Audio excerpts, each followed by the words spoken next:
The Cult of Sutek. The Epic of Andrasta and Rondel, Volume 1. Prologue. A howl echoed off the dungeon's dreary granite walls. Rondel stirred on the damp, hard floor, grumbling. Without opening his eyes, he cupped a hand over each ear.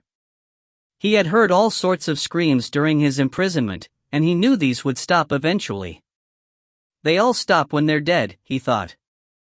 The howl came again, angry. It carried a certain amount of defiance, like a cornered wolf rather than the crying of a trapped lamb he had grown accustomed to hearing over the years. He shifted his thin body, arm numb from sleeping. The cold air of the cell caused his pale skin to shiver. Approaching middle age, he felt like a man in his 80s. Heavy footsteps, clanging armor, and urgent shouts told him that more guards had been called in to subdue the prisoner. Interesting. Rondel sat up blinking and rubbed his rough, unkempt beard with his good hand. The sounds of the scuffle got louder as long shadows bounced off the wall in front of his cell. No one had given the guards so much trouble since they had arrested a behemoth from Kirk several years earlier. The guards had to break that monster's kneecaps to bring him down. Rondel wondered if they would resort to a similar technique as a shrieking guard thudded into a wall. Was that Finn? He's going to hurt come morning. Gods, she's strong. Grab hold of her arms. She? Her? More guards rushed in, better organized than before. A dull thump sounded and the prisoner's efforts ceased. Heavy breathing filled the air. Cirque, the head jailer, ordered his men to take positions around the prisoner. Shuffling feet and hushed curses followed his subsequent commands. The battered group came into view. The guards dragged the slumping prisoner behind them in a way that made it impossible for Rondel to study the mysterious woman. Wait. We're going to just stick her in with Rondel for right now, said Cirque. I thought we weren't supposed to mix women with men, said another. Cirque pulled out a key. Please. Like Rondel is going to overpower her. Besides, do you really want to drag her down 2 levels at this time of night? An echoing squeal bounced around the space as Cirque opened the door. He led the group inside. They smelled of fresh sweat from their recent activity. Rondel spoke without thinking. Had a bit of trouble, I see. He snorted. And with a woman too? Cirque wheeled in anger, thick brows furrowed in face reddening. Rondel reflexively curled into a ball, immediately regretting his remark. Even after all these years, he still struggled to hold his tongue. A heavy boot slammed into his back, the treaded sole raking across his skin. The air left his lungs, and his eyes watered. I don't recall asking your opinion, old man. 2 more kicks struck Rondel's back. A third his head. He wept. Don't get too attached to your new cellmate. Like the others, she'll be gone long before you get out of here. Cirque called to the others. Throw her in the corner and double her chains. You've seen what she can do.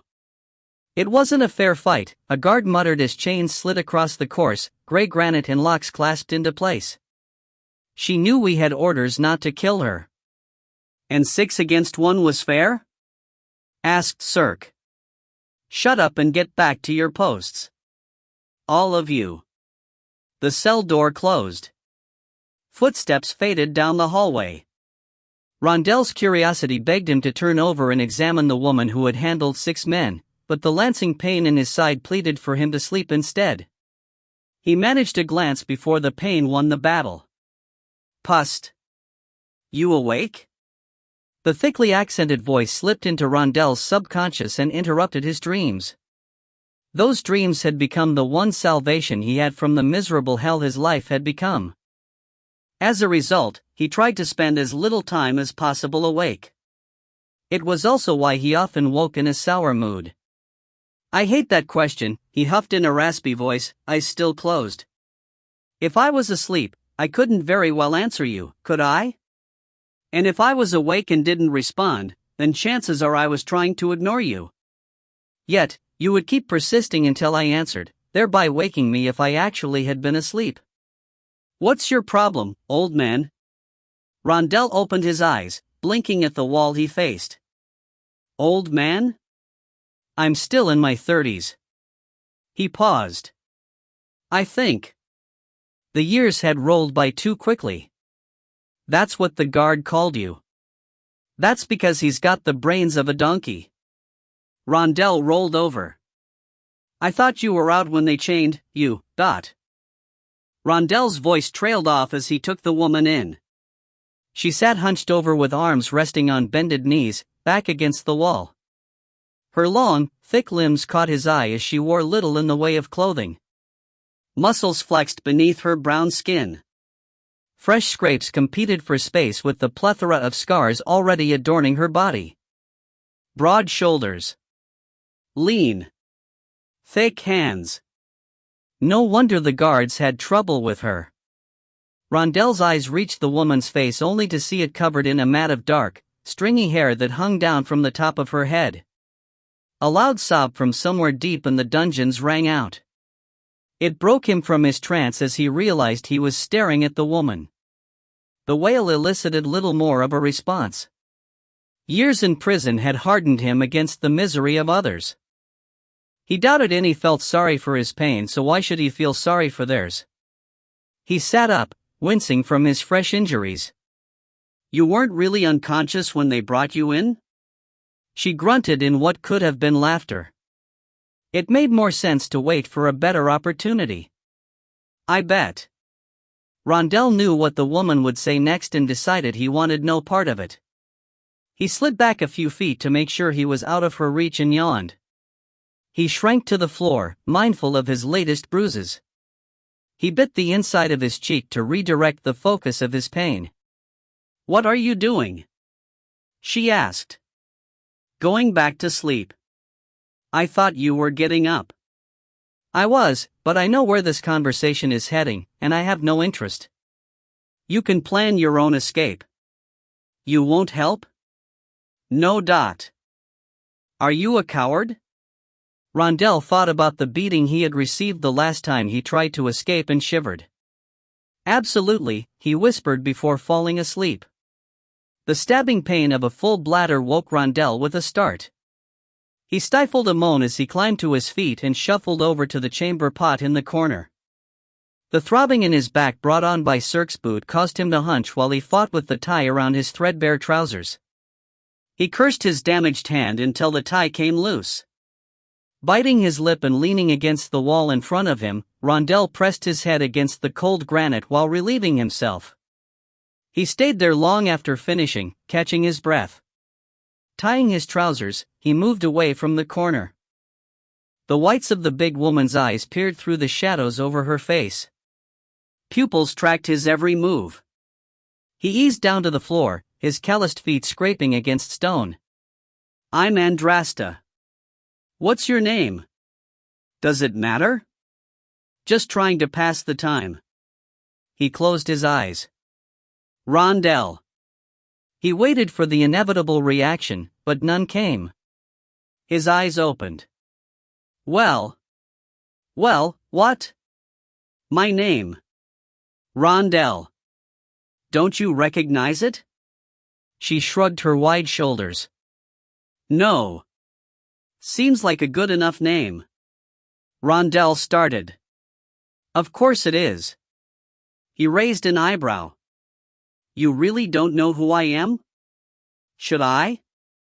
Rondell the Bard? Rondell the Minstrel?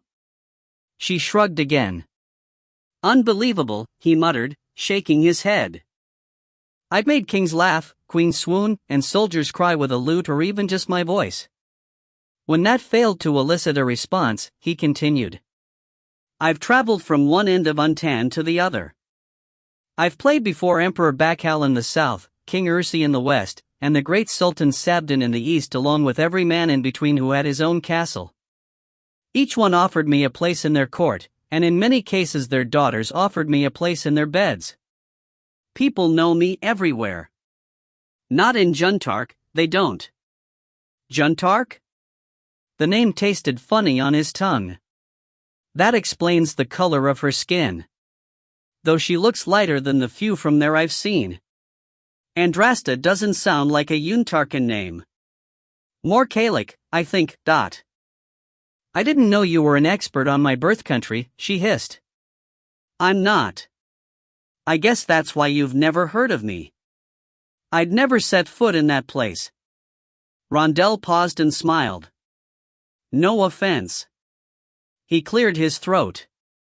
Still, I'm practically a legend. Why is a legend rotting away in prison? His smile faded. I got caught in bed with the wrong person's wife. Even a legend cannot escape the wrath of a jealous husband. Duke Angrun was quite upset. And you'd rather be here than looking for another woman to fall for your charms? Rondell sighed, hand moving to the scar at his throat, fingers scratching his scraggly beard. The Duke ensured that I won't be seducing anyone with my voice again. The lute? Rondell raised his left hand, which he kept hidden out of habit. He wiggled his thumb and what was left of his fingers. The tips of all four had been removed at the first knuckle. Angren saw to that too. He laughed bitterly. Considering what he caught me in the act of doing, I guess he could have taken more. How long? Andrasta asked, gesturing at their cell. Rondell couldn't recall the exact length of time, but the pasty skin and lack of fat on his frame told him it had been too long. Years. Then why not escape? I tried once. I was beaten so close to death I swore I'd never attempt it again. I've watched dozens of others try without success. I suggest you get comfortable and put your time in. You'll be out of here long before I am. Swinging from a hangman's noose. He raised an eyebrow. How so? I killed 3 members of the watch. I could see how that would do it. Why? Andrasta wrapped a length of chain around her hand and squeezed. I tried to enter a bar. They forbade me to enter. They said it was no place for a woman, especially one of my color. Yet, that didn't stop them from making a pass at me. I take it you didn't like that? No woman from Juntark would. Women there are fighters. Strong. And no man there would be content to wait patiently in prison. Rondell laughed at her feeble attempt to convince him to join her escape plans. Keep talking. I've heard it all before. I may not have much of a life, but I'd rather it than the alternative. At least here, I have my dreams to keep me company. A door shrieked opened, interrupting their conversation. A small sliver of bright sunlight shone in from a high window. It's past dawn. No wonder I'm so hungry. Cirque walked into view moments later. Rondell hadn't expected him. A black ring encircled his eye and his bottom lip had swollen to twice its normal size. A strong medicinal odor hung in the air. He had to treat his wounds. He really must be hurting. What are you two yapping about? Asked the jailer. Nothing, said Rondell, knowing that another beating would come if Cirque knew they had even been thinking about an escape. Just wondering about breakfast. You expect food after your little comment last night? You know I was only joking. Look, I'm sorry and I'm hurting bad. Cirque snorted and revealed a small loaf of bread from behind his back. Rondell's mouth watered. The jailer pushed the loaf through the bars and Rondell snatched it away greedily. It was wet, probably ready to mold, but he didn't care. It wouldn't be the first time he had eaten moldy bread. He jammed a piece into his mouth. Do you have any water? Rondell asked between bites. Cirque smiled. There should be enough in that bread you're eating. I drank a lot last night and soaked it down good this morning. Rondell realized the odd taste in his mouth hadn't been mold. He spat the bread out. Cirque cackled. I wouldn't waste that. It's all you're going to get. What about me? Asked Andrasta. What about you? You'll be dead in a day. Of course, you could ask Rondell to share. That's a lot of piss for any man to stomach. Cirque limped back down the corridor, shoulders bouncing with each step as he chuckled. Rondell stared at the urine-soaked bread. He wanted to throw it out, but couldn't bring himself to do so. He knew Cirque had not been joking, he would have to get used to the taste if he wanted to live. Rondell slid to the stone floor in defeat. He went down too quickly and wrenched his back. Closing his eyes, he slammed his fist against the granite. Why would I want to live like this? It will never get better. Even sleep brings me less joy. Nightmares from this cell keep taking the place of better memories. Rondell stared at the small bit of sunlight from the high window. He longed to feel those warm rays on his skin again. He looked to Andrasta. What's your plan, Dot? It's good to see you draw the line somewhere. You've won. Stop wasting time and tell me. She shrugged. You're not chained, so they obviously don't think much of you. You'll need to call the guard back and steal the keys away when he's not looking. Once I'm free of my chains, I'll take care of the rest. That's it? What more is there? Rondell shook his head. That's an awful plan. Cirque's too smart to let me steal the keys away. Our options are limited given our time and resources. Rondell stood again and started pacing. He bore the pain of his injuries in order to get some feeling into his limp muscles. The excitement coursing through his veins had a positive effect on his demeanor. That's no excuse. You got a better idea? Maybe. It at least has a bit more flair. First, we'll wait until after shift change. Guard! Come quickly. I told you to sound scared, Rondell whispered. Pitch your voice higher. Shut up. You're supposed to be dead. She tried again. Guard! Hurry! You sure won't win any roles at the theater, Rondell muttered. Rondell suppressed a smile as the weight of plodding steps indicated that the heavy-set guard named Lesh had fallen for Andrasta's poor performance. Labored breathing confirmed his suspicions. Back away from the bars, Lesh said. What are you going on about? Why is Rondell on the floor? What did you do to him? Andrasta finally managed to pitch her voice higher. I didn't do anything. He complained about his side, then collapsed. I think he's dead. He can't be dead. It looks that way. He's got blood around his mouth. She paused. He kept complaining about the beating he took yesterday. He must have bled internally. Lesh swore and fumbled with jingling keys. Trust me, I've seen Rondell take worse beatings. He ain't dead. Move back against the wall so I can check him. The lock clicked and the cell door creaked open. The sliding of chains confirmed that Andrasta had backed away. The groans of the fat man easing himself to the floor followed. Rondell made sure to position himself so that Lesh would have to put his back to the woman. Rondell caught a whiff of greasy sausage on Lesh's breath as the guard's sweaty hands checked for a pulse. The former minstrel had done his best to slow his breathing and heart rate using techniques he learned in his life as a performer. Anyone with half a brain would have been able to see the ruse. Half a brain is giving Lesh double the amount of credit he deserves. Rondell felt the guard's hand recoil. I don't feel a pulse. He is dead. I gotta tell Cirque before he blames me for this. Rondell rolled over and opened his eyes. Boo! Lesh screamed like a maiden and fell backward into Andrasta's waiting arms. She spun him around and her fist crunched into his face. Lesh slumped. Blood flowed from the man's ruined nose. He lay sprawled out as she took the keys from his belt. Did you kill him? Not yet. Don't. He wasn't as bad as the others, and he has kids. She shrugged. Rondell chuckled. That was easier than I thought. I guess your performance wasn't so bad after all, that. The first of her manacles fell away, and she grunted in relief. The others followed. He offered a hand to help her to her feet. She grunted again, this time in annoyance as she ignored his gesture. He expected her to be taller than him. He did not expect her to have such a feminine appeal in spite of her height and knotted muscles.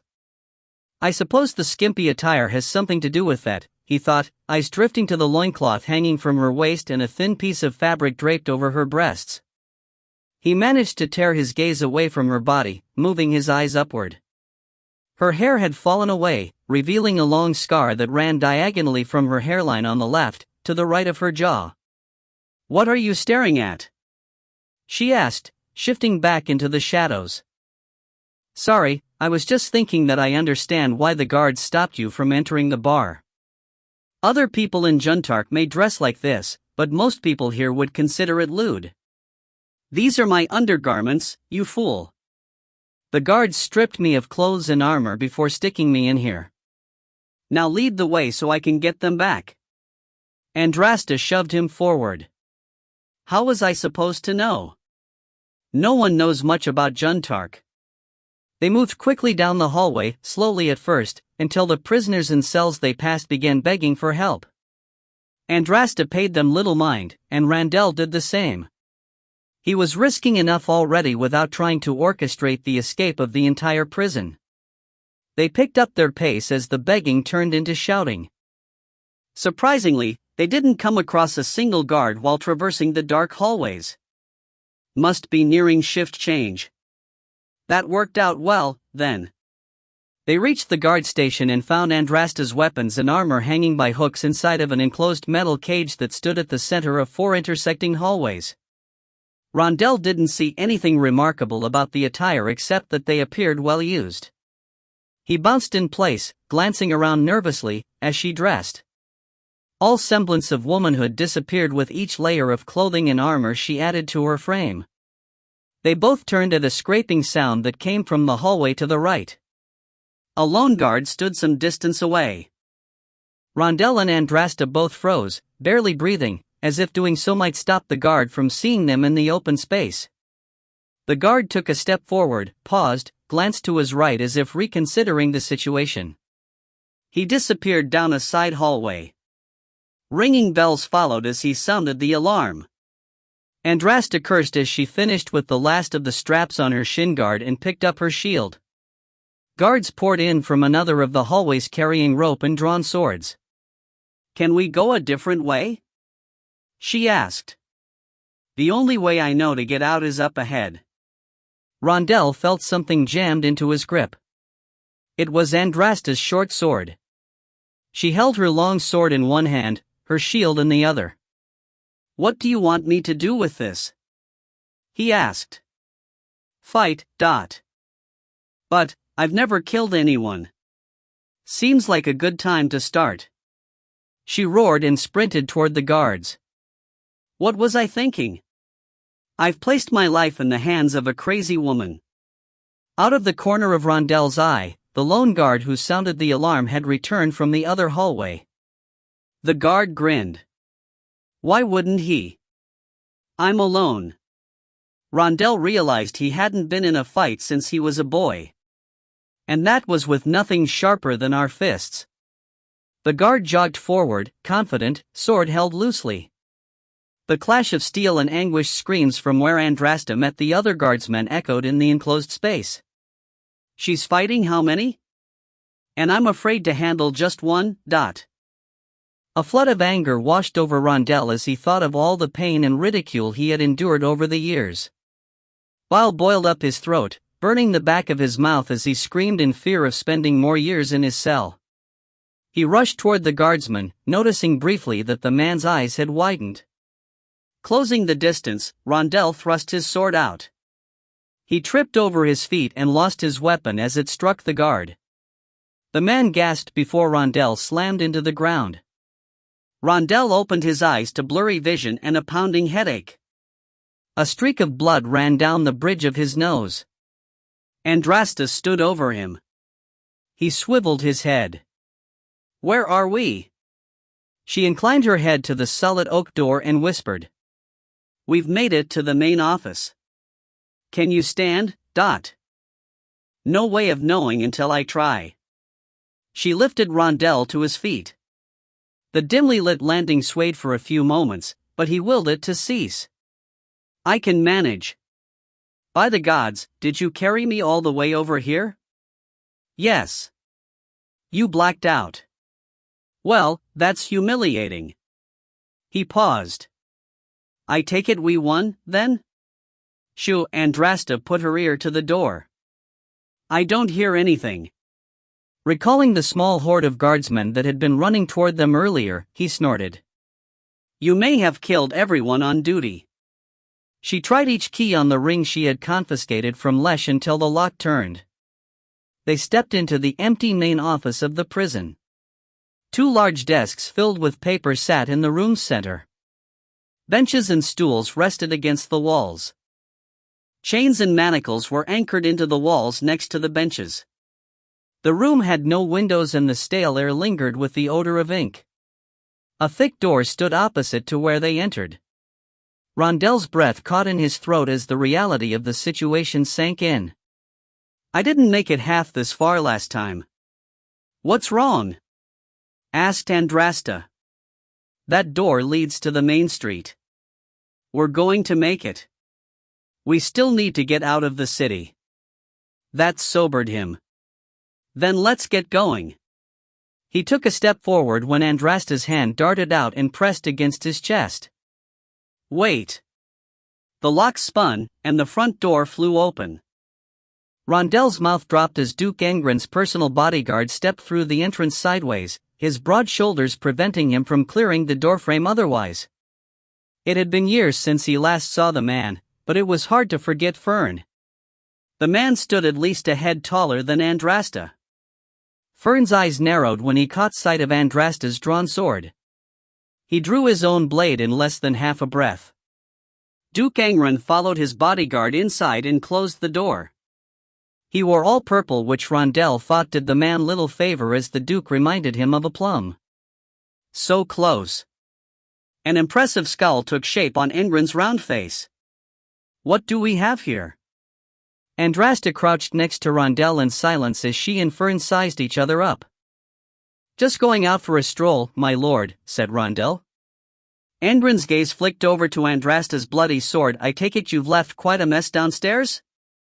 Andrasta said nothing. I'm speaking to you, you foreign whore. The insult got her attention. 9 dead, she growled. The Duke raised an eyebrow. 9? Impressive. Fern likes a challenge. The bodyguard remained expressionless. Rondell killed one of them, she added. Rondell tried to hide his surprise, not remembering anything that had happened after he tripped and fell. He recalled the gasping sound made by the guard before he blacked out. Well, that was the luckiest bit of clumsiness I've ever had. The Duke sneered in his direction. I should have cut off both your hands rather than just ruin a few fingers. I'll remedy the situation once Fern takes care of the jungle whore you've shacked up with. I had come down to see her hanged, but a sword through the chest will have to do. He sneered at Andrasta. Kill her quickly so that I can take my time with our minstrel friend. I've been too lenient with him over the years. Andrasta pushed Rondell aside as Fern lunged. She spun away from the strike and came around with her blade arcing toward Fern's head. The bodyguard quickly recovered and parried her blow with little effort. The two began their dance, slashing, hacking, and stabbing with furious speed in the single room. He and Engren moved against opposite walls to avoid the sweeping blades. Rondell knew that Andrasta was not without skill. Yet, watching her hold her own against a man known and feared throughout the city put things in a better perspective. She managed to slip a strike around Fern's guard. He leaned back to avoid the killing blow. The point of Andrasta's sword left a thin red line on his cheek. The giant's eyes burned with rage. He recovered quickly and attacked with renewed vigor, raining down heavy blows with such force Rondell saw his former cellmate's knees buckle. Andrasta deflected a particularly wide attack, but as she did, Fern swung his free hand and connected his fist with her jaw. She fell, losing grip on her sword in the process. It clattered to the ground. Without thinking, Rondell grabbed a book on one of the nearby desks and launched it. He aimed for the bodyguard's head, but it struck him in the shoulder instead, falling like an insect flying into a wall. Fern paused briefly to glare at Rondell with the annoyance one would show a pestering child. Andrasta seized advantage of the distraction and withdrew her dagger. She rolled to her knees and lunged, jamming the blade under Fern's mail and into his lower abdomen. He shuddered and jerked. Andrasta stood and raked the blade upward, twisting the dagger before yanking it free. Blood and pink casing spilled from the wound. The immediate smell made Rondell gag. Fern wheezed, then collapsed. A loud yelp sounded across the room, and Angren fumbled with the door. The Duke let out a cry when Andrasta's dagger took him in the leg. He fell to his knees. Andrasta disarmed the dying bodyguard and used his own sword to lop off his head. Rondell faced Andrasta. She handed him Fern's heavy sword. "I assume you want to do this." He swallowed, head dizzy as the reality of the situation sunk in. He had never taken a man's life before, and now he was ready to take his second in one night. Freedom and revenge in one night. Everything is happening so quickly. Where do I go from here? She nudged him in the back. Go on. What are you waiting for? We don't have much time. Angren was cursing defiantly, but Rondell couldn't focus long enough to make it out. I know. It's just. Quit thinking and start doing. He's the one that put you here. Kill him now or you'll never be rid of him. A man like him doesn't forget. No. He doesn't. His mind cleared. And neither do I. He raised the massive blade, channeling all his anger over wasted years into the swing. Andrasta took her time moving from the table to the bar, shouldering her way past anyone dumb enough to get in her way. Several opened their mouths to say something to her, but a cold stare caused them to reconsider. They returned to their conversations, several of which revolved around a rumor coming in from neighboring Igad where a once popular cult was making a return. Most dismissed the rumors as nonsense, but those that didn't, spoke in hushed voices, refusing to even reference the particular cult by name. She shook her head, casting the nonsense from her thoughts. Probably just a bunch of ghost stories. She stopped at the end of the long bar, resting her hands on the scarred surface, immediately wishing she hadn't. A layer of grease and grime had her wondering when it was last cleaned. She put her sticky hands back at her sides, eyeing the large man who worked behind the counter. He sweated profusely, wiping his hands repeatedly on a heavily stained apron. She was certain that she smelled him over the sea of musk the bar housed. "Two," she called out, well aware that her accented voice caused her to stick out even more among the crowd. The barkeep paused in his work, casting her a glance while sizing her up. She was sure he would say something derogatory about her sex, her race, or her scar. He had that look about him, a look she had seen far too often in her life. Her breathing slowed, ready for anything. Thankfully, he offered only a nod. "Be with you in a minute," he grunted. "Take your time," she thought, relaxing slightly. She had offered to get them drinks if only to have a moment away from Rondell. Though she liked the man better than anyone else she had come across since leaving Juntark, she didn't exactly feel comfortable around him either. Part of her discomfort stemmed from her former cellmate acting as a constant reminder of her own failures in the days since escaping prison. A year ago, she never would have been overpowered and arrested. A year ago, she never would have come so close to dying by the hands of the Duke's bodyguard. But a lot can happen in a year. She had allowed her frustrations and delays in her quest to steal the jewel of Bashan affect her attitude toward other aspects of her life like her training. "I grew overconfident and it nearly got me killed." She snorted. "And to think I told Master Enzi I had learned all I could from him." She could almost hear him now, ridiculing her for her mistakes. That attitude is exactly why you're not ready to leave. But go. I can see you won't listen to me. Perhaps you'll not die before you learn the lessons I hope to teach you. But then again, I doubt it. This lesson will not be lost on me. I promise. One of many lessons Enzi had driven into not only her, but into all those under his tutelage was not to rely on others, only yourself. It had turned into one of his better lessons, and up until recently she had followed it almost religiously. Getting arrested forced her to temporarily change her philosophy, using Rondell to help her escape. She could have left him behind and perhaps should have. However, she decided to see him safely away from trouble as a way of gratitude. The barkeep plopped 2 mugs on the bar before her. Part of their contents sloshed over the sides, adding another layer to the sticky coating. Andrasta flipped him a few coppers, grabbed the mugs, and walked back to their table. But tonight is where we part ways. I must get the jewel. Rondell couldn't recall the last time he had sat in a bar. Smoke from the hearth in the common room watered his eyes. Loud conversations and smells from the kitchen rounded out the assault to his senses. His head swam, taking it all in. Freedom. Andrasta sat across from him as he scribbled notes on old parchment. She took a sip of ale and pushed another tankard across the table. Feeling better? It's amazing what real food, a bath, and a decent healer can accomplish.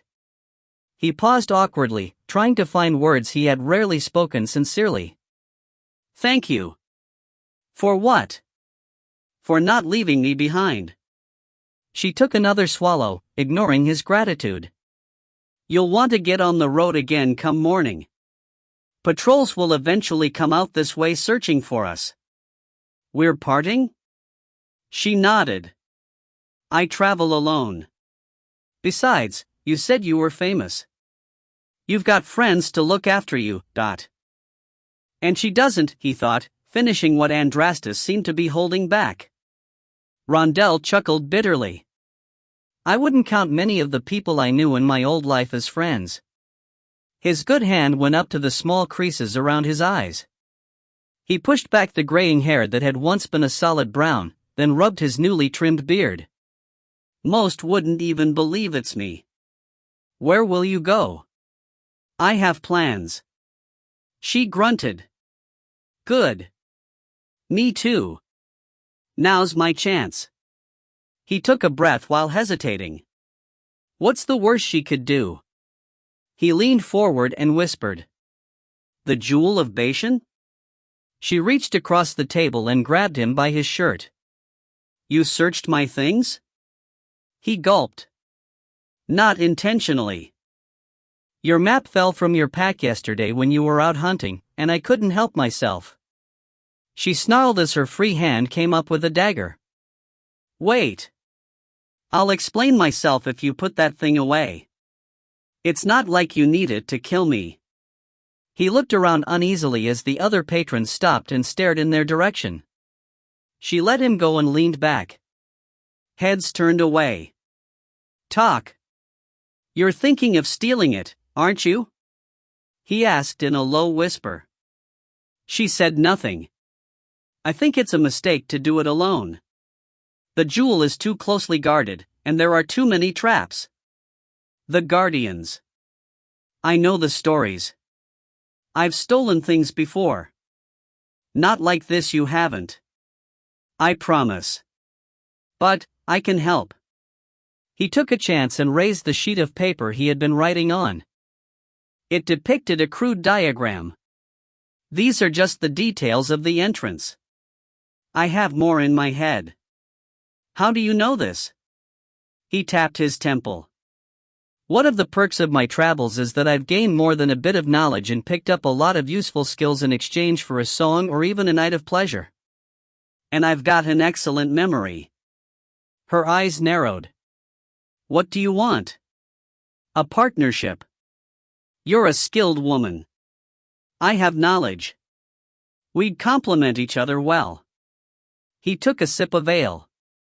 Bashan is quite a distance from here.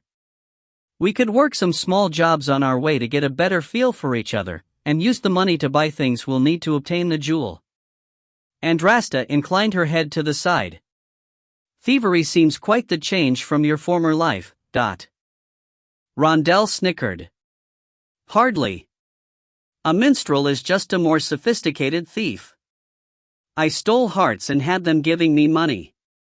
At least now I wouldn't have to wear the ridiculous clothes. Andrasta's shoulders relaxed. Light from the hearth danced on her face. He had gotten over the long scar and saw that without it, she would have been an attractive woman. Even with the scar, she was far from ugly. He wondered what caused it. She picked up her tankard and drank. You've considered where we should test this new partnership? Rondell grinned. I have a place in mind. Chapter 1. Fading sunlight bruised the cloudless sky, casting shades of purple and red across the clearing of trampled grass. Large sycamores trees interspersed with the occasional mulberry or lotus surrounded the field. Horses grazed on wild grass while Rondell sparred against Andrasta. Flames from a low fire licked the black kettle simmering above it. A whiff of the spicy stew inside made Rondell's stomach growl. Just one bite. Just one bite, and I'll feel better.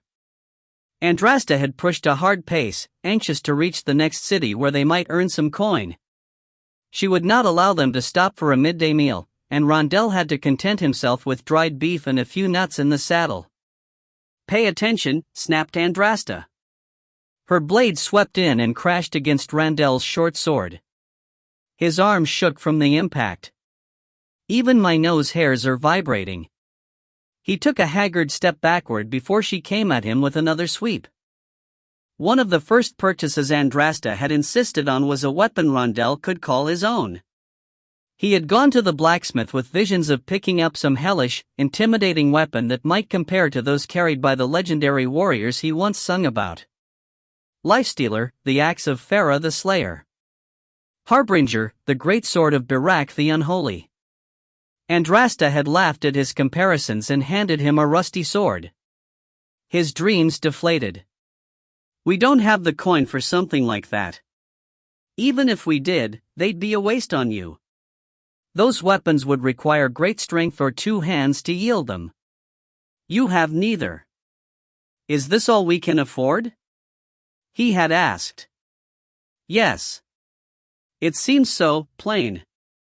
It's practical. We can scour the rust off ourselves.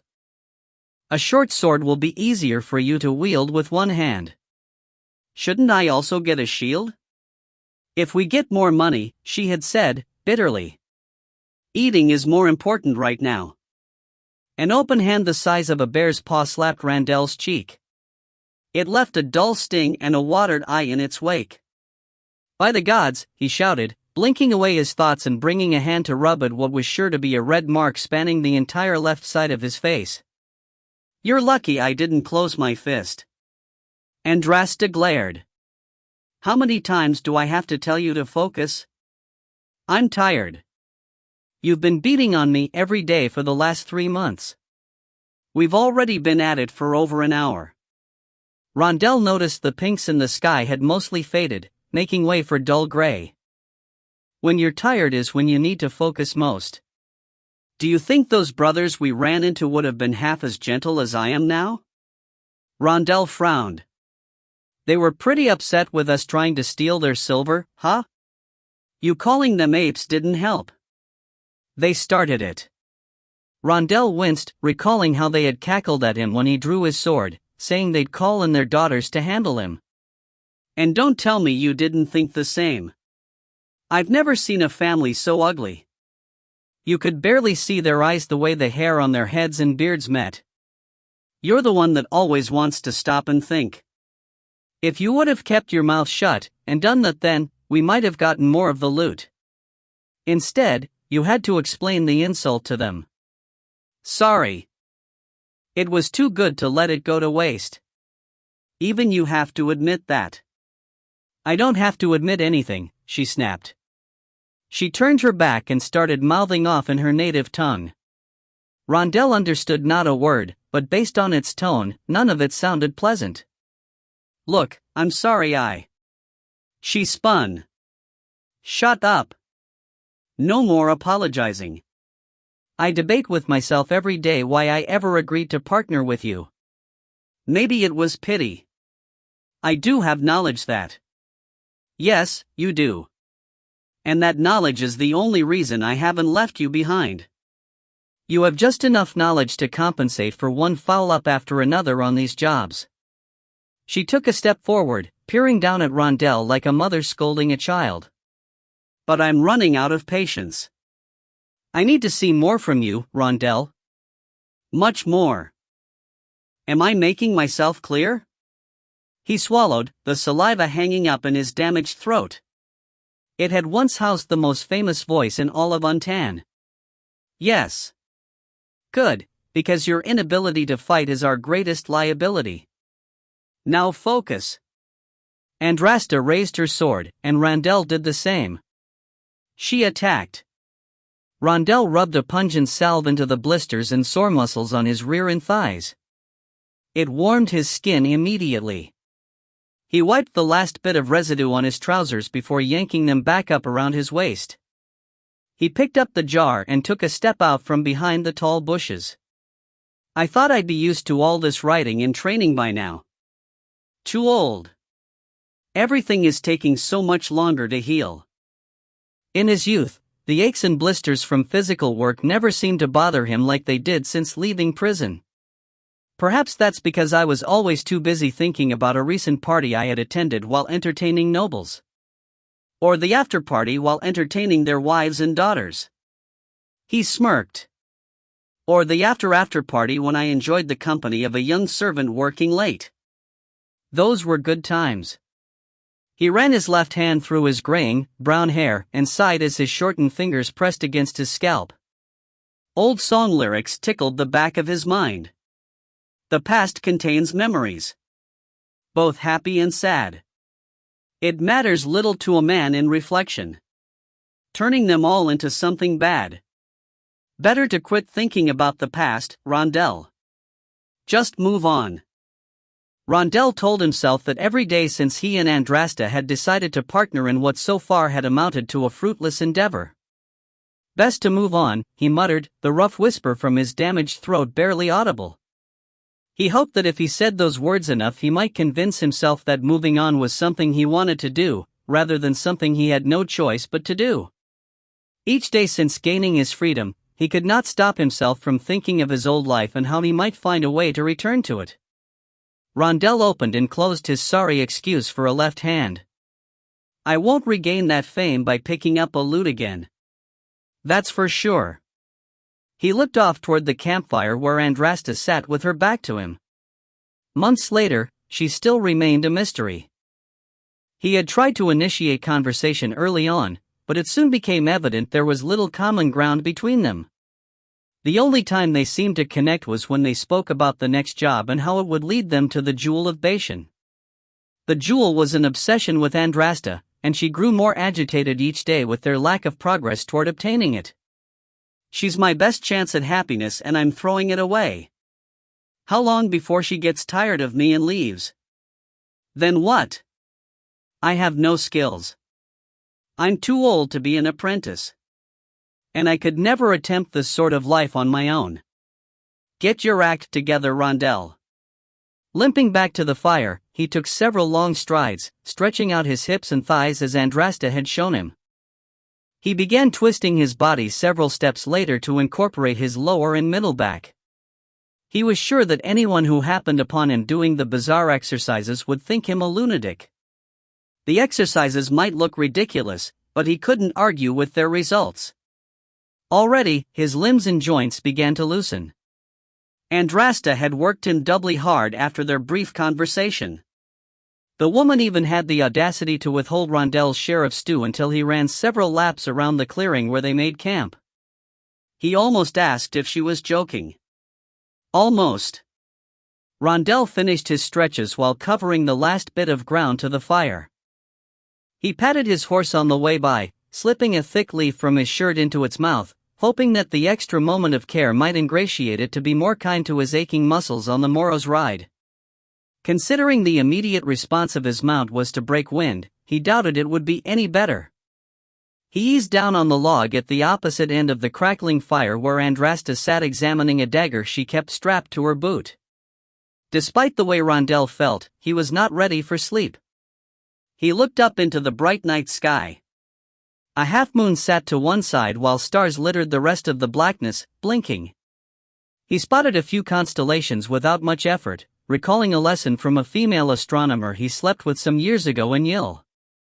She had a thing for making love under the stars while Rondell had a thing for making love to her.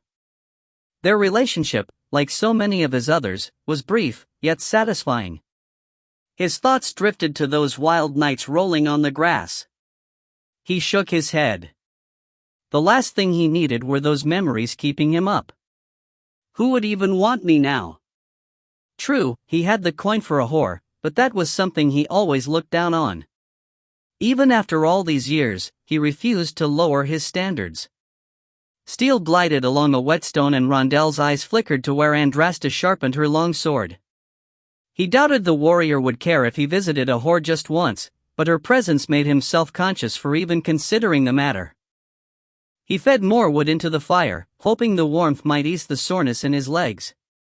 The cadence of the whetstone changed, sliding off in a way that failed to match the pace Andrasta usually kept.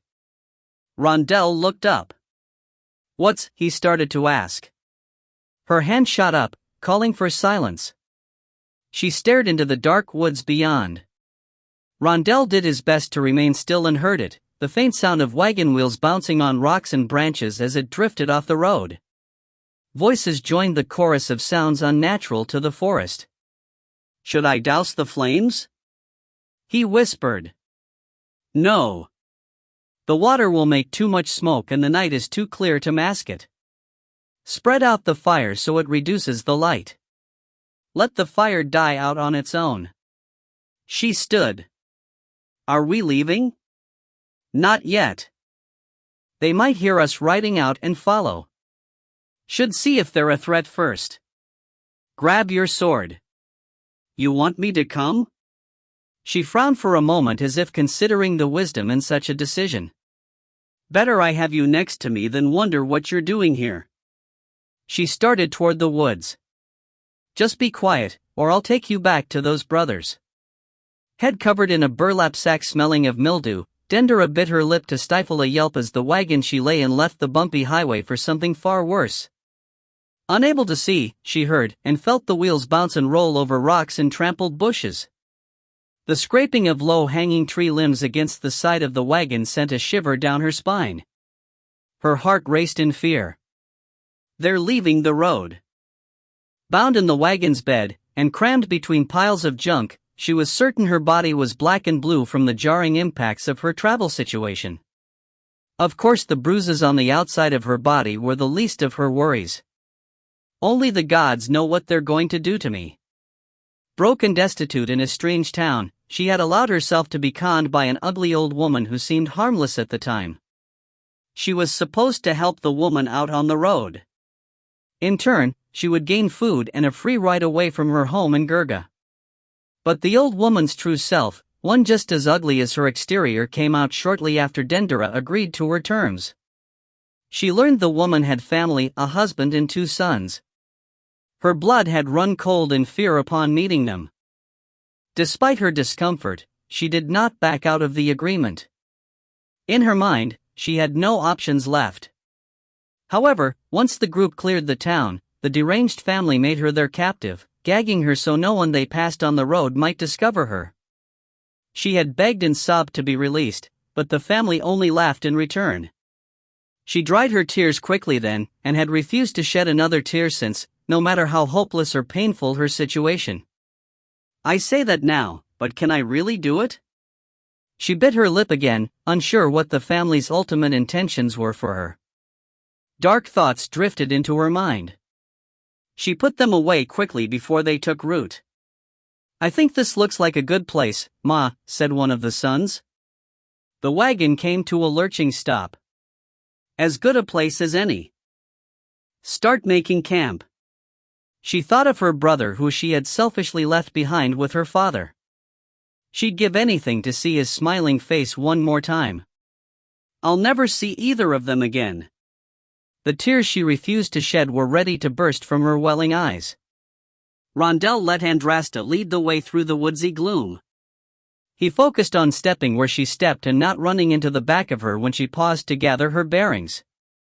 He caught a faint, yellow glow flickering through the sycamores just as Andrasta gestured to a small rise in the land next to a huge lotus tree.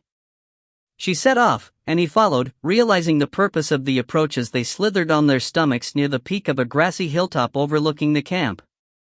For roguish figures of what Rondell considered the lowliest sort, sat or stood near a poorly constructed campfire with embers spilling out of a narrow circle of stones. An open, weathered wagon and 2 thin horses rested near a bare mulberry tree. 2 men sat at the fire, trying to spit a recently skinned hare.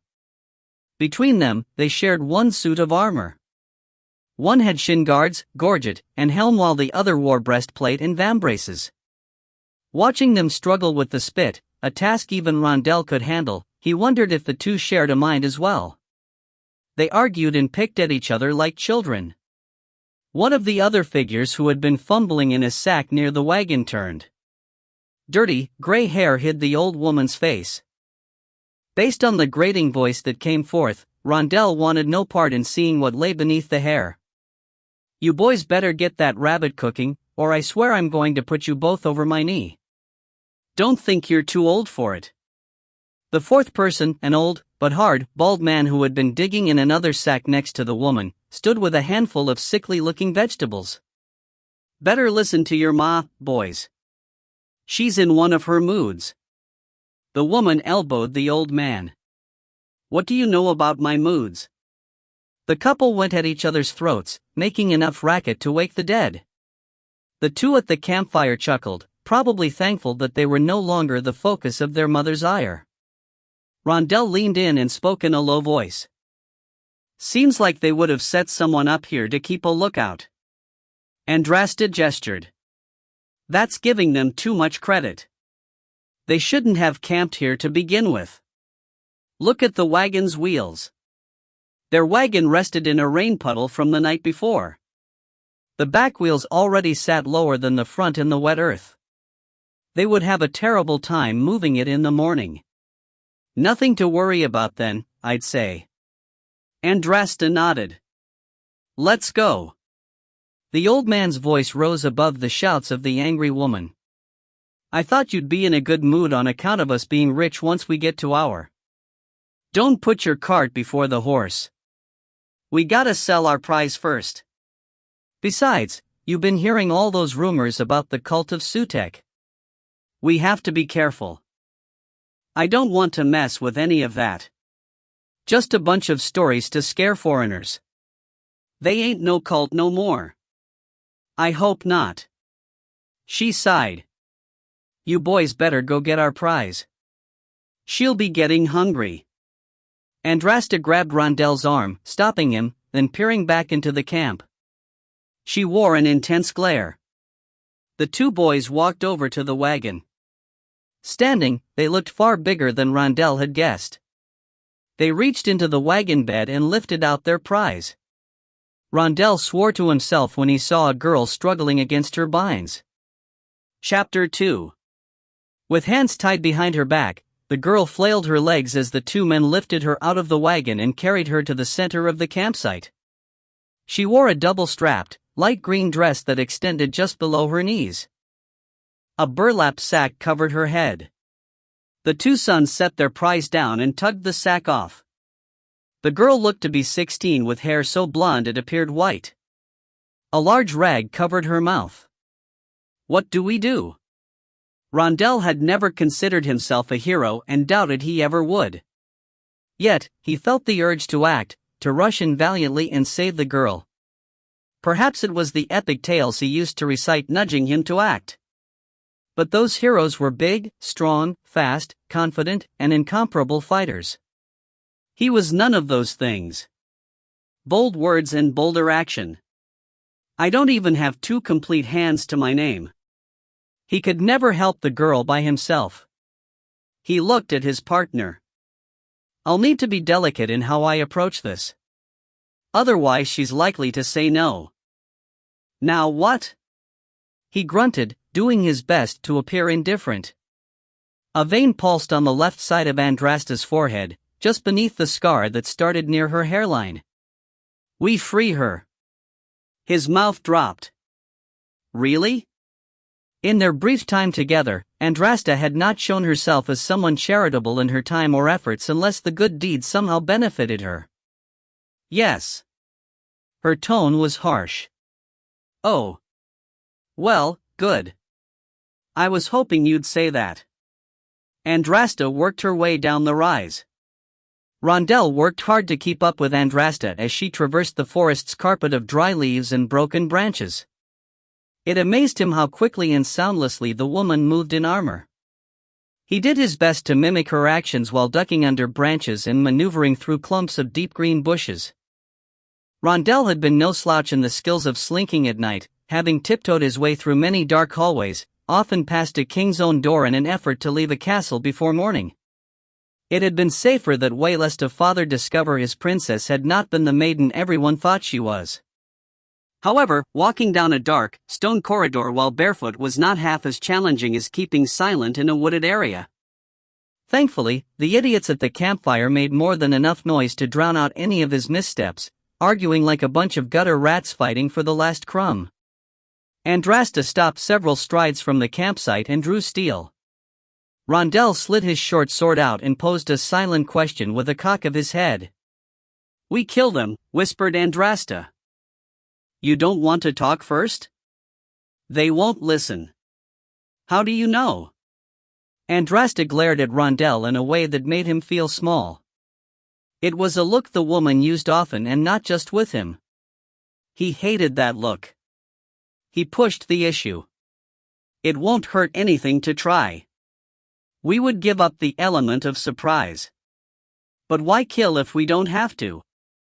Andrasta's callous disregard for life had begun to weigh on him, especially when he considered the numerous bodies the woman had piled up during their short stint together. True, he had killed twice more since his prison escape, but in both cases, he felt sickened afterward and didn't want to experience the feeling again. Andrasta furrowed her brow. Fine. You talk. Just keep your blade ready for when the conversation turns. Rondell nodded, easing out into the clearing.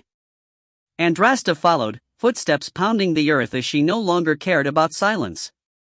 None of it mattered as the four family members stood in a circle, oblivious to their presence, still quarreling. Ah, come on, Ma. Why can't we have a go with her?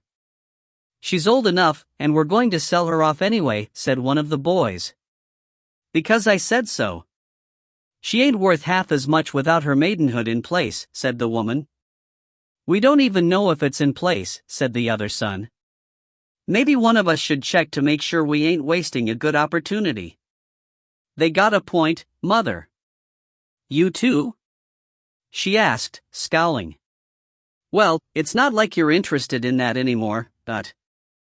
Maybe if someone took a bath and cleaned themselves up I would be, she grumbled. Fine. I'll check her after supper. If she ain't a virgin, then y'all can do what you like. But just for tonight. And you better not leave any marks. The boys hooted with glee, contented with their mother's response. Gods, what kind of family is this?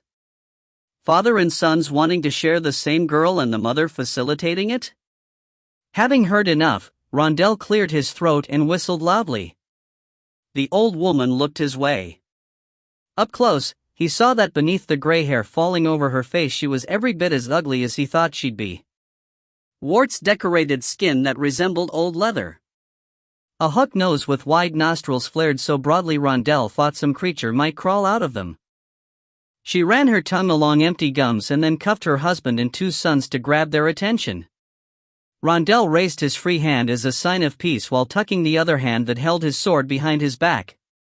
The hand only stayed up for a moment as he became aware of his missing fingertips. He drew it down and smiled. Hello. I hope I'm not interrupting. We saw your fire. My friend and I thought we might join you for a moment. He glanced over to Andrasta, who stared daggers at the group while holding her sword ready. He whispered, "How about you look a little less intimidating? You aren't making this easier." She blew out a hard breath and lowered her sword, but not completely. Andrasta seemed angrier than before. "We don't want any company," said the old woman. "And we ain't got much in the way of food neither." Rondell eyed the skinny rabbit burning over the fire. "We already had our dinner. Actually, we were hoping you'd be interested in parting with your guest." The eyes of the two sons widened. They stepped over to the girl and flanked her. Hands moved to the swords at their waists. Rondell didn't miss the panicked look of the girl. "Just as I said." "You're making this more difficult," muttered Andrasta. The old woman spat. "If you got the coin, you can pay for her." "Ma! You promised." "Shoo," she snapped. "I'm doing business. I'm afraid we don't have much." She grunted. "Then you best be on your way." Rondell noticed the old man had turned to the side to conceal something in his far hand. "This isn't working. Better if I take the more dramatic approach. Look, I'm just going to lay it out for you. I heard what your intentions are with this young lady. My partner and I can't let that happen." "Who do you think you are?" "You can't stop us," said one of the sons. "I'm glad you asked," said Rondell. "We are the famed Andrasta and Rondell." Blank stares responded. "Who?" asked the old man.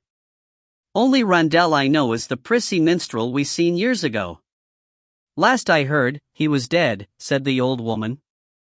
"Actually, I'm quite well," said Rondell, ignoring the comment about being prissy. The boys elbowed each other. "So, a minstrel and a woman think they can lick us, Pa?" The father snorted. "It would seem so." Rondell's hopefulness turned to anger at their laughter. It reminded him of the prison guards who had ridiculed him for years. "You will find that I am a far different man than the one you saw long ago. One far more deadly. And although I could easily take the lot of you myself, I am not the one you should be concerned about. Andrasta is no mere woman. She is a trained pit fighter, her skills honed in the bowels of Juntark's underbelly. She's worked as a mercenary for years, clawing her way to the role of commander where she led thousands of men into battle at the front of their ranks. Why, she's even been the champion of kings far to the west. Her skills are legendary."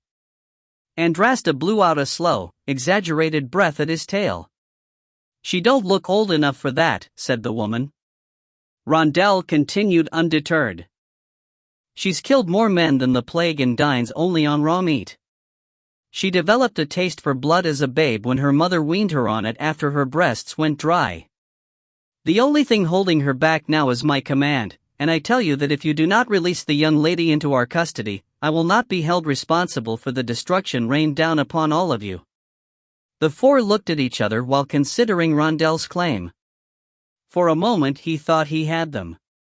Then the old woman chuckled. "I do believe that is Rondell the minstrel after all. Just as long-winded and overdramatic as the last time I seen him." The sons drew their swords. "Can we kill him, Pa?" "You can kill the minstrel. Not the woman. I think I like her better than the girl, Dot." "Rondell?" Andrasta asked, much more calmly than he would have thought. He sighed. "All right. I'll take the sons. Try to hold off the old man until I'm done." The two sons were still chuckling when Andrasta sprang forward. She covered the space between them in barely a breath. She leaped over the fire, sword flashing downward as she descended on the one to the right. He managed to raise his weapon in time to meet Andrasta's, but the sheer force of the blow broke the sword off at the hilt. Andrasta's blade continued its downward path, cleaving into shoulder and upper neck. Blood spurted. His guttural scream of agony ended in a gurgle. The girl's shriek replaced it as a spray of crimson struck her face. The old woman picked up a cast iron pan and ran toward Andrasta, shouting and crying as the other son went on the attack. The old man howled and charged Randell, raising the long-handled axe previously hidden at his side. Crap! The father swung the axe like a farmer scything wheat for harvest. He screamed obscenities, spraying spittle. Rondell backed away as quickly as he could from the chaotic attack, eyes never leaving the streaking axe head swooshing for his face. He parried with his sword. It collided with the axe handle over and over, sending chips of wood into the air. Still, the old man pressed. What's taking Andrasta so long with the other son? Rondell's foot hit a root. He fell. The old man checked his swing in midair, turned the blade, and brought the weapon down with a maniacal smile. A rushing blur slammed into the old man, knocking him several feet. He thrashed wildly in a bush trying to right himself. Andrasta wasted no time hovering over the father. Her sword sunk deep into his chest. Rondell swallowed, biting back the dinner that wanted to come up. Gods, that was close. I had him right where I wanted him, he joked. She grunted, stepping past without offering a hand. Rondell rolled to his knees, grimacing. With the excitement over, he was once again reminded of his earlier soreness. Standing, he blanched at the bloody scene. The father's death had been the least gruesome. The first son's upper torso looked distorted, his shoulder and neck were separated by an unnatural distance. The second son had no head. Rondell walked to Andrasta. She kneeled by the unconscious young girl and undid her binds. The body of the old woman lay next to her, arm missing at the elbow. It lay detached a few feet away, still gripping the cast iron pan. The old woman had bled out quickly from the wound.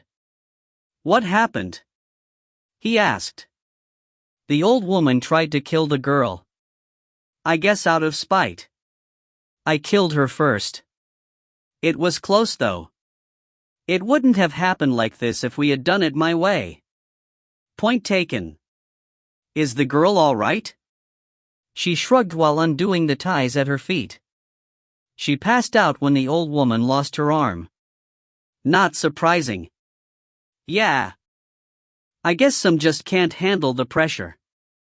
No, I guess not, he muttered. Rondell recalled the panic that had gripped him when the old man had stormed toward him. I wonder if that comment was meant for me or the girl. He shook his head. Gods, Rondell, you keep digging yourself a larger hole to rise from, don't you? The girl started to come around by the time Andrasta freed the ties behind her back. When the last of the ropes came loose, she bolted. She didn't get very far, tripping over the old woman's corpse and landing next to the headless body of one son. She screamed, shuffling backward with hands and feet, leaves rustling beneath her. What do you want from me? Gods, please don't hurt me, she begged. Hurt you? Andrasta took a step forward, voice rising. Fool girl. We just saved you from being sold. Rondell touched Andrasta's arm. Ease up. Look at her clothes. Upon closer consideration, it was obvious the girl had not been a peasant, but instead came from a life of privilege. She's someone important. Probably grew up sheltered. I doubt she's ever seen someone die before, let alone butchered. His comments startled the girl. What are you talking about? I'm nothing more than a peasant. Rondell laughed. A peasant would not refer to themselves as such. Instead, they would curse you for suggesting they were a rotten noble. Did you run away from home? The girl said nothing. That's it. And you thought this was a suitable disguise? The color and style is simple enough to pass for a commoner. However, you made the mistake of selecting something with too many designs woven into the fabric. No peasant could afford stitching as well as what you're wearing. Andrasta spat. We risked ourselves for a noble dumb enough to run away from what she had. She turned and walked toward the woods. Rondell followed after his partner, not to leave the girl, but for answers. One moment she's bent on doing anything to save the girl, and now she wants to leave her behind? Wait. Where are you going? They both turned. Back to our camp it would seem, said Rondell. Why did you help me?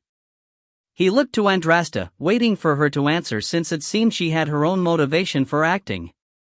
She said nothing. The girl dusted herself off after a moment and spoke again without an answer to her first question.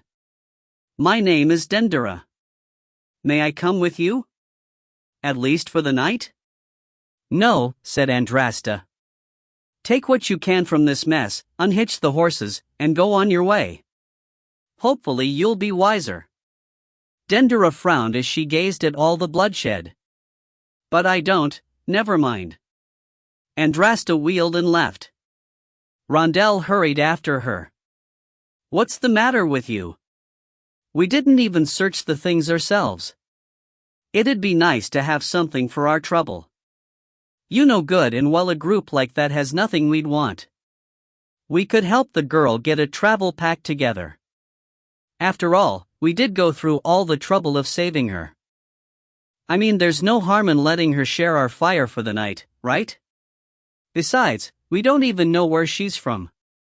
You ever considered that she might have some information we could use? There might even be a reward for her return if she really is a noble. Andrasta bobbed her head. Fine. Just for tonight. I'll be back at camp. For years, it seemed like Andrasta was always angry at someone or something. Her father, her family, her tribe, her entire country treated her poorly throughout her life, primarily due to her mixed blood. Master Enzi had done no better, though his reasoning had more to do with being the lone female among his students. After leaving Juntark, the way people looked at her may have changed, but her experiences with them did not. Everyone continued to treat her poorly with harsh words or presumptuous actions. She reasoned quickly that the best approach in life was to be the aggressor and place other people on the defensive. She returned to camp alone and angry while Rondell helped Dendera pick through the kidnapper's things. Her partner was a constant source of her anger as of late. His knowledge about the Jewel of Bashan had convinced Andrasta to go against her better judgment in forming their partnership. Their lack of progress toward that goal brought her closer to terminating the agreement each day. She couldn't keep wasting time with him. Regardless of the fact he might occasionally make me laugh. If he doesn't contribute something and get us closer to the jewel soon, it's over. She kneeled on the ground and worked to rebuild the fire Rondell scattered earlier. When finished, she settled down on her back and tried to sleep. It would not come. Her anger kept her awake. Seeing Dendera bound brought back painful memories of how helpless she once felt when she had received her scar.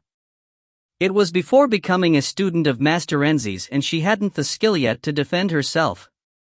She would have given anything to have someone stand up and help her as she and Rondell had for Dendera tonight. Yet, no one ever did. At least not for the right reasons. It only made sense to do what no one had done for her. But this girl ran away. She wasn't shunned or ignored by her family. She actually chose to leave. Andrasta could not understand why anyone would leave a family that appeared far better than her own. She rolled over. A part of her regretted saving the girl at all. Chapter 3. Rondell had spent the better part of an hour with Dendera sifting through the tattered belongings her captors had left behind. Their efforts warranted one half-filled pack of supplies worth keeping. Andrasta pretended to sleep on the far side of camp, lying on her side, back to the licking flames. Rondell ignored his partner, letting her sulk, puzzled by what had caused the sudden shift in her behavior toward the girl. He handed Dendera the remains of their stew. She took a bite and smiled before inhaling the bowl's contents like she hadn't eaten in days. Dendera sopped up the last of the stew with a heel of bread. Something about the girl seemed strangely familiar, but he couldn't make sense of it. She shoved the last bite in her mouth, let out a small sigh of contentment, and set the bowl down. Good? He asked. She looked at him for the first time since beginning her meal and reddened. Very much so. Did you make it? Andrasta did. She's a fine cook. He looked to his partner, seeing if the compliment had roused her interest. The only movement came from the rise and fall of her torso. So, how'd you get yourself in that mess back there? He asked. They lied to me. You don't say. She scowled. Make fun of me all you want. I was hungry and desperate for food. I didn't really think things through when I ran away. I had gone through all my supplies and money sooner than I expected to. The old woman offered me work. I was supposed to do some odd chores for her as we traveled to Palak. I was heading there anyway, so it made sense to take her offer. She paused. She seemed nice enough at the time. I'll bet. Then what? I met the rest of her family. The sons made me uncomfortable right away, but I didn't have many other options. Once we left the inn where we met, they tied me up. You should have followed your gut, said Rondell. Easy to say now, but I didn't know what else to do. So, you just hoped for the best. More or less. It must be an awful thing you're running from to take those kinds of gambles. I thought so, she muttered. You said you're heading toward Palak. What's so special there? It's the fastest way out of my father's lands. Someone was liable to spot me if I went north. Palak is not necessarily my final stopping point. She paused. You know, people call it the gateway to better things. The way you've handled things so far, it sounds like the gateway to your death. She puffed herself up. We'll see. So you're going to keep trying things on your own then? Yes. I've got supplies again and a horse. I've learned my lesson. I'll be all right. Rondell doubted it and was about ready to say so when Dendera turned her head to cough. The high-pitched nasally sound made him cringe. Something clicked inside his head, unlocking the secret to a riddle he hadn't been able to answer. By the gods, he whispered. Dendera looked up. What? I can't believe I didn't see it before. Granted, you don't look like the little girl I remember. He shook his head. I guess Dendera is a popular enough name in this region that it didn't register for me, even with that platinum hair when everyone else's is black. But that cough, even after all these years, I couldn't forget that. She scowled. What's wrong with my cough? I was just clearing my throat. No offense, but it's one of the most annoying sounds I've ever heard in my life. I remember thinking the same thing when you were bouncing on your father's knee in Gurga. Dendera blinked. You know my father? You mean you really are that Rondell? I played in his hall years ago. King Horus was a good man. He was actually one of the few people I played before that I'd consider a friend. You were the apple of his eye. Some apple, she muttered. Rondell ignored the comment, too busy thinking of how best to use the new information. It occurs to me that he would offer a huge reward for the return of his daughter, wouldn't he? Dendera frowned. Andrasta stirred at the edge of the fire, rolling over and giving Rondell an inquisitive look. Rondell snorted. I thought you were awake. Andrasta sat up. A king's daughter, huh? Yes, but just so you understand, a king in Igit is not at the same level as a king elsewhere. Horus would be a duke or a wealthy baron where I'm from. A king in Igit has to answer to the emperor. Still, a duke's daughter is nothing to laugh at, but... Dendera's eyes widened. She looked at Rondell and slowly stood. Maybe I'll just get a head start on traveling tonight. She backed away. After all, you said you didn't want me traveling with you. Things change. Andrasta grabbed Dendera by the wrists and began wrapping them in twine. Dendera started to protest, stopping at the warrior's icy glare. Settle down, said Rondell. Unlike your previous captors, we have no intentions of hurting you. In fact, taking you home is probably the best thing that could happen to you anyway. You wouldn't say that if you knew what I was running away from, snapped the girl. All right. What are you running away from? Dendera opened her mouth, ready to plead her case. She looked between Andrasta and him, then shook her head. People like you wouldn't understand. People like us? Rondell chuckled in order to hide his irritation at the comment. You forget I ran in your circles once. Whatever the other girls are whispering about you behind your back is nothing compared to what would have happened had we not come along. Just like everyone else who thinks they know me, mumbled Dendera. Andrasta sat the girl down. Dendera seemed deflated, which suited Rondell just fine at the moment, as she would be less likely to try and escape. He leaned back and settled in for the night, ready to dream something positive. The money they'd get from returning the daughter of a king would go a long way in building up goodwill between him and Andrasta. His partner gave him an approving nod before she too settled down by the fire. He smiled. Rondell woke as the morning sun gently kissed the sky. Stiff and tired from the training and excitement the night before, he dreaded the day's ride. Though his muscles had hardened and his lung capacity had expanded from what it was months ago, it never seemed enough. Anytime he thought he was getting somewhere, Andrasta would push him harder or have him do some crazy exercise he swore she invented only to torture him. Yet, every one of them she can do with ease. It made him wonder if in Juntark they had their children running up mountains, chopping wood, and fighting mountain lions shortly after taking their first steps. So much of his partner's past remained a mystery to him, and she seemed in no hurry to share. Even if she let some tidbit of information slip, it often raised more questions than provided answers. Rondell huffed his way back to the horses after a quick run through the woods. The exhaustion permeating through every limb made him wonder if he should attempt to sleep on the road while riding. He had tried it once before, but falling off into a patch of briars made him wary of doing so again. Not one of my more graceful moments. Still, I might not have a choice the way I feel. That took longer than it should have, said Andrasta as he approached. He coughed for air. I bet I was faster than you thought I'd be. She said nothing in response, which meant he had guessed right. Sprinting the last part of the journey before merging into the clearing had been a gamble. He could have tripped or twisted an ankle, but he reasoned that after securing their new job to see Dendera home, he should keep building on the goodwill already earned. I've got the horses packed, she said, giving Rondell her back and leaping onto her mount. Dendera sat in the saddle.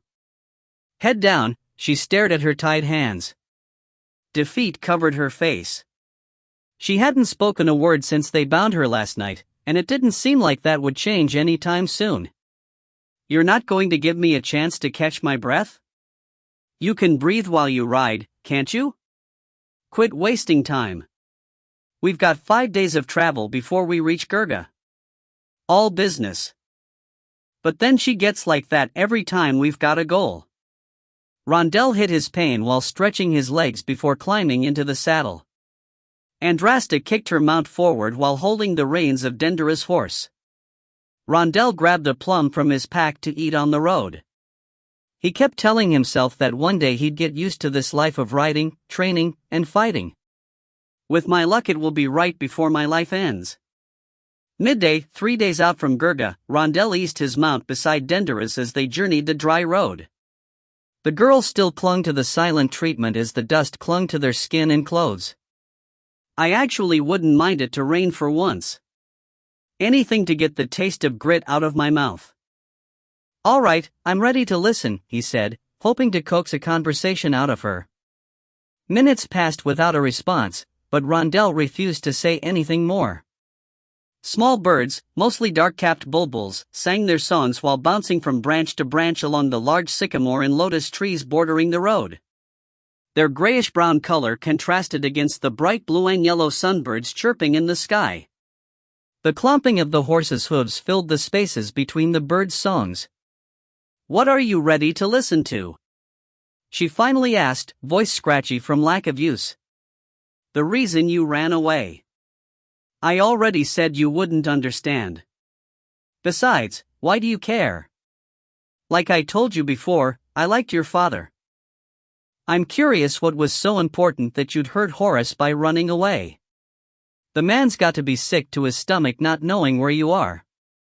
Only because he'll have to figure out some new plan to save his lands. Huh? She sighed. Father wants to use me as a bargaining tool. I guess you are old enough to be married off. I'm only 16. I hope to wait at least another year or two before worrying about that. 18 is the more ideal age, but you aren't so young that it would be frowned upon. Just be glad you don't live in Hearth. They marry their girls away as soon as they have their first monthly visitor. She made a disgusted sound. What's wrong with those people? They probably wonder the same about everyone else. Different cultures have different standards of what's normal. He paused. You had to know this was coming. I did. But I was promised a say in the matter. So you had someone already in mind then? No. I know who I didn't have in mind. I take it that's who Horace set you up with? King Kafil. Rondell choked. He's old enough to be your father's grandfather. I know. Marriage wouldn't be nearly as bad of an idea if it was to someone closer to my age or at least someone less revolting. It's disgusting to imagine making love to some shriveled old man. She shivered despite the warm weather. I'd rather die than marry him. If I remember right, his name does mean to die for. Rondell mused. That's not funny. Sorry. He hid a grin. Did you talk to your father about the match? Yes. He apologized but dismissed me all the same. That doesn't sound like the Horace I knew. My father is dealing with a lot. Besides all the nonsense that the cult of Sutek has returned, there are rumors that the surrounding kings of Igad are looking to make a grab at some of my father's more questionable holdings since the emperor doesn't seem to care what his kings are doing right now. King Menednasht in the north is the one my father is most concerned with. Rondell's brows furrowed. I know I've been out of touch, but I don't recall Kafil being in control of a great army. I'm not sure how he would help your father in a confrontation against Menednasht, but Kafil may not have a great army, but he does have money thanks to his iron mines. Jahi thinks that father will use that money and hire out mercenaries to fill his ranks. Jahi? Your little brother? Gods, it has been a long time. He suddenly felt much older. Yes. He's much sharper than people give him credit for. He thought on what Dendera said. Horace was as close to a good man as he had ever met in the backstabbing world of nobility. It still pained him to hear of the man's troubles. Out of curiosity, what does your mother say about all of this? She was a strong woman. Dendera's voice fell. She passed away years ago. Oh. He cleared his throat. My condolences. Rondell considered everything again and found himself growing annoyed. I don't understand. All this upheaval in your father's life and your solution was to run away? You make it seem like I'm a selfish brat. No. You do that job on your own. I was growing sympathetic for a moment, but now I see a girl unwilling to do her duty to her father. Easy for you to say. You won't be the one expected to fulfill your spousal duties with Kafil. As old as he is, you probably won't have to suffer through it more than a few times before he dies or loses interest. He might not even be able to fulfill his duties. The whole thing could work out in your favor. He'll die while you're still young. Then you'll inherit all his wealth and lands. At that point, you can get yourself half a dozen young, virile, male slaves to wait on you hand and foot. Rondell caught sight of his damaged hand at the reins. Trust me, there are far worse things to deal with than what you're so frightened of. You almost had to suffer through some of them before we found you. Dendera said nothing. For a moment, Rondell thought she had realized the wisdom of his words. But a quick glance showed him a face reddened with anger. By the time she learns anything, it will be after she's hurt herself. Dendera's voice was tight with frustration when she finally spoke. I ran away from people like you. People who think they are good at judging others after just a few brief words together when they can't even decide for themselves who to be. You know nothing of me. You know nothing of the life I've lived. She squeezed the horn of her saddle until her knuckles went white. Perhaps you should stop worrying about others and concern yourself with doing a better job of hiding the fact you're nothing more than a crippled minstrel pretending to be something he's not. Dendera looked away, retreating into herself. Rondell wanted to respond with a quick retort, but her words took his fight away. They made camp that evening just off the road in a copse of sycamore trees, interspersed with the occasional figure. Rondell came in from his afternoon run. He had decided to get it over with early before he had time for the dread to grow. The strategy seemed to do him good. He re-entered camp quietly, walking up to Dendera from behind when he noticed her arms pumping away near her feet as she sat hunched near the fire. He grew suspicious and hurried over. She looked over her shoulder and in a panic seemed to hide something beneath her dress. Beads of sweat ran down her brow. What were you doing? He asked. I was just trying to start a fire. I figured I'd practice while you were gone. It might come in handy. Dendera's face was expressionless. She held a rock in one hand and a piece of flint in the other. A small clump of dried grass and leaves rested at her feet in the shape of a nest. A pile of twigs sat beside that. She had everything needed to start a fire. A perfect alibi. Too perfect and too out of character. He shoved her backward and lifted her dress. What is the matter with you? Touch me and I'll scream. Wait until my father hears of. Be quiet. After her harsh comment toward him on the road, he had no patience for her. He straightened her legs as she tried to curl them. The tip of a broken saw blade protruded from the middle of her thighs, a few inches above the knee. I've heard of a chastity belt, but never something like this, said Rondell. He spread her knees apart so the blade fell. He snatched it from the dirt, noticing its rust. Give it back. I found it, she said, fixing her dress. Rondell looked around the well-used campsite. The place would be rife with junk from previous visitors. You can have it once you're in your father's home, but... He examined the rope at her wrists. As he figured, the girl had managed to wiggle away a few strands near the inside of her binds. He yanked at the ropes to make sure that they were still strong. The blade had been too dull to do much more than offer the girl hope. Still, Rondell had no idea what else she might be hiding. He looped another rope around her ankle and tied it off at a nearby tree. The knot did not look as good as Andrasta's, but it would at least provide one more safeguard against Dendera's attempts at escape. He walked away, letting the girl stew as he went in search of his partner. Rondell found Andrasta with half her armor off, standing still as a statue in thigh-deep water. Tall papyrus plants surrounded the small river, their thin stalks rising some 5 feet above the water's surface. A large willow tree cast a huge shadow over the scene, its branches drooping to the ground. Andrasta held a makeshift spear overhead with point down. Her eyes flicked up from the water for the briefest of moments. Rondell got the message. He froze and said nothing. The spear darted down, striking like a snake. Andrasta's arms recoiled upward just as swiftly, splashing water. A large perch, impaled through the middle, flapped at the end of the spear. She waded toward shore with her catch.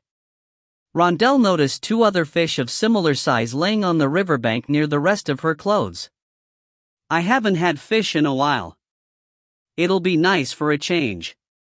She began to redress. Do you know how to clean them? Well, I didn't think so. She sounded disappointed. It wasn't necessarily his fault that he had few outdoor skills. True, he had traveled perpetually as a minstrel, but he always did so in groups. Rondell had relied on others to handle things like hunting and cooking while he earned his keep by providing hours of entertainment to pass the time. He had sung countless songs, recited numerous poems, and even told hundreds of the raunchiest jokes imaginable depending on the company he rode with. He tried those things early on while traveling with Andrasta, but the woman would have none of it. "I want actions, not words." Rondell changed subjects. "I caught Dendera trying to escape." Andrasta's head shot up. "Don't worry. I stopped her. She found an old blade and was sawing at the ropes. Didn't get very far. I tied her ankle to the tree as an added precaution before I came over here." Andrasta grunted in what Rondell thought might be approval. However, the woman had so many inarticulate noises, it's some effort to keep track of what each sound meant. She strapped on her last shin guard. "I don't know what that dumb girl thinks she's going to do. She'll have more to worry about than running into bandits. She's been sheltered so long she'll likely die from eating the wrong berry." "At least you know that much." "Thanks. I think." Rondell's old life had gained him a general understanding of many subjects most people would never have the opportunity to learn. He once spent 3 months traveling with a well-respected herbalist. He borrowed from those experiences shortly after he and Andrasta had escaped prison when a hive of hornets attacked them on the road. Being able to ease Andrasta's swelling had been one of the few times she showed him appreciation. "She's still young," he continued. "She'll learn as she gets older." "I doubt it." Andrasta picked up the perch, ducked around the willow, and started back to camp. "I overheard you two talking today. Being married off can be awful when it's something your father does to get rid of you. But Horace does not sound like that sort of man. You had the right of it when you told her about being selfish. She could repay her father and still live the good life." She lowered her voice. "Almost makes me wish we never saved her." Rondell stopped. "Seriously?" Andrasta paused and looked back. "That'd be the lesson she needs." Rondell noticed the tenseness in Andrasta's shoulders and the way the air whistled through her nose as she seethed. "Is there something you want to talk about?" Andrasta relaxed, but only for a breath. She caught herself before anything personal slipped out. "No. Let's get dinner started." A high scream ripped through the air. The echoes seemed to bounce off every tree around them. Andrasta dropped the fish, drew her sword, and sprinted toward camp. He followed in the woman's wake, regretting his decision of an early run. Rondell reached the clearing, 3 steps behind Andrasta.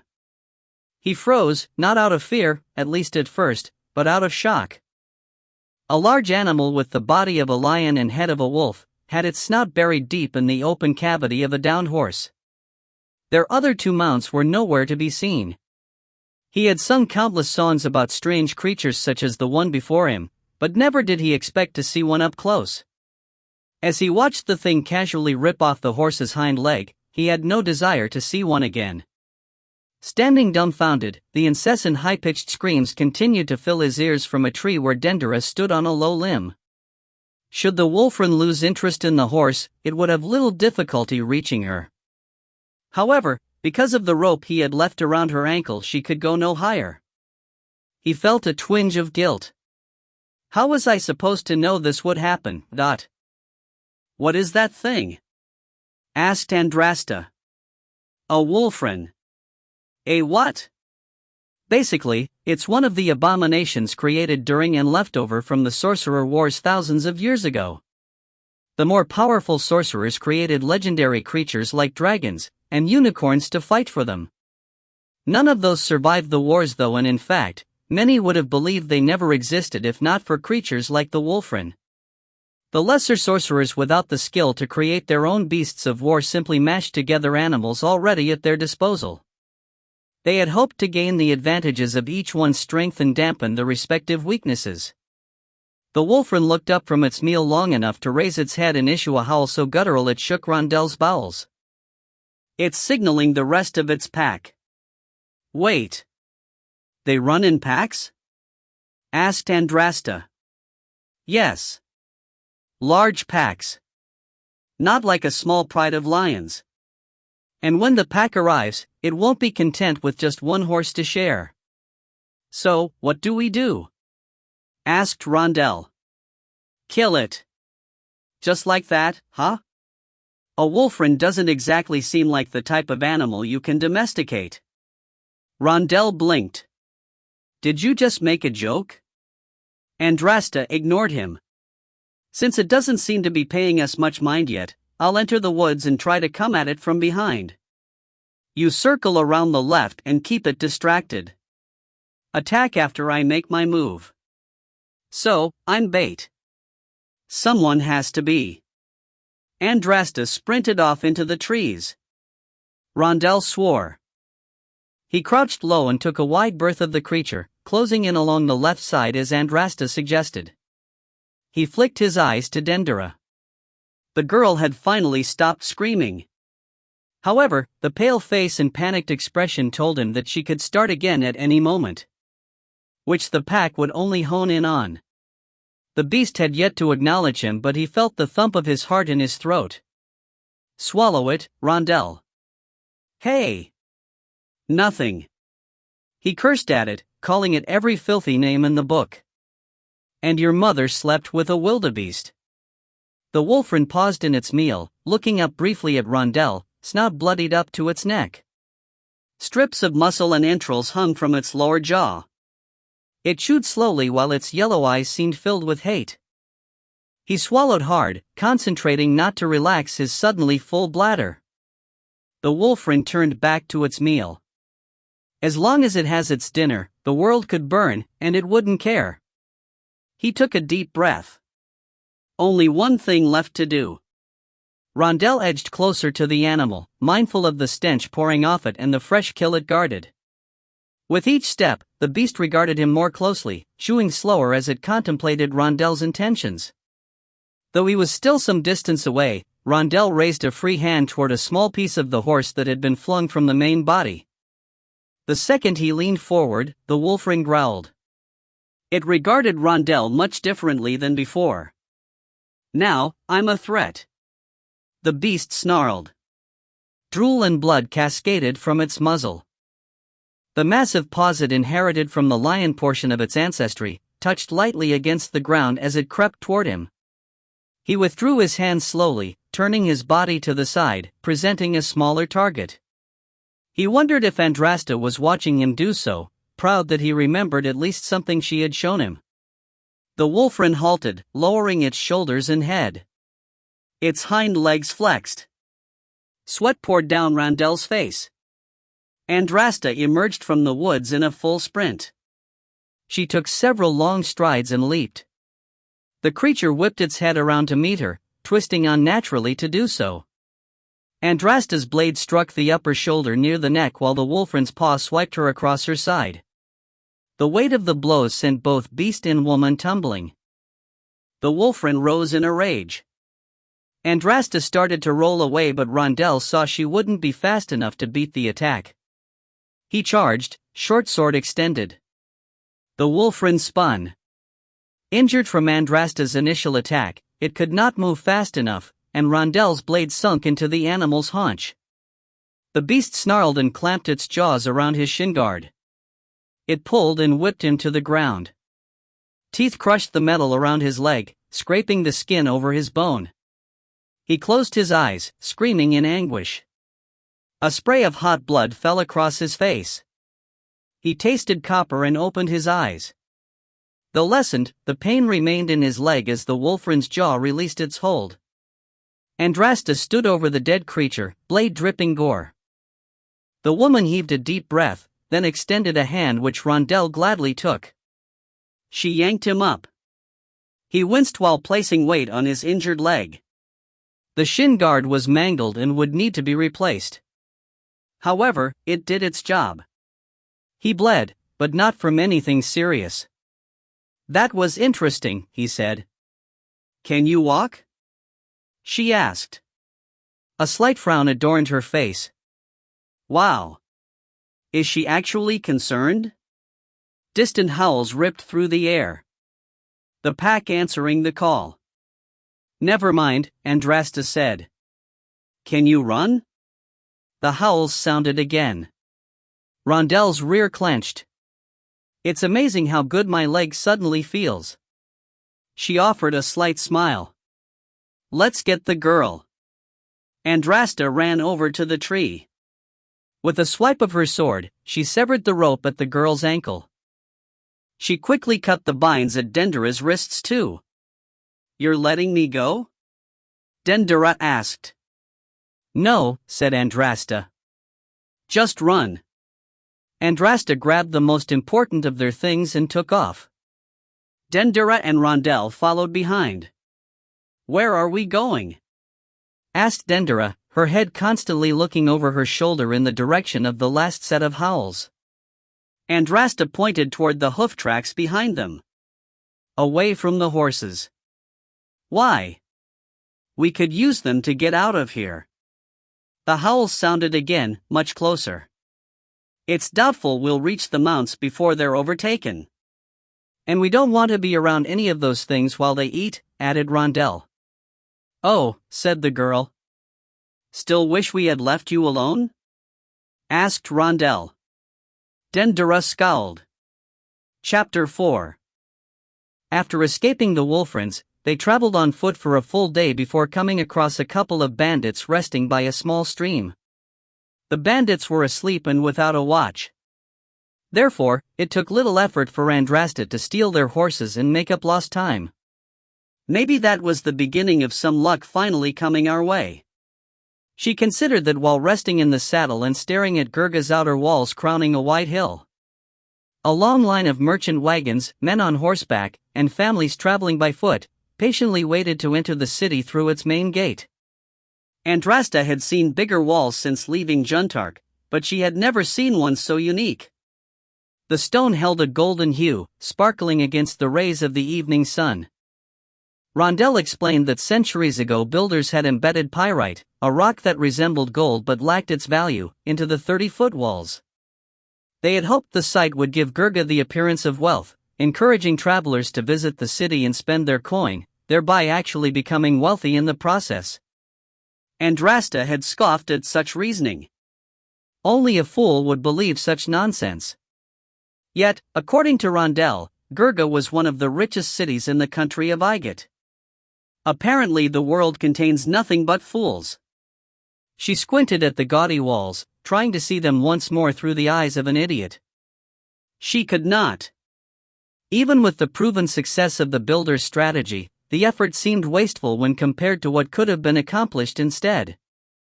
Her gaze drifted to the low mountains that stood behind the ascending city. Why waste time and resources to give the appearance of wealth? They should have spent more time looking for the real thing. She shook her head, certain that voicing her opinion would only garner a disappointed look from Rondell or the girl. Regardless of where she traveled, no one seemed to understand her. Then again, who understood me in Juntark? Andrasta eased her mount up as the line moved. A dozen guards, each holding a round shield and long spear, flanked either side of the two great, cedar doors. They wore smooth breastplates that shone as though they hadn't seen a single moment of use. Metal skirts of thin steel shaped into what looked like feathers protected the waists and upper thighs. Leather covered both shins and forearms. The guards interrogated everyone wanting entrance to the city. Shouldn't we push up to the front? Asked Rondell. Why? Because we have the king's daughter, he whispered. That should count for something. Do you think they would believe us? Why wouldn't they? Because they're gate guards. I doubt any of them have been within 100 feet of the king, much less his daughter. They might think we're lying and arrest us for suspicious activity. We say nothing until we reach Horace's residence. His personal guard will recognize the girl. Good idea. However, there is one problem. What's that? She asked, frustrated by the smugness of Rondell's tone. What's to stop her from messing this up for us, Dot? She grunted again, not wanting to admit he had a point. "I'll handle her," Andrasta said as she moved her horse next to Randel's. With one arm, she grabbed Dendera around the waist and lifted her off Randel's horse. The mount whinnied. She set Dendera down in front of her. Andrasta withdrew a thin blade and pressed it into the small of the girl's back. "You say nothing." The girl whimpered briefly, then nodded. She clenched her jaw, agitated with all the delays. "Just keep thinking of the money this will bring. With it, we'll be much closer to the Jewel of Bashan." The sun set just as they entered the city. It had taken longer than Rondel would have liked to reach the main gate, but they managed the guards with no hassle. Merchant wagons rolled past, wheels banging against the uneven, cobbled road as he inhaled the city smells. Dirty. A monsoon would do wonders for improving that. It appears the time in small villages and the open road has spoiled me. The last light of day danced off the tall, tan buildings of sun-baked brick and limestone. Large painted columns supported the front walls of each structure.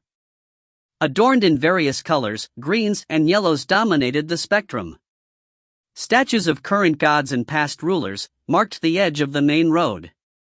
Occasionally, a sculpture of startling proportions stood out among the rest. Those people depicted were often adored more than the gods themselves, legendary heroes from Igat's most memorable histories.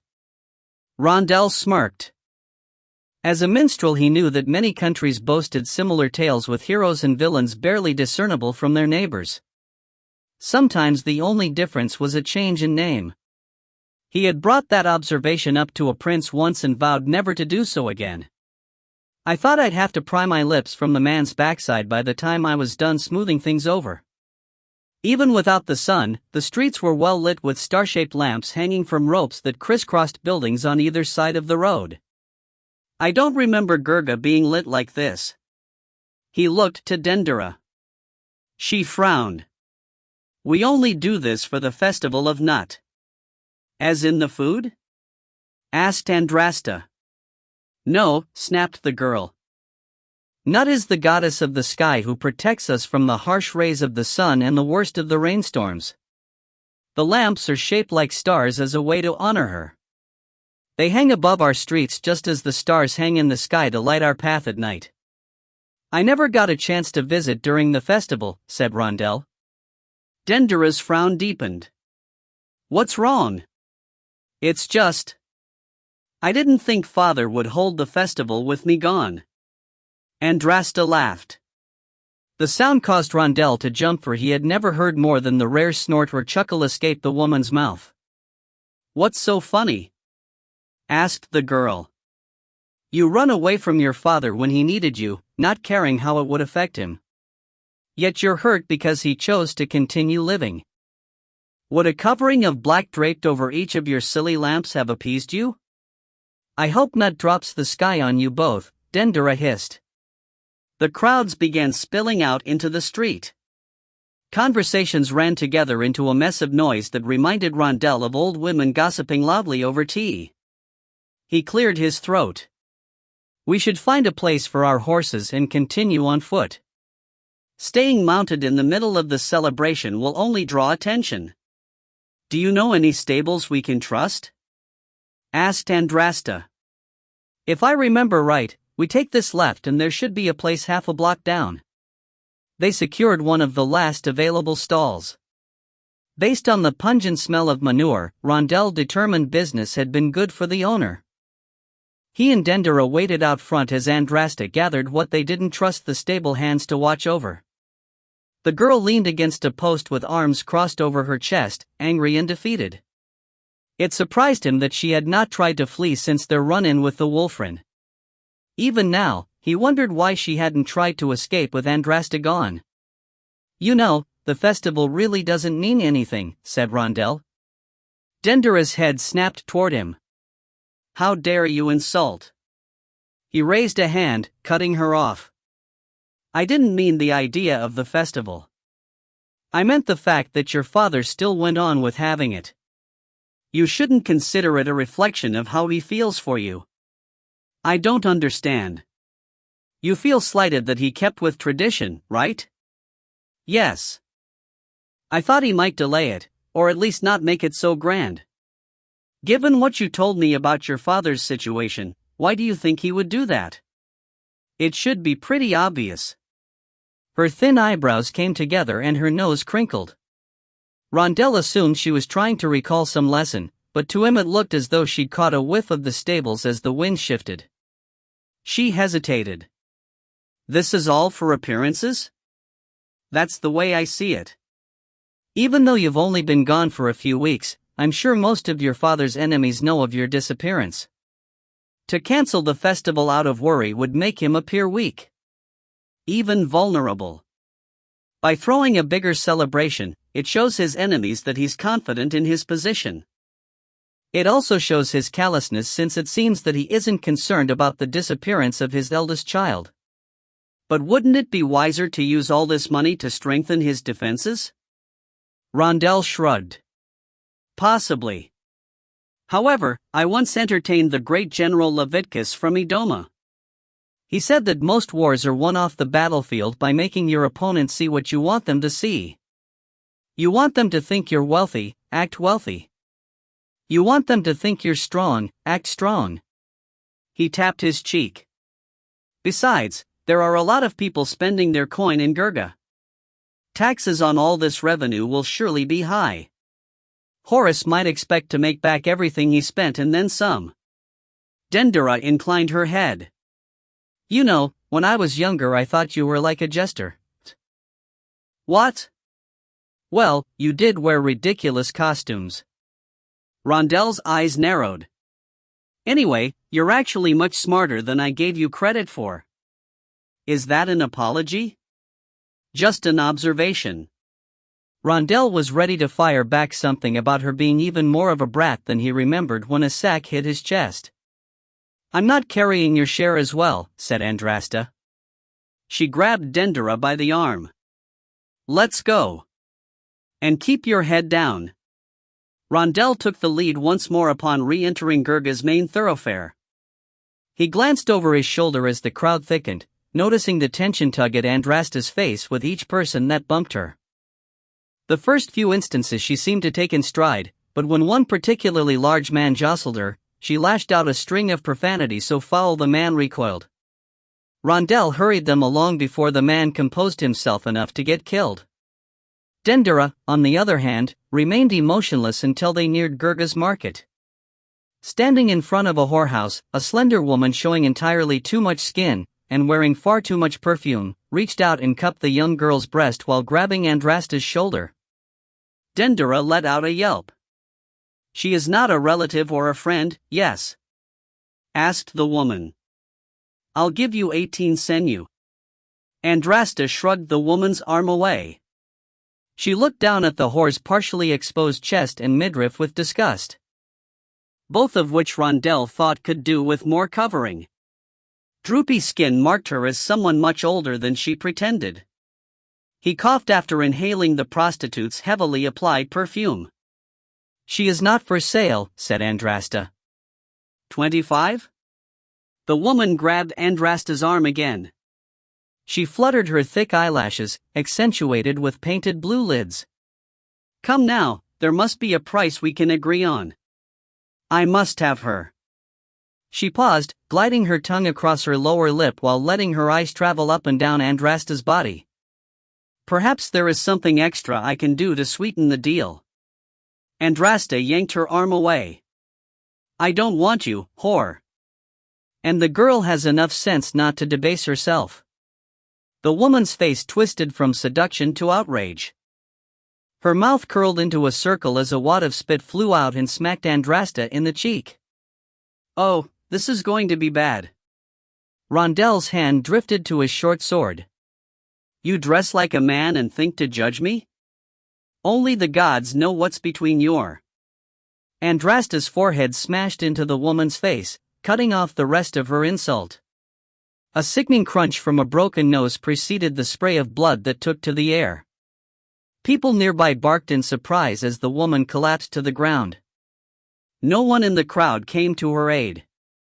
A burly man pushed through the doorway of the whorehouse. His eyes widened at the sight of the prostitute's limp body. He came forward with closed fists when he noticed Andrasta's forehead decorated with blood.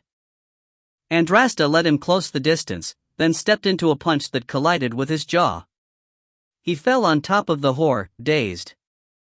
Andrasta spat on them both. Rondell tugged at her arm, ignoring the shocked expression on Dendera's face. "We need to get out of here before the watch gets word of this. We stand out enough as it is. Assaulting two people isn't going to do us any favors. The whore started it. And you more than finished it. Now, wipe the blood off your face." He hurried them away, wary of any more danger. Moving further away from the whorehouse, Rondell noticed children darting in and out of the crowds, brushing into many of the finer-dressed citizens before escaping with hands full of money or jingling jewelry. Gods, they start young. Further in the shadows of dark alleys, glimpses of the men those children would grow up to be waited patiently for unsuspecting travelers. Danger is sometimes where you least expect it. Rondell's hand tickled the hilt of his sword to calm himself. The rest of their journey through the city was filled with far less excitement. Even at the center of Gurga, in the midst of jugglers, dancers, sword swallowers, and fire eaters, they made it through the throng of people without incident. The king's residence sat at the top of a hill 2 miles from the eastern gate. A barrier of thorny shrubs butted against the 10-foot limestone wall surrounding it. Atop the wall, every 100 feet, rested a small, guard outpost. An archer patrolled each one. Rondell tried to make up for Andrasta's intimidating glare by putting on his best smile while striding toward the gate. He acted as though the 6 guards approaching him were nothing more than a bother. "Stop where you are," called one of the guards as they closed. "The festivities are behind you. This is not a place for sightseeing." Rondell's smile widened as he slipped into his old persona of Rondell the Bard. "Thank you, my good man. My partner and I are foreigners here. However, I visited this great city many times in the past and once called King Horus my friend. I hoped I could find an audience with him this evening as we have something I'm sure he'd be most interested in." The guard scowled. "What are you going on about?" Rondell shook his head. "I apologize. I am Rondell, once known as Rondell the Minstrel or Rondell the Bard, the greatest musician, poet, performer, and, dare I say, entertainer of this age. Perhaps any age prior." The guardsmen snorted. "You definitely have the arrogance of Rondell. But you look and sound nothing like him." Rondell swallowed, suddenly more aware of the rasp in his throat. "Besides, everyone knows Rondell died years ago. Finally slept with the wrong woman from what we heard." He cleared his throat. "There is some truth to that. But as you can see, I am indeed alive." He pointed to the scar at his neck. "And I assure you it is quite the tale to tell. I'd be more than happy to have your master allow you a seat at his table when I recite it to him inside. The king isn't accepting visitors at this time. Even if you are who you say you are, he has more pressing things to concern himself with. Come back when the festivities are over in 2 weeks." Andrasta swore. 2 weeks. We can't." Rondell raised a hand to silence her. "I am not just an old friend seeking an audience to reminisce about times gone. I have something for your master that I'm sure he has sorely missed. I'd love nothing better than to return it to him." The guard's eyes traveled up and down Rondell's person. "And what might that be?" Rondell gestured for Andrasta to come forward with Dendera. The girl put up the faintest of struggles as if the weight of the situation finally sunk in. He forced her head up. "His daughter." The guard's eyes widened.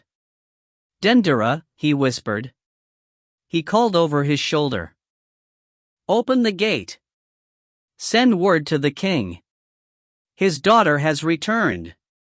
Rondell bowed in appreciation. "I knew you'd see it my way." Chapter 5. One of her father's guards led Dendera quickly to Horus's study. Another ushered Rondel and Andrasta to the dining hall. The guard held her at the elbow like she might sprint away at any moment. Because that worked out so well before. The guard knocked on the study's door. "Enter," came her father's voice from inside. The guard opened the door, pushed her in, and latched it closed without a word. Alone, Horace bolted across the room, wrapping Dendera in a tight embrace. Despite her anger at being returned, she leaned into him, placing her head on his thick chest as he dropped his bearded chin on the top of her head. He smelled of caramel, a weakness her father indulged in when stressed. They held each other for several moments, neither speaking. She had missed him greatly. "Maybe he'll understand how important this is to me now. You scared me to death. I thought I lost you." His voice sounded tired, on the verge of breaking. "I'm sorry I scared you." Horace released his embrace and held her out at arm's length. He frowned, wrinkled eyes showing the hurt that his mouth conveyed. "But not sorry you left?" "I didn't want to leave. I had to." His arms fell to his sides. "I'm sorry you don't want this marriage. But it must happen. I can't believe that even after I ran away, you still want me to marry Kafil. I need you to do this. But you promised me that." "I know what I promised." His calm voice was a stark contrast to hers. "But too many people are counting on me to protect them. This is the only way I see how. Do you think they are more worthy of your protection than your own daughter?" He grimaced and looked away. "This is not easy for me."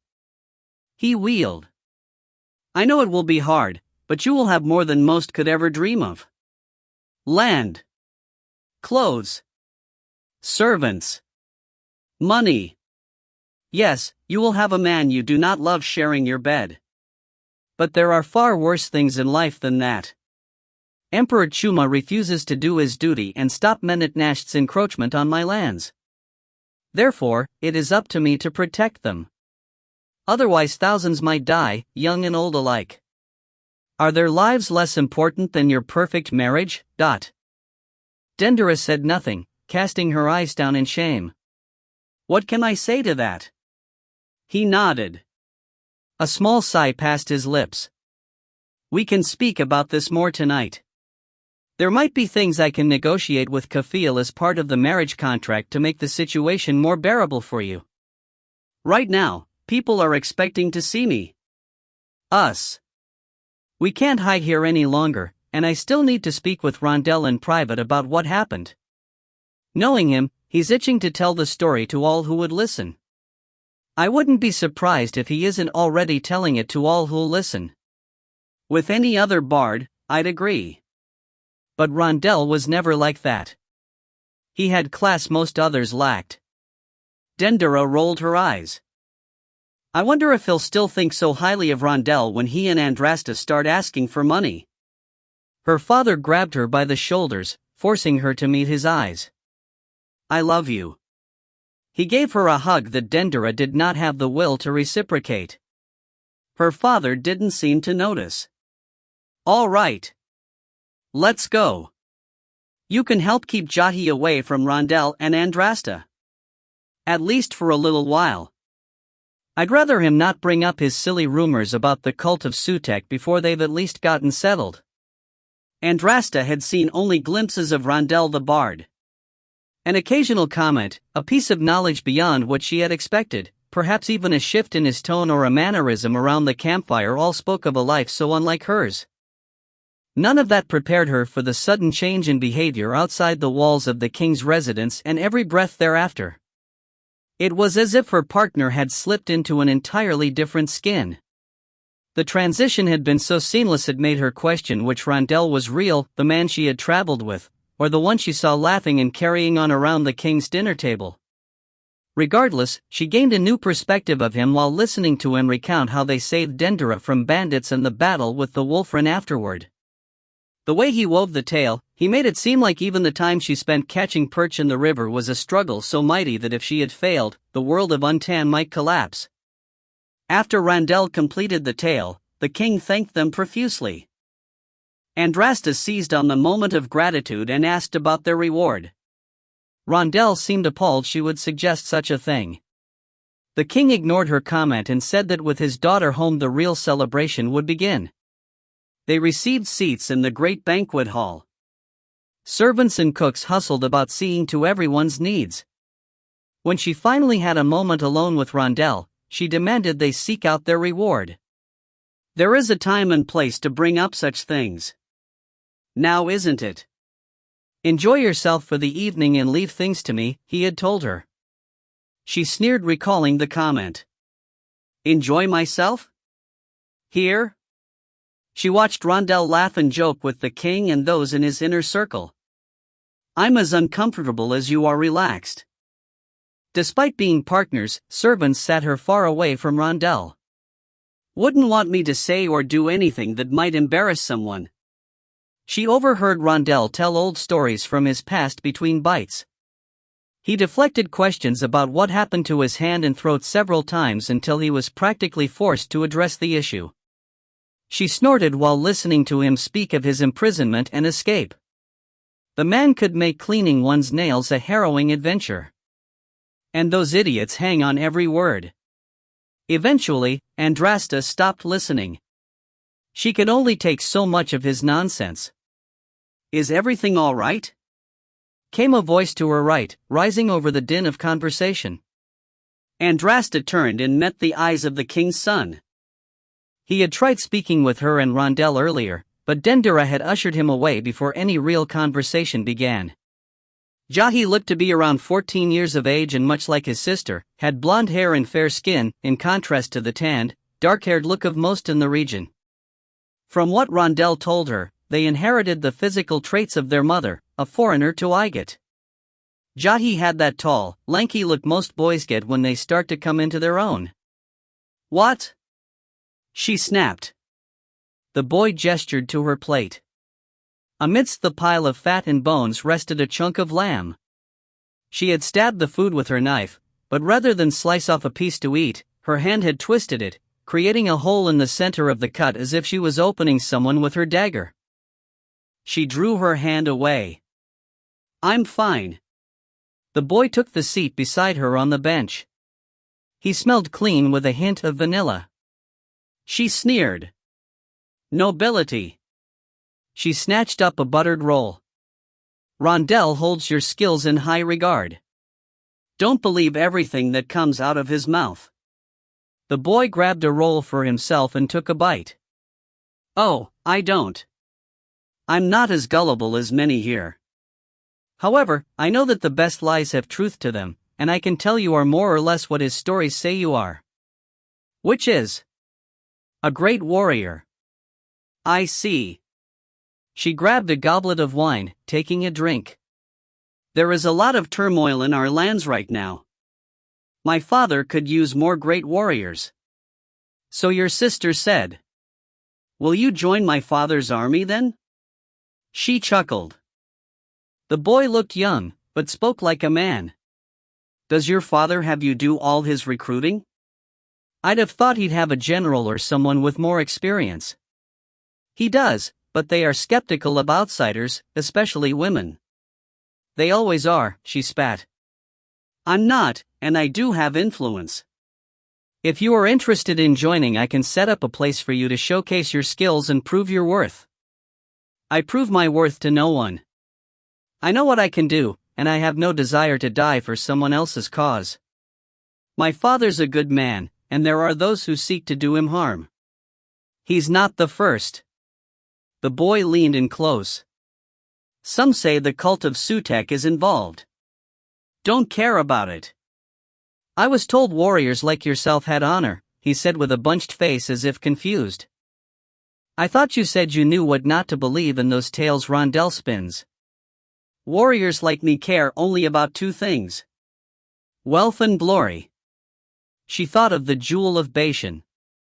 Your father can't afford the price I'm seeking to satisfy either of those things. She took a bite of bread. Now let me eat in peace. Jahi scowled, but stood and spoke politely anyway. Very well. Enjoy your meal. Rondel's raspy laughter rose over the clamor of conversation. It made Andrasta's stomach turn. Not likely. And that's how it happened. Rondel finished the tale of his escape from prison once more with a satisfying feeling of relief. He had repeated the story 4 times since the feast began, and he felt the last time had been his finest, as he even did a serviceable job of mimicking the voices of others in spite of his damaged throat. Horace heard each telling of the story, and the king had sat as enraptured the 4th time through as he had the first. Rondel always liked the man for his ability to enjoy a good story or song. People like him encouraged his best performances. Their attitudes became infectious, and before long entire audiences hung on his every word. "The story is riddled with holes and inconsistencies," said a voice. "You and a woman, regardless of how large she is, killing that many men? I don't believe it." The voice sounded low, but because of the conviction it carried, it cut through the enjoyment. He searched the audience of a dozen of the king's closest men and a few of his allies. For seats to his right sat a young man with coal-black hair and beard. His eyes shone a deep blue, and the candlelight reflecting off them reminded Rondel of lapping waves. The laughter faded as the young man's stare bore into Rondel. He said nothing more, waiting for Rondel to defend himself. "There's one in every crowd." In the past, he would dismiss or subtly embarrass his detractors in such a way that might cause them to fade away while he regained control of the audience. He once commanded that sort of power with ease, but as he gazed at the rest of the table filled with faces waiting for him to address the accusation, his confidence wavered. Rondel cleared his throat, but found it dry, barren, with no words to support his story, though he had barely embellished the tale. He felt small. Weak. Insignificant. "I'm nothing now. I can spin a good yarn, but many can do that. What once separated me from others was my voice, but it's a shadow of what it once was." He looked down at the drab clothing visible under a mismatch of cheap armor, browns and grays decorated with dirt and sweat, a far cry from the lavish outfits he had once been known for. And a far cry from those worn by the nobles around me. "I'm an embarrassment to the name I once held. I can't believe I thought I could just slide back into this life. Doing so tarnishes what legacy I had. Perhaps it's better for people to think that Rondel the Bard is dead. Just be Rondel.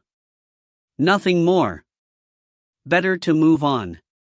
He swallowed hard while searching for the best response to the young man's accusation. The only thing that came to mind was an apology. Fitting. "I can start by apologizing to them for thinking I still belonged in their company." "But that's enough. You believe what you want to believe. Of course it has some embellishments here and there, but what story doesn't, right, Rondel?" asked Horace, slapping the former minstrel on the shoulder like an old friend. Rondel found his voice, seizing the opportunity offered by the king. "You are correct, my lord. It makes for a more interesting tale. However, the essence of the story is true." "Of course it is. And what better proof of that than the fact my daughter is here with us again? Now let's give our guest a break. He is the one we should be entertaining." Rondel forced a smile, relieved that the king had deflected attention away from him. "That won't be necessary," he said, graciously. "I'm sure that like many celebrations, there is much business that still needs to be addressed. Please do what is needed and I'll return to my meal." He looked down at his plate. He had barely taken a bite since the celebration began. Once he started spinning tales, he couldn't stop himself from moving into another. Realizing that, he actually felt embarrassed. "I just had to make myself the center of attention again. And by craving center stage, I left myself open to Thabit's remarks." "Well spoken," said Horace before turning to an advisor. And just like that, Rondel was forgotten.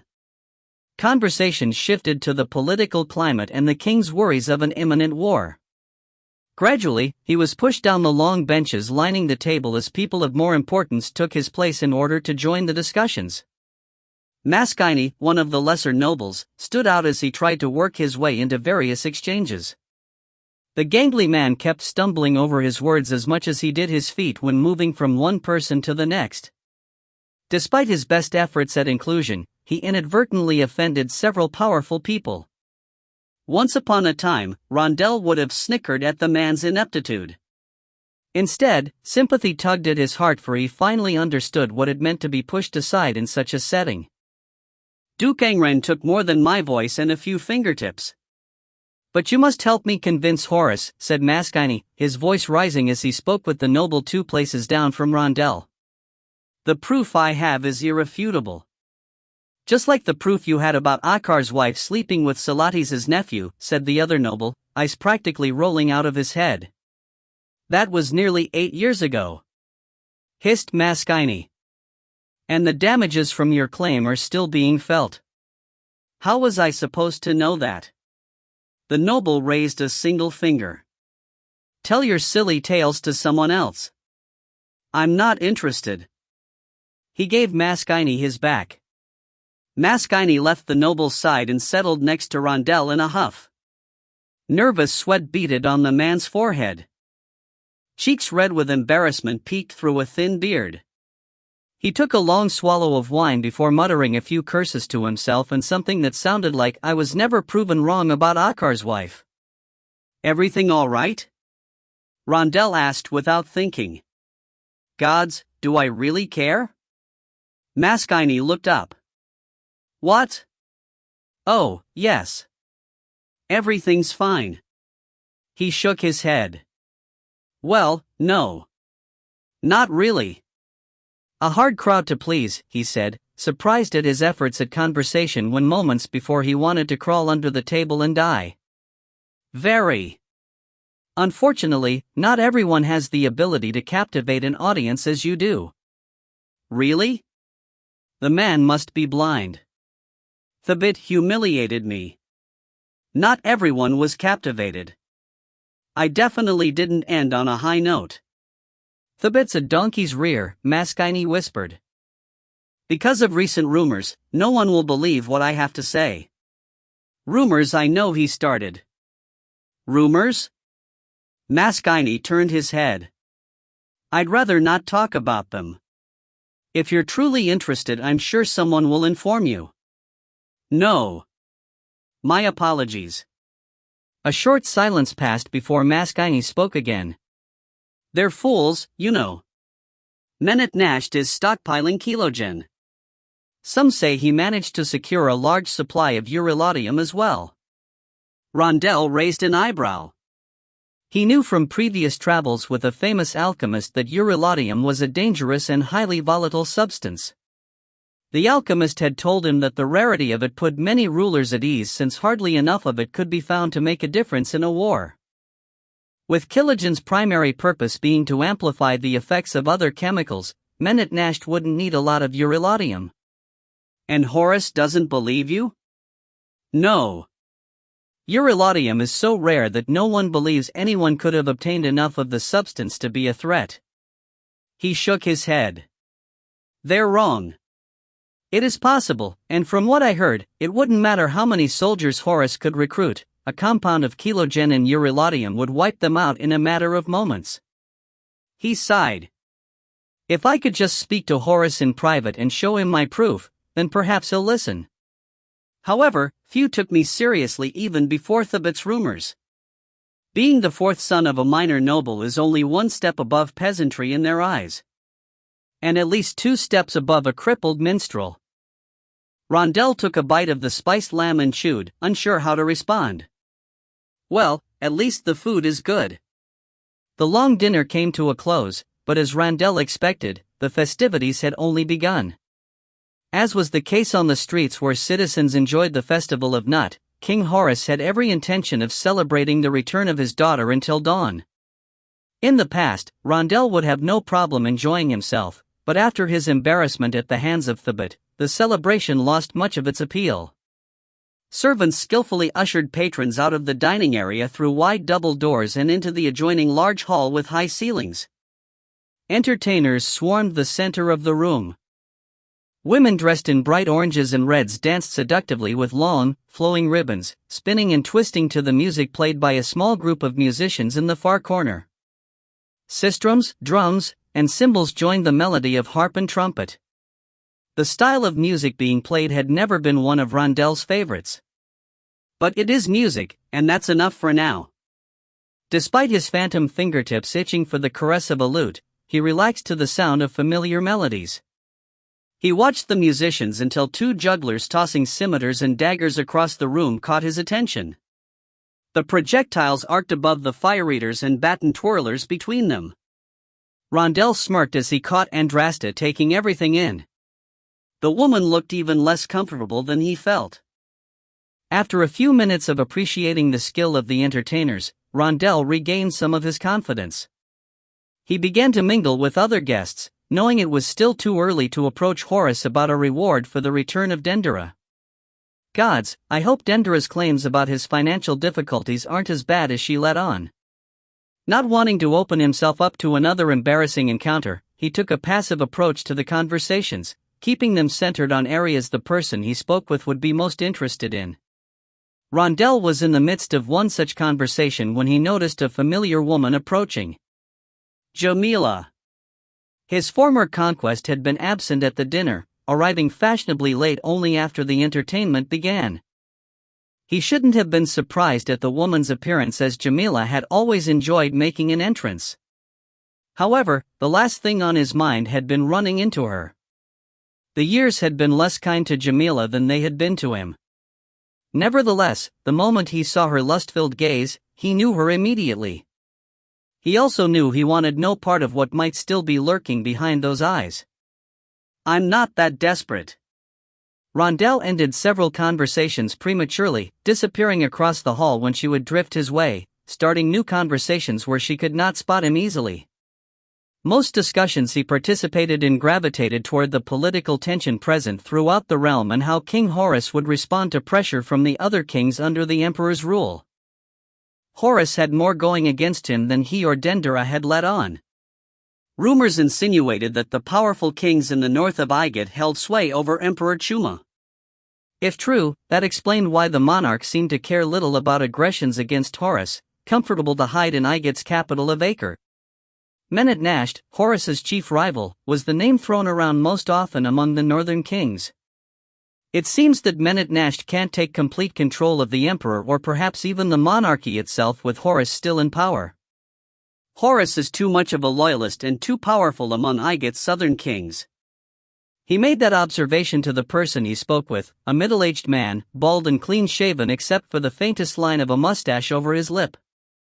Exactly, said the man. And the problem for Horus is that everyone of importance knows of that unspoken threat. People haven't decided who to support? Not entirely. And yourself? Asked Rondel. The man frowned. I'm sorry? Have you decided? I assume you're at least leaning toward Horus's cause based on your attendance tonight. The man chuckled nervously. He began coughing. Pardon me. I need to step out for a moment. He turned away and disappeared through a side door. I see you continue to have a resounding impact on your audience. Rondel faced Thibaut. The young man, somewhere in his mid-20s, had walked up beside him unnoticed. He sipped wine from a bronze goblet with a twinkle in his eye. He must have seen something in Rondel's expression because he eased back a step and offered a slight bow. Please, forgive me. I seem to have offended you, which was not my intention. Unfortunately, I have a curse of speaking my thoughts without considering how others might perceive them. Rondel offered a slight bow, barely more than a nod. It's quite all right. I've suffered from such a character flaw myself. Thibaut cocked an eyebrow as if considering whether what Rondel said was an insult. Oh, it was, you pompous little prick. Rondel might have cared what others thought of him when confronted in the middle of a large audience, but in private he would not accept someone belittling him. Thibaut took another sip. Just so. A word of advice, and I mean this with the sincerest of hearts, I would refrain from asking people to declare allegiances. There is too much uncertainty for anyone to feel comfortable doing so, especially in light of Dendera's return. What do you mean? It changes things.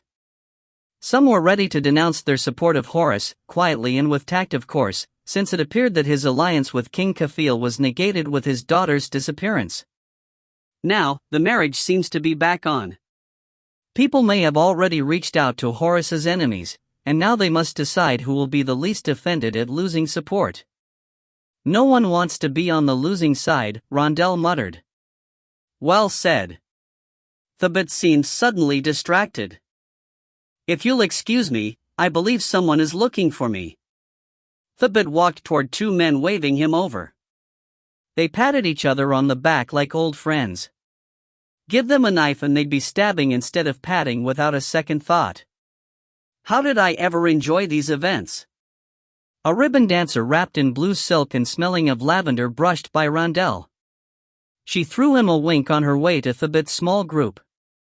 She began flirting with them immediately. Ah, now I remember, he thought wistfully, trying to suppress a grin. Thabit slipped an arm around the dancer's slender waist. She leaned into him. I hate him. He is obnoxious, isn't he? Rondell's eyes rose at the comment. It was spoken louder than most would have dared. Horus's son appeared next to him, arms crossed like a man twice his young age. I'm sure he has a few positive traits somewhere. Jahi snorted. None that I've seen. I don't know why my father invited him. He needs all the help he can get. A man in your father's position can't afford to be picky. I'd normally agree with you, said the boy. Except it is well known that Thabit is supporting Menat Nasht. Everything he says or hears will go back to him. Father still thinks he can win Thabit's support if the alliance with Kafil is cemented. Rondell grunted, surprised to hear a boy so young speak like a man seasoned in politics. You don't think that's possible? No. Too bad. Your father is a good man. I hope everything works out for him. You could help, you know. How, Dot? Jahi's young face tightened as he guided Rondell off to the side. The cult of Sutek. Have you heard of it? In passing. I've heard the name in a few conversations tonight. Your sister also brought it up while traveling. It's ancient, centuries old. It's gained a great deal of power recently, and I believe it's because my father's enemies are using it to strengthen their position against him. He gestured to where Thabit stood. Some of those people are here even now. Do you have proof of this? Yes. And have you presented it to your father? I can't. It's complicated. How can it be complicated? Either you have proof or you don't. Rondell had heard the cult mentioned several times during the night, but it was all with the same dismissive tone. Like it was nothing more than a fairy tale. Perhaps he is still a boy after all to be focused on such nonsense. Jahi's face tightened. It isn't that simple. However, if you and your partner will help me, we can. Look, I know you mean well. But if this cult was any real threat to your father, he would have addressed the issue, regardless of what else he's dealing with. The last thing he needs is for you to stir up more trouble for him. That's what your sister did, and because of that he may have lost some of the support he was counting on. Start accusing people of working with a cult, and you might do more than cause them to switch sides. It might be the final push toward war. You don't understand. It's growing stronger all the time. Hundreds of years ago, they ruled these lands by fear and strange powers that were said to come from Sutek himself. Even now, since the cult's resurgence, people like Thabit and Menat Nasht and others who are connected to it have grown wealthier with greater resources at their disposal. The rumors of what this cult used to do to obtain its power would turn your stomach. If those things are going on now. Jahi, I know you're a smart child, but trust me, forget about cults and conspiracies. Leave that stuff to the adults. He gestured to one of the younger dancing women. Why don't you spend your time talking to one of them? They might seem a bit old for you, but many would love nothing better than to catch the eye of a young king's son. But the boy started to protest again, but Rondell ignored him and walked away. He wanted no part in politics, and he sure didn't want to become involved in rumored cults. There you are, said a high voice that caused Rondell's shoulders to bunch. A large woman, half as wide as she was tall, waddled up to him and blocked his path. She wore a bright, single-strapped yellow dress, far too tight for her own good. Familiar orange bracelets adorned her wrists and forearms, clinging tightly against her where once they hung loose. Rondell cursed himself for staying too long in one spot but still managed to force a smile and bow. Jamila, it's good to see you this evening. She frowned. I was beginning to think you didn't recognize me. She looked away. I know I'm not quite as lovely as I once was. An enormous understatement. Nonsense, my dear. Your mere presence fills this room with light. He chuckled to himself at the joke. Dressed like that, she looks like the sun. She blushed. You always said the sweetest things to me. Her gaze ran up and down his body. I have been hearing about your trials. It's a cruel thing what happened to you. Rondell tilted his head in surprise. Others had made similar comments to him throughout the evening, but none with Jamila's sincerity. Yes, it was a trying time. He cleared his throat, changing subjects. But please, tell me about you. Who is the lucky man to call you his wife? She looked away, wiping at the bottom of her eye. I never married. Rondell blinked. How is that possible? She might not be much to look at now, but she was once quite beautiful. And more importantly, very rich. I can't believe you've had no suitors. I turned them all down. I've been waiting for you to return. Like you promised when you left. Gods, that was what, 9 years ago? Oh. Well, She reached out and touched his hand. It's all right. You don't have to explain. I understand now that you just needed to finish your entertainment obligations like your note said.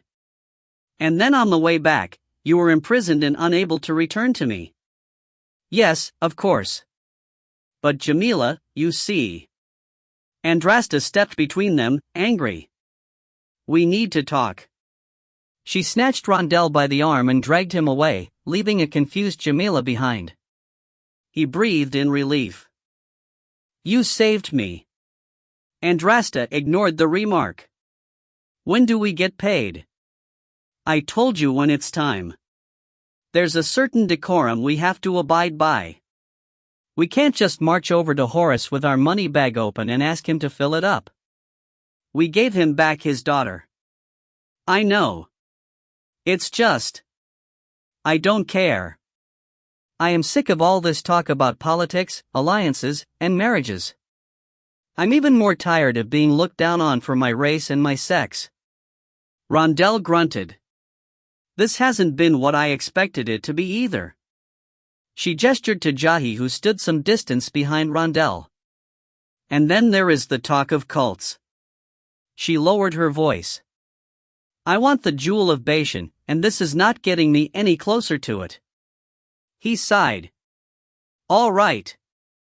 Just let me do the talking so Horace doesn't take our asking as a complete insult. Fine. Rondell maneuvered his way through the great hall toward Horace. He paused several times to say hello to those he passed. He wanted his approach to appear casual. Marching over to Horace with a determined look and a warrior trailing behind him would only pique the interest of guards and likely cause a scene. Rondell slid in beside Horace while he spoke with two older gentlemen. Andrasta stood 2 steps behind. As he waited, he tried to gauge the mood for a natural break in the conversation. He cleared his throat. Horace turned. Oh, Rondell, I'm sorry. I didn't notice you come up.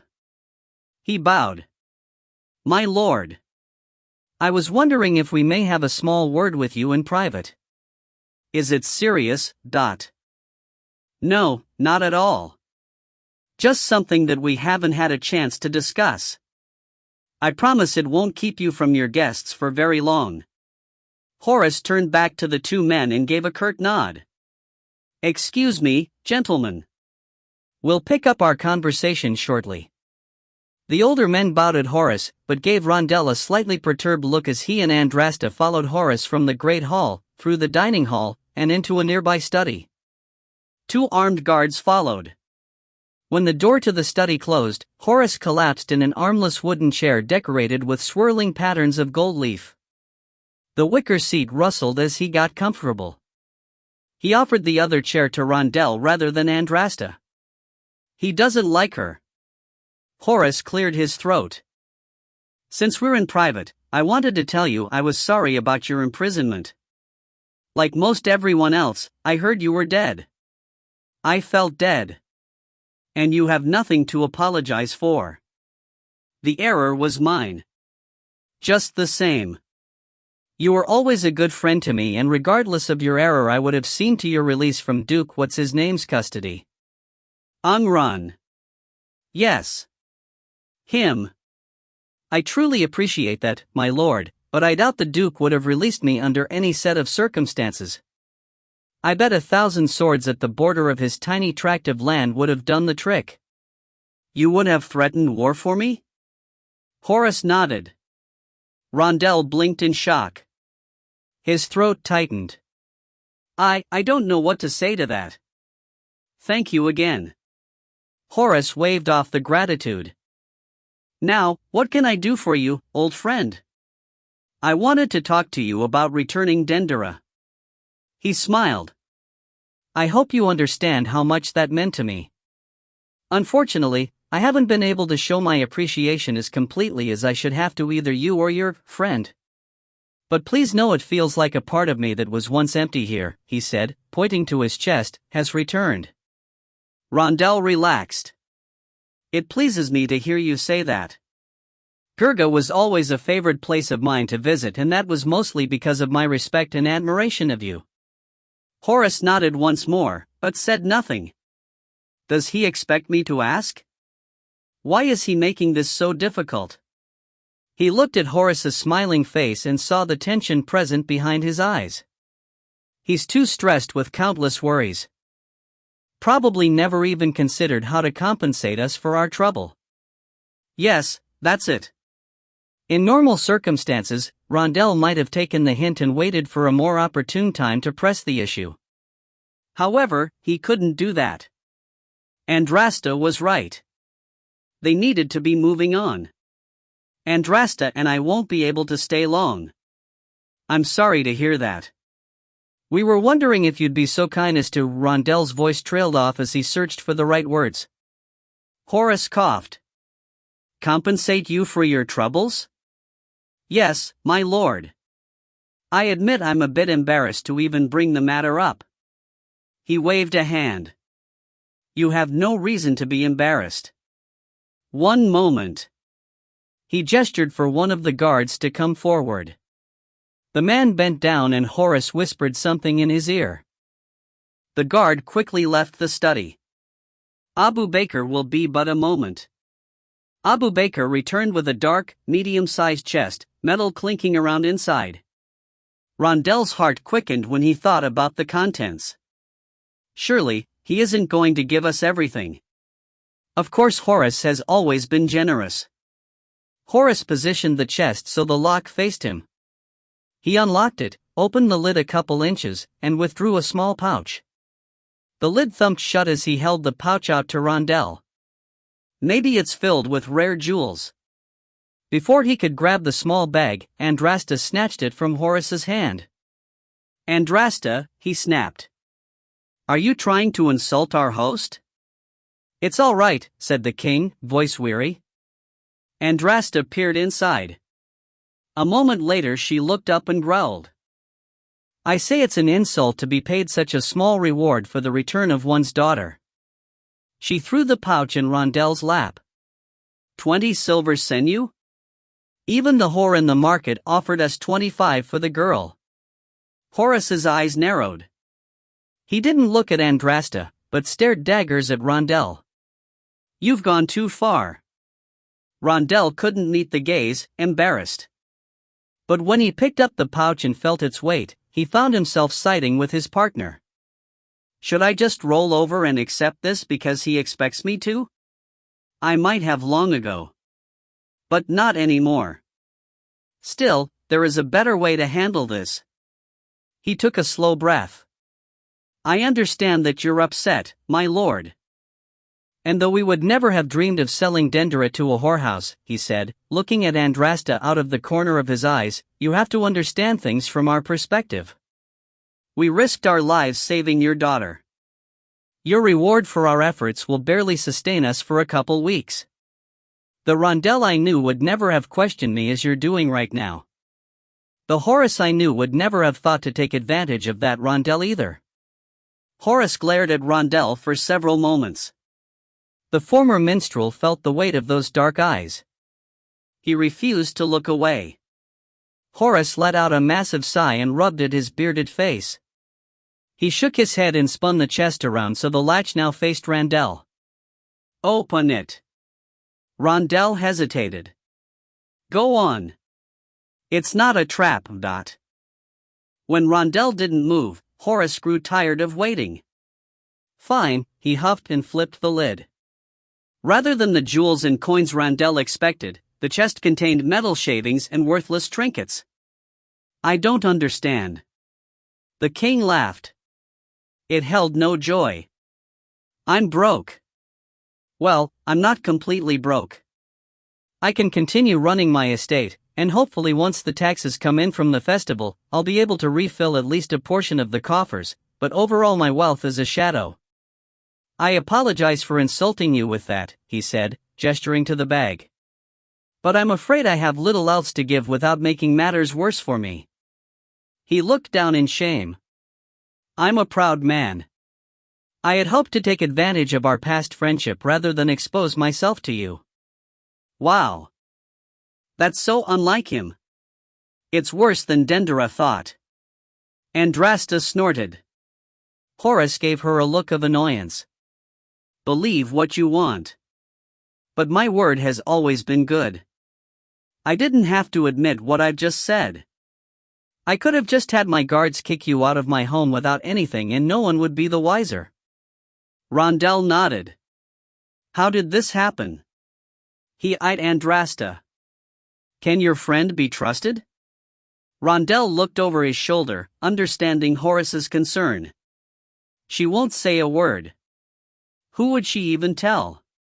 She has no friends and anyone dumb enough to seek information from her would get a knife to the gut. Horace hesitated a moment longer while staring at Andrasta. Rondell thought he'd end their conversation. However, it seemed like his old friend needed to say what was on his mind. 2 nights ago when the festival began, someone broke into my private treasury and took everything. This party you see tonight was actually never meant to happen. I threw it together to keep all the likely suspects in Gurga while my most trusted guards scoured the city looking for culprits. I had to sell several family heirlooms to fund the blasted celebration. I was already low on funds before the theft. I take it you haven't had any luck? None. There's only so much I can do without creating more problems.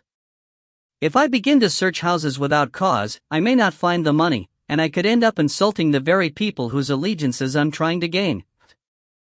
And even if they overlook that, once they find out why you're searching homes, you'll lose their support anyway. More problems I can't afford to have with the threat of Menetnasht hanging over me. He shook his head. You know I've thought about sending an assassin to solve all of this. Killing Menetnasht would be the quickest way to solve most of my problems. Or create new ones. An assassin doesn't sound like something you'd do. It's not. Just a desperate man considering desperate things. He waved a hand. Besides, it would end up being a wasted effort. Others have tried to throw assassins at Menetnasht to no avail. How has he survived? His bodyguard, Nizam, never leaves his side. As solid as a hippo and quick as a striking snake. Nizam apparently is unequaled with a sword, though he didn't need it to take out the assassins. Killed all three of them with his bare hands. Andrasta grunted as if unimpressed. I've been hearing rumors of your Elaudium, offered Rondell. Horace actually chuckled at that. You've been listening to Mascini. Don't. He's a good man, but ill-informed. This rumor of your Elaudium, that he started by the way, is the one thing I don't need to concern myself about. He sighed. What I need is money to buy troops. Money I don't have. Money I wish I could share with you because you've not only warmed the heart of a father by returning Dendera to me, but also given hope to a ruler. Dendera's marriage to King Kafil is even more crucial than before if I'm to support an army. His head sunk in his hands. Gods, I hate having to do this to her. I know she hates me. But what other choice do I have? So much hangs in the balance. He rubbed his eyes, took a deep breath, and sat up. She's been so good to me after my Salama died. It's an awful way to repay that. The decisions of someone in your position aren't easy to make. No, they're not. He stood, face returning to the cheerful mask he had worn the rest of the evening. Come, the longer I'm away from the festivities, the more people will begin to wonder. Dendera looked around the celebration in her father's great hall, wishing she was anywhere but beside King Kafil. At least he stopped holding my hand. She began rubbing her palms absent-mindedly, suppressing a shiver while thinking of the old man's clammy skin. This is the reward for all that I've done. After her mother died, Dendera asked for nothing, determined not to be a burden to her father in his time of mourning. She had sacrificed so much to keep him happy and worry-free. When he was drunk, it was she who made sure Jahi was fed, bathed, and rested. When her father overslept after a night of weeping, it was she who entertained important guests while servants quickly got him ready to greet them. Even when her father finally ceased mourning her mother, she remained at his side, trying to be as supportive as her mother had been for him. Taking care of her father and her brother had consumed her. But she hadn't cared. She loved them, and it had been rewarding in its own right to step into her mother's role. That's why it had meant so much to have a say in who her husband would be. She wanted her hard work and the responsibility of running another household to be for someone she loved, or at least did not despise. Her father didn't see that going back on his promise to her was like a knife through the heart. It was the one request I made to him. Sacrifices she'd made seemed to mean little. She hadn't even allowed herself the chance to mourn her mother properly. Pushing aside years of emotions, wishes, and desires was worthless. How are you holding up? Jahi's voice startled her. She looked over at her smiling brother and then glanced back to Kafil. He was engrossed in another boring conversation. Dendera decided it would be safe to step away. Sorry, Jahi whispered after a few steps. I didn't mean to scare you. It's all right. I'm just trying not to be sick. The liver spots look worse than before I left. Jahi chuckled. Maybe I can buy you paints for a wedding present. You can turn the spots into shapes on your wedding night to help pass the time. Dendera cuffed him in the arm. That's not funny. Ow. Yes, it is. I guess it is a little funny. I missed you. I missed you too. And though I hate that you have to marry Kafil, it's good to know you're safe again. I guess there is that. She paused. I saw you talking to Rondell and Andrasta earlier. What was that about? I was trying to get them to help me uncover more information about the cult of Sutek. Father still doesn't believe me. Frustration undercut each word. I'm not surprised. Even I don't believe you. Cold hands wrapped around her arm. What are you doing over here? Her stomach flipped at Kafil's voice. She turned toward him, trying to put on her best face. Just speaking to my brother in private. I didn't want to disturb you. Kafil gave her a disappointed look. Enough of that. I want you at my side tonight. Come. Where are you going? Hissed Andrasta. The exit is behind us. I know, said Rondell. I need to do something first. Andrasta muttered something behind him which he ignored. Horace had already returned to the Great Hall. Rondell and Andrasta had the option to follow him back inside or leave. He knew that Andrasta didn't believe what Horace said about his finances.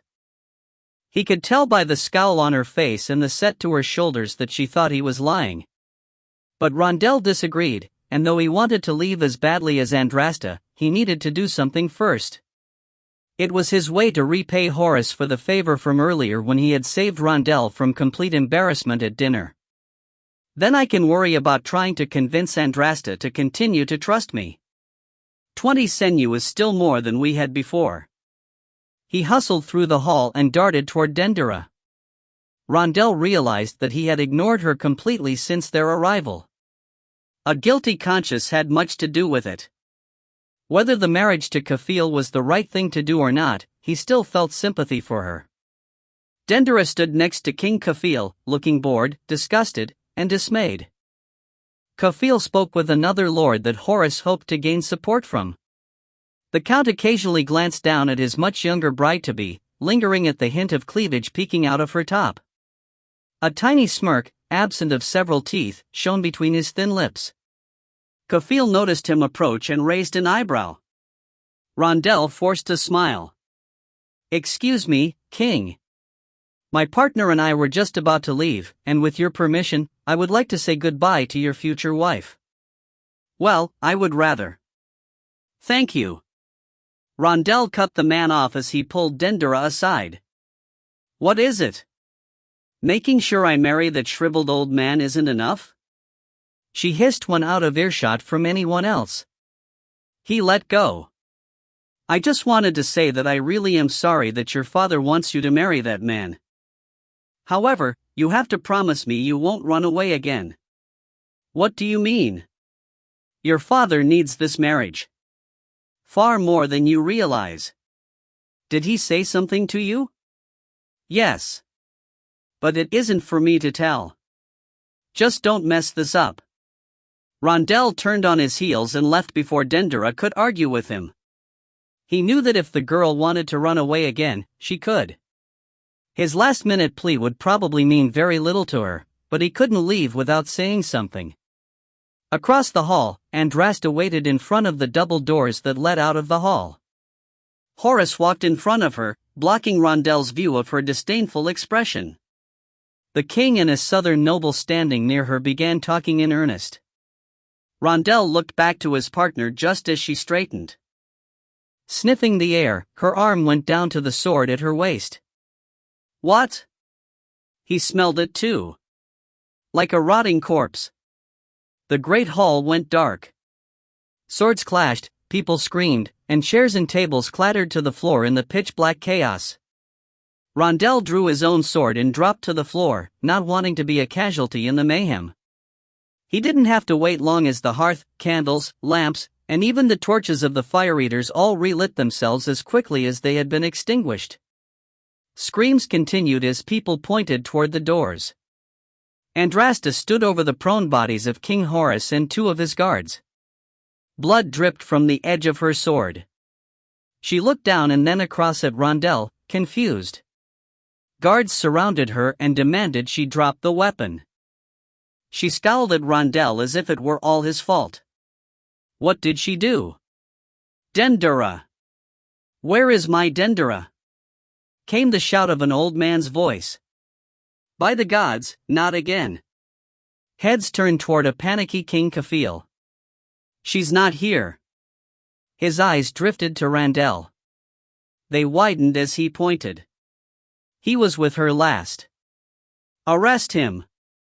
Rondell cursed while thinking of the look Andrasta had given him.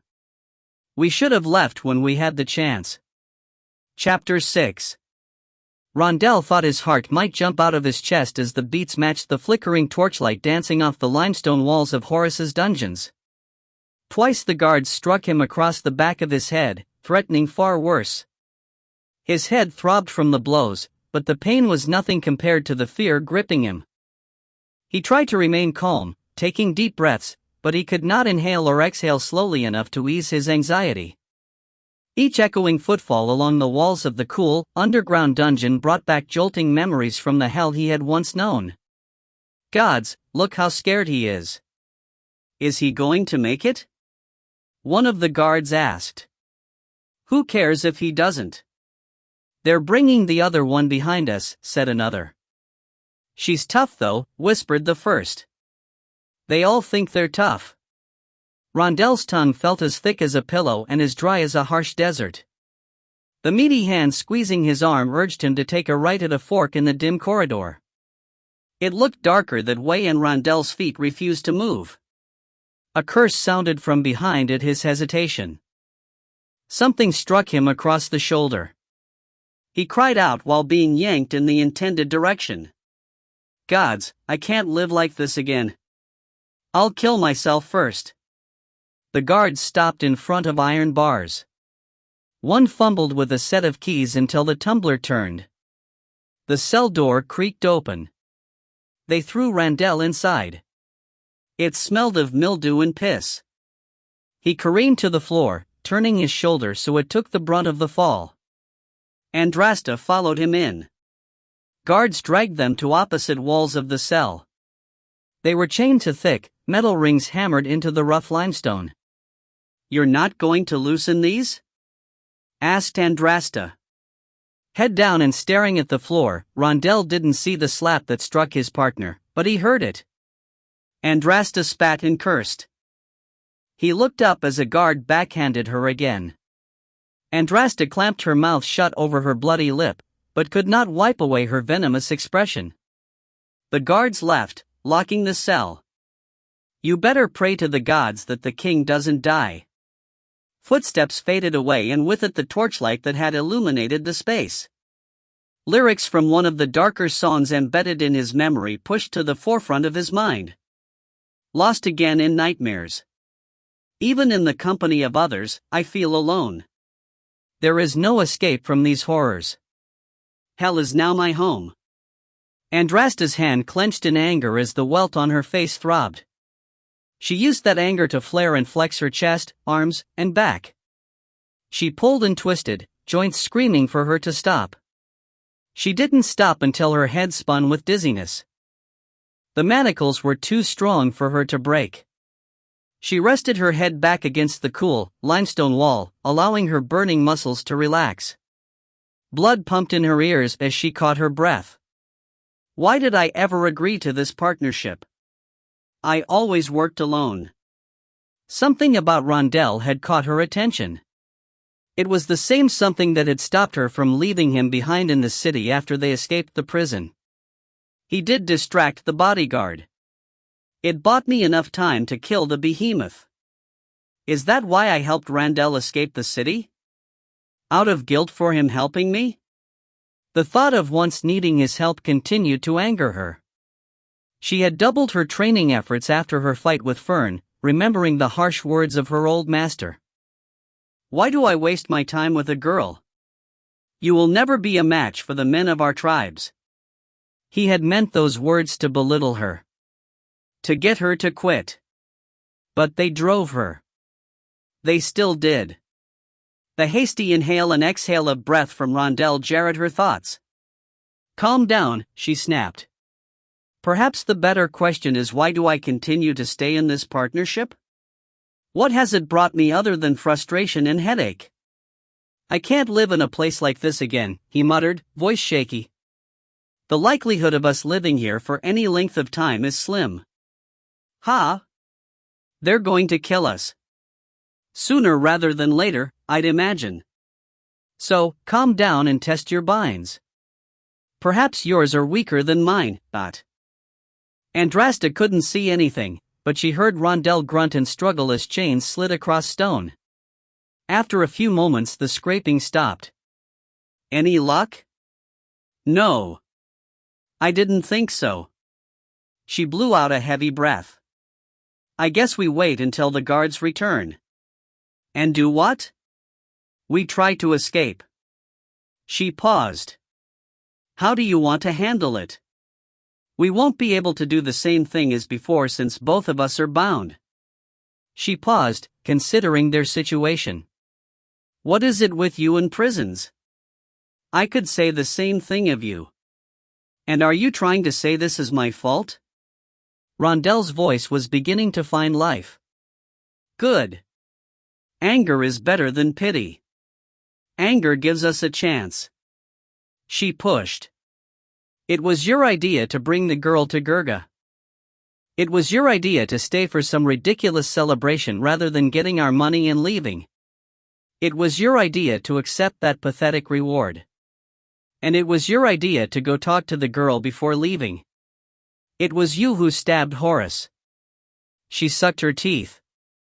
Don't tell me you believe that. You were holding a bloody sword with 2 dead guardsmen and an injured king at your feet. Think. I didn't try to kill the king any more than you kidnapped the girl. Silence stretched and she grew frustrated. I'm finding fewer reasons to maintain this partnership all the time. You're right.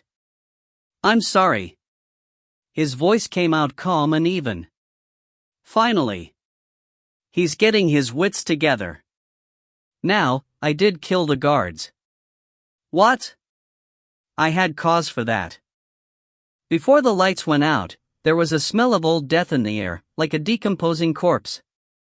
It was faint, but strong enough to make the hair on the back of my neck stand. I smelled it too. She continued. That's when I reached for my sword. When the hall darkened, voices spoke in a different language. Swords came loose of scabbards and someone mentioned killing the king in a language I actually understood. I sensed someone was about to attack me, so I defended myself. When the light returned, I saw it had been the guardsmen. Rondel swore. We were set up to take the blame. It appears that way, said Andrasta. But by whom? It could have been anyone. The hall was filled with tension and uncertainty. Whoever it was, they knew what they were doing, waiting until we were about to leave, after we met with Horace alone. It's possible they knew we were discussing compensation with him and that we'd be upset with what was given us. The guards who accompanied Horace when he told us about being broke will think we had cause for trying to kill him. Good. His fear passed and he's thinking clearly again. Andrasta clicked her tongue. A lot going against us. Except Horace is alive.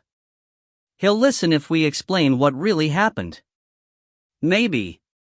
But we both saw how close to death he was. Even if someone doesn't try to finish the job, he may die on his own before sunrise. Rondel sighed. You're right. We need to figure out how to escape when the guards come back. Odds will be against us, but it's better than just sitting around waiting. I'm open to ideas. Me too. Andrasta snorted. I hate relying on others. She thought of where they would be if they had left when she wanted to. Where I could be. She had carried the pouch of money, not Rondel. She could have left him and the city behind. She had considered it, but as with each time she thought of abandoning Rondel, a niggling pull in her stomach kept her from doing so. She hated that pull. Her master once told her that every warrior should ignore their mind and follow their gut when in the moment. She began to realize that outside of battle, that advice did not hold the same weight it did when a sword was in hand. Andrasta's faint snoring drifted through the darkness in a way that Rondel found surprisingly comforting. I'm not alone. His talk with her had eased his worries. He couldn't explain why since the facts remained the same. They would likely be tortured and put to death. But I guess there is at least the promise of death rather than the endless nothingness I had in prison before. He felt like he could take the pain, no matter how severe, if there was a release at the end. Easier to think that now. How will I feel when the pain starts? He and Andrasta had talked through several possibilities of escape. All were filled with holes and what-ifs. Still, with their best plan decided upon, Andrasta fell asleep. Rondel's lids grew heavy at the constant, low drone from Andrasta. He wondered if it would be the last sleep he'd ever have. Rondel. Andrasta. Are you there? Came a hushed voice. Rondel's eyes opened. Andrasta's snoring ceased. Neither said anything. A sigh pierced the silence, followed by a spark that lit a small torch. A hint of sulfur hung in the air. Rondel looked away from the bright glow at the cell door. It pained his eyes, causing them to water. There you are. I feared you might already be dead. Rondel blinked and faced the light.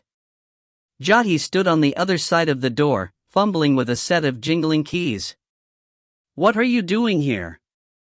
He asked. Getting you out. I thought that was obvious. Is this a trap? Asked Andrasta. Yes, because it makes complete sense that the son of the man you are accused of trying to murder would come alone to a dungeon and free you only to lead you to another place to die. And I thought I could be sarcastic. So, you don't think we tried to kill your father? Or kidnap your sister? I wouldn't be here if I did. The door swung open and Jahi entered, but not before quickly looking back down the corridor. We have to do this fast, he said. Andrasta turned her back to Jahi, exposing her chains.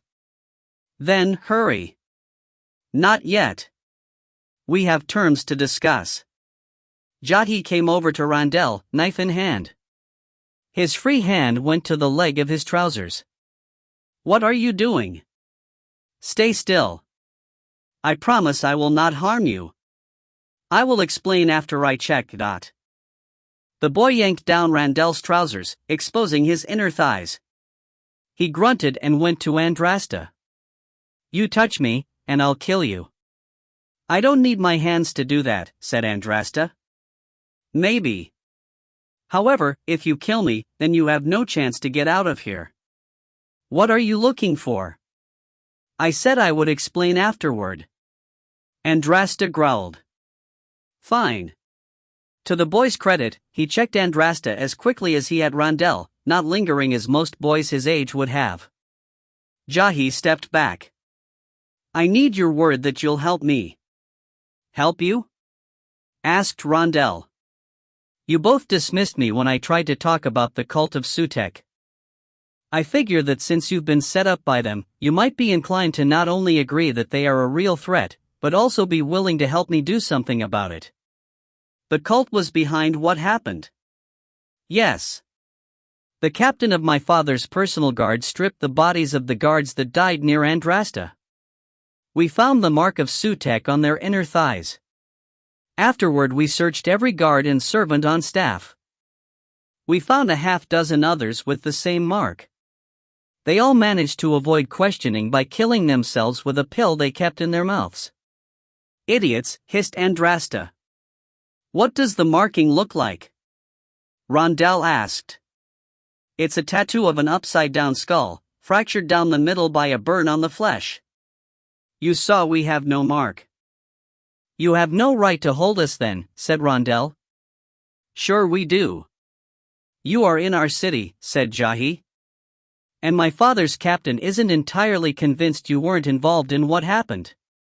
He plans to keep you locked up until father wakes. He paused. We can't afford to wait that long. The cult must have my sister too, and only the gods know what they plan to do with her. I need your help getting her back. Why should we do that? Asked Andrasta. Your father is broke.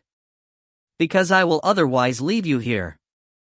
I'll go find her myself if I can't count on you. And if both my father and I die, there would be no heir to his lands.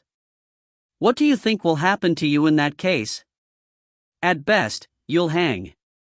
At worst, you'll be forgotten in the grab for power that follows our deaths and starve slowly.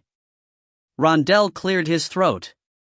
When you put it like that, I think I speak for both of us by saying we'll be more than happy to help you find Dendera.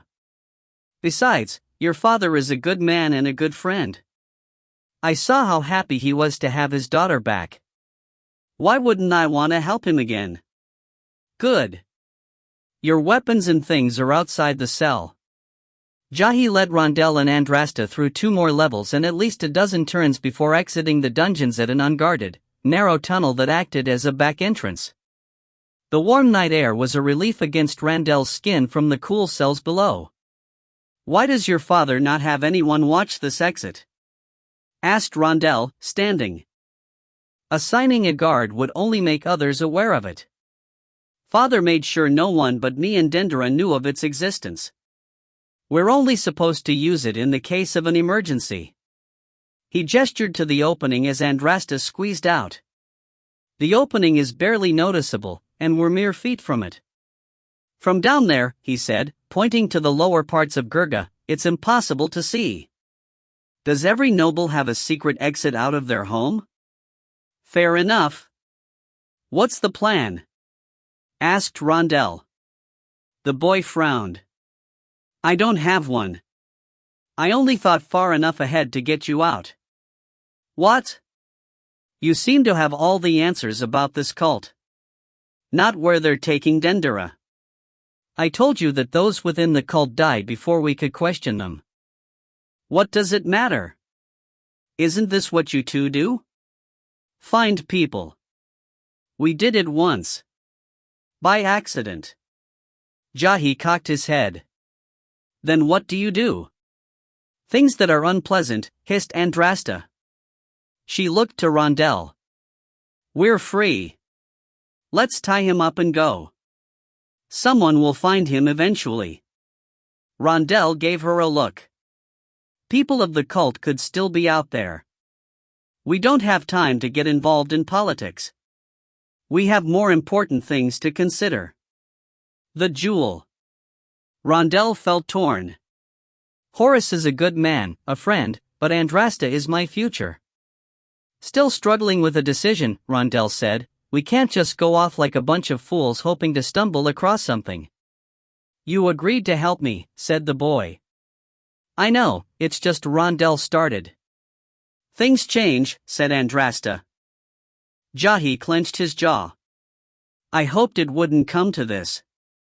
Balls of fire ignited in the palms of Jahi's hands. Rondell swore. You're a sorcerer? He thought of the small torch the boy lit in the dungeons. He didn't hear flint striking steel, the sparks simply appeared. It was you who relit the candles and the hearth after the attack on your family. Yes. Impressive. Andrasta drew her sword, and Jahi took a step backward. What are you doing? Rondell snapped at his partner. I'll not be threatened by a child, said Andrasta. The boy thinks he can force me to help. Let him try. She crouched, ready to spring forward. Rondell stepped between them. Is that how you repay someone who rescues you? You didn't do that with me, Dot. I almost did when I found out you had rummaged through my things. But our goals had aligned. She paused, eyes flickering between him and the boy. I'm wondering if that still holds true. We won't make any money by doing favors for everyone we meet. Everything doesn't have to be about money. Is that what's stopping you? Money? Asked Jahi. More or less, said Andrasta. Especially after the little your father gave us. The flames in the boy's hands dissipated. He withdrew a small bag from under his robes and threw it to Rondell. Open it. He did, spilling forth several precious gems and a mixture of silver and copper coin. Rondell's eyes widened. Andrasta relaxed. That's more like it. Consider that in advance, said Jahi. There'll be more once we rescue Dendera, Dot. I thought your father didn't have any money, said Rondell. Who said that? He did. Didn't you know? I knew he was struggling some, but not that badly. The boy shrugged. I don't know if that's true or not. It doesn't matter right now. Dendera does. Regardless, this is from my personal wealth. I have more. Andrasta swiped the bag from Randel's hands and tucked it away. We accept. Obvious relief washed over Jahi in the moonlight. Good. But we are still back to where we were before. Where to begin? Andrasta swung to Rondel. Well. Earn your keep, Rondel. He scratched at the beard he allowed to grow over the scar at his throat, thinking. The scar had a tendency to itch when stressed. What happened to the guests of the party after the attack? I had the captain of the guard assign them to various rooms in our home until they could be questioned. Did you learn anything? No. But the captain was still questioning them when I told him I was going to bed. It was the best opportunity for me to sneak into the dungeons. Based on who was left to question, I doubt he would have learned anything helpful. I left a note for him about my plans and his final order should I fail to come back. What will he do once he finds the note? He'll come searching for me. So, we need to hurry. Did anyone leave the premises before the captain locked everything down? Yes. We figured out their names based on those still left at the party when the attack occurred. A few squads just left in search of them. Word has also been sent to the gate sergeants to lock Gurga down. No one enters or leaves. We should do the same and start looking for those who left early. Anyone guilty is likely trying to flee. Heads nodded and he continued while they set off away from the palace and back into Gurga.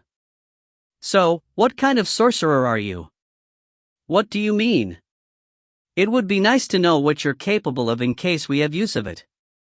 Jahi hesitated. I'd rather not get into specifics. That won't do us any good if we run into trouble.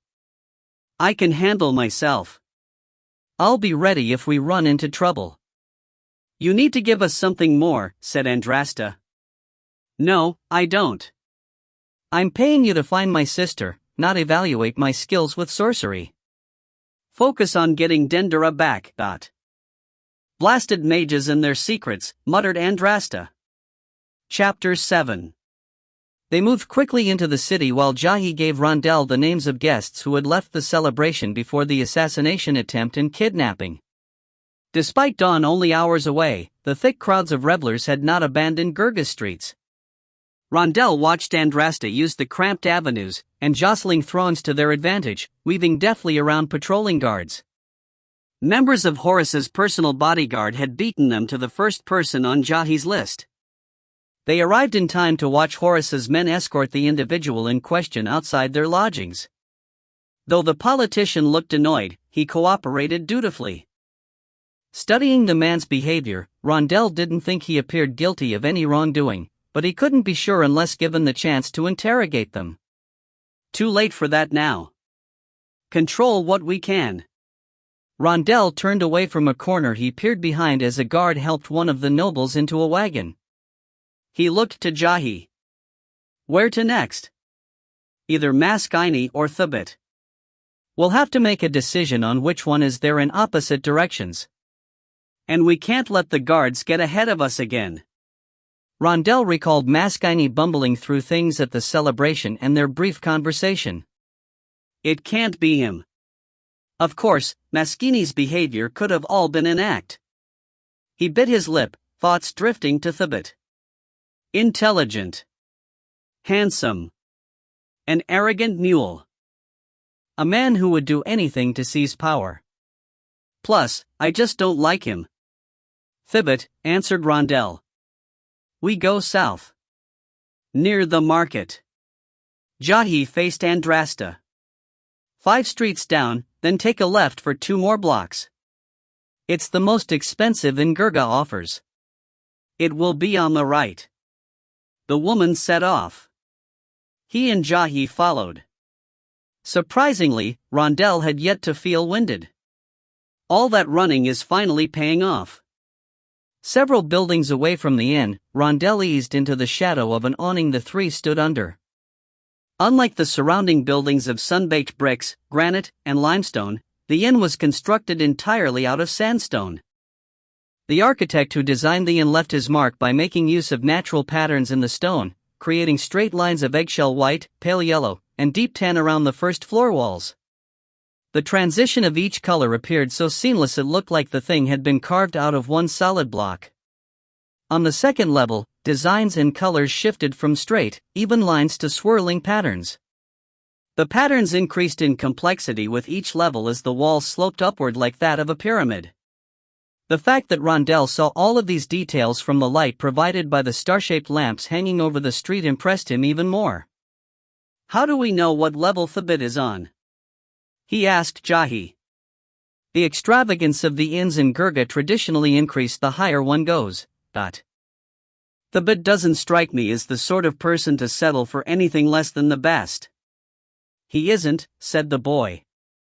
"But he's also cautious. He won't be at the top.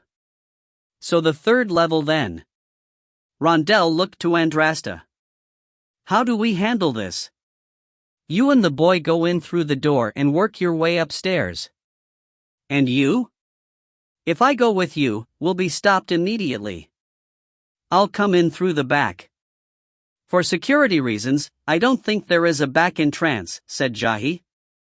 Andrasta grunted. "There's always a back way." She sprinted off without another word, crossing the street, and drifting through the alley of a building 2 lots down.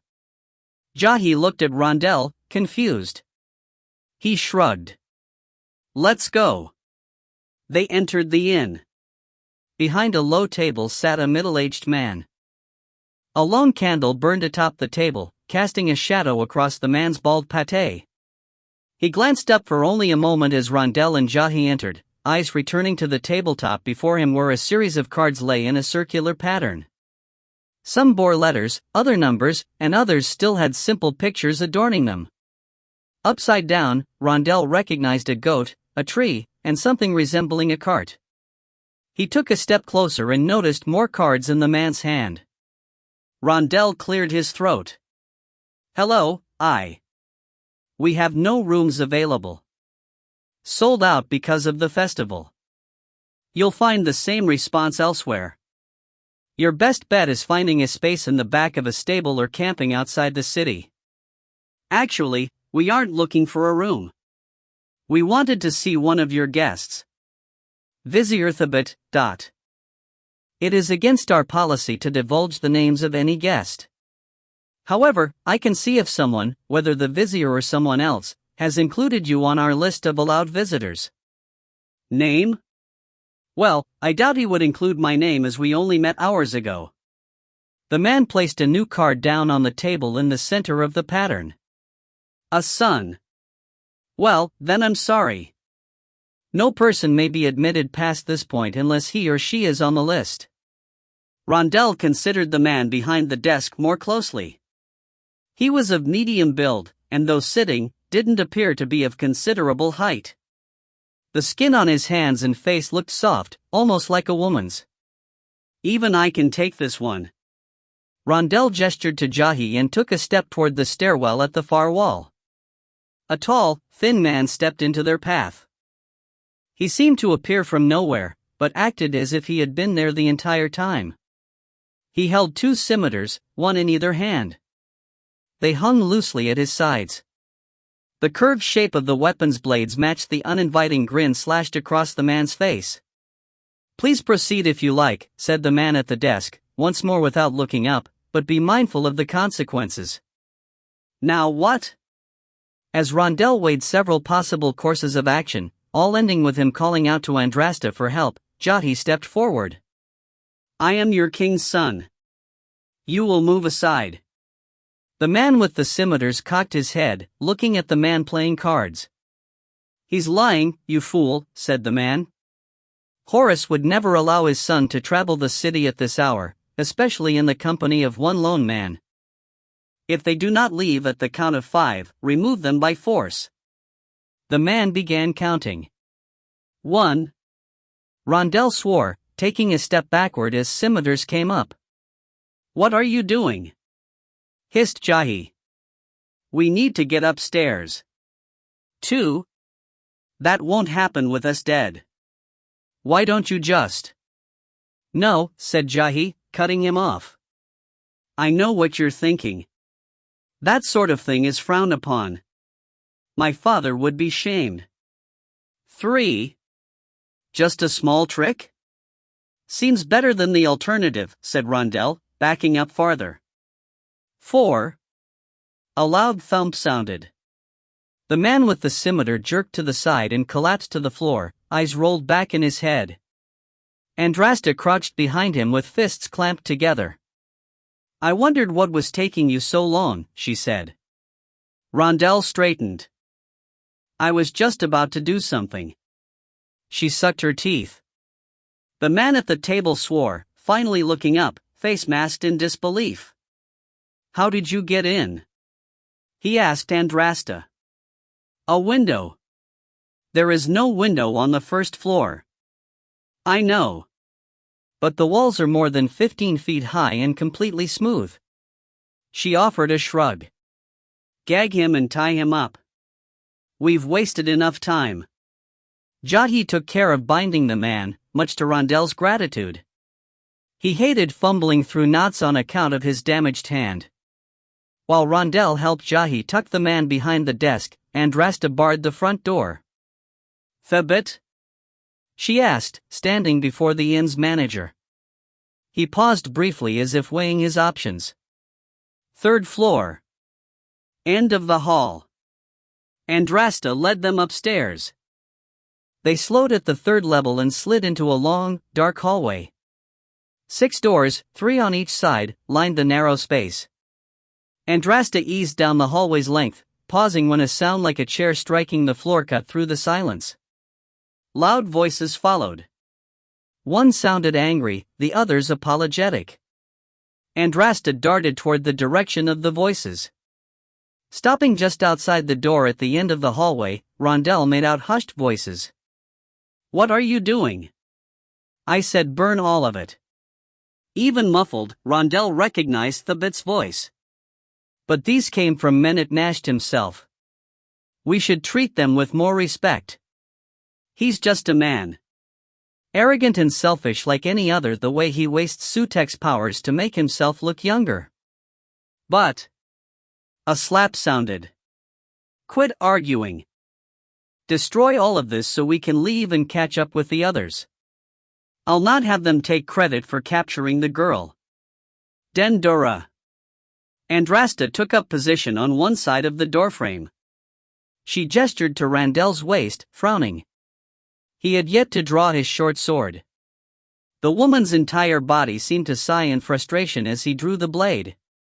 She gestured Jahi to step back and mouthed they would go in on 3. Shouldn't we try to follow them to Dendura? Whispered Jahi. Rondell shook his head. The guards will be along soon. If we wait to follow Thabit, we run the risk of the guards catching up to and recapturing us. Andrasta gestured for silence, then to the door. She nodded her head once, twice, 3 times, then kicked the door near the handle. The lock broke loose, ripping through the frame. The force of the impact sent the door slapping against the inside wall. Momentum carried Andrasta inside. Rondell followed close behind. 3 men stood at the room's center. Thabit was one, dressed strangely in black and gray. A larger man stood next to him, while a third kneeled at the hearth feeding a stack of papers into the fire. The eyes of the man on the floor widened. He dumped the last of the papers into the fire, sending smoke and soot into the air. The weight of the remaining stack dampened some of the flames. Thabit and the man next to him drew blades from scabbards at their waists. Andrasta barreled into them both. Rondell focused on the third man rising to his feet, trying to suppress the tickle at the back of his throat from the drifting smoke. He called over his shoulder to Jahi. Get to the papers and save what you can. The third man yelled, rushing Rondell with scimitar raised. Rondell deflected the attack and stepped aside as the blade swept around for the next pass. It sliced through the air so close it sent a chill up his neck. His attacker paused at a yelp. Jahi had pulled papers from the fire and pounded his foot to stamp the flames out. The man jabbed his blade at Rondell while moving toward Jahi. Rondell ducked and swept out his leg. The man avoided contact, but stumbled in doing so. The man recovered quickly and spun back at Rondell. His scimitar crashed into a vase on its way to Rondell. Their swords clanged. The blow shook his arm while the man stepped forward, their blades pressing together. He pushed Rondell backward over a table and followed, smiling as his sword inched downward. Rondell strained to fight off the sharpened edge descending at his eye. "A little help," he called. A crash sounded, and broken pottery fell around Rondell's face. His opponent blinked, dazed. A wide-eyed Jahi moved into view. "Not what I expected, but I'll take it." Rondell seized the opportunity and shifted his body to the right while sliding his sword to the left. The attacker's blade thudded into the wood as Rondell rolled off the table and stabbed him in the groin. The cultist turned, eyes bugging, mouth hanging open. Rondell withdrew the blade and stabbed again, sinking the blade into his opponent's chest. The man dropped to the floor, dead. Rondell exhaled a long breath. Gods, that was close. He looked to Jahi, who was back at the hearth. Why didn't he just do some sorcery and kill the man? "Are you hurt?" Andrasta asked. "Just a few bruises." She grunted. "You're getting better. You only needed a boy's help this time." "Was that a compliment?" he asked. "An observation. You moved your body well when you deflected his blade into the table. Though it really shouldn't have come to that. He left you a wide opening when he tripped. You could have ended it sooner. How did you see all of that?" Andrasta gestured to the other man who had been with Thubit. He lay sprawled on the ground, a deep slash across the man's torso exposed bone and guts. "Because he was dead." She pointed at Thubit.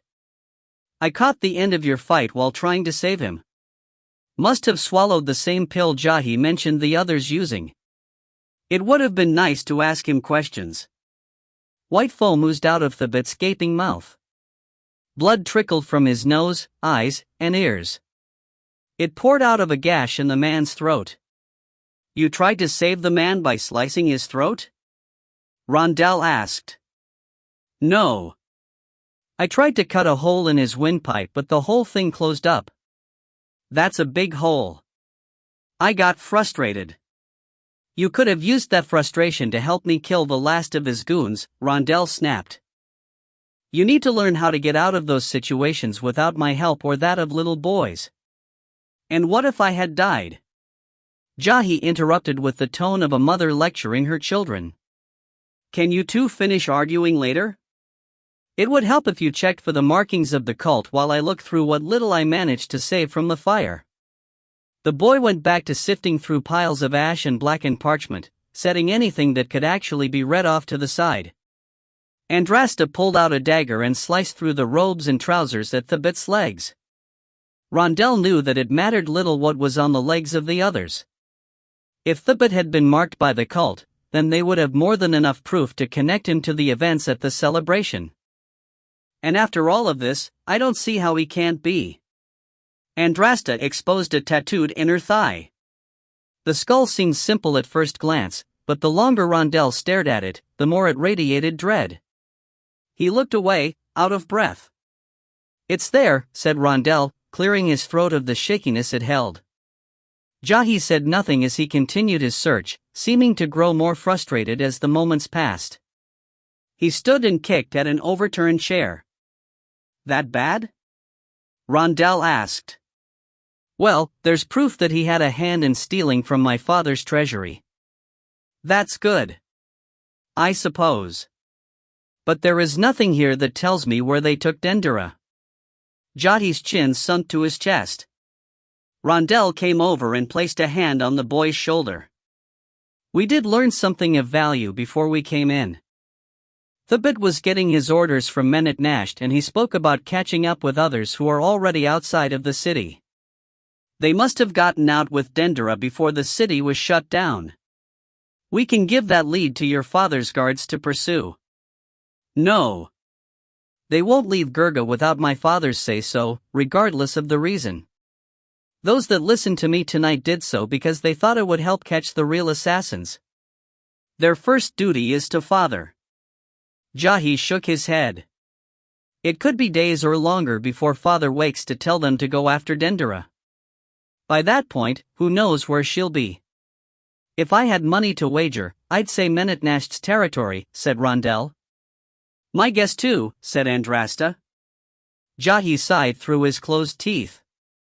That presents another problem. Without King Kafil and the others father was counting on, he doesn't have the men to enter Menetnasht's lands to demand Dendera's return. He would have to send a letter and inquire what the man knows. Menetnasht will obviously deny any knowledge of the situation, and all the while only the gods know what will happen to her. He paused. It's possible that even with Thubit's obvious association with the cult of Sutek, Menetnasht will take Thubit's death as an act of aggression. Then we need to get to our horses and go after those outside the city before we lose their trail, said Andrasta. Rondel raised an eyebrow. You want to keep helping him? So long as he pays us. Of course, said Jahi. But Gurga is locked down. Can't you get us past the guards? No. If I show who I am, they will take me back to the house and arrest you both again for kidnapping me. There has to be another way out the city, said Andrasta. Some back way only you know about. Like the dungeons. Jahi snorted. If there is, I was never told. Rondel racked his brain for a solution. He dismissed several options, returning back to the one he least wanted to pursue. I know of a way. Both looked at him. You do? Yes. But it's been a while. It might not be easy to get to. Better than nothing, said Andrasta. And we won't be able to take the horses with us. Andrasta shrugged. We can figure that part out later. Rondel blew out a long breath. All right. They barely missed the guards upon leaving the inn.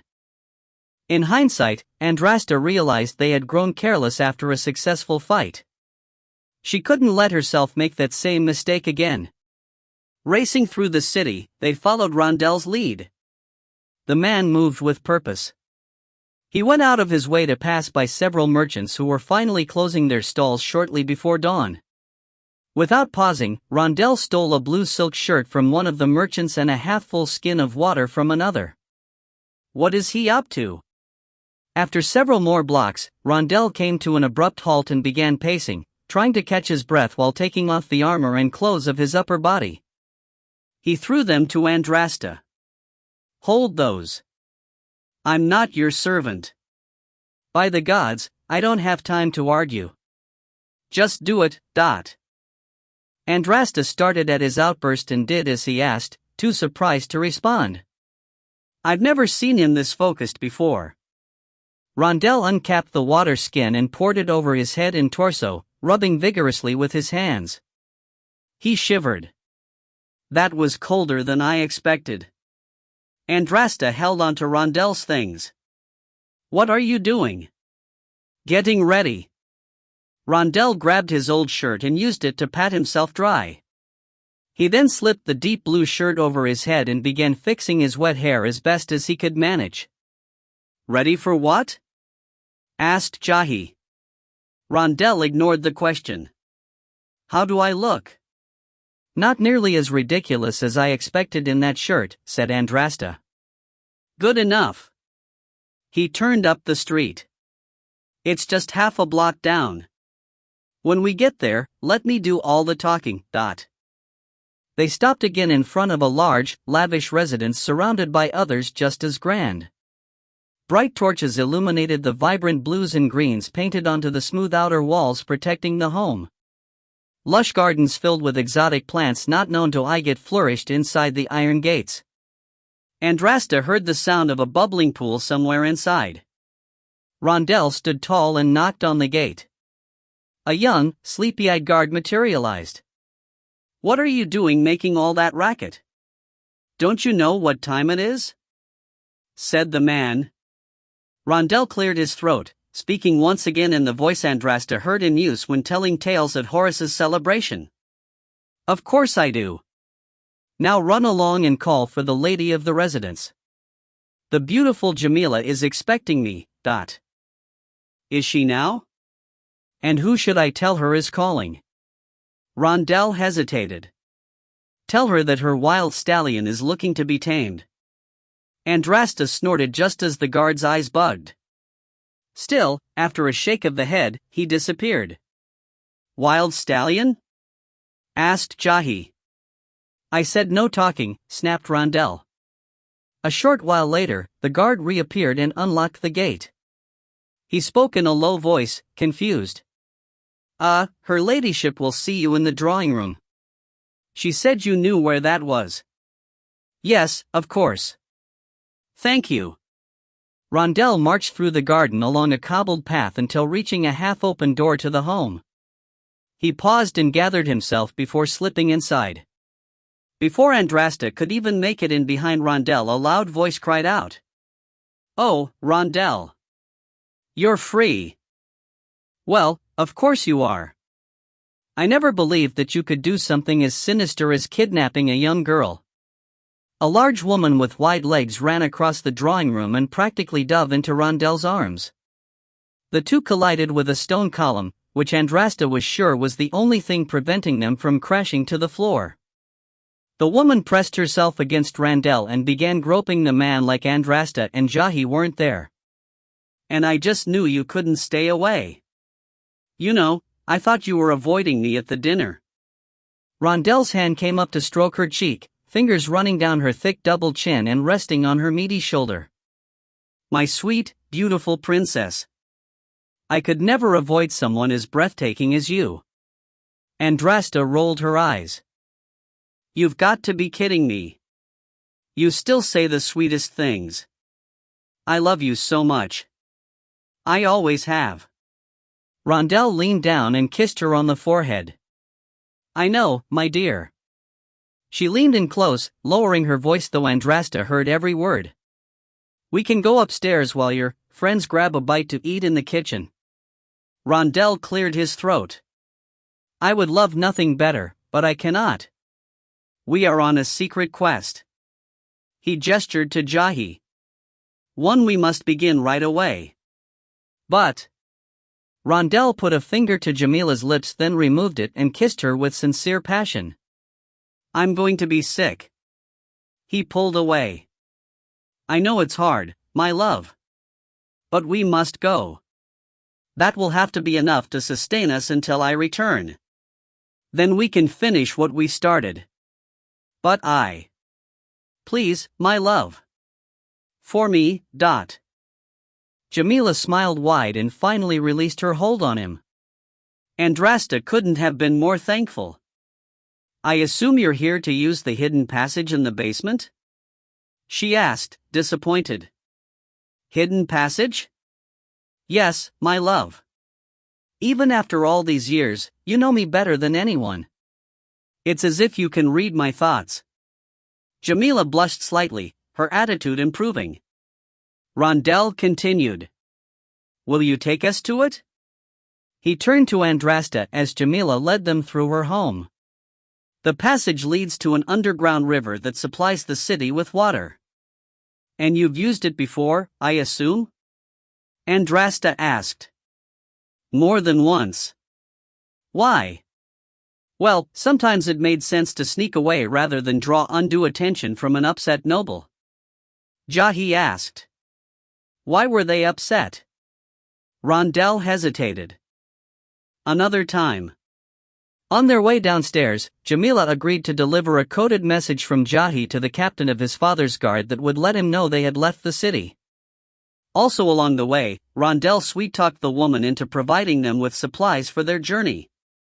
The entrance to the underground passage was hidden in the far corner of the home's cellar behind several sacks of flour. Andrasta paused there and spoke to Jamila for the first time. It's important that no one knows we used this passage. Jamila scowled as if insulted. They will get nothing from me. Let them torture my body all they like, for it will be painless. My mind, my heart, and my soul will be enveloped in the love of my sweet Rondel. But Rondel smiled with such genuineness, Andrasta would have sworn him equally as smitten. She rolled her eyes. My sweet, beautiful princess. He took her hand. Each night before I sleep, when I gaze into the night sky, your face will be the one I see in the stars, and will be the last thing I think of before falling asleep. We may be apart, but in my dreams you and I will be together. He bent over and kissed her hand. When I return, I promise never to leave your side again. Beside Andrasta, Jahi made a slight gagging sound. My thoughts exactly. The woman melted, throwing herself at the former minstrel, flooding him with kisses. If not for Andrasta and Jahi's presence, it was doubtful Rondel would have made it out in one piece. They descended into the passage, with a single torch for light. After some time, Jahi broke the silence. Why would Jamila find it appealing to eat fruit off your body? Sounds gross to me. You heard that? Asked Rondel, choking in shock. Andrasta chuckled in part at the boy's naivety, but more at Rondel's discomfort. Yes, Rondel, why would she want to do that? Well. Jahi continued. And what about that thing you were talking about doing with your tongue and her ears? Or your tongue and... Whoa. Enough. I know what I told her. It doesn't need repeating. I didn't mean for you to hear all that stuff, said Rondel, cutting him off. Well, I did. Obviously. He paused, clearing his throat. Look, it's not for me to be the one to tell you about those things. You'll have to learn about them when you're older. Jahi grumbled. That's the same thing my father's guards tell me when I hear them whispering to the servants. Andrasta chuckled again. They made their way through the underground river and outside of the city without incident. Andrasta picked up the trail of Dendar's captors after talking to a few people who pointed them in the right direction. The citizens trapped outside of Gurga had spotted a small group rushing out of the city on horseback just before the guards closed the gates.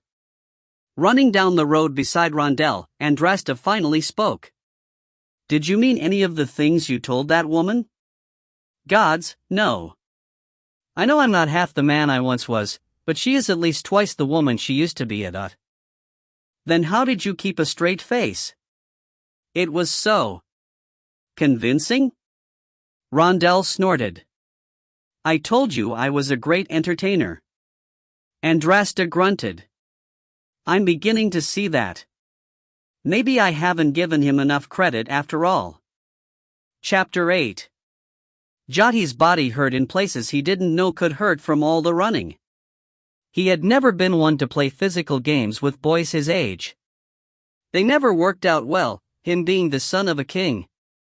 What if two things would happen? The boys he'd play with wouldn't try very hard, and therefore let him win, or worse, they'd look for ways to beat and humiliate him. He had learned that it was best to just focus on his studies. He enjoyed those more anyway. He was not so lazy to forsake all physical activity though. His father made sure he participated in combat drills led by the captain of the guard. He never expected Jahi to stand shoulder to shoulder with men in battle. However, Horace made the point many times over that a ruler who appeared too soft or frail would not be respected in the same way as one who at least maintained the illusion he could fight.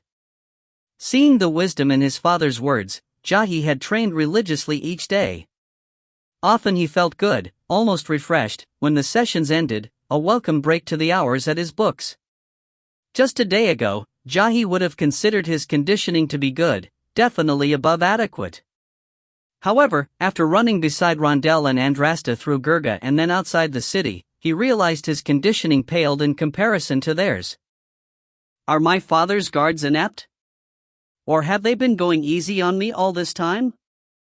Jahi knew the answer and it stung. They didn't think I could handle the training.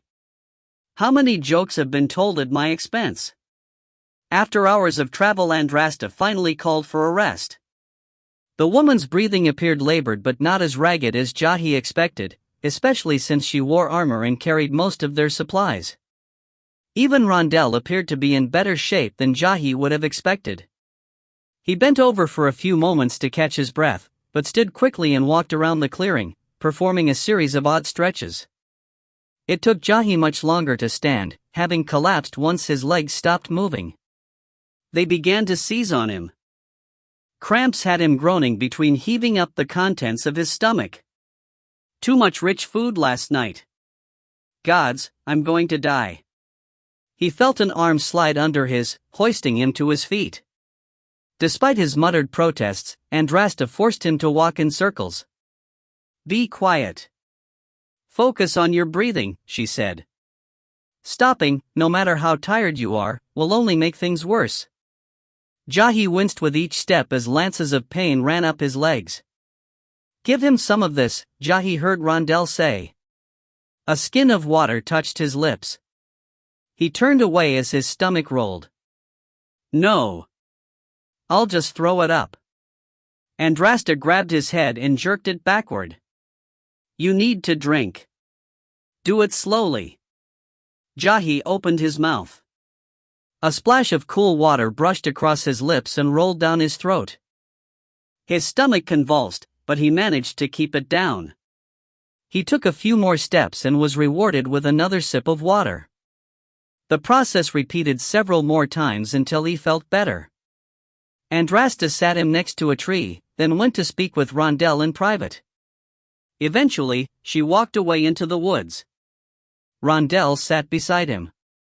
Is something wrong? Asked Jahi. We had a disagreement, but it's been taken care of. Rondell kneeled next to him. I'm going to rub your legs to help with the soreness. You're probably going to feel awful for several days, even at your age, but this will help. Rondell's knuckles massaged his legs with varying levels of intensity. Jahi bit his lip when it became too much, but refused to cry out. He suspected he had been the reason for the disagreement, and the last thing he wanted was to cause more problems. It was about me, wasn't it? Sort of. Andrasta has this bad habit of thinking that everyone can do what she does and with her level of skill. Don't worry about it. Jahi grimaced in frustration. What are we going to do? Just hours into our journey and I'm useless. We'll never catch up to Dendera like this. We wouldn't have caught up to them without horses anyway. We just needed to get far from the city as fast as we could before your father's guards found us. Where did Andrasta go? Was she angry? Rondell chuckled. She's rarely not angry. She spotted the traces of a morning campfire. I swear the woman has eyes like a hawk. Anyway, she went to see about getting us some horses. That should make the journey much easier. How do you think you're going to feel after a full day of riding? Jahi's eyes widened. He hadn't considered that. Jahi tensed as noise sounded in the woods beyond. Rondell rose quickly from his slumber and drew his short sword with one hand and rubbed its sleepy eyes with the other. Andrasta emerged from behind two sycamore trees, leading 3 horses by their reins. Each mount held supplies strapped to the backs of their saddles. That worked out well, said Rondell, sheathing his sword. Andrasta handed him the reins of one of the beasts. Jahi rose gingerly. His legs screamed in anguish, making him wish he had tried to stand sooner. He forced himself to straighten while limping toward Andrasta. How much did all this cost? He asked. She handed him the reins of a speckled young mare. Nothing. You stole them? You think I'd pay for these? But I gave you money. You could have used some of it. The money is mine. I'll spend it when and where I like. You mean ours, coughed Rondell. Andrasta shot her partner a look. Get in your saddle. We have much travel left for the day. But the people you took all this from, called Jahi. What if they need it? They still had 2 horses left. If they need more, I'm sure they'll take it. They were bragging that's what they had done last night. Robbed some family on the way to the festival of your goddess. Jahi stared at Andrasta's back as she edged her horse over the rough terrain toward the road. The woman showed glimpses of kindness as when she helped ease the cramping from his legs, but mostly came across as cold and distant. Why is Rondell even with her? Better climb up, said Rondell. She won't wait long, even if you are the one paying us. Jahi grimaced as he climbed in his saddle, feeling all his muscles pull and tighten. I don't understand how she can be so nonchalant about all of this. Stealing from people as if it's no big deal, even if they deserved it. It shouldn't be like that. You agree, right? Rondell winced at the question, and Jahi wondered if he had said something wrong. The former minstrel worked his jaw. You're probably right. But that's just the way the world is. Don't fool yourself into thinking things are different among the nobility. You know what happened to your father. The rich steal, cheat, murder, and scheme.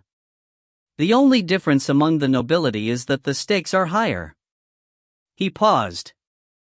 Your father knows that. He's a good man, better than most, but he's done his fair share of questionable things. In his eyes it was warranted because of who he did those things to. In the eyes of the person he did those things to, he's probably no better than how you perceive Andrasta. The severity of a crime depends on what side you're standing on.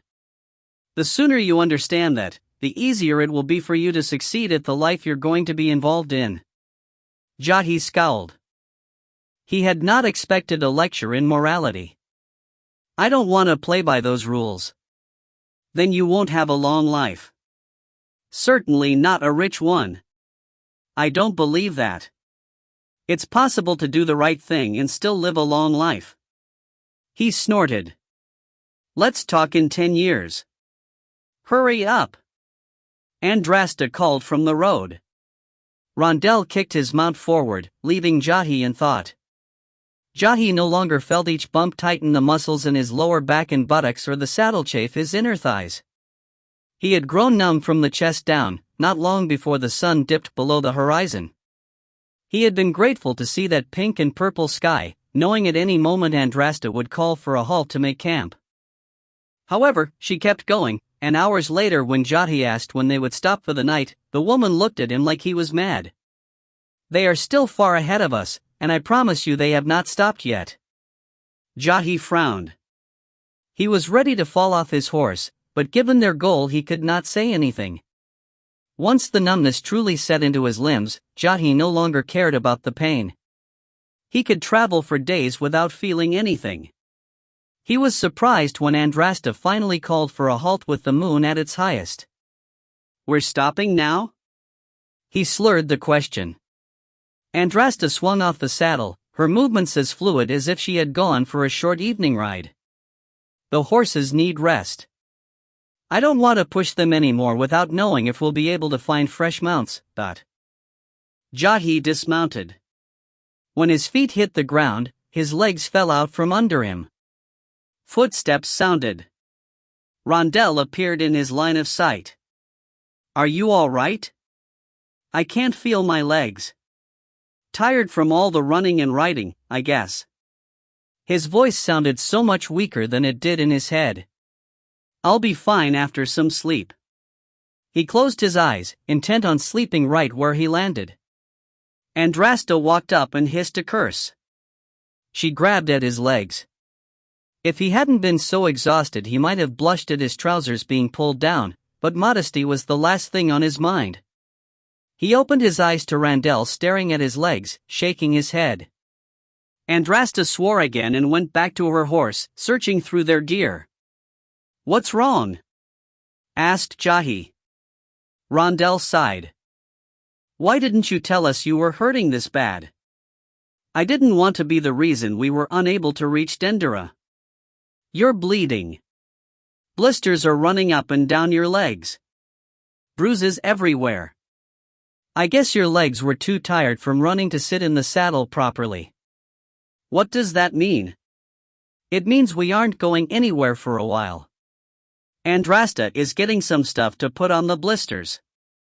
That should speed the recovery, but they will need time to heal before we can travel again. No. We can't wait. Think of Dendera. Rondell laid a hand on Jahi. I'm thinking of you. It would do no good to kill one of Horus's children in order to save the other. But they're just blisters, which can become infected.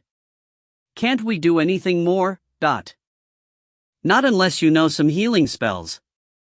No. I don't have talent in that area. Then we wait. Close your eyes and go to sleep. We'll wake you if there's a need. Jahi wanted to protest further, but the mention of sleep made his eyelids feel as heavy as a basket of bricks. He felt his body being lifted off the ground and then eased onto a patch of leaves. Hands rubbed a cool salve onto his thighs. A blanket fell over him, and he slept. Jahi woke chilled despite warm sunlight on his face. A hand coaxed his jaw to relax and warm spoonfuls of broth ran down his throat. After several minutes of feeding, he opened his eyes, but saw nothing more than dark blurs wherever he turned. Thankfully, his ears worked fine. His fever isn't getting any better, said Rondell. What do you want me to do? You're the one that knows herbs. And what I'm doing isn't working. Feel his skin. He's burning up. Do we cut our losses, then? Asked Andrasta. I'm going to pretend you didn't say that. What? You're no saint. We've both done. I've done nothing like what you're thinking of. Find the nearest town with a healer. Tell them what's going on and get whatever it is you need for however much it costs. Andrasta snorted. I could just ride off and leave both of you behind. I have the money. But you won't. Despite what you pretend, you're not that cruel. You don't know that. I do. There was a long pause before Rondell spoke again. Go.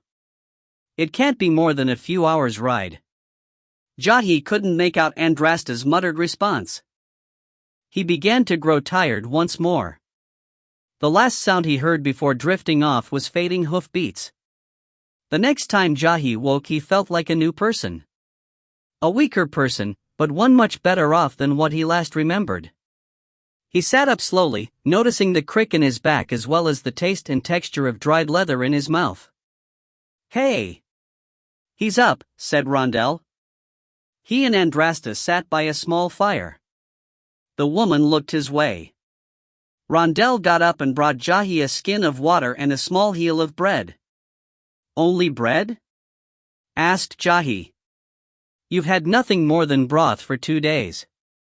You need to take it slow. 2 days. We need to leave right now before he started to rise. Rondell pushed him back down with ease. Andrasta shouted. Sit and eat. We'll leave in the morning. But the trail? He asked. As cold as the winter wind, said Andrasta. Do you mean we won't be able to find Dendera? She didn't say that, said Rondell. We just can't track them as easily. We'll have to do it the hard way. What's the hard way?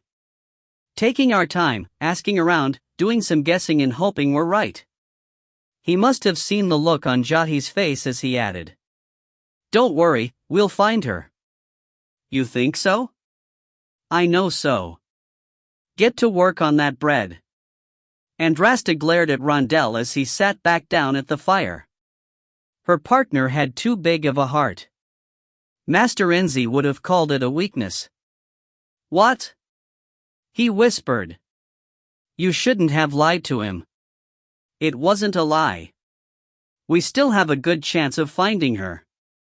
You still don't need to get his hopes up. The boy's not someone from your younger days who you used to rut with. Like Jamila.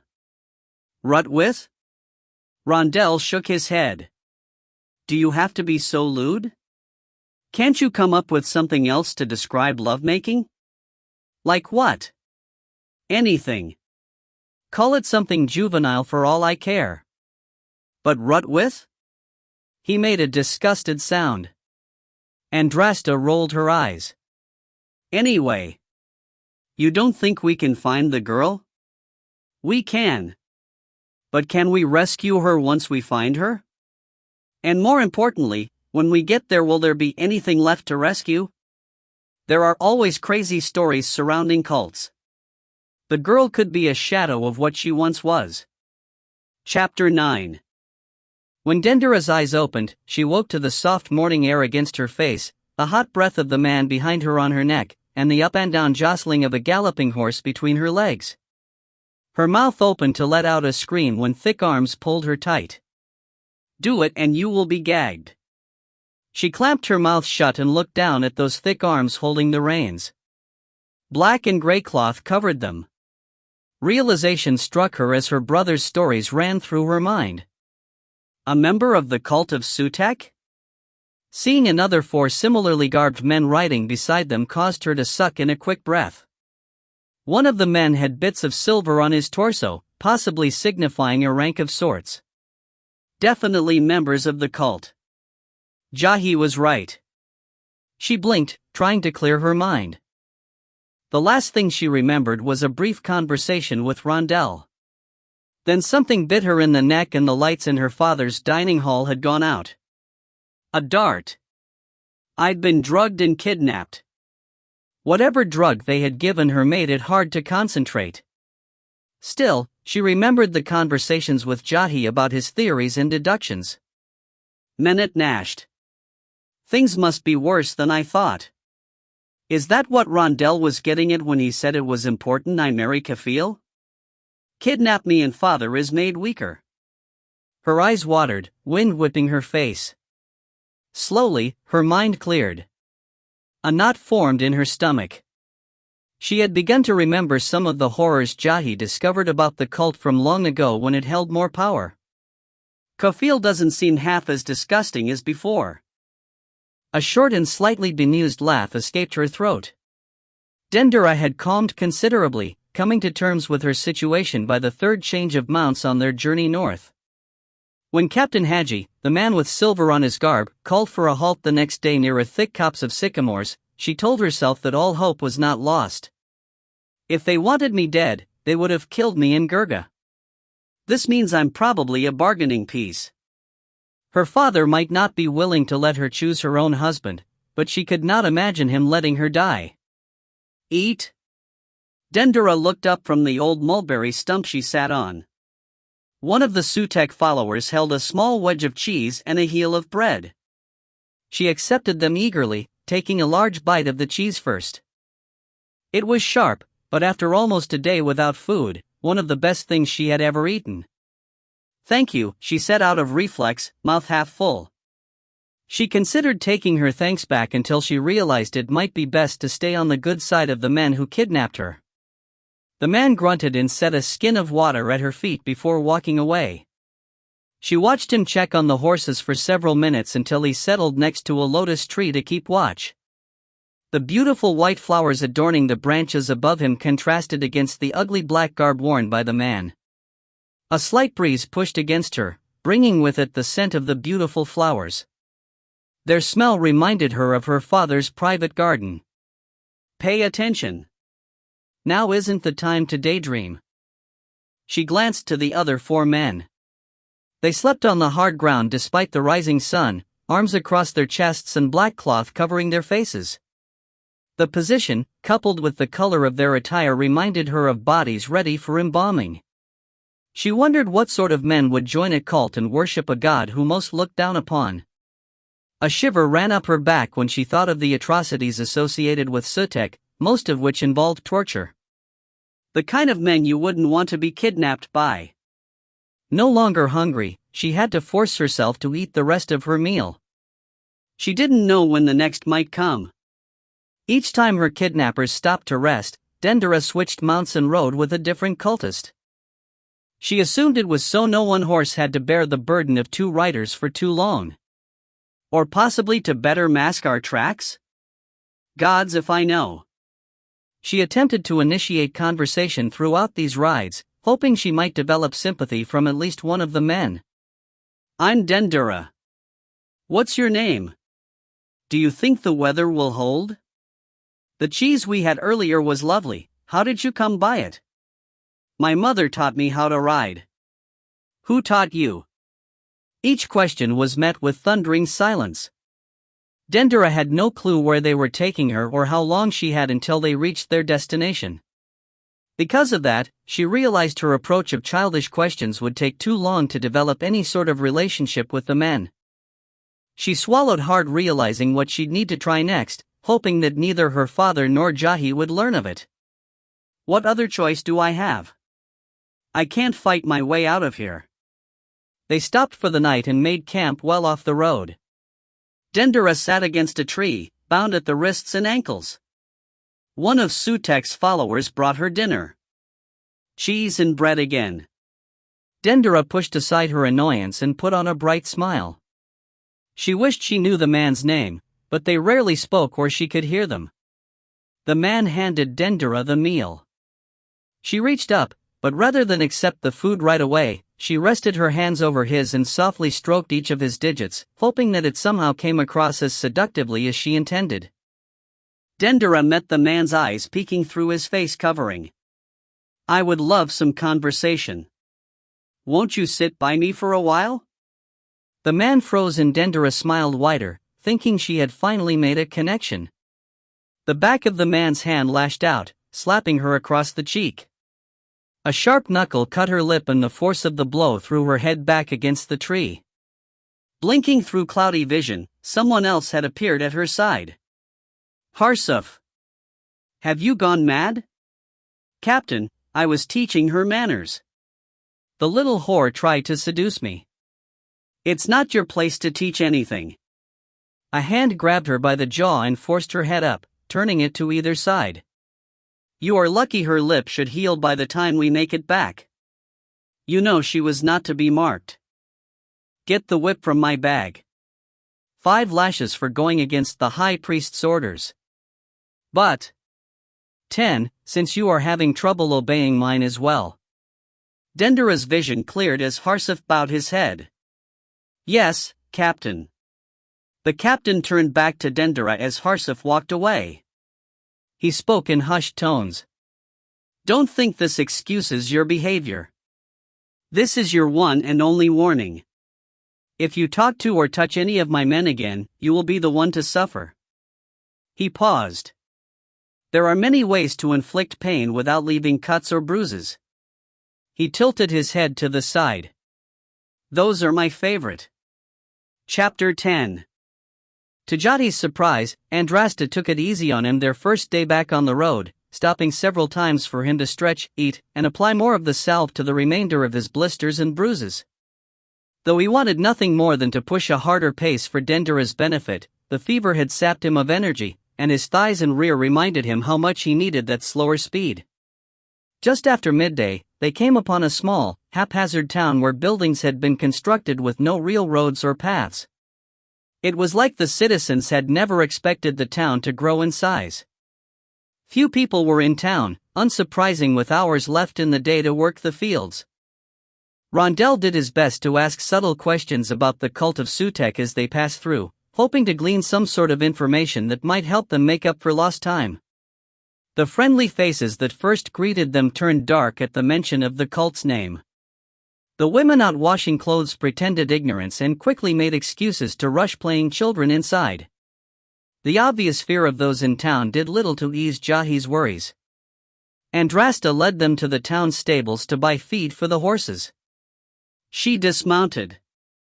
This is a waste of time. We're not getting anything out of these people.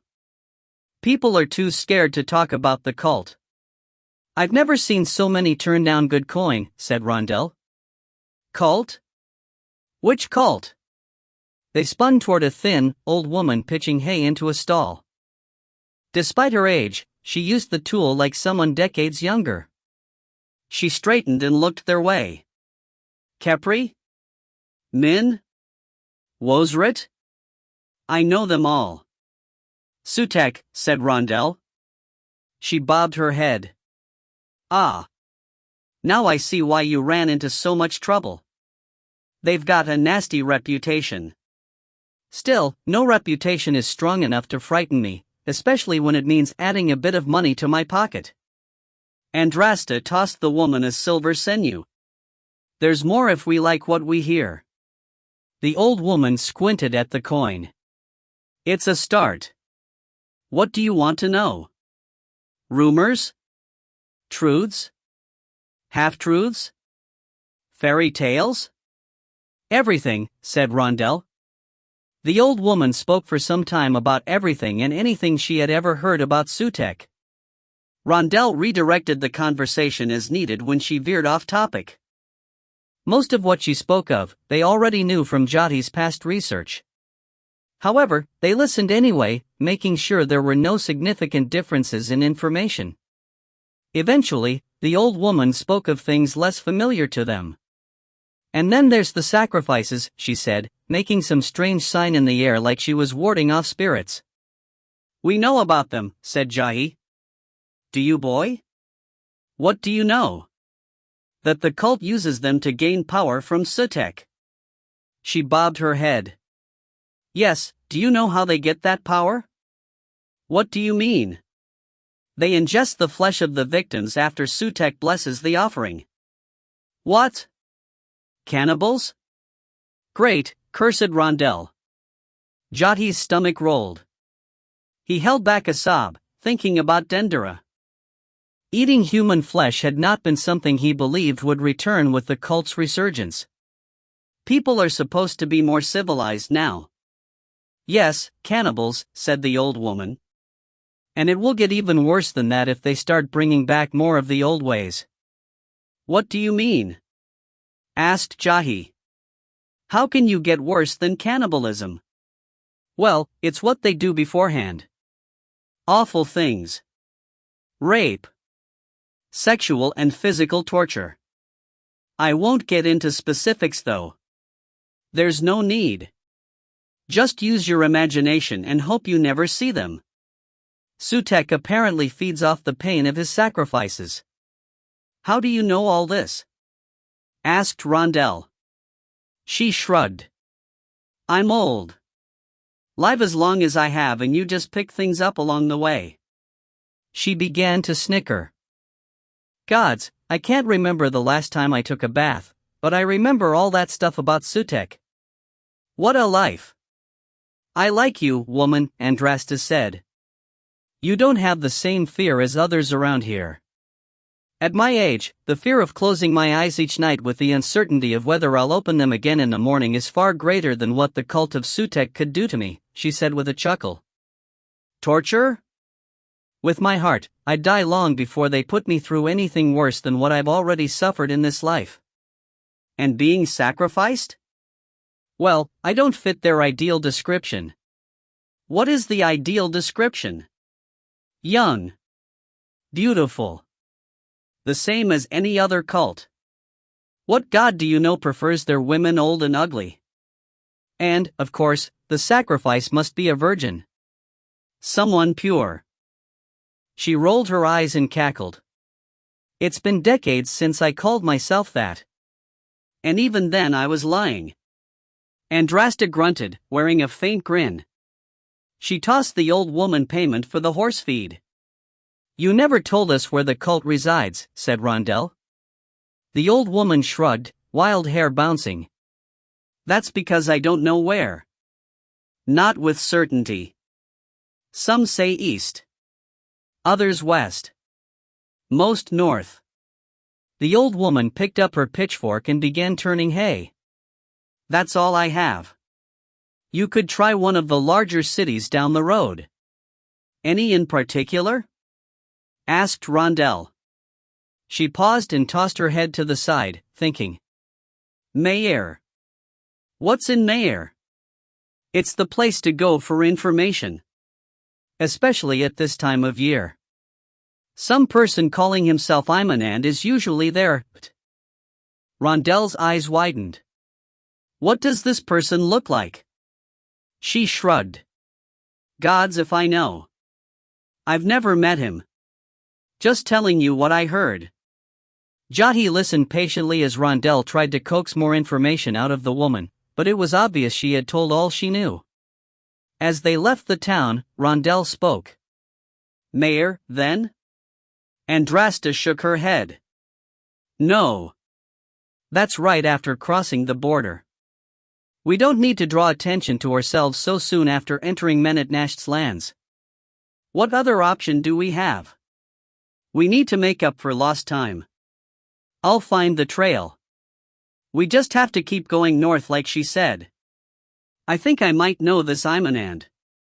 What's the harm in going to Mayor Ann? I said I'll find the trail, snapped Andrasta. She clicked her reins and rode ahead. Rondell gave Jyoti a helpless glance. Jyoti wanted to add his opinion, but he couldn't stop thinking about the horrors described by the old woman. What are they doing to you, Dendera? Dendera never learned more about her kidnappers or their intended destination. No one volunteered any information, and the captain's threat pressed against her mind like the weight of a millstone whenever she thought about asking a question. There are many ways to inflict pain without leaving cuts or bruises. In the days since, his words haunted her dreams. She would wake up cold, yet drenched in sweat. More than once she would look across the dying embers of the campfire to see Harsef's narrow eyes staring at her with hatred unlike any Dendera had ever known. She liked to tell herself the man had been up because it was his turn to keep watch, but she doubted that was always the case. It's enough my imagination runs wild while I dream. I don't need it to dominate my waking thoughts. 2 days earlier they had entered Menetnasht's lands and her kidnappers grew more lax in familiar surroundings. Though no one spoke to her unless issuing the rare order, she suspected their travels were coming to an end as the cultists began to laugh and tell stories around the campfire like soldiers in her father's army. With nothing to do but listen, Dendera soaked the stories up. It wasn't until late in the evenings when they talked about the cult itself that she wished once more for their silence. Captain, is it true what they say about High Priest Menetnasht? Is he immortal? Asked one of the younger men. Menetnasht is the High Priest? Captain Haji snorted beneath his face covering. No. He isn't immortal. He looks so young for someone so old. That's because Sutek has blessed him. He paused. You know, many did not like him when he first joined us. The captain cleared his throat. I was one who fell in that group. What he first suggested when joining us was much different, risky even, to what we had always known. Remember, there had always been talk of returning to the old ways, but talk was all it had ever been. Menetnasht was adamant that it was the only way to please Sutek. He said that our watering down of Sutek's ways is what caused us to lose so much of our power. Though many died in the conflict of him becoming our high priest, we are stronger because of it. In fact, we have not been this strong for centuries. Menetnasht's transformation to the younger man was proof of Sutek's approval. The followers all made some sign across their temple, chest, and stomach with their left hands. It was too quick for Dendera to make out, but their movements were identical. The young man spoke again. What about Nizam? What about him? Asked Haji. Well, the rumors. Are they true? Is it true Menetnasht conjured up a demon for a bodyguard? The captain made a clicking noise in his throat. He looks like a man, walks like a man, talks like a man, but a long pause followed his trailing voice. I've seen Nizam kill many men, several at once, and with his bare hands while they were armed. It was amazing, almost unnatural. I have never seen his equal. So, it is true. I don't know. Either way, he too was blessed by Sutek. That should be enough. The followers bowed their heads again, once more making the same ritualistic sign. Dendera caught a few of the movements this time: an X over the head, a circle and star over the heart, a wavy line over the stomach. She knew they all symbolized something within the cult. However, as she continued to listen to their foolishness about Sutek and the belief that he was infallible, it meant something far different to her. These people are mad. Days later, Jati still felt somewhat ragged. More of his strength returned each morning, but not as fast as he wanted. Each day they traveled longer and farther than the one before, but they still had no way of knowing how close they were to Dendera. He could see the frustration on Andrasta's face as she tracked the cold trail. The sharp look she cast his way and the lack of interaction told Jati that she blamed him for their delays. And she's right. At least in part. Jati explained to Andrasta that leaders in the cult of Sutek were known to have mystical powers. That was why she had smelled Old Death before the attack on his father. It was possible that those that took Dendera were using some sort of sorcery to mask their trail and hinder their efforts. But none of that seemed to matter to Andrasta. The woman's pride was wounded because she had trouble finding the path the cultists took with Dendera, and the lack of certainty regarding their course bothered her. He drifted off and thought as Andrasta studied a pile of horse dung in the road. Dendera had looked out for him like his mother once did before her death. Jati barely remembered his mother. But I remember the sorrow. His sister had cried the day of their mother's funeral, but never again as far as he knew. She had been his rock, his source of strength. When he was younger and had a nightmare, he went to her room to find safety. Never did she turn him away, and never did she treat him with anything but love. He had been heartbroken when she ran away, but not angry. Many claimed she was selfish for denying their father's wishes to marry King Kafil. Perhaps they were right. However, Jati could only think that she deserved to do something for herself after always doing so much for everyone else. Rondel climbed down from his mount and walked to Andrasta. The warrior had barely moved in the last several minutes. No longer examining the dung, she rubbed her brow. Any luck? No. Well, you said yourself the trail is cold. Andrasta clenched her fist. I've followed a trail this cold before. Just give me a moment. I have no doubt you can follow an old trail. But remember, there is also sorcery to contend with. That shouldn't matter. But it does. Rondel looked up to the darkening sky. Night's coming in fast. What do you say we make camp? Traveling in the dark isn't going to make your task any easier. Andrasta stood. We're behind enough as it is. So, stopping now isn't going to make a difference. A good meal and a full night's sleep will do you some good. It might help you see something you missed before. I didn't miss anything, she growled. Of course not. A poor choice of words. Andrasta gave Rondel a hard look. If he was bothered, he masked it. She finally looked away, went to her horse, grabbed it by the reins, and led it off the road without speaking. Rondel took a long, slow breath and faced Jati. He forced a smile. I guess that settles it, Dot. Rondel stretched out on the bare ground near the warm flames of the campfire, tired after a day's ride and an evening of sparring with Andrasta. He rolled his right shoulder, massaging it with his left hand, rubbing out a kink from the last set of drills the infernal woman had put him through. He had known the session was going to be tiring as the length and difficulty always seemed to correlate to how angry Andrasta had been that day. He couldn't wait to experience a day where the reverse occurred. I'll be waiting a long time for that. The woman is likely to work me harder out of the sheer enjoyment then. Beyond the light of the fire, Rondel heard Andrasta panting in the darkness. She had dismissed him some time ago, yet continued to torture herself with drills. He used to watch her practice when they first traveled together, marveling at her speed and skill. But eventually, he grew tired of it. He could never figure out enough of her technique in order to learn anything he could apply to his slowly growing repertoire. Watching Andrasta train also made him more aware of his own inadequacies. I don't need any more reminders of those. Music had always been the one thing that calmed his soul. But thanks to Dukang Run, music no longer held the same joy it once did. No matter how bright, every note contained a painful reminder of his past. How can I enjoy something I can no longer create? The lyrics of Summers Gone by Ignatius, one of Rondel's early influences, came to mind.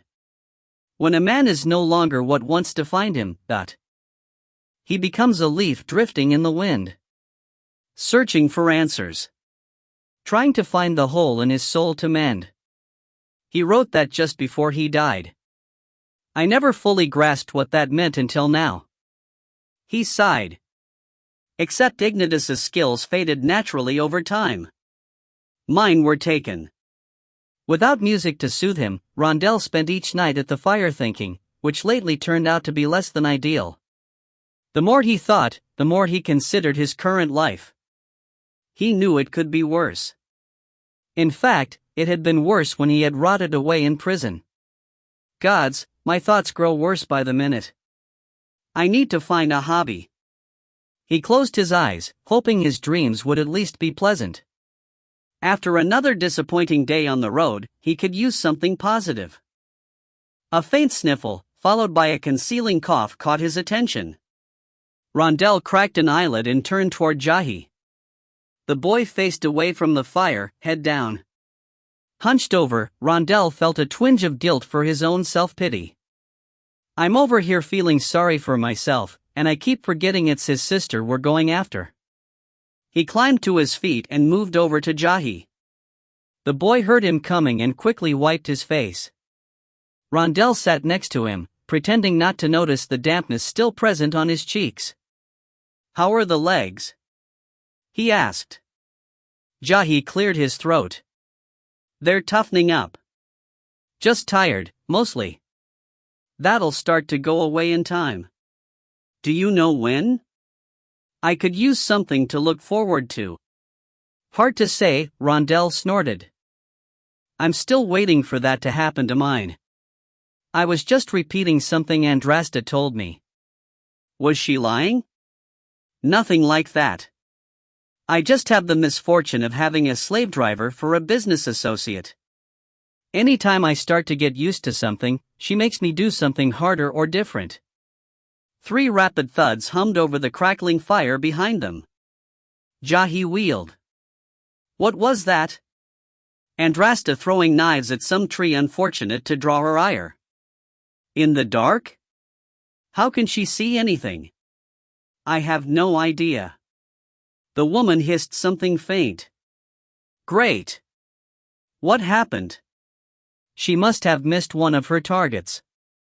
That means she'll be practicing half the night. Oh well, I guess you and I won't have to worry about taking the first watch. He noticed something in Jahi's hand. What's that? Oh. Well. It's all right. You don't have to tell me if you're embarrassed. Jahi straightened. I'm not embarrassed. It's a piece of a scarf Dendera gave me several years ago. I keep it under my shirt. Rondel realized that he had forgotten the boy's youth. His height and intelligence made it easy to think of him as more mature. Doesn't even have whiskers yet. Brave though, he thought, considering everything he had done. Broke us out of the dungeon. Ventured off into unknown and dangerous lands. Already suffered a great deal of pain. Tell me about her. Why? You know her. I have only 2 impressions of Dendera. One of a snot-nosed little girl and the other of a spoiled teenager angry at her father. I'm willing to bet the girl you know is much different than both. Am I right? She isn't spoiled if that's what you mean. Go on. I'm not saying her behavior isn't a little selfish. It is. However, I think she has a right to be that way. After our mother died, she never really asked for anything from father. She knew he was busy, more so with mother gone. Whatever father asked of Dendera, she did. Whatever she thought father might need, she got for him. She was no different with me. She acted like a servant, except everything she did for us was out of love. Like she was trying to replace mother and be that rock for us. He grunted. Not many young children can manage a household and entertain guests, but somehow she did that and so much more. Who was that rock for her? I don't know. I never considered it. He grunted. I guess that doesn't speak much of me. What you're doing now does. Maybe. Last year father went to Dendera and said he wanted to do something special for her as a way to show his gratitude for all she had done for him. He'd give her anything she asked. Without hesitation, she asked that when it came time for her to take a husband that she be allowed to choose. Can you see why she was so hurt? I know a lot changed politically in the last year for my father, but in her eyes it was the one thing she had ever asked for, and it was taken away. He just as soon told her that he didn't love her anymore. That does shed her in a different light. Thanks for sharing that. You're welcome. I didn't want you to judge her based on one small moment of time when she was at her worst. Not when she's done so much good for others. Good point. Unfortunately, not everyone can claim their ratio of good and bad is as heavily weighted as your sister's appears to be. I should know. Rondell held the last note of the Ballad of Kurosh until he felt as though he would pass out. Then he held it a moment longer. He took a knee, head bowed before the throne as his lungs screamed for the air he had denied them. To mask his sudden heaving of breath, his fingers danced across the neck of his lute, finishing the epic with a rapid flourish followed by a drawn-out vibrato. The hall erupted as the note faded. A cacophony of hands clapping and attendants cheering echoed in the space.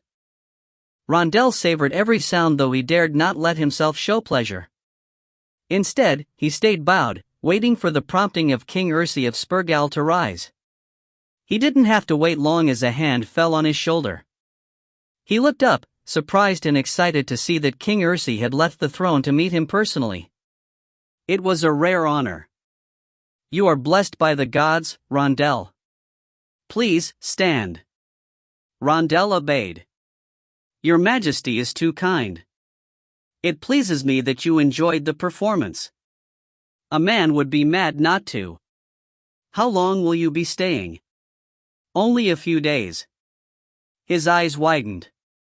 Only a few days? That's not nearly long enough. Well, Your Majesty, I have plans to visit King Josiah just weeks from now. That old lout. There must be something I can give you that might encourage you to stay a while longer. I'm sorry, Your Majesty. But I would hate to go back on my word. Ursi leaned in close. Come now. There must be something. We've had a good crop this year and the coffers are full. What say I double the gold promised you? He paused. It would mean a great deal to the princess. Once my daughter heard you were returning, she's been unable to talk about anything else. Your performance last time left quite an impression on her. That's the whole reason I asked you to return to us so soon. She's getting married next month, and for a wedding present she was adamant to have you entertain us again. Rondell shifted his gaze behind the king to where his daughter stood near the throne. The young woman wore a light blue dress, cut dangerously low. He did his best not to dwell on what he had discovered beneath the garment on his last visit. But when his eyes drifted up to her face where thin, red lips held a devilish grin, he couldn't help but recall the late nights he had spent in the princess's chambers. He quickly looked away before he embarrassed himself. Meeting the king's eyes helped him regain control. Rondell put on his best smile.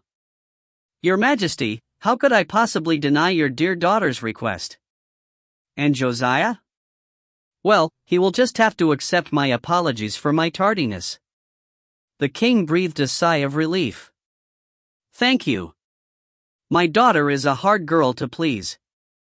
Rondell's mind jumped to places it had no business going. I think you're being too hard on yourself, Your Majesty. Young women her age are not nearly as hard to please as you might imagine. Rondell. Wake up. Rondell opened his eyes to Jahi shaking his shoulder. He sat up fast, blinking in the pre-dawn light, wiping away sleep. The hint of smoke from dying embers hung in the air, tickling his nostrils. "What's wrong?" "I hear fighting," he hissed. In the distance, through the woods, he heard the echoes of steel upon steel. A scream ripped through the air. The sound of someone dying. Rondell grabbed his sword while climbing to his feet. "Where's Andrasta?" "She was gone when I awoke." Rondell cursed as the clashing of steel renewed. "Come on," he called, loping off into the woods toward the sound of battle. A racing heart pumped blood through his limbs. Nervous sweat sprouted from his skin as the fighting grew in volume. He ducked beneath low-hanging branches and jumped over exposed roots and rocks like a man possessed. Rond looked left as the sound of moving water rose above the crunching leaves under his feet. He entered a clearing and briefly came to a halt. In any other circumstance, he liked to think he would have acted immediately, but nothing could have prepared him for what he saw. Andrasta stood naked in the soft morning light, wet hair plastered to her head, neck, and back. Water dripped off her exposed limbs, as did blood from a cut on her upper arm and another on her side. Despite her situation, she held her bloody sword out and ready. Two men, one with an axe, the other with a sword, squared off against her. They wore boiled leather and mail, but it was obvious from their stances, the advantage did little to bring them comfort. They shuffled sideways, forward and backward, looking hesitant. Rondell's eyes drifted down to the dewy grass between Andrasta and her opponents. A man lay dead, another crawled toward his friends, moaning for help. Andrasta jammed her sword into the crawling man's back. She pulled it free, and he went still. By the gods, Rondell heard Jahi whisper as he came up beside him. He gave the kid a quick glance. Jahi's eyes had widened to epic levels, and Rondell wondered what part of the scene held his attention most. "He is 14. Focus, kid. Do some sorcery, . Something like a mumble came out of the boy's mouth, but Rondell had no time to ask for clarification as he saw another man enter the clearing carrying a long spear. Rondell was sure that if he and Andrasta's roles were reversed, the woman would have already acted. Granted, I'd be dead by now. No way I'd last more than 2 breaths against 4 men with my armor, let alone without. A guttural scream ripped from Andrasta's lungs as she attacked the man with the axe. Rondell swore and sprinted past her. He charged the spearman who had been trying to flank her. The way the spearman darted backward, it appeared that he had not seen Rondell at the forest's edge. He slowed with his last few steps, careful not to be reckless in his attack. The spearman darted toward him. Watch the hips with the spearman. It's where they get their power. He remembered Andrasta's words and stared at the man's belt as his opponent came at him. He recognized the feint, and slipped to the left. The spearman retracted the spear and slid his feet right while simultaneously lowering his hips. The next thrust would be the real thing. He brought his sword down as the spearhead came forward, blade striking the shaft aside. After the initial clash, move in close and take away his advantage of reach. Rondell turned his sword and lunged. The spearman stepped back to avoid the thrust, but tripped. Rondell's first attack missed, but the second, an overhead hack at the man's neck, connected. A spurt of blood followed the wet thud, and the man fell like a wind-blown stalk of wheat. I did it. By myself. He thought of the first man he killed when escaping prison. And by the gods, this was not pure luck. Rondell wanted to shout in elation at his success, but with his opponent dead, he became aware of the sudden silence. He wheeled back toward Andrasta, ready to help, but she wasn't there. 4 dead bodies lay in the clearing. Each bore wounds brought on by the cut or stab of a sword. Jahi remained where Rondell had left him. What's wrong with that boy? Where's Andrasta? He called. The boy said nothing and Rondell ran toward him. Jahi. The boy jumped. Where's Andrasta? He raised an arm, pointing. She ran into the woods. Why? His eyes drifted back to the bodies on the ground. Rondell swore. He didn't do anything. Scared. Stay here, said Rondell as he turned. I'm going after her. Rondell hated leaving the boy alone, but he had no time to comfort him with Andrasta off doing only the gods knew what. He entered the trees at the opposite side of the small clearing, ducking under a small sycamore. He wasn't sure if he was even heading in the right direction until he saw small, bright splotches of blood adorning the lush hanging leaves of a willow. A wet hacking followed by a weak gasp caught his attention. He slowed his pace, carefully edging out into the next clearing. Andrasta lay on her side, holding the back of her thigh with part of a cloak she had torn off a dead man's shoulders. 2 corpses rested beside her. 7 horses stood farther away. She lifted her sword at the noise Rondell made entering the clearing, lowering it after recognizing him. She yanked the loose part of the cloak up to her chest, positioning it to cover herself. A deep scowl sat on her face as he hurried over. You're hurt. Without my boots, I slipped. She nodded. That whoreson got under my guard and sliced into my thigh. Rondell glanced at the one she pointed out. The man's left leg had been hacked off near the same spot Andrasta held the cloak on hers. A stab through the throat had finished the job. Well, at least you returned the favor. Rondell kneeled beside her. He reached for her leg. She pulled back from him, somehow managing to raise her sword to his chest while keeping herself covered. What do you think you're doing, Dot? The wound needs tending. I can do it myself, she snapped. Really? You plan to tend to a wound you're practically contorting yourself to reach, all while keeping that cloak over you? Oh, and let's not forget you need to keep your sword at hand in case someone else comes strolling by. That sounds like a splendid plan. She pressed the tip of her sword against his chest. I'm in no mood to be mocked. He slapped her blade aside. And I'm in no mood for this. The wound needs attention, and as you've mentioned before, this is one of the few things I'm adequate at. Rondell didn't move, letting his words sink in. Her scowl grew deeper, the scar across her face becoming more prominent as her brow furrowed. She set her sword down. He was ready to make another quip about her going soft, but decided that might not be the best idea given the situation. Andrasta eased the cloak away, exposing a long, horizontal cut across the back of her thigh. Blood ran from the wound without pressure, streaking down her dark brown skin. He bent and examined the cut, trying to determine its depth. After a moment, he put her hand back over the wound. Well? She asked as he stood. He hurried over to the horses of those Andrasta had killed.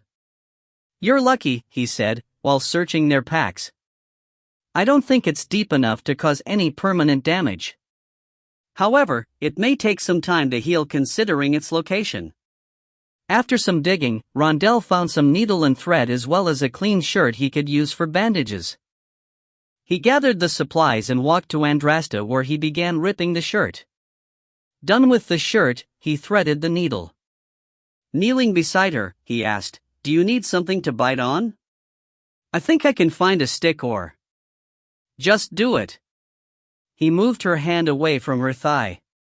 The bleeding had slowed but would start again the second Andrasta placed weight on the leg. He cleaned it quickly. She jerked slightly as the needle first pierced her skin, but afterward remained calm. He looked up once to make sure she was all right. The woman had her head down and eyes closed as if somewhere else. Her breathing remained steady while he stitched. Rondell tied the thread off with the aid of his teeth and cut it. He grabbed a skin of water from the horses, washed her thigh, and wrapped her leg using the rest of the shirt. On the last knot he paused. "Stupid fingers. I need your help on this one. I won't get it tight enough on account of my hand." "It's fine." Andrasta sat up, somehow managing to keep herself covered while grabbing both ends of the cloth and tying the knot herself. "Do you want me to look at the cuts on your arm and side? They can wait. I just want to get back to my clothes." Andrasta started to push herself up but couldn't figure out how to do so while keeping the cloak about her. Rondell wanted to laugh at the contrast in the woman's behavior. She kills 4 men on her own, runs through the woods naked to kill 2 more, and now, you'd think she was a maiden on her wedding night the way she's covering herself. The realization gave him pause and made him see his partner differently. It was easy to think of Andrasta as a cold-blooded warrior. She certainly lived up to the reputation of savagery rampant within the lands of Juntark. However, watching her struggle with the cloak reminded him she was still a woman, and should be treated as such. Rondell offered her a hand. "Please." She looked up, but did not reach for it. He sighed. "Please tell me we aren't going to go through this again. Look, you can go back to being the loner who shrugs off all forms of help and scowls with general displeasure after your leg has healed. Or at least until you get your clothes back on. For now, just let me do some small part to repay you for all that you've done for me." She hesitated as if confused, but eventually took Rondell's hand. "It's not like you to be so demanding." He smirked. "What can I say, you're rubbing off on me, I guess." She snorted. "Just don't make it a habit." He helped her up and threw her arm over his shoulder, which she surprisingly allowed him to do as they limped back through the woods. "What have I done for you?" she asked, her voice taking on a thoughtful tone. "What do you mean? You said that you wanted to repay me? I don't understand. I've done nothing to warrant repayment.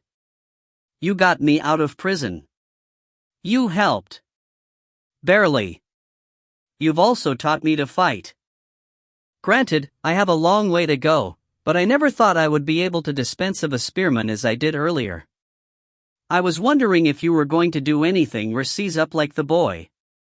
Sorry. It won't happen again." I was, taken aback by what I came upon. He felt Andrasta's stare and reddened. "Anyway, I don't feel as useless with a sword. And you do most of the hunting and cooking." He cleared his throat. "I'm just trying to let you know I appreciate everything." Andrasta grunted. "Nothing more. What is that one supposed to mean?" He thought for a moment, trying to categorize the sound among the others he had filed away in his head. The sound had been low, even contemplative, like she was considering his admission. "That has to be a good thing. Right, Dot." They entered the next clearing. The bodies lay where Rondell had left them. Jahi stepped out from behind a large sycamore. He held a sword in his hand. "Why bother with a sword when you can call on fire?" Jahi walked toward them, relief washing over his face. "I thought you might have been killed." "So you cowered behind a tree?" snapped Andrasta. Are you hurt badly?" "Bad enough, no thanks to you. You said in Gurga, we could count on you." "She'll be all right with a little rest," cut in Rondell, seeing the wounded look on the boy's face. "There are some horses in the woods. Why don't you lead them back to our camp?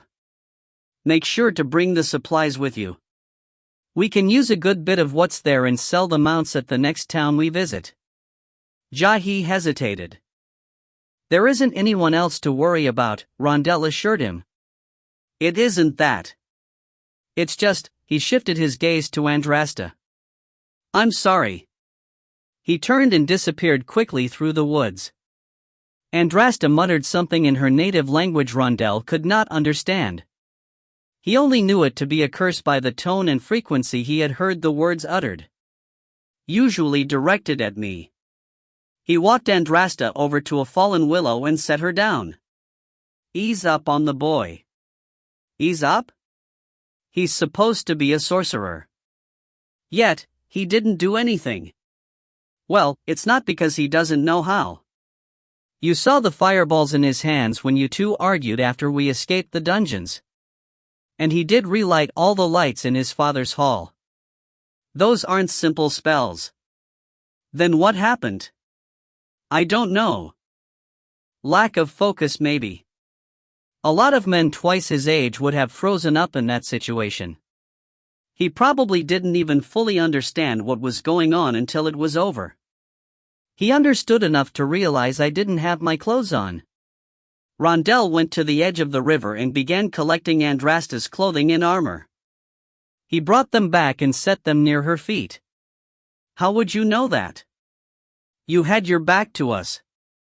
You might have heard us, but even you don't have eyes behind your head. No. But I saw how he acted just now. The boy was red-faced and refused to meet my eye. Maybe you're right, but he is 14. I'm sorry, but only a blind man wouldn't have noticed you, What does that mean? That it's all right to lust after me like I'm some whore? You're no better than those pieces of garbage, she barked, gesturing at the bodies of the men she had killed. I go to bathe in a river, and they think because they see a woman alone, that they can have their fun. Rondell thought to explain what he said, but realized that doing so would likely dig him a greater hole. I'm sorry. I didn't mean to insult you. In a roundabout way, I was trying to give you a compliment. Nothing more. He quickly changed subjects. Do you need help dressing? I'm not a child. Just give me privacy. He sighed. Rondell had thought he had made some sort of headway in their partnership, maybe even an understanding. Now, I'm not so sure. He gave Andrasta his back, listening to the woman swear as she fumbled with her clothing. After their argument, Rondell and Andrasta spoke little the rest of the day. He did manage to convince her that at least one day without travel was needed to reduce the likelihood of her leg reopening. She spent that time alone on the edge of camp tending to her weapons and squeezing rocks for her grip. While Andrasta sulked, Jahi returned with the mounts and supplies. Rondell took the boy to dispose of the bodies. Since they would be in camp for an extra day, he didn't want other travelers to stumble upon them, raising more questions and possibly the ire of acquaintances. And then there is the threat of animals. I can't imagine having to face another wolfren. He and Jahi worked silently. Rondell thought it best to give the boy time to his thoughts since it was obvious the events from the morning weighed on him heavily. It wasn't until they were done with the bodies and searching a nearby thicket for a particular herb to treat Andrasta's wounds that Rondell attempted conversation. You know, I met a lot of interesting people in my younger days. Jahi's head was down while pushing aside tall grass in search of the leafy idichit. Did you know that many people consider idichit to be poisonous? I used to think the same until I did some traveling with a healer. She was a genius with non-sorcerous techniques. She explained that people thought idichit was poisonous because of a lack of knowledge in how to prepare the herb. It's sad when you consider how abundant the herb is. Interesting, Jahi mumbled. I think so. I learned a lot of things like that over the years. Here's another. I was traveling to Kirk with a small squad of mercenaries once and... You? Mercenaries? Yes. Why? It's just that, well, I could see you doing that now, but back then, all the stories I've heard of you said. I don't know. That I was a fop? That's not what I meant. It just seems strange that you'd be hanging around with mercenaries. It's all right. The thing is, mercenaries, thieves, and murderers are no different than merchants, nobles, and the upper class in that they all like to be entertained. A good bard learns to diversify. You never know who your audience will be. Saying the wrong joke or singing the wrong song could mean your end. He paused, considering the first year of his life as a minstrel when he learned those lessons the hard way. In this case, I needed an escort to Kirk. I met this squad at an inn. I overheard they were heading there due to rumors of war, hoping they could get on with someone's army. I worked my way into their conversation with a few stories that would make a whore blush. After that, they didn't mind me tagging along. Oh. Jahi paused. You were going to say something else though before I interrupted you. Yes. Travel to Kirk took weeks and I developed relationships with many of the soldiers. One in particular was the squad's old battle sorcerer. He had seen more than his fair share of war and sported the scars that backed up each of his claims. I asked him how he managed to live as long as he had, since most in his line of work don't exactly die of old age. He said, "Simple, I learned from my mistakes." There was a long pause of silence. Jahi snorted. "That's it? That's it. I was expecting some wise, deep revelation the way you built up the story, especially coming from someone who was a master storyteller." Anyone on the street corner could have doled out that advice. Rondell chuckled. "True. It might not be as entertaining as my other stories, but that's because I didn't intend it to be." My reaction wasn't much different than yours either, when he told me. I might have even laughed at him. But he was right. And as simple as it was probably the best piece of advice I was ever given.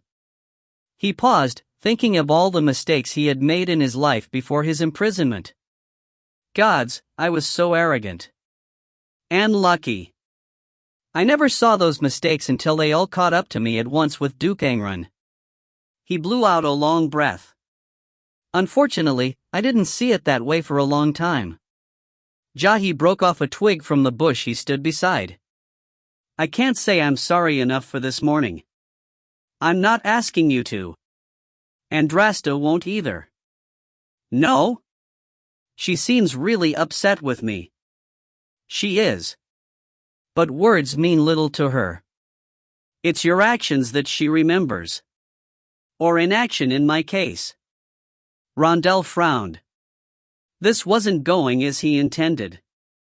Look, I didn't bring this up to make you feel worse. I did it to give you something to think about. That old sorcerer told me another story about his first time in combat. He was a few years older than you, never tasted real battle before, and said he wet himself in fright. At least I didn't do that. So let me guess, it all worked out in the end. No. His entire unit was wiped out. He was captured by the enemy and tortured. During his torture, something snapped. He finally came into his own, learning how to focus under pressure, and was able to escape. Jahi swallowed hard. He was a good man, but the ghosts from that day never stopped haunting him. He used to talk to those that died when he thought no one was looking. Rondell paused, clearing his throat. My point is that this morning could have been worse. A lot worse. I'm not telling you this to bring you down. It's just that we still have a long journey ahead of us, and I don't want you to have to experience something so drastic for things to fall into place. I know you have some skill with sorcery, he thought, recalling Jahi's lighting of the torches, candles and hearth in Horus's hall, but that doesn't mean anything until you can put it to use under pressure. Chapter 11. Two brown rats hissed at each other on the branch of a mostly bare fig tree just up the trail from where Andrasta rode. She hated the annoying creatures. If she had the energy, she might have thrown a dagger to kill one out of spite. However, she had just found a comfortable position in the saddle for her injured leg, and she wouldn't move for anything except a threat on her life. Nearing the two animals, one of the rats snatched a fig from the other and took off like a crossbow bolt, zipping through the branches. The other caught up quickly and pounced on its back. They rolled along the branch, hissing and screeching louder than before. She could only imagine what curses rats yelled at each other in such heated moments. Her eyes stayed on the fight until her horse passed the fig tree, its leaves putting off an odor reminiscent of cat urine. The two rodents fell, still pawing at each other during the descent. They crashed into a bush, separating and running off in opposite directions. She noticed the fig that had been the cause of the fight lay a few feet away from where they had landed. She grunted in amusement. Neither would enjoy its sweet taste. What's so funny? Andrasta's smile vanished. Rondell's mount edged up next to her. Nothing. How's the leg? Good. I can feel it healing faster with the herbs you packed around it. If the pain gets bad, we can stop, or I can try to find you some. I said it's good. He clicked his tongue, but said nothing, allowing his horse to slowly drift back. Andrasta clenched her jaw and released it at the twinge of guilt for being so short. She knew she should be thanking Rondel for his help, but showing gratitude had never been a strength. I could at least treat the man with more respect. Why is that so hard? Too many people in her life had sought to take advantage of her, doing things for her only because they expected something more than what she gave in return. Usually sex. She hated that Rondel had seen her unclothed. It was bad enough in the dungeons in her undergarments. But none of that compared to being completely naked. If she had not been so angry, so caught in the moment after killing the first 4 men, she would have immediately leaped back in the water to hide herself. But I knew there were others. Rondel surprised her when he tended her wounds. He managed to keep his mouth shut and his hands focused on the task. For that she did respect him, which oddly enough only angered her more. It brought the ever-present guilt at the back of her mind forward for not thanking him for his efforts. But she couldn't allow herself to do that. To her, it meant showing vulnerability, and she had sworn never to show anyone any sign of weakness. It allows for friendships to develop. I don't need that complication. She swore under her breath in her native tongue. Andrasta questioned again why she ever partnered with the former minstrel. Nothing but problems. Well, that's not entirely true. Rondel had made many mistakes in their short time together, but he had also done things that gave her pause, allowing her to see his value.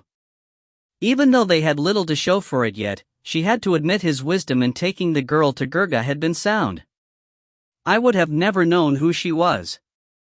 And it wasn't his fault the king had no money. Her hand drifted to her belt where she tickled Jati's money pouch. Even if we fail now, we've gotten something out of the ordeal. He's even improving as a fighter. She hated to admit the positives were starting to outweigh the negatives. Her old master's words came to her. Never rely on someone else. It's dangerous and makes you weak. She thought again of the wound Rondel had tended.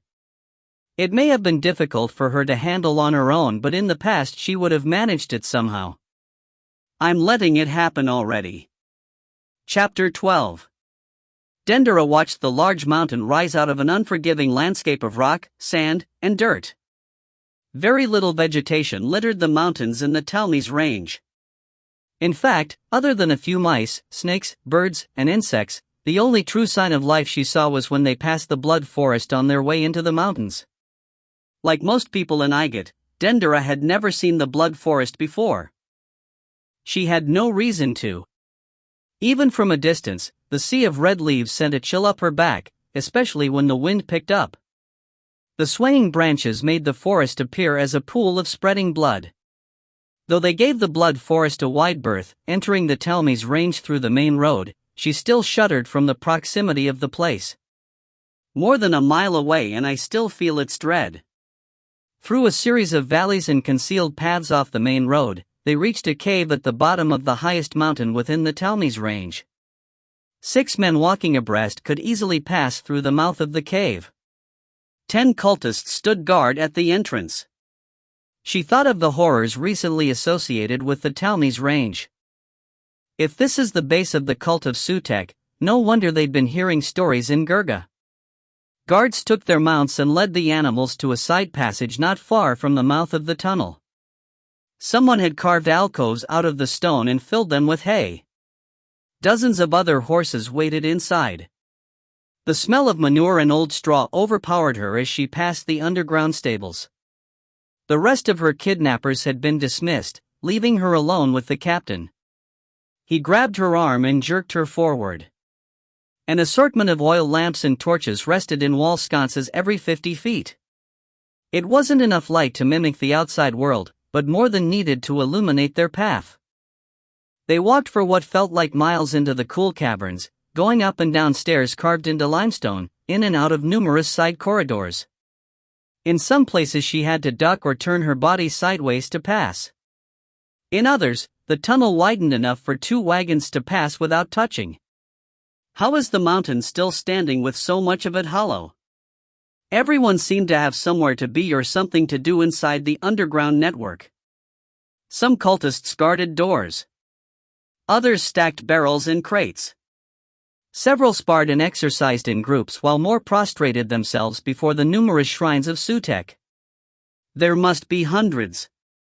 Maybe even thousands. Gods, this is worse than Jahi imagined. Eventually, the captain halted outside a pair of double doors and knocked. A moment later, both swung inward. The person that answered the captain's knock blocked the entrance in much the same way the two doors did. He stooped slightly so as not to bang his head on top of the doorframe. His shoulders were wider than any she had ever seen, limbs thick as tree trunks, just like a barrel. Yet despite the man's size, he did not look fat. In fact, his waist tapered inward.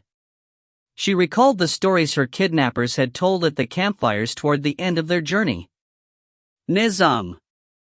Dendera looked into the man's eyes and immediately wished she hadn't. They were not dark brown as was common among her people. Nor were they rare blue or green. White. Completely without color. She wanted to look closer to be sure she hadn't missed a hint of brown, but when Nizam caught her staring, she quickly turned away, shrinking back under his scrutiny. The captain started to open his mouth, but a voice came from inside. Let them in. Nizam stepped aside, and Haji led Dendera into the room. Her mouth dropped in amazement once she gathered the nerve to raise her head. Shelves lined every wall of the room. On them sat the most beautiful works of art Dendera had ever seen. Statues of gold and precious metals, pottery painted in vivacious colors, and jewelry of rare gems crowded the space. At a second glance, however, the marvels brought her horror. Looking past the materials used to construct them, she saw what they depicted: sacrifices and unspeakable tortures. Legends and lore commonly associated with the cult of Sutek were detailed on the pottery or mimicked by the jewelry and statues. The beauty of a polished ruby meant little to her when it represented a heart ripped out of a young boy. Dendera cast her eyes down, feeling faint. She took a deep breath, trying to steady herself, swallowing the welling of saliva as it filled her mouth. A small chuckle sounded. I take it your father does not have such works of art in his private collection. Dendera looked up. The man across from her wore the same black and gray garb as others, except his included ornate symbols of pale yellow over the chest, arms, and head. A neatly trimmed beard framed his lean face. She estimated he had not yet seen 40 summers. No dot. Probably destroyed like most others found by the populace. Too bad, said the man. Even if one does not honor the great Sutek, I find it sad that so few can appreciate fine craftsmanship. But people are superstitious and believe that once the material is used for something they deem to be evil, it should never be used again. He snorted. Funny how no general feels that way on a field of battle. They square off against an enemy they believe to be evil, and in victory, armor and weapons are gathered and redistributed among their own, replacing those damaged or of lesser quality. I wouldn't know. She stopped herself from calling him what she wanted to truly say, thinking it best to at least maintain an air of civility toward her captors. The man gave her a knowing look. It chilled her. You may call me High Priest Menetnasht as others do. She leaned forward. This man who claimed to be Menetnasht had the barest of wrinkles around his eyes and only a hint of graying in his beard. You're too young to be him. Menetnasht raised his hands and bowed his head. Sutek has blessed me generously for returning his people to the old ways. His rituals bring us all strength, which is why our numbers have grown. And after the Heka we will be strong enough to no longer hide. Igad will serve Sutek above all others. Heka? And you will rule Igad afterward? A twinkle shone in Menetnasht's eye, then quickly faded. As always, I will do as Sutek wills. How noble. So, I am to be a prisoner? Until the Heka. Then you will be a participant. I would never participate. You really don't have a choice. He nodded to Haji. Take her to the chamber with the others. Wait, said Dendera, trying to jerk her arm away from the captain's grip as he pulled her back. Will I be released after the Heka? Menetnasht smiled. In a sense. W.H. Silence, hissed the captain while dragging her through the door. You should consider yourself lucky that Sutek's high priest would even speak to you. Quiet, or I will keep the promise I made to you on the road. They reached the chamber after several winding twists and turns, most of which led her farther into the mountain fortress. They stopped at a door guarded by 2 men, each carrying a spear. The guards opened the door and pushed her inside without a word before shutting it. Dendera froze inside the vast chamber filled with dozens of young girls. The young girls all dressed in simple white gowns, smelling of lavender. Many had been sitting or lying down, but all rose to their feet and turned toward her. Unlike the rest of the rooms and passages she had traveled, she could see that this place had been created naturally. For large stalagmites rose from the ground some 10 feet at the room's center. Up higher, smaller stalactites descended downward like giant drops of water. A sobering thought struck her as her attention returned to the hopeless expressions of the girls. Gods, what are we here for? She whispered. The question was one she meant to speak to herself, but in her alarm said it aloud. That's an answer you may not wish to learn, came a voice to Dendera's right. A young woman with black hair, deep brown eyes, and perfectly tan skin walked toward her. The Emperor's daughter. Princess Oni? Oni nodded as she approached, stopping several feet from Dendera. Given Menetnasht's dislike of your father, I knew it was only a matter of time before he sought you too. I had hoped you might have been able to get away. But I should have known better. It's impossible to run from the cult. Dendera blinked away her daze. Though her head spun by all that she had seen since reaching the mountain, the shock of seeing so many young women held against their wills, the Emperor's daughter among them, sent her mind reeling with questions. What? Started Dendera, unsure what to say next. Oni reached out and gave her a warm embrace she did not expect. It brought her comfort. Oni released her and took her hand. Let's find a seat. We have much to talk about. Andrasta came at Rondel in a flurry of cuts and thrusts. He shuffled back, ducking and weaving away from her darting blade. Occasionally, he managed to deflect an attack with his sword, but not once did he have time to counter. He stepped into a hole and fell. He expected Andrasta to give him a moment to right himself. He looked up with barely enough time to dive away from her descending sword. Rondel rolled to his feet. By the gods, are you trying to kill me? Andrasta renewed her attacks, faster than before. Rondel ceased with shuffling, practically running backward to avoid the blows, maneuvering all around the space they fought. What's the matter with you? He yelled. Andrasta's even breathing contrasted against his racing heart as she drove him back with cold eyes narrowed. Never had the woman come at him while carrying the look of death she wore when facing others. She's lost it. And I'm going to die. In the past, such a revelation may have caused him to falter and give up. No. Never again. Rondel lunged in desperation. Andrasta tapped his blade aside. He stepped to the left, swinging his sword up to her head. She blocked it.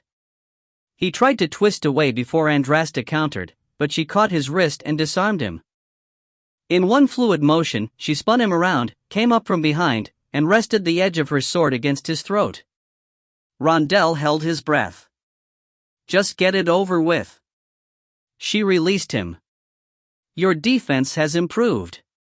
However, you still let your emotions get the best of you when you attack. We will need to focus more on that. Wait, what? That was all a test? Of course. Gods, I thought you were trying to kill me. If I wanted to kill you, you would have been dead long ago. Then why not tell me it was a test? You're never that intense unless you're trying to disembowel someone. Because people fight differently when they think their life is on the line. I wanted to judge you by that. You're insane. She shrugged and walked away. Unbelievable, he muttered before following after her. A thought struck him. Wait a minute. You gave me a compliment. She gave him a confused look. You did. You said my defense had improved significantly. I never said significantly. I also said your offense is not where it should be. Regardless, he said, huffing for air. You gave me a compliment, and the moment we come across a quill and ink, I'm marking the occasion. Andrasta came to a halt. She ignored his remark. Go and run. Your breathing is too heavy from our sparring. Rondell scowled while noticing she favored one side. Fine. But you need to rest. I have to train on my own. You're not helping yourself heal by training that hard with an injury. Still, I must. Why do you have an obligation to kill yourself each and every day? Is it because of what you said back in prison about women in Juntark being strong fighters? Are you trying to maintain their reputation? Piss on their reputation, she spat. Rondell took a step back at her tone. They should be concerned about tarnishing mine. Women in Juntark are only strong when it's easy for them to be.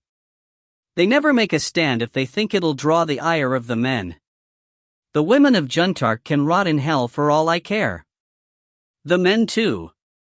Gods, what brought that on? But you said. I know what I said. I was trying to convince you to escape. I would have told you the sky was green if it would have worked. Once more, I learned something new about her, but it answers none of the questions I had before. In fact, many are now irrelevant. He paused, quickly thinking of where to take the conversation. He wanted to ask her more about Juntark's culture and the people she grew up with, but knew from past experience that if he pressed her, Andrasta would say no more. She likely only said what she did because I hit a nerve. Rondell cleared his throat. All right. Then why do you push yourself so hard? She stared back at him but said nothing. Come on. Why are you so afraid to tell me anything? I'm not afraid. Embarrassed then? It can't be any worse than what you've learned about me. Andrasta clenched her jaw, then relaxed. I must be the best. Rondell waited, but she said nothing more. All right. I can understand that. I felt the same as a bard. I can't tell you how many times I practiced until my fingers bled. Her eyes brightened. Then you understand. I cannot accept being second to anyone. So you've always trained this hard? No. Not long after I left Juntark I grew too confident and my training lapsed. I won't allow that again. What sparked the renewed effort? She looked down as if ashamed. Rondell had never seen her show that emotion before. Fern. Duke Engren's bodyguard? She nodded. But you won. Only after you helped. So? I could maybe accept defeat against multiple opponents, but with just one, there is no reason I should ever need help. I trained under the greatest fighter in all of Juntark, probably the world. I have all the tools I need to win and no excuse not to. All this time I thought she was hard on me, but it was nothing compared to the pressure she places on herself. I guess that's why she's always in such a bad mood.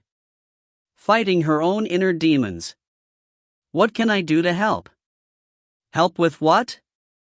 Well, you want to be the best. Let me help you train. You're not good enough to help me train. I spar with you for your benefit, not mine. Don't hold back or anything. She grunted. You aren't dumb. You've improved, but you can see the difference between us. If you really want to help me, then keep working to improve yourself. It would be nice to count on at least one other person if we are able to find the girl. You're not expecting Jati to help. Why should I? He had his chance to prove himself and failed. It was probably his first fight where he needed to use sorcery. I doubt he's killed a man before. You said your first time killing a man was when we escaped prison. And yet you didn't freeze up. Well, I had a lot of hate driving me. And I did knock myself unconscious during the actual killing part. This cult has his sister. You'd think that would be more than enough. He knows what they are rumored to do to people. Andrasta made a mocking gesture while looking around. Even now, where is he? He should be practicing. He said he needed to do so alone. That's why he's been going off in the woods when we stopped to rest. I care little about what he does alone. He needs to prove to me what he can do. Otherwise, I say we leave him behind. He'll only make things harder on us. What does he need to do to prove himself to you? That depends. He needs to fight me. Even if he can't use sorcery, perhaps I can teach him something with a sword. That does make sense. Let me go find him. Jahi stared at the pile of sticks at his feet while sitting on a half-rotted sycamore log. He stared into the sticks, seeing their dried fibers and lack of moisture. He widened his legs slightly and forced himself to go still. He always got fidgety before casting a spell, making it hard to focus. And I don't have Dendera here to help me. He had tried the spell 3 times already and was interrupted each time by unwanted thoughts. His failure in helping with the bandits attacking Andrasta had shaken him. But I can do it this time. A long breath passed through his lips, then another. Slowly the tension melted away from his neck and shoulders until his entire body relaxed. Almost ready. The exercise in concentration was simple. One of the first things he learned from old texts Dendera snuck him after they had discovered his talent.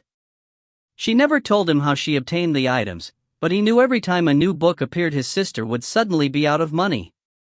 The texts had been written by famous sorcerers around the world in languages neither knew. They tricked their tutors into helping translate the works, and Jahi practiced the principles they were able to decipher. The steps he went through alone mirrored the very first spell he had attempted from those books. Late at night, in Dendera's room, he had lit the wick of a candle using only his talent. He smiled, recalling the look of pride on his sister's face when he had succeeded. His talent was something they shared in secrecy because so many in Igat condemned the practice of sorcery. Jahi sighed. He hated to admit it, but the talk about the mercenary sorcerer had gotten to him, maybe more than Rondel intended. He had used sorcery in his father's great hall to provide light after the cult attacked his father and kidnapped Dendera. He had used sorcery when trying to intimidate Andrasta after escaping the dungeons. Before then, he performed spells of fire and earth regularly at night with Dendera at his side so his father would not learn of their secret. Plenty enough practice. Yet the 2 chances I had to use sorcery in a real fight, I failed. The first had been at Thibet's room at the inn. Rondel needed help, but all Jahi could do was grab a pot and smash it across the back of the cultist's head. The second came at the river when Andrasta and Rondel fought bandits. He had truly wanted to help, but could not will himself to cast even the simplest of spells. Jahi did not want to freeze up again and, if given the chance, be unable to help Dendera. But since the attack of the bandits, he had even greater trouble focusing. And Rondel's story of failure only made it worse. His hands opened and closed in anger. I can't believe I'm struggling with a few twigs. It's like I've regressed by years in skill. Enough. Focus, this is just something in your head. He went through the ritual of calming himself once more, thankful it took less time. He reached out with his mind and felt the sticks with an invisible touch. He began the spell. Jahi. He jumped, kicking the sticks by accident. Oh. Did I scare you? Rondel asked, walking up behind him. Jahi turned, unable to mask his annoyance. He had drifted far from camp for both privacy and silence as the annoying sounds of Rondel and Andrasta sparring distracted him. I was in the middle of something. Sorry. What's wrong? Andrasta and I were talking. We want you to start training with us using a sword. Andrasta can show you things that would help in a bind. Jahi swallowed his annoyance. What did I expect after failing them? I don't think that's necessary. You've seen Andrasta fight. She knows what she's doing. It's not that. I was actually trained regularly by the captain of my father's guard. He is my father's best swordsman. Then maybe you can show her a thing or two. I appreciate the offer, but I'd really like to get back to what I was doing. Sorcery? Yes. Any success? Jahi grimaced. Not yet, but... Well, then it sounds like you need a break to clear your head. What better way to do that than to do something physical and get the blood flowing? He asked, voice lined with excitement. Before Jahi could respond, Rondell grabbed his arm and yanked him up, all while talking about things inconsequential, making sure Jahi couldn't get a word in while being dragged back to camp. Andrasta stood in the middle of tall, wiry grass. Most of it lay trampled as a result of her sparring with Rondell. He noticed her weight shift to ease pressure from her wounded leg. Jahi had caught a glimpse of the wound and found it hard to imagine the woman training in that condition. Yet she barely showed signs of discomfort. She held her sword loosely in her grip. A shield was strapped to her other arm, hanging at rest. Her eyes narrowed as he approached. Since the attack by the river, she seemed to hold him in higher contempt. He looked away from her stare, in part because of the intimidation of her gaze and in part because of his own embarrassment as he recalled her nakedness. Nearly everything about the woman frightened him, yet the image of her body, one he hadn't realized existed beneath the layers of clothing and armor, pushed aside much of his fear and replaced it with something else. A hand fell on his shoulder while another pushed the grip of a sword into his hand. "You can use my sword," said Rondell. "Let's begin before we lose daylight," said Andrasta. "You'll do fine," said Rondell, patting him on the back and looping another shield through Jahi's other arm. They had taken it from the bandits that attacked Andrasta. Jahi walked toward Andrasta, armpits itching with sudden perspiration. The closer he got, the faster his lingering lusts faded. The long scar that spanned Andrasta's dark face reminded him of the savage stories he had heard as a child about the people from Juntark. How did she get the scar? He stopped 6 feet from the woman, then raised his shield and sword. Andrasta did the same. "Do not hold back. I want to properly gauge your skill. What if I hurt you?" "You won't." Jahi thought he blinked, but he must have taken a short nap. He never saw the sword that slammed into his shield, but he felt it. The thunderous impact shook not just his arm, but his entire body. He dropped to one knee, wincing at the weight of the blow. "Go easy on him," Rondell shouted. "I am." Jahi stood slowly. "If that was enough to break you, you've got bigger problems than I thought," she said. "I wasn't ready." He circled around Andrasta. "It is common for someone to say begin before a session. Is that what you were taught?" She snorted. "Here is your first lesson. Don't expect a warning. It's far more likely that someone will stick you from behind or rush in when you least expect it. Would you announce your intentions to the person you're trying to kill? We aren't trying to kill each other. We're sparring. Practice should emulate the real thing. If you train at half speed, then your body will only know how to respond at half speed. And then you'll die." "Fine." Jahi grit his teeth, angry at the way Andrasta talked down to him, angrier still because he saw the wisdom in her words. He bolted at her, thrusting and swinging with all his might. Though Andrasta barely moved from her spot, his attacks only found air. She did not dive or duck dramatically. A simple sway of her body or slight step to the side was all it took to make him look like a fool. "She's toying with me." The thought enraged him further. He screamed in frustration, hacking wildly. A blow finally struck something solid, Andrasta's shield. It did not give as Jahi had hoped, but the contact felt good all the same. He drove his weight into the blow, thinking he would take advantage of her injury and use leverage to knock her down. She didn't budge. He swung harder, faster, despite the ache in his arms. His breath came in desperate gasps. Rondell yelled something, but the minstrel's raspy voice was lost in the fighting. Andrasta stepped to the side, seeming to lose her balance. Jahi smiled, attacking the opening in the woman's guard. Now she'll have to admit that I have some skill. His arm had barely come forward when his back slammed into the ground, head striking a second afterward on the padding of the trampled grass. Staring at the gray-blue sky, he wondered what had happened. Rondell appeared above him. Are you all right? Jahi nodded, not wanting to move as the fatigue in his limbs hit him. What happened? Rondell grinned. I tried to warn you that she was setting you up. She did the same thing to me the first time we fought. You mean she hadn't lost her balance? Nope. Rondell offered a hand. Jahi took it and stood. Andrasta waited across from him, still as a statue, completely calm. Well? Rondell asked while looking at his partner. Worse than I thought. I'm not sure if his instructors were that incompetent in teaching him, or simply didn't care what he knew. She grunted. It could just be that the boy is an awful student. He might be worse than you were, but then again you never had any training. We won't be able to count on him in a fight. We'll leave him in the next town we come upon and continue by ourselves. I will not be left behind. You're a liability. How am I a liability? I know sorcery. Neither of you do.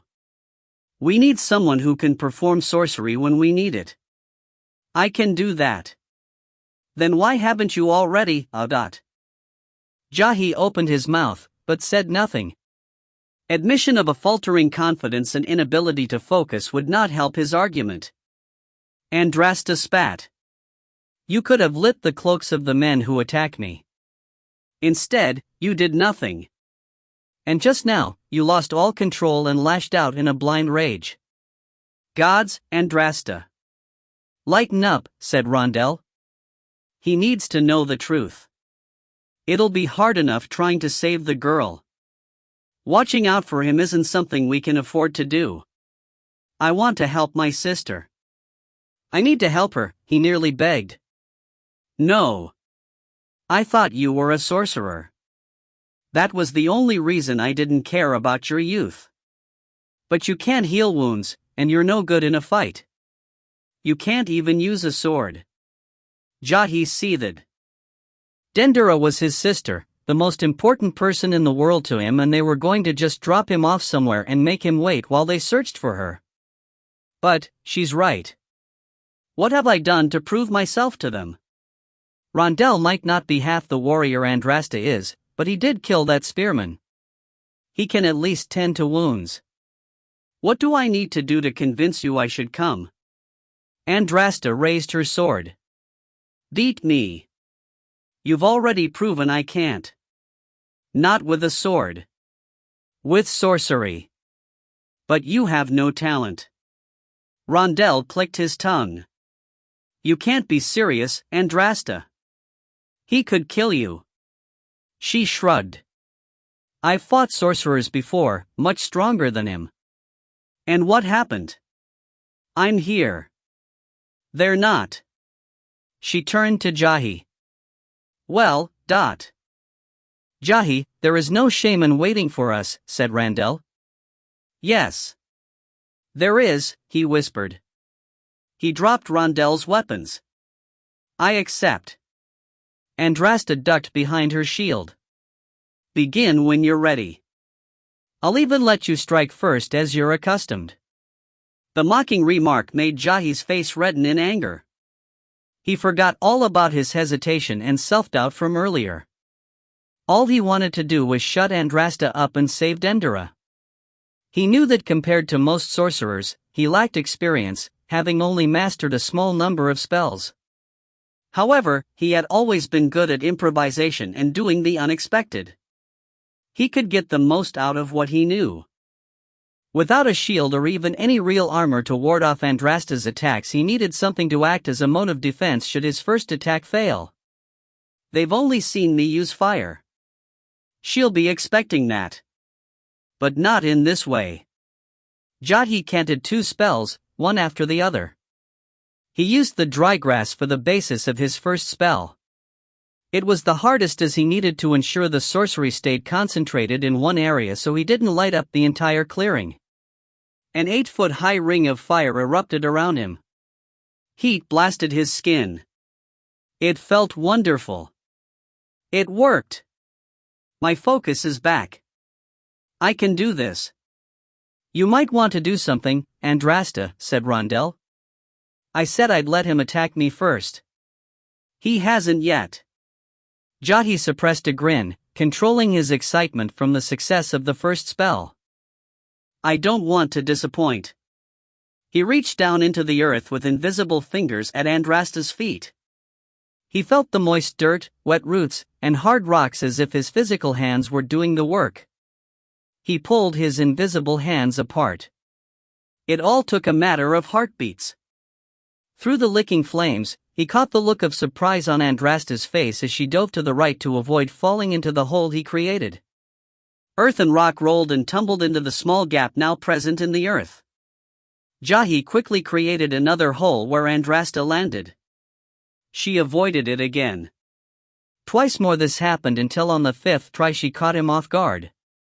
Rather than jumping aside to a safe patch of earth, she lunged through the flames with shield raised.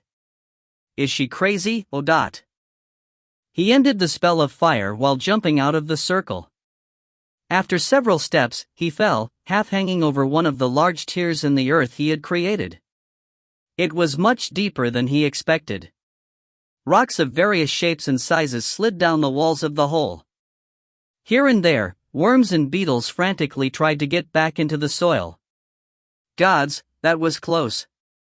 Jahi looked away from the fissure as Andrasta hurled herself toward him. Thinking of the rocks, he reached out to them with his mind, feeling their rough edges and varying weights.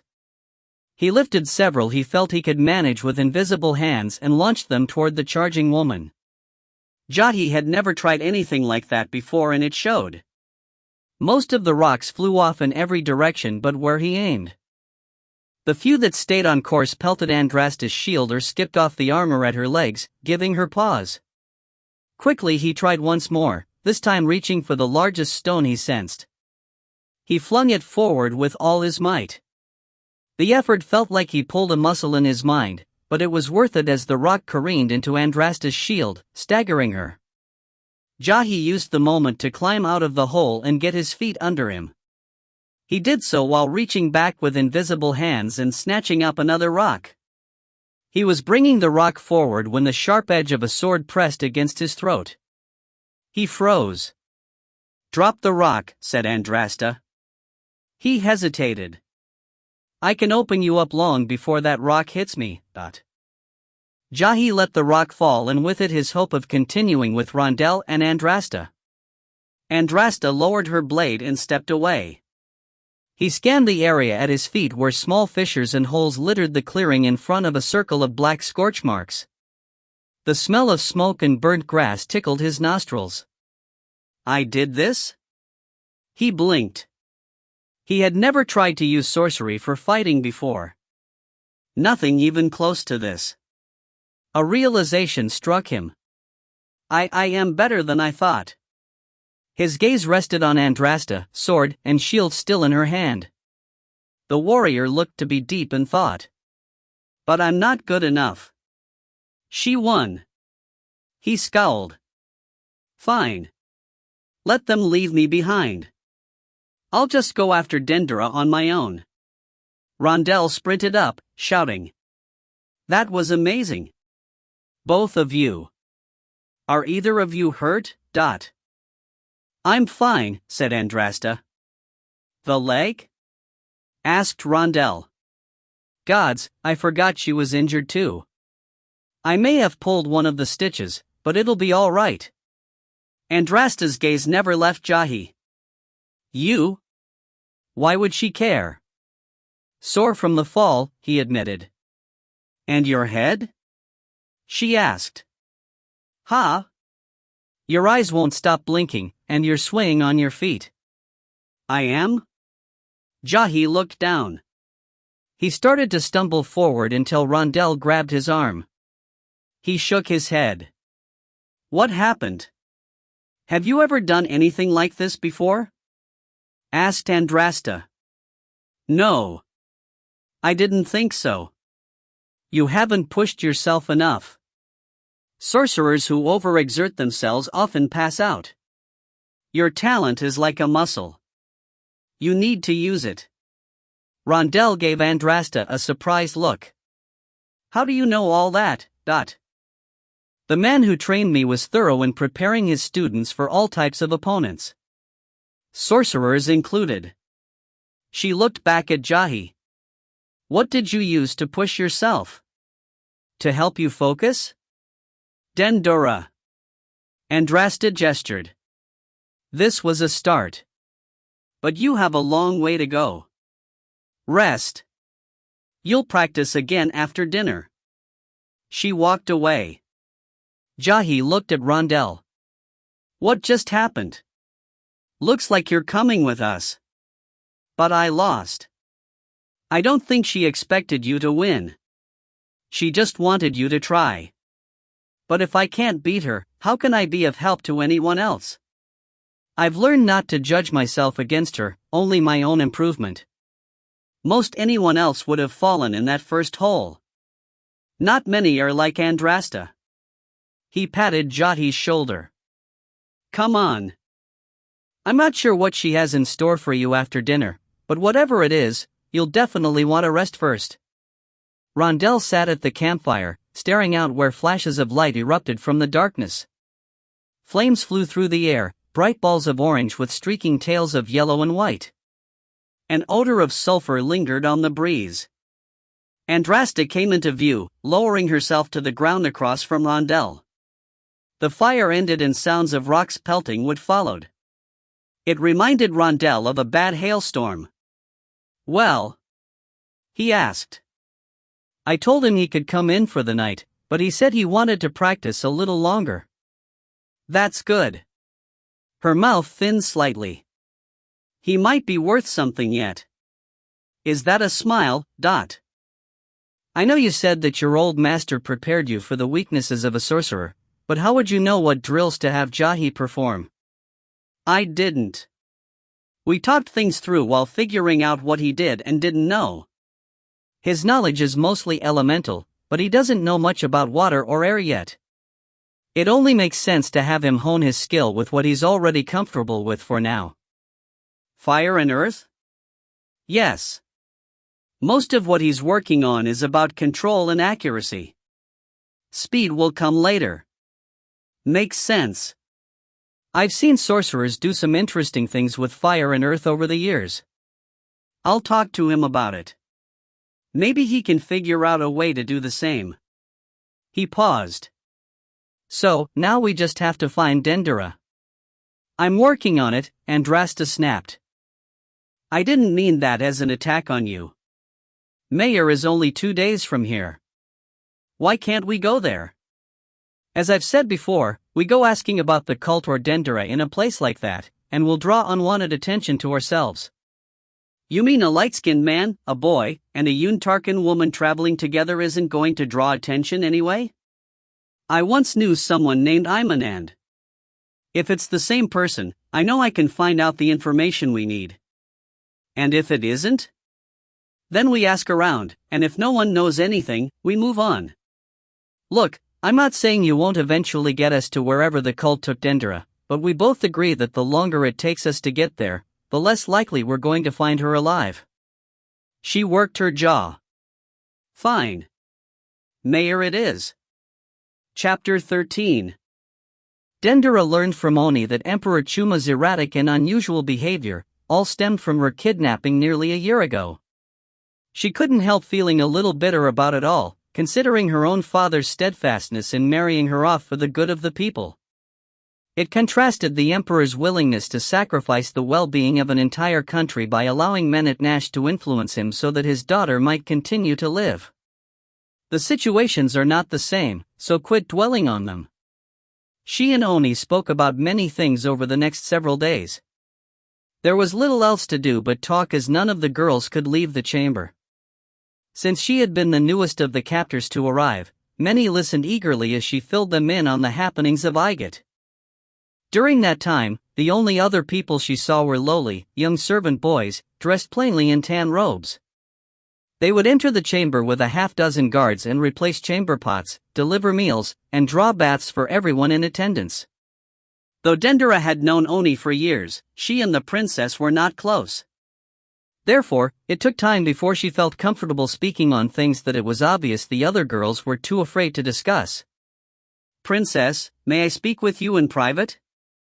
Dendera asked after setting down her plate of bread. Subconsciously her eyes drifted to the table of food. All of the bread, fruit, and vegetables had been consumed.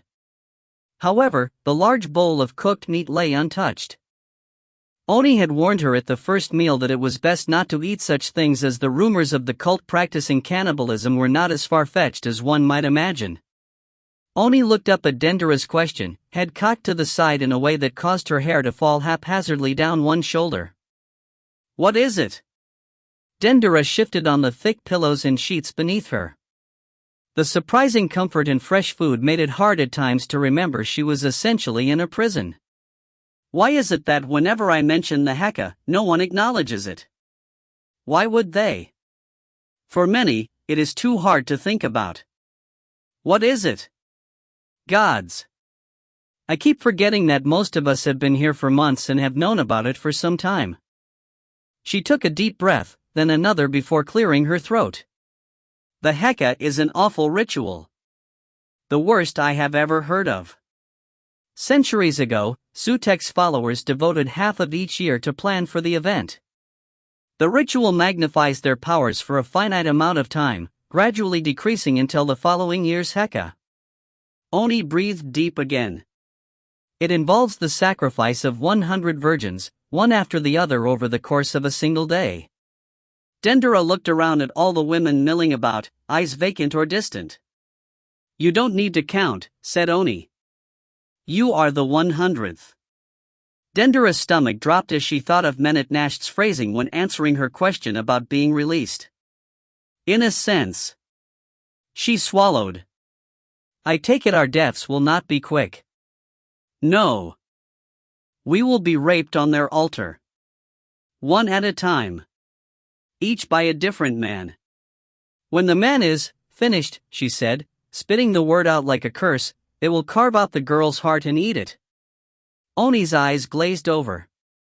"The cult believes that our tormented souls will then be consumed by Sutek, and in turn, his power dispersed to his followers. Perhaps worst of all, each of us will be forced to watch the women who suffer before us. It is believed our additional fear will better satisfy Sutek." Bile crept into Dendera's throat. Her head spun. "I wish I had never asked. How can people be so cruel?" Oni rested a hand on her shoulder. "That's an answer I don't have." Jahi lifted a pebble off the ground with his mind and zipped it forward. It flew through the air like an arrow, striking a crow perched on top of a gallows pole outside of Mayor. It flapped its wings and hastily took to the air, cawing. He smiled. "I used to only have enough focus to hit a wall with a pebble." Over the last 2 days, Rondel and Andrasta had pushed him in ways he had never considered. Neither had the talent he possessed and therefore knew little about what was involved to cast a spell. However, Rondel drew on his knowledge and travel experiences to pass on things he had seen other sorcerers perform. Andrasta knew less than Rondel on a conceptual level, but she did understand what it took to hone one's skills. When Jati had wanted to practice the larger spells he had in mind, Andrasta forced him to perfect the simpler ones first. "Becoming unmatched in skill with a couple of spells will carry you farther than being adequate in a dozen," she had said. Since Jahi had experience with fire and earth already, Andrasta had him focus on 2 primary attacks with each. Fire came easy, earth took more concentration. Andrasta liked the spell he had used against her with the rocks. However, she scolded him for using so many at once as it reduced his control. She told him to practice with 1 stone at a time until he could strike moving targets consistently at more than 100 feet. Only then could he add another. Though his control had improved, he still hadn't reached the level of accuracy Andrasta suggested. He glanced to the woman, seeking approval after hitting the crow. No sorcery in city limits or around those who don't already know of your talent. Keep your skills hidden. Jahi frowned even if he did see the wisdom in what she said. The gallows stood empty, but as they approached, Jahi saw it had seen plenty of use. Old wood supported a worn rope stained in blood where the noose had cut into the flesh during past executions. The crow returned. It rested on the hanging rope, its weight causing it to swing in the dead air while the bird pecked at the red fibers. Several hundred feet ahead, the outskirts of Mayer greeted them. Common among many smaller cities, it had no wall. Instead, dozens of ramshackle hovels situated in a semicircle served as a barrier to raiders. Half-naked children played in the grass in front of each hut while women washed clothes, cooked, or chopped wood. Jahi knew the hovels or inhabitants would not slow any invaders for longer than a couple of breaths. And then it would be a slaughter. He was too young to have experienced an invasion firsthand.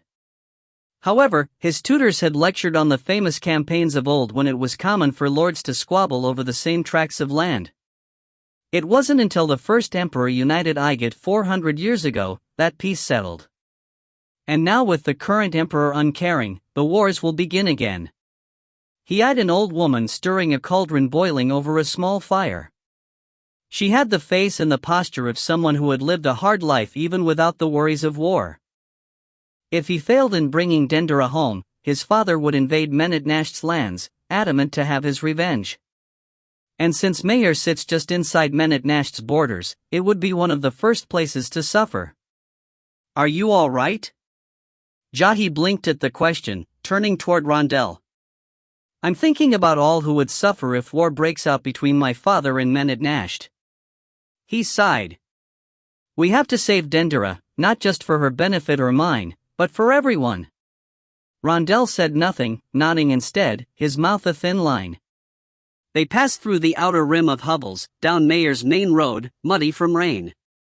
Though the height and size of the buildings within the city grew as they moved closer to the town center, all had seen better days.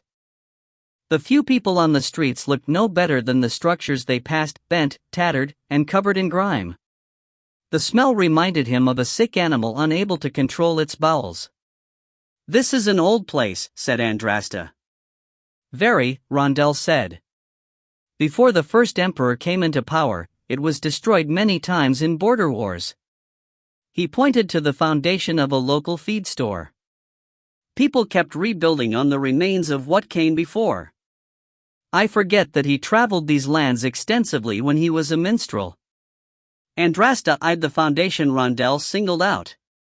Her eyes left the building and studied several others nearby. It could use another raising. The cold manner of her tone surprised him, even though it shouldn't have, given her nature. He almost defended Mayer, but catching a glimpse of a porch leaning precariously to the side with a gaping hole in the floorboards gave him pause. She's right. I just want any raising to be done by choice. Take a left up ahead. It should be on your right after half a block, Rondel said to Andrasta. Where are we going? Asked Jahi. A local tavern. The best place I know to get information. If those who took your sister pass through here, we'll find out there. Won't they be scared to say anything? Some will. You can always find someone with a loose tongue if the price is right, said Andrasta as she turned off the main road. We won't be talking to those unless we have to, added Rondel. Only Imanand. A short while later Andrasta came to a halt in front of a dive. She dismounted and tied her horse to a nearby post. Rondel did the same. Jahi followed their lead while glancing up at the sign outside. The Twisted Crocodile? That doesn't sound like a place to drink, he said. I've come across worse names, said Rondell. It just seems odd. You can always suggest a new one to the owner, said Andrasta. Rondell gave her an annoyed look. He turned back to Jahi.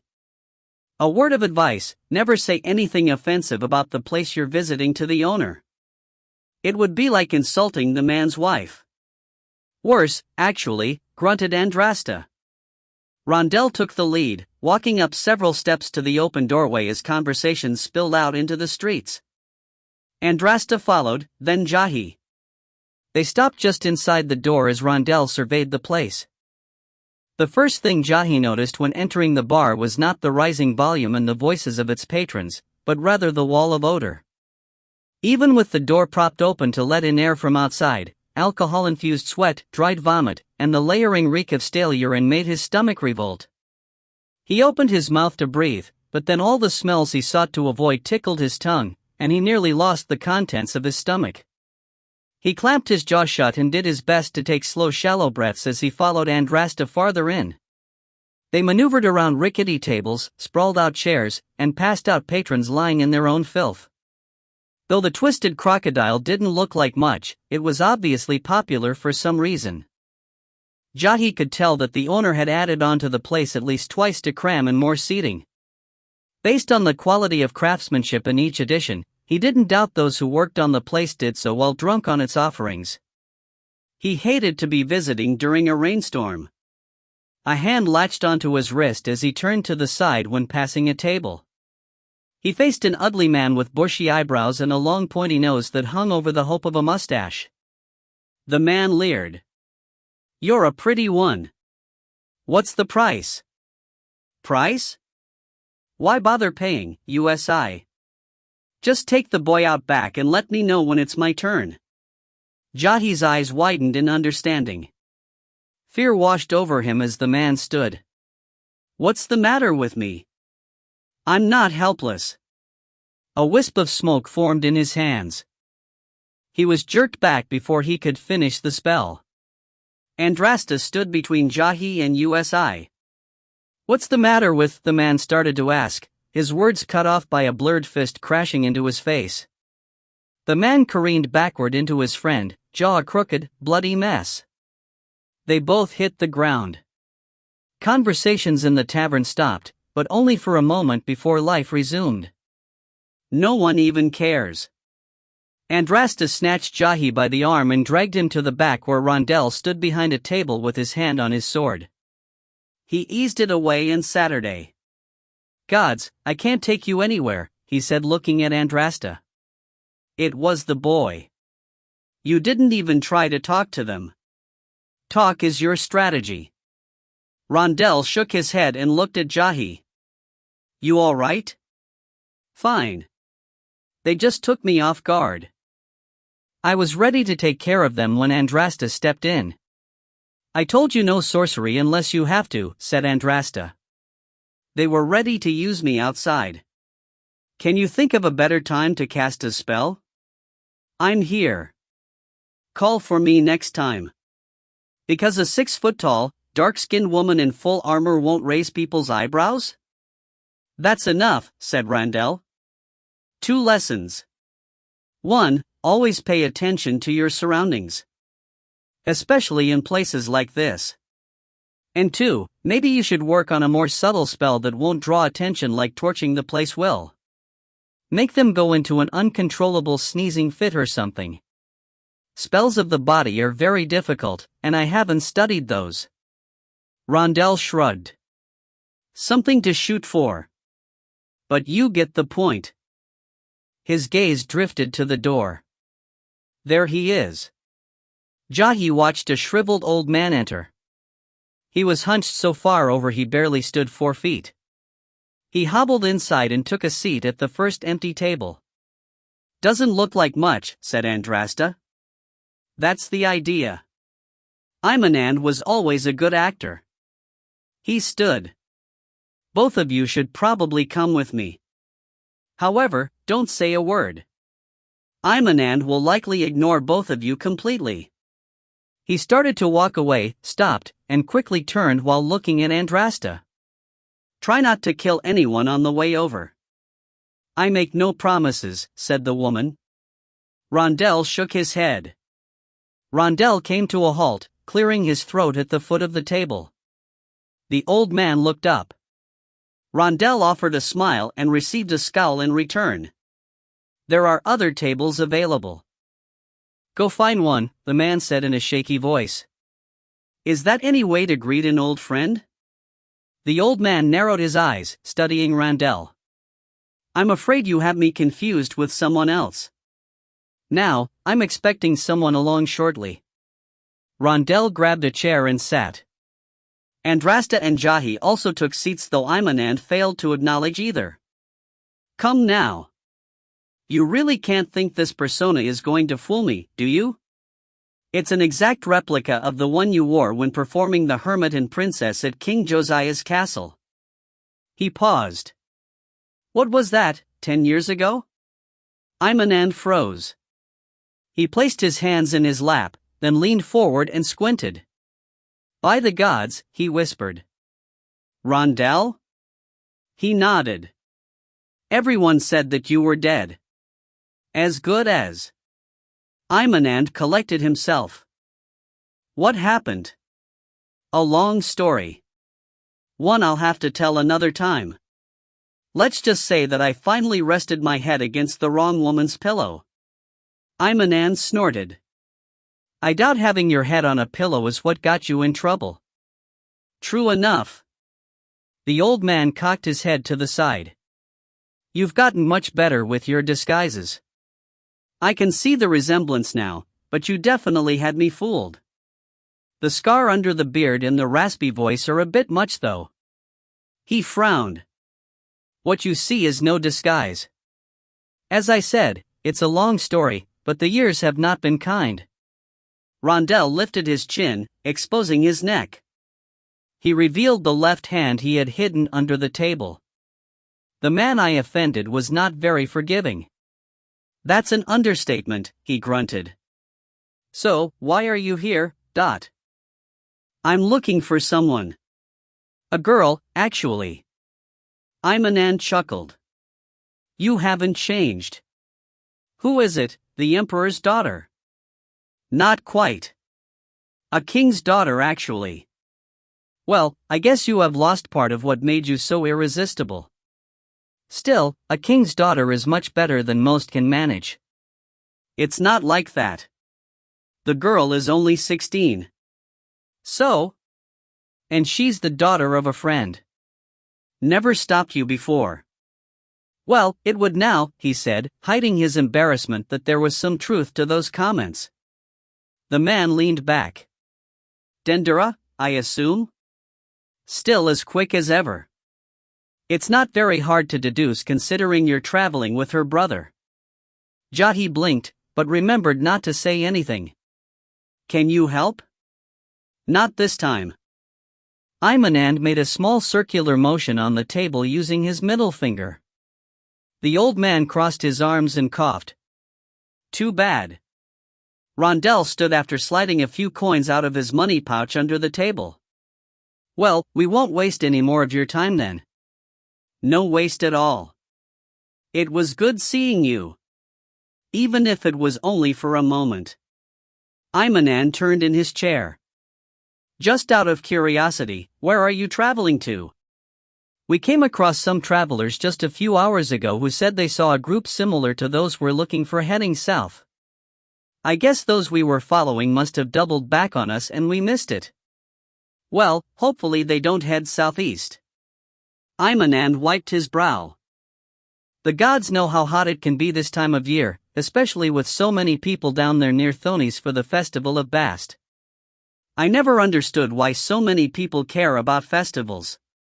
It seems so trivial when worshipping a deity. I guess it's because of the chance for riches by those attending. The journey south is not easy either. No. In fact, I'd argue there are none more difficult. Be careful you don't get yourself bloodied. You might want to take a spare mount or two to better your chance of survival. Just great. Good advice. Thank you, old-timer, said Rondell. He patted Imanand on the shoulder, allowing a few coins to slip his hand and fall into the man's hood. Rondell left the tavern, Andrasta and Jahi on his heels. He went to his horse and began to untie it. Andrasta opened her mouth, but Rondell cut her off with a shake of the head. Andrasta said nothing. Neither did Jahi as they climbed on their mounts and Rondell led them back onto Mayer's main road. Andrasta rode up beside him. Jahi did the same on the other side. Well? She asked. Well, what? Why did you pay him? He raised an eyebrow. You saw that? Very good. Answer the question. He gave us nothing. That's what it will appear to most people. Just pointless chatter. But he told us everything we needed.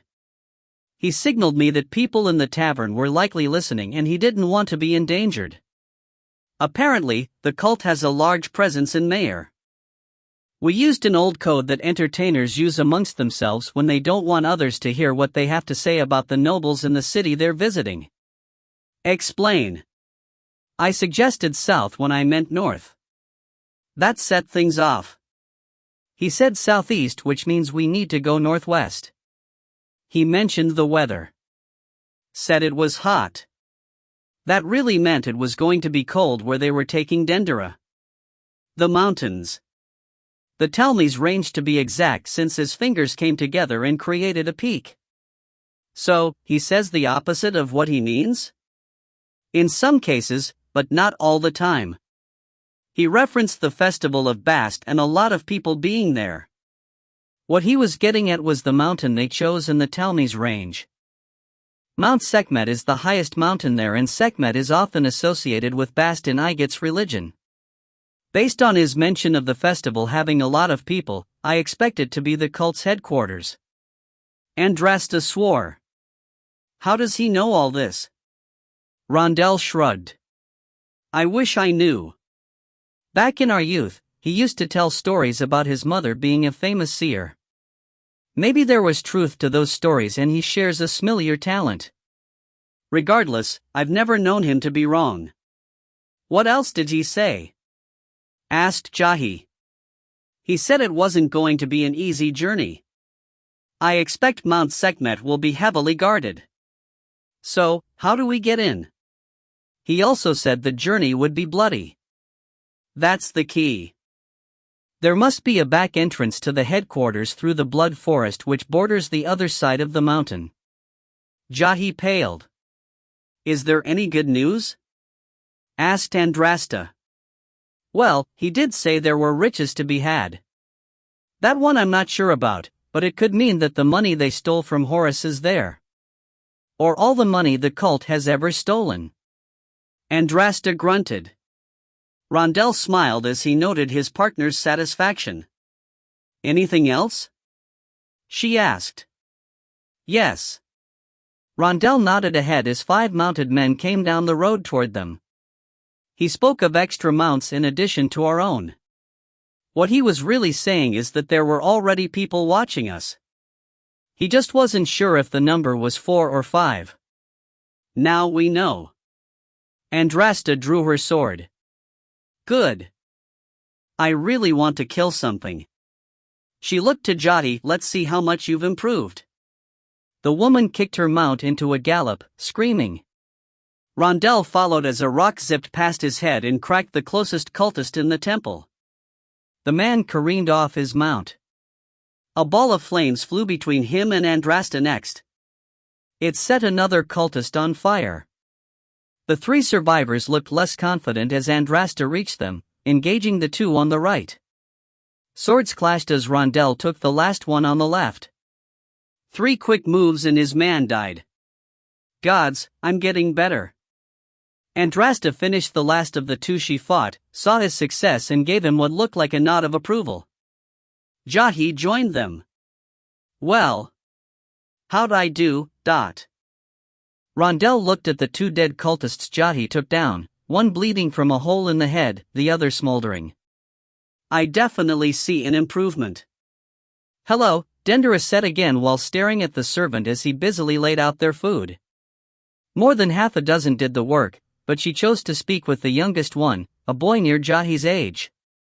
Besides the many loaves of bread, the long table contained bowls of dates, plums, olives, and grapes along with salads of lettuce, beans, peas, and lentils. As usual, plates of cooked meat were brought in last. Even though no one ever touched the meat, they continued to supply it. Her stomach rolled when thinking about those plates. My name is Dendera. I've noticed you doing such a good job and just wanted to tell you so. The boy kept his head down without even the smallest acknowledgement of her efforts. Would you like to sit and eat with me? I'd be more than willing to share. The boy finished his work and hurried out the open door where 2 armed guards waited. He didn't look back. A hand rested on her shoulder. I told you to give it a rest. It won't work, said Oni. How can I? How can you? We've got to find a way to escape. Dendera hadn't realized her voice was rising until she looked around and saw the eyes of everyone else on them. She bowed her head. I apologize, Princess. It's nothing. But remember, we tried already to escape. Dendera recalled the story Oni had told her early on. After months in the chamber, several of the young women grabbed the tan-robed servants and threatened to kill them unless the guards allowed them passage outside. Of course we had no intention of killing the servants, Oni had said. It was all a bluff. But it didn't matter. Without a word, the guards had walked into the chamber and stabbed each of the servants through the gut, making sure they died slowly. The bodies were only removed when the last of the servants died 3 days later. The message had not been lost on the young women. As I told you, said Oni. It's hopeless. There is one door to this room. It's small and always guarded. We are underground, inside of a maze. Even if we managed to leave the chamber, could you find your way out? I don't know, but. And then there is the idea that all 100 of us could actually escape unnoticed. I didn't say we could. But if no one else, then perhaps you can make it out alive. Once free, your father can attack men at Nasht and free any survivors. And father would jump to his aid. Even if I die, at least I'd be avenged. You aren't the first to make such a suggestion, my lady. Dendera recognized Nayla's voice and turned to the taller woman with the square jaw. Before her capture, Nayla had worked on her father's farm and the hardness of her muscles attested to that. It took us a few weeks to convince our princess it was the best choice, but eventually she agreed to our plan. Which was? That I try to seduce one of the guards, said Oni. It was humbling, and took a great deal of time, weeks in fact. But it worked. We had the whole thing planned out. He came to the chamber in the middle of the night. We were just slipping out the door when Nizam appeared. He grabbed the man by the throat and broke his neck with one hand. Dendera blinked. Did they hurt you too? No. But they made their point again. Even with careful planning, our cause was hopeless. There is no escape. She paused. Some took that realization harder than others. More than a dozen girls killed themselves that next morning at breakfast, slitting their wrists on the utensils they gave us. They replaced all of the girls within a week. However, we can now only eat with our hands. Oni grabbed her plate of food and began to walk away. I'm sorry, Dendera. But there's no way to escape. The sooner you realize that, the more peaceful your last moments before the Heka will be. Dendera looked around at the girls grabbing their food and going off to eat in silence. Their distant eyes seemed more vacant than ever. Their souls are already dead. Already given to Sutek. Will they even fight when they come to take them for the Heka?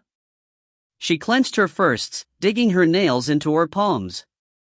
Or will they spread their legs like whores for these dogs? I won't be taken that easily. Nayla stepped into her line of sight. If you can think of a way out of here, I'm with you. I know others would join as well. No one likes it here, but we're lost on what to do. And if I can't think of a way out? Nayla shrugged. Then I ask that you say a prayer for me when it's my turn to die. Chapter 14. Galloping behind Andrasta, the wind whipped Rondel's face, making his eyes water. With each breath he tasted the dust in the air. A smile crawled across his face as he considered once more how quickly they had dispensed of the riders blocking their way out of Mayor. Jahi is definitely coming into his own. An asset. Months ago he had been a prisoner with no hope of escape. Weeks ago, he had been useless to his partner. The fear of her abandoning him had hung over everything he did. But things are finally changing. By no means did he consider himself as skilled as Andrasta with a weapon, but after their last several scuffles, he no longer felt like a complete liability.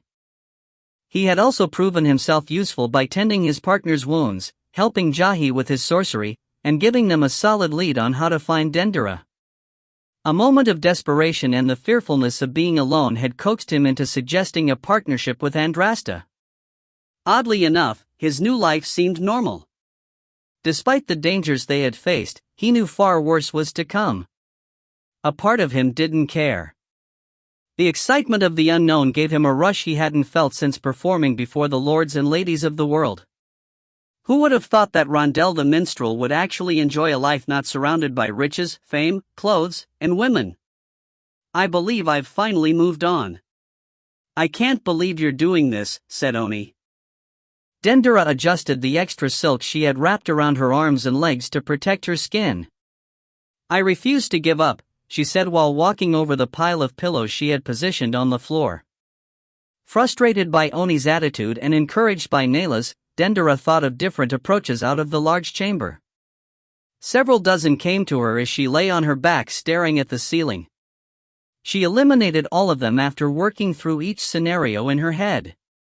It was only then that she realized there were several large holes near the top of the chamber more than 40 feet up. From the floor, she couldn't tell if they led anywhere, which was why she had decided someone would need to make the climb to each one. She talked to Nayla about doing so, thinking the girl could scale the rock face easily with her strong arms and shoulders.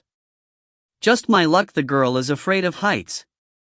Dendera thought about asking others, but decided that since the idea was hers, she should be the one to make the climb. As she fought with tying off the last of the silks around her upper arm, one of the other women came up and gave her a hand. Thank you, Dendera said. It hadn't taken long for Dendera's efforts in readying herself for the climb to spark curiosity among others. Life returned rapidly to the dead eyes of many in the chamber. They asked how they could help, and within moments Dendera had them hauling pillows under the first opening, a crude cushion to land on should she fall. Better than nothing. Oni remained skeptical of the whole process, but eventually her interest peaked. What else do you need? Nothing else came to her. Just prayers. I can manage that. Dendera did not speak another word as she walked to the limestone wall. I can't believe I'm doing this. She took a deep breath and focused. Every time doubt crept into her mind, she imagined how powerless she once felt and refused to let herself feel that way again. This isn't just about me or these girls. If Menet Nasht is successful, all of Igad will suffer, including Jahi and Father. Her hand reached up to a gap above her head. She jammed her fingers inside, found a ridge and squeezed as she brought up both her other hand and then a foot. She could already tell by the way her soft skin felt against the sharp rock, her hands would be littered with cuts and scrapes soon. She didn't care. It was better than the alternative. She took her time, having already planned out her course from the ground. The climb was difficult but not overly so, and eventually she reached the opening to the first tunnel. Scurrying up and over the ledge turned out to be the hardest part of the process. She ended up cutting through the silk on her shin as it scraped against a sharp edge. Dendera paused at the tunnel's opening to catch her breath while staring into the blackness ahead. She had thought the tunnels acted as ventilation shafts, but she felt no movement of air in the enclosed space. One more breath and she crawled forward. Dendera only made it about 50 feet before running into a solid wall. The tunnel ended sharply with nowhere to go. Why would someone just stop digging like that? Was the rock too hard to continue? She let out a long sigh and reversed her steps out over the ledge and down the rock face until her foot sunk into the soft pillows waiting for her on the chamber floor. Turning around, 99 faces waited for her to say something. Nothing, Dendera said. But, we have 4 more tunnels, and I'm certain I'll have better luck of finding a way out. Her encouragement seemed to soften the blow of her first failure. What should we do? Asked Nayla. Dendera gestured to the next opening. Move the pillows there while I catch my breath. Then I'll try again. She paused. Oh, something just dawned on me. If I'm able to find a way out, it would be easier to follow after me if I had a rope or something I could attach to my waist during the climb. Then I could secure it once I get inside the tunnel. We don't have rope. But we do have sheets. We could tie them together and knot them to make it easier to climb. Dendera nodded. That should do it. Chapter 15. Andrasta paused briefly at the top of a small rise still some distance away from the beginning of the Talmes mountain range. The mountains rose slowly out of the approaching horizon like the morning sun. Its jagged peaks pierced many of the low-hanging clouds.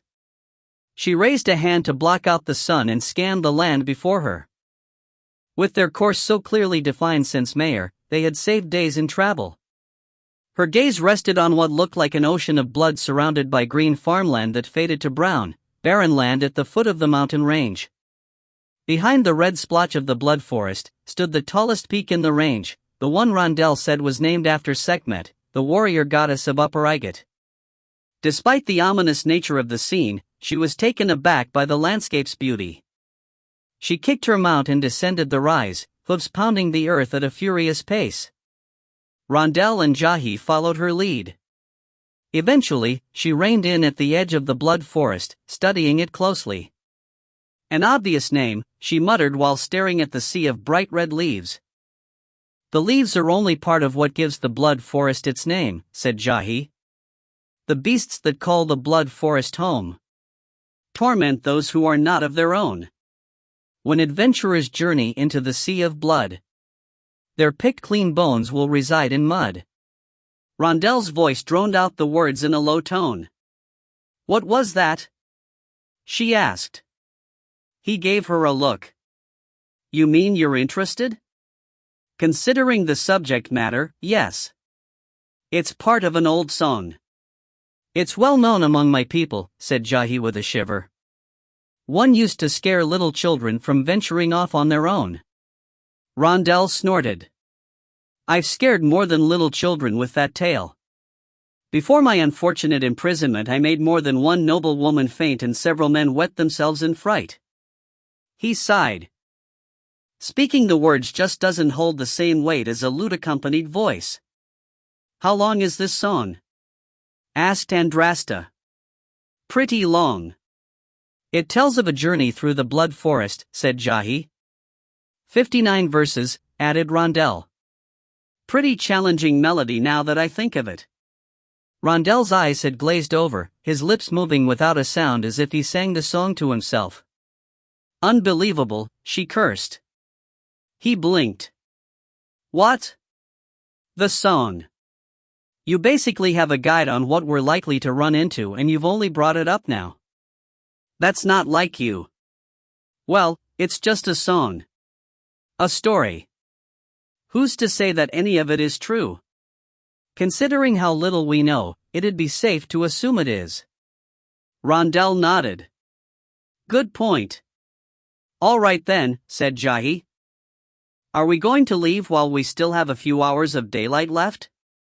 No, said Andrasta. If we're going to assume there's truth to the song's lyrics, then we shouldn't start now. The last thing I want to do is get caught facing something we've had no warning about. Rondell closed his eyes, head slowly bobbing with each word his mouth formed. 2 days ride through the forest you go. No sign of friend, only foe. Beware those who are afraid of night. Inside the forest you'll find no light. Though the trees are alive, none will help you survive. Rondell opened his eyes when he finished. So 2 days through the blood forest, said Jahi. Then we should definitely leave now then. The sooner we get through the other side, the better. Andrasta shook her head, having understood the gist of the lines. No. We set up camp here and get to sleep early. Why? Demanded Jahi. Try to set one of the trees on fire. Jahi gave Rondell a look. Humor her. Jahi formed a ball of fire in his hand. It shot toward the edge of the forest into the tree closest to them. Smoke hung in the air, but the fire dissipated immediately. Quicker than I thought. That's impossible, he whispered. Yet it happened, said Rondell. And with that simple exercise, you've proven that at least part of the song is true. The trees are alive, but they will not help us fend off the darkness. Therefore, we should rest now because I doubt we'll get much sleep once inside. A 2-day journey with no way to build a fire, muttered Jahi. I hate this place already. With a name like the Blood Forest, I don't think it was ever meant to be a pleasant destination spot, said Rondell. Always with the jokes. Andrasta sighed. Start reciting that song. I want to hear it through as many times as possible before you get to sleep. Rondell cleared his throat and began. Early the next morning, Jahi followed Andrasta into the forest. It wasn't an easy task with their mounts fighting them.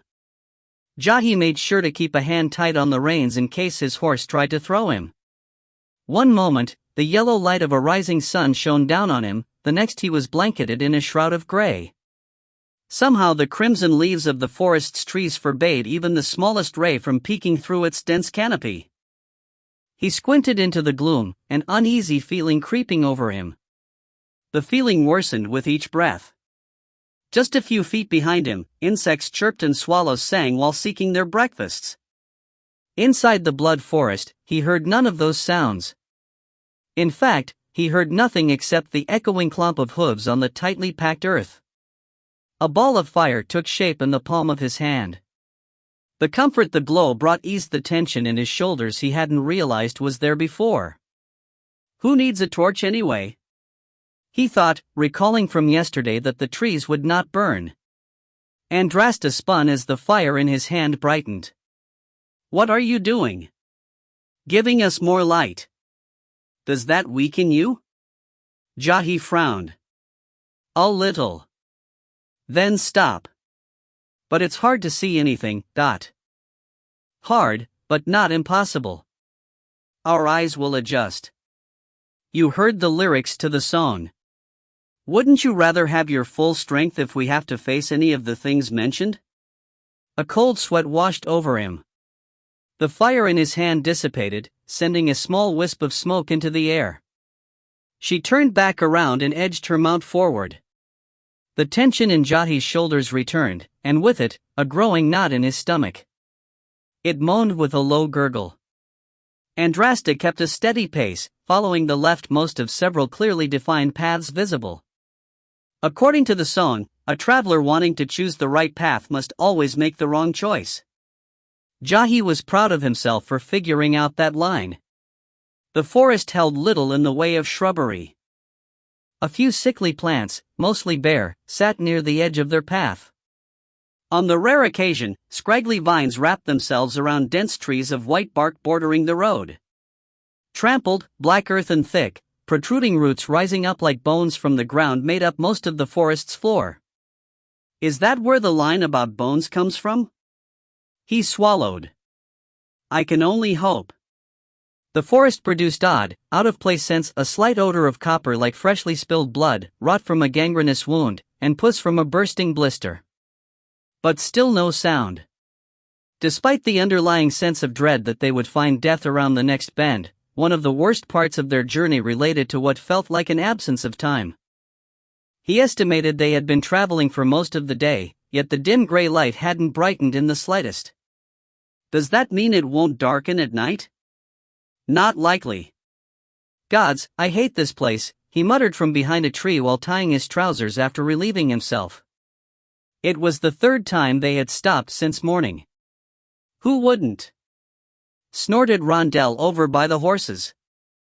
Jahi looked up, not realizing he had spoken loud enough to be heard. You'd think that someone would have destroyed this place by now. We saw yesterday it can't be burned. Jahi shrugged. Maybe the flames need to be stronger.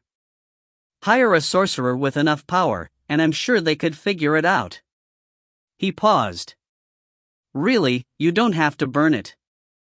Just chop it all down. A faint scratching sound tickled Jahi's ears. He looked to Andrasta, who stood by another tree, dagger in hand. The sharp edge of her blade left a small gouge in the bark. Black sap oozed out of the wound, covering the hole. Within a couple breaths, there was no sign of damage. Amazing, whispered Rondell. The tree healed itself faster than it took you to make the mark. Andrasta grunted. Maybe someone tried to chop this place down before, but realized it was pointless. Well, I wish someone would think of something. This place serves no good purpose, said Jahi. Not entirely true, Rondell said. Without the blood forest, Laughter in Death would have never been written. And that would be our loss. I disagree. The song is only meant to scare the listener, not entertain them, Sometimes people want to be frightened. Didn't you ever ask your sister to tell you a scary story? Jahi scowled. All right. But you have to at least admit that the name of the song is dumb.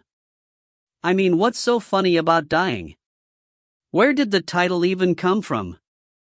A faint cackle sounded to their right, a single voice piercing the quiet of the forest. They all whipped their heads in that direction. A screeching peal of amusement ripped through the air to their left. Hoots of delight permeated from behind them. More voices joined the others until the entire forest resonated with glee. The horses panicked, and despite their best efforts to hold the reins and even mount the creatures, all three were thrown back as the animals ran back down the path they had come. The mocking laughter stopped. Their merriment will pierce you down to your bones. In the silence that follows, never has a man felt so alone. Rondell's whispered voice sent a shiver up Jahi's spine. Laughter in Death seems pretty fitting to me. Jahi swallowed, swiveling his head, looking for the first sign of whatever had created the awful noise. What do we do? Fire would be good, came Andrasta's calm voice. A ball of flame formed in each of Jahi's hands. A small, green blur the size of a cat flew past Jahi's face on its way to Andrasta. Before he could shout a warning, the woman pivoted. 2 small thumps followed. The remains of the blur lay on the forest floor, half at Andrasta's feet, half at Rondell's, while black ichor poured from the wounds. Gods, I barely saw her sword come up. Rondell kicked at the top half of the creature by his foot. Rackals. Ugly little suckers. Jahi agreed. The creature had the skin and color of a tree frog, but the size and shape of a hairless monkey without the tail. With another nudge of the boot, Rondell rolled it over. The former minstrel cursed. Does something that small really need a mouth that big? And look at the teeth. Andrasta spat. There'll be more. A sound that reminded Jahi of little feet pounding the earth began. With it came high-pitched snarls, chattering teeth, and renewed laughter. Jahi realized he still had a ball of fire in his hand. He threw it into the darkness where he heard the loudest of the noises. It struck the earth, burning little of the underbrush, but providing enough light to see the hundreds of pea-green figures closing fast on them. Quickly he sent balls of fire in every direction, looking for a way out. However, he was met with similar results. Panic washed over him as he struggled to find air. Jahi, yelled Andrasta. He turned to her, expecting some form of berating. Remember. Think of Dendera. As soon as he heard his sister's name, Jahi's breathing calmed.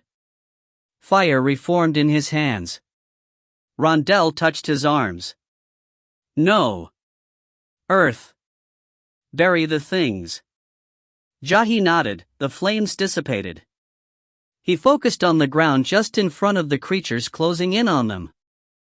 Down he drove invisible hands, quickly pulling apart the earth before withdrawing and repeating the process over and over. Dozens of creatures fell headlong into the parting dirt, their maniacal laughter turning into fearful screams.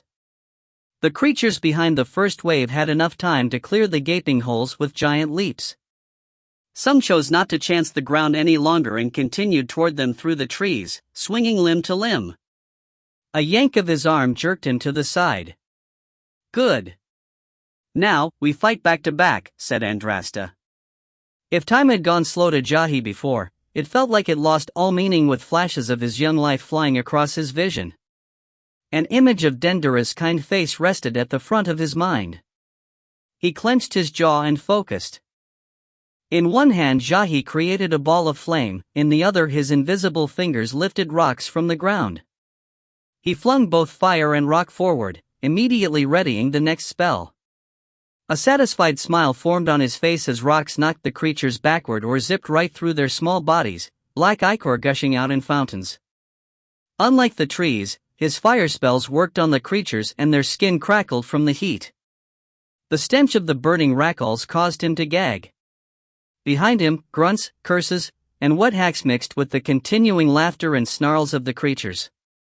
He wanted to turn to see how Rondell and Andrasta fared, but he knew the second he did, it would be a mistake. I'll know they failed when I feel the teeth anyway. Another wave of the creatures approached. Jahi decided to hold off on another attack in order to draw them in, canting the spell he used against Andrasta when creating a barrier of fire. Before he finished the spell, the rackals came to a stumbling halt, wheeled, and ran, eyes wide with terror. Jahi blinked and surveyed the area behind him. He sighed in relief as Andrasta and Rondell stood among dozens of mutilated green bodies, covered in black gore. I guess it pays to attack from a distance in more than one way. What happened? He asked. They looked scared, said Andrasta, confused. Of course, said Rondell, huffing. They realized they were no match for us. You know, that wasn't as bad as I thought it would be. Andrasta gestured. You're bleeding, Dot. Rondell swore, turning his arm and exposing a line of red near his elbow. Little freaks. I don't think it's too bad. A low, faint rumble sounded, like a distant thunder that reverberated through the air. Crap, said Rondell, face going slack. What? Asked Andrasta. I just remembered the next line of the song. I don't think we scared the rackals. He repeated the verse. After the rackals have their fun, Ahmed will see that all is done. What are you thinking? Asked Andrasta. Probably that we were wrong last night when we thought about that verse, said Jahi. Ahmed is symbolic of death, so we assumed that line meant the rackals would have their fun and then kill their prey. But he is also called the Destroyer. What if it really meant the rackals will have their turn with whatever they're hunting and then something will come afterward to destroy anything left over? The low thunder returned, this time louder. Then another. Jahi continued. Ahmed is often described as having a height and body like that of a hippopotamus. That sort of sounds like a giant one running toward us to me. Oh, he also has a head like a crocodile. Wolfrins. Rackals.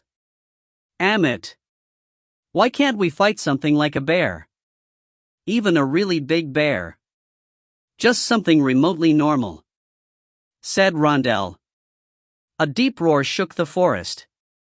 Instinctively, Jahi raised his hands to his ears. Andrasta started edging herself down the path.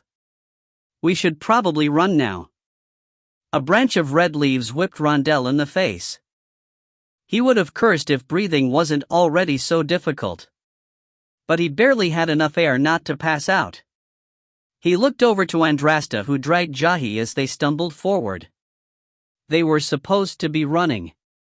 Injuries, soreness, hunger, and dehydration weighed them down to a sort of stumble and drag. They had managed to lose Amit on 3 occasions. During those lulls, they did their best to rest and examine wounds.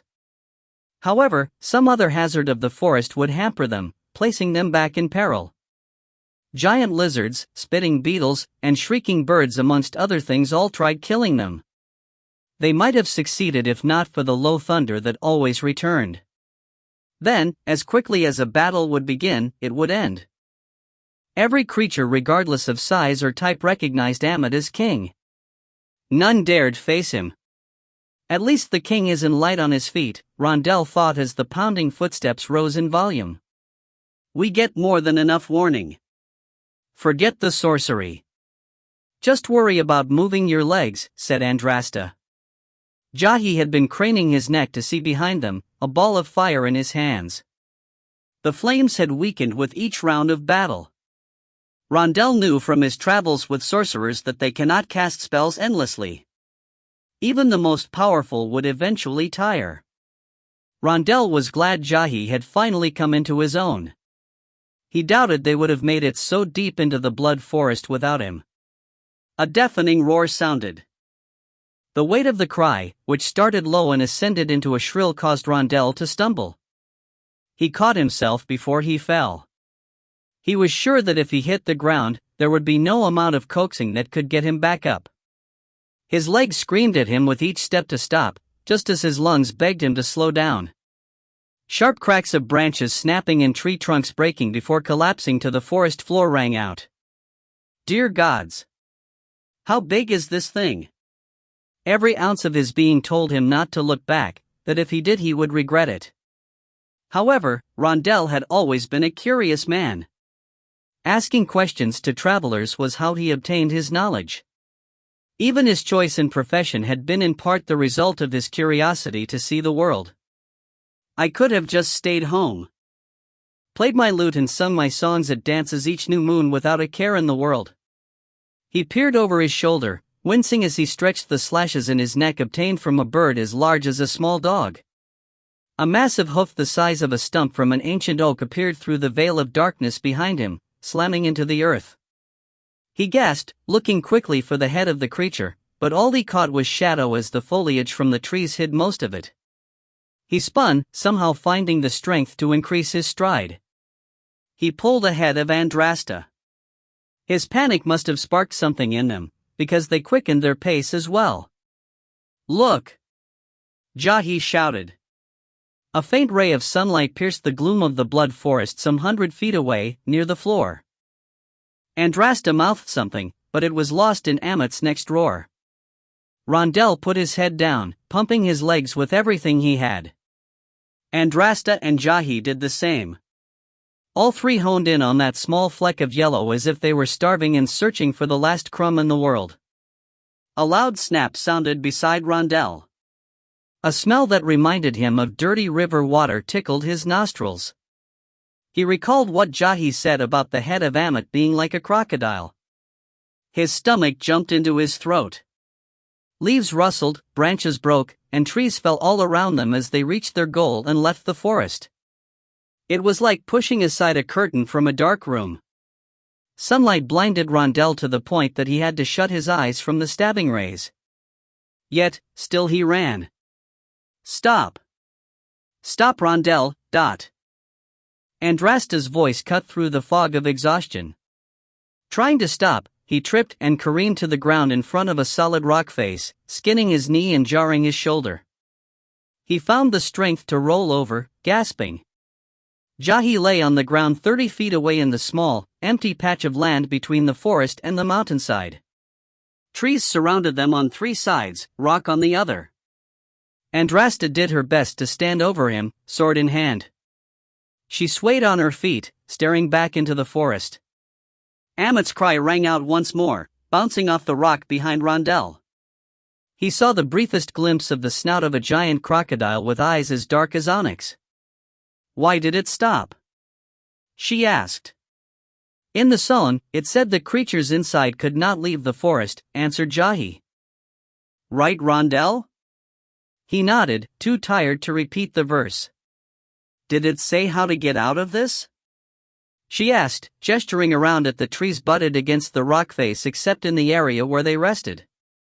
He swallowed but barely had enough spit to wet his dry throat. Don't need to.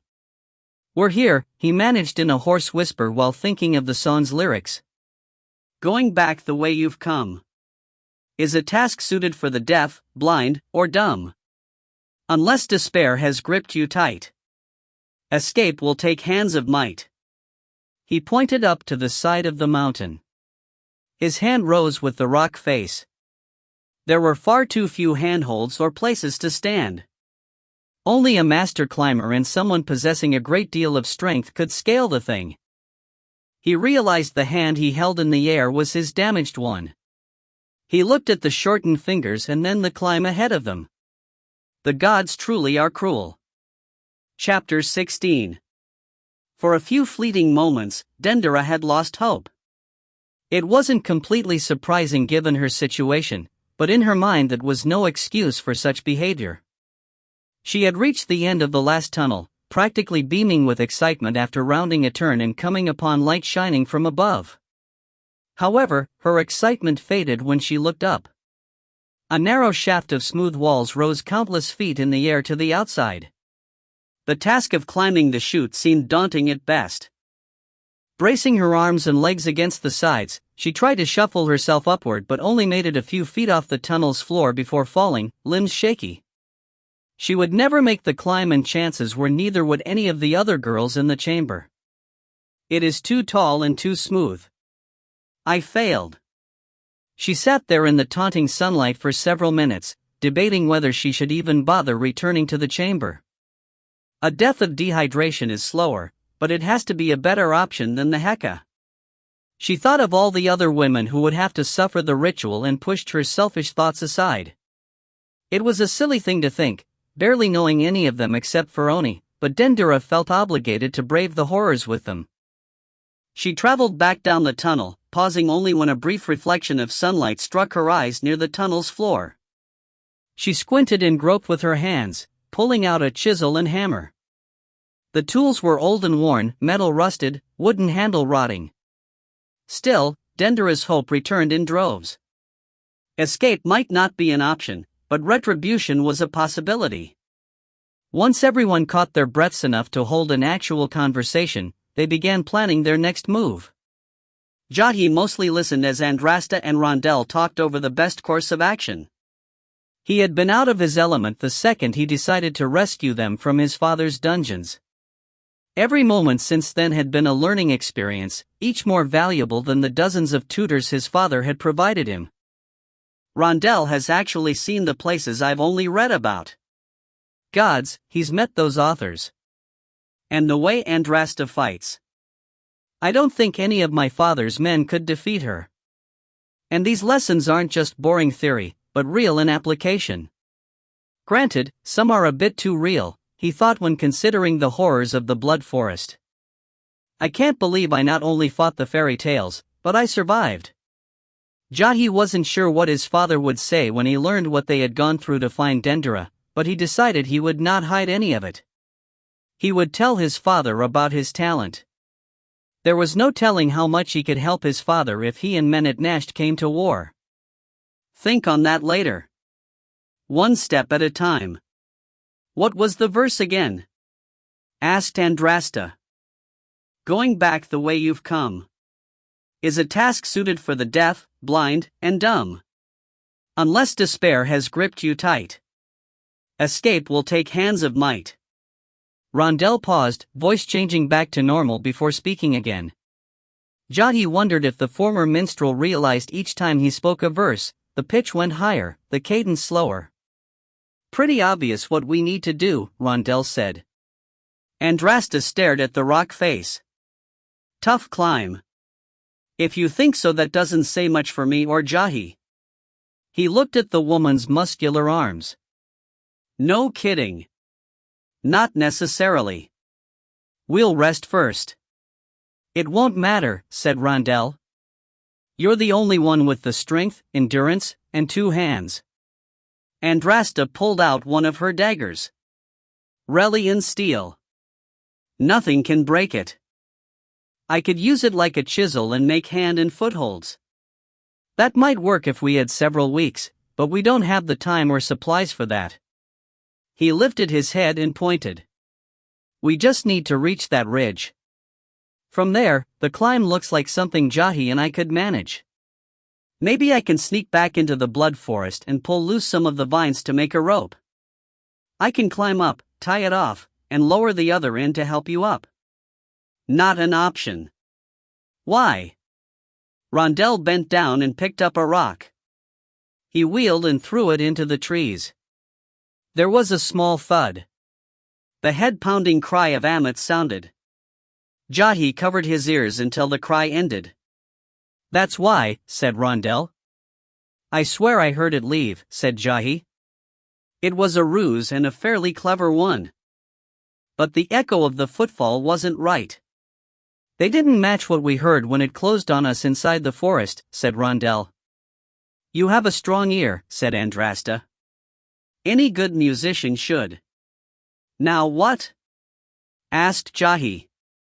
Rondell shrugged. I don't know. I'm too hungry to think straight. They decided they would finish the last of their food. Andrasta had been the only one to grab a pack before their horses had bolted. Their meal consisted of a half loaf of hard bread, some dried beef, a small wedge of cheese, and 2 apples. The meager offering seemed like a feast to Jahi's empty gut. Though the food didn't fill his belly to satisfaction, he immediately felt better from the sustenance. Thankfully, they found a small seepage near the base of the mountain which allowed them to drink more than their fill of water. By the time they finished, it was nearing night. The thought of them doing anything other than rest seemed to Jahi like a terrible idea. As much as he wanted to find Dendera, he could barely keep his eyes open and knew any threat greater than a mosquito would overwhelm him. Despite the sharp rocks he lay on, the occasional laughter from the blood forest, it was the deepest sleep Jahi had ever slept. And the farmer's daughter will be saved by the night, sang the chorus of women. Dendera spoke loudly over the singing. Are you sure they don't know something else? Oni shook her head. These are mostly poor women. They weren't exposed to the things that you and I were. I know. But a children's song? Oni shrugged. At least the guards don't seem to care. True. Dendera's arm came down hard against the chisel Oni held, breaking off a sharp piece of rock they set aside. Half a dozen other women worked at similar pieces, slowly chipping one side away until fashioning a crude point on the end of each rock. The women had been disappointed by her inability to find a way out.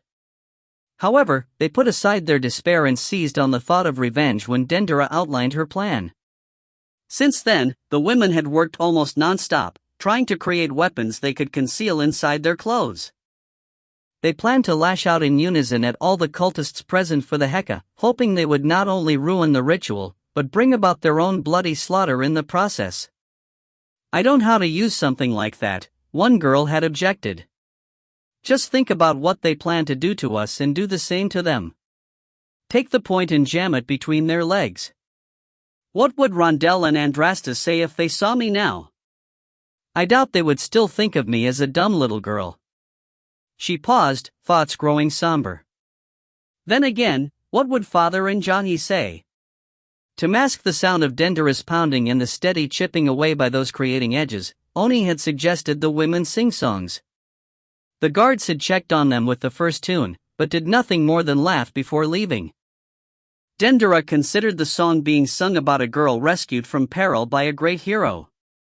They probably think we are being childish holding on to hope. They don't realize we've lost hope. And that makes us all the more dangerous. The hammer struck the chisel again. In the pre-dawn light, with the watchful eyes of the creatures of the blood forest on her, Andrasta stared at the flat rock face, examining each slight crack and crevice, hoping that if she studied the side of the mountain long enough something might come to her. Though sore and full of aches, she felt much better after a night's rest. The climb would be difficult, but she didn't doubt that she could make it. However, by climbing up herself she would be leaving Rondell and Jahi to their deaths. Months ago, that thought might not have bothered her so much, but strangely, it did now. She looked to Rondell's sleeping form. Before this job, she had only seen flashes of what he might have offered her, but his progress with a sword over the last several weeks had been notable. She doubted he would ever be a great warrior. He lacked the physical tools for that. However, she had begun to see life in his eyes when they sparred where before there had been only resignation. She sensed him not only pushing himself, but trying to calculate her next move. His mind will help him overcome his other shortcomings. And admittedly, his mind continues to impress. Her gaze drifted over to Jahi. Like Rondell, he too had come into the zone. She could see the boy had vast potential. The way he fought alongside her and Rondell in the Blood Forest washed away the bitter taste in her mouth from his early failures. Having faced so many terrible things together, Andrasta could not rationalize leaving them behind. The voice of her old master popped into her head. So weak. That's the problem with women. The weakness is built inside of them. It's who they are. Andrasta closed her eyes, trying to rid herself of the man's old taunts. But his voice continued, this time talking as if he was standing next to her. Look at you. You're wasting a valuable opportunity. You should leave now while they're asleep and can't try to stop you. Andrasta clenched her jaw as the voice continued. What are you waiting for, Amani? Andrasta winced. Yes, you think because you changed your name you can hide who you really are. Do you forget that Amani means peace? Such a weak word. Your father was right in giving it to you. You are no warrior. The voice made its sking sound, like scolding a child. Compassion. Sympathy. Maybe even love. Why did I waste my time training you? You will never be one of the greats. Andrasta shook her head violently. She hated her master for many reasons, yet his words still beat against her as they often did in her youth, making her feel worthless and insignificant. He's right. What is my goal? The jewel of Bashan. Not saving some princess. She could not die in this place. She wedged her hand in a tight crack above her head and twisted it to secure her weight. She started to bring her foot up. A large yawn sounded from behind. She dropped back to the ground and removed her hand. She turned as Rondell gingerly climbed to his feet. Rubbing the sleep from his eyes, he stumbled over. Gods, I feel awful. Andrasta grunted. Any luck figuring out how to get out of here? Not really. Rondell looked up and stared at the closest ridge for a long moment. I think I have an idea. What? Well, we know there's a way out up there. No. We assume there is. Well, the song says there is and it has been right about everything else. Therefore, someone got out to tell the tale that inspired the song. Anyway, if the entrance leads to some location where the cult of Sutek meets, there might be rope in there for you to lower down to us, but... You mean you want me to climb up by myself and leave you and Jahi here? That's the only option I can think of. What if there's no rope? I guess if we don't hear back from you by tomorrow morning, we'll try the climb ourselves. Maybe we'll be lucky and make it. If not, then at least you'll have a chance to make it out alive. No sense in you sticking around to die here with us. Guilt yanked at Andrasta's insides. She had been ready to leave them without a word, and yet he put all his trust in her to rescue them. Why does he trust me? The world has not been kind to him either. What's wrong? Asked Rondell. You look troubled. Andrasta turned away. It's nothing, she lied, unsure what to do. Thankfully, she didn't have to decide as Jahi woke with a start, hollering in glee. His voice set off Amit, which apparently had never left the edge of the forest. The loud roar beat against Andrasta's senses. "What's going on?" asked Rondell. Jahi stood. "I know how to get us out. It came to me in a dream." "How?" "I build stairs." There was a long pause. "Can you do that?" "I don't know. But it's worth a try." "I've moved a lot of earth and rock these last few days." "Not a mountain," said Andrasta. "I don't need to move the whole thing. Just small pieces." "All right. How much time do you need to prepare?" "Give me a few minutes to finish waking up." Jahi relieved himself, then drank some water. He came back a moment later and began walking up and down the rock face, studying it. Eventually, he halted and closed his eyes. His lips started moving, as did his hands, fingers frantically maneuvering around each other. Beads of sweat started to form on his brow and his eyes squeezed shut. The ground trembled under Andrasta's feet. A dull hum came from the rock face, followed by a loud pop. Andrasta blinked. Where before there had only been a relatively flat piece of smooth stone, rested a 2-foot-wide, 1-foot-deep rough step. It sat a couple feet off the ground, butted against the rock face itself. "You did it!" Rondell clasped Jahi in a bear hug. Jahi wore a look of disbelief. "I did, didn't I?" Andrasta frowned, noticing how hard Jahi breathed. "But can you keep doing it, Dot?" He nodded. "I think so. I'll just need to take my time and do them slowly." "We only need to get to that first ledge for now," pointed out Rondell. "From there, we should be able to climb the rest of the way." Jahi spent the better part of the morning creating steps, though, in truth Andrasta thought they looked more like ledges. At Rondell's suggestion, Jahi staggered them so that they resembled a ladder with every other rung off center, as it was easier to do that than build a large staircase protruding off the mountainside.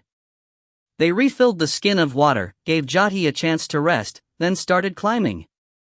Andrasta found the steps did not necessarily make the climb easy, but it did make the ascent possible for Rondell and Jahi. As Rondell earlier suspected, after reaching the first ledge, the mountain sloped more inward and they finished the climb without Jahi's assistance. A small cave, 3 feet around, sat in the mountainside like a surprised mouth. Andrasta almost missed it because of the shrubbery growing around it. "Is this it?" she asked. "I don't know," said Rondell, looking around. "I don't see any other way in." She waved Jahi forward. "I need light." Fire sat in his palm as he ducked inside. After a moment, he leaned back out. "I think this is it. Come inside."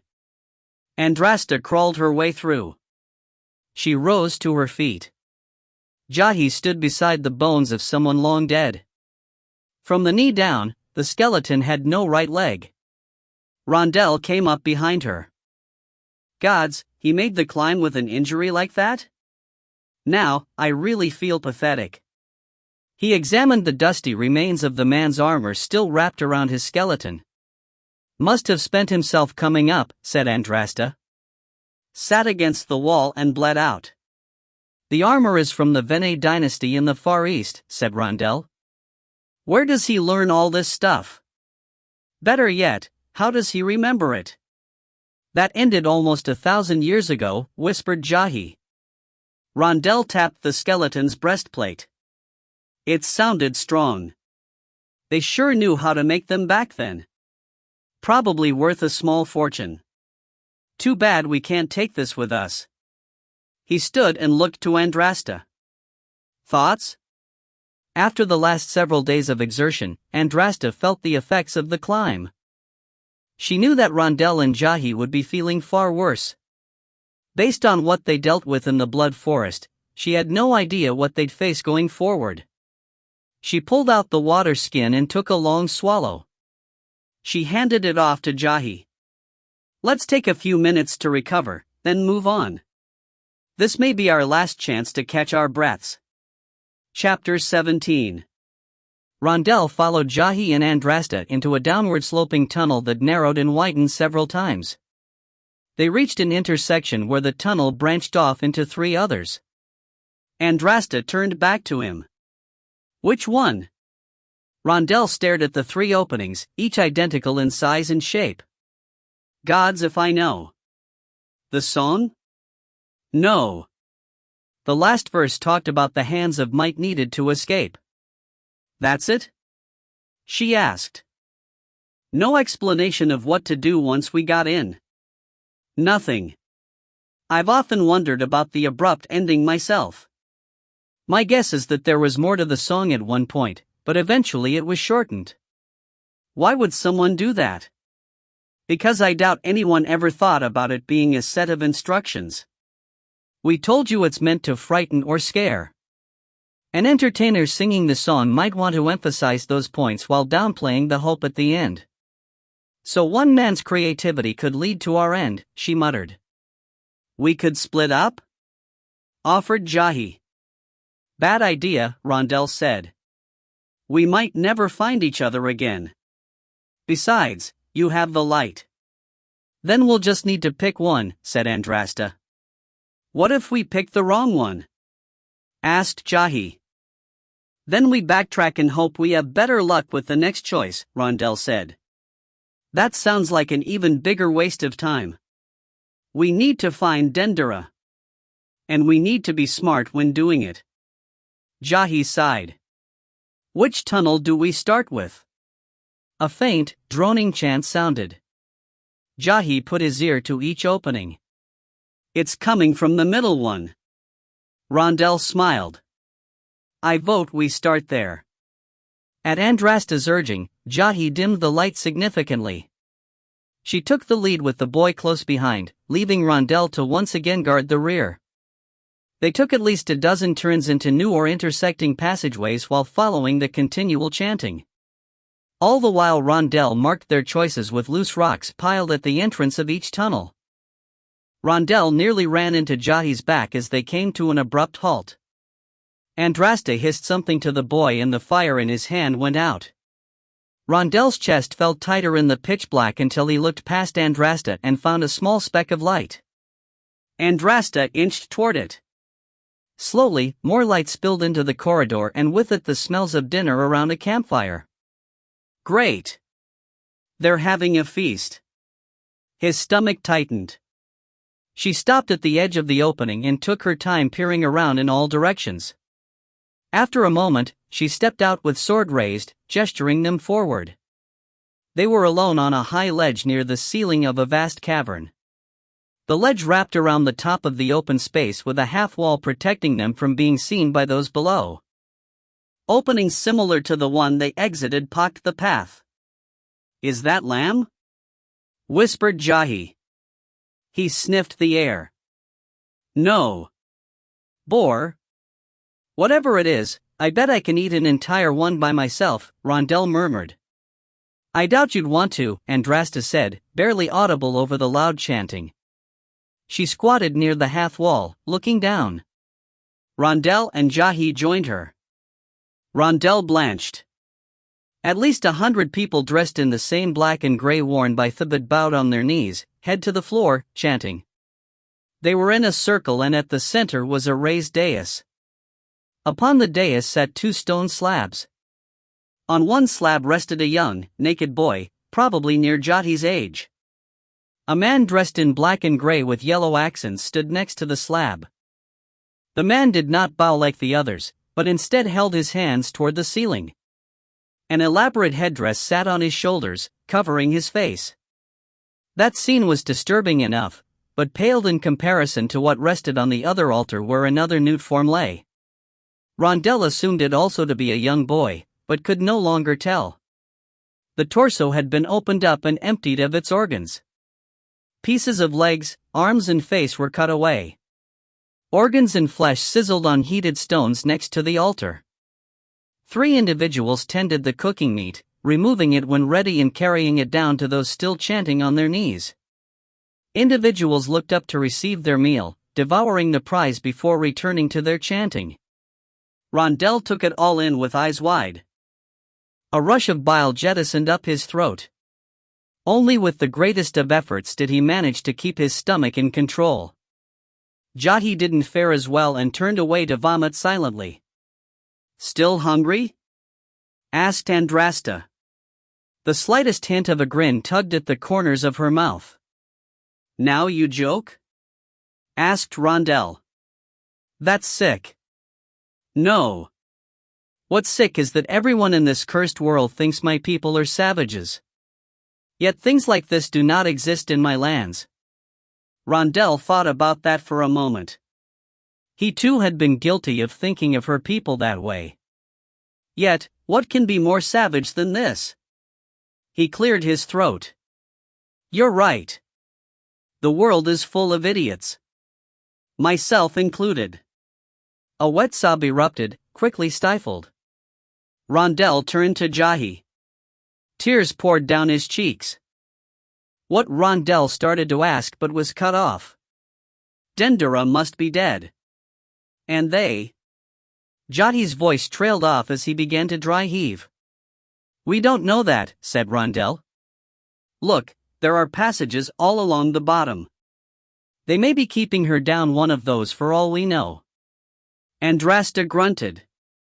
"We should start searching them." Jahi tried to control himself. "All right." Staying hunched over, they began to work their way along the half wall. Andrasta popped her head inside the tunnels they passed, searching for one she felt comfortable taking. Many sloped up or angled off to the side. Similar to the tunnel they had just exited, several looked like they hadn't been used in some time. They kept moving until Andrasta found one that suited her. Just as they were ready to duck inside, the chanting stopped. The loud drone moved to so complete a silence, Rondell froze. "Brothers, we are on the cusp of a great occasion," boomed a strong, even voice, words echoing off the cavern ceiling. Jahi whispered. "I know that voice." Rondell turned away from the tunnel's entrance and quickly scooted back to the half wall, once more peering over it. The others did the same. The man in the headdress spoke. "Tomorrow when dawn breaks we will perform an ancient ceremony." "The hecka! It has not occurred in centuries. It will honor Sutek above all others." At the mention of Sutek's name, the priest bowed as did the others in the space below. "That's Menat Nasht," said Jahi. "Are you sure?" asked Andrasta. Jahi narrowed his eyes. "Without a doubt. The hecka used to be performed each year. Over time, followers of our god grew scared and bowed under the ridicule and threats of outsiders. They gradually reduced the frequency of this holy ceremony until it disappeared entirely. They were afraid to keep the old ways. Afraid to do what Sutek ordered us to do." His voice went low. "No wonder we lost his favor. No wonder we lost our power. But not after tomorrow. You've seen yourself how much stronger we've become in the short amount of time since I became Sutek's mouthpiece. This is only the beginning." The cult cheered. In the old days when Sutek was pleased with his followers, he would grant his priest unrivaled powers. With the hecka, you will see that tenfold. All of Igat will be ours. And in time, so will the rest of Untan. The cultists erupted in cheers. It slowly faded back into chants. Menat Nasht walked away, disappearing into a side corridor. A monster of a man, standing a head taller than the high priest, left with him. "That must be the bodyguard Horus spoke of." "This is worse than I thought," whispered Jahi. "Why?" "The hecka. It's a very old practice. Barbaric. From sunrise to sunset, they will sacrifice 100 women, one after the other." Andrasta swore. Jahi swallowed. "It gets worse. Sutek's followers rape the women before they sacrifice them." "Gods, what did we get ourselves into?" "Well, there is some good news in all of this," said Rondell. They looked to him. "They need 100 women to perform the sacrifice. That means Dendera is likely alive, but it also means this place is bigger than we thought. Think of the space needed to keep that many people captive along with all these worshippers. And those are only the ones we've seen. There are possibly others elsewhere. Rondell winced knowing what was coming next. We need to split up after all, said Andrasta. I knew it. Jahi mostly listened as Rondell and Andrasta formulated a quick plan, deciding which routes each would take as Andrasta found several other tunnels sloping downward. They all assumed the tunnels would lead them to the lower part of the cavern. Jahi took the one on the far right.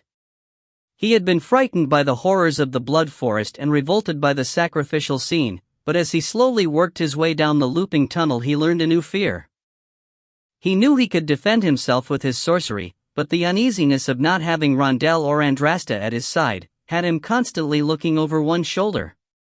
Even that fear was nothing compared to the fear of failure. Part of him knew that Dendera was dead and that everything he did was a waste. However, another part of him would not give up hope. That part of him thought about all his sister had done for him. Even with no skills, I could see her doing the same thing that I'm doing now if it meant she might save me. The chanting stopped. Unlike before, silence did not follow it. Instead, dozens of conversations erupted among Sutek's followers. The ease with which they laughed and spoke reminded him of the soldiers in his father's army. He edged to the tunnel's opening which led to the vast chamber. He discovered the reason behind the merriment stemmed from conversations about which virgin would be theirs on the morrow. I like the short one from Mayer. The one with the soft face. Yes. And the big brown eyes. Let's see how big those eyes get tomorrow, brother. The two snickered and walked down one of a dozen tunnels that led away from the cavern floor.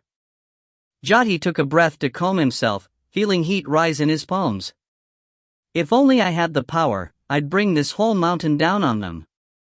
He shook away his thoughts as several figures appeared near the tunnel entrances carrying buckets.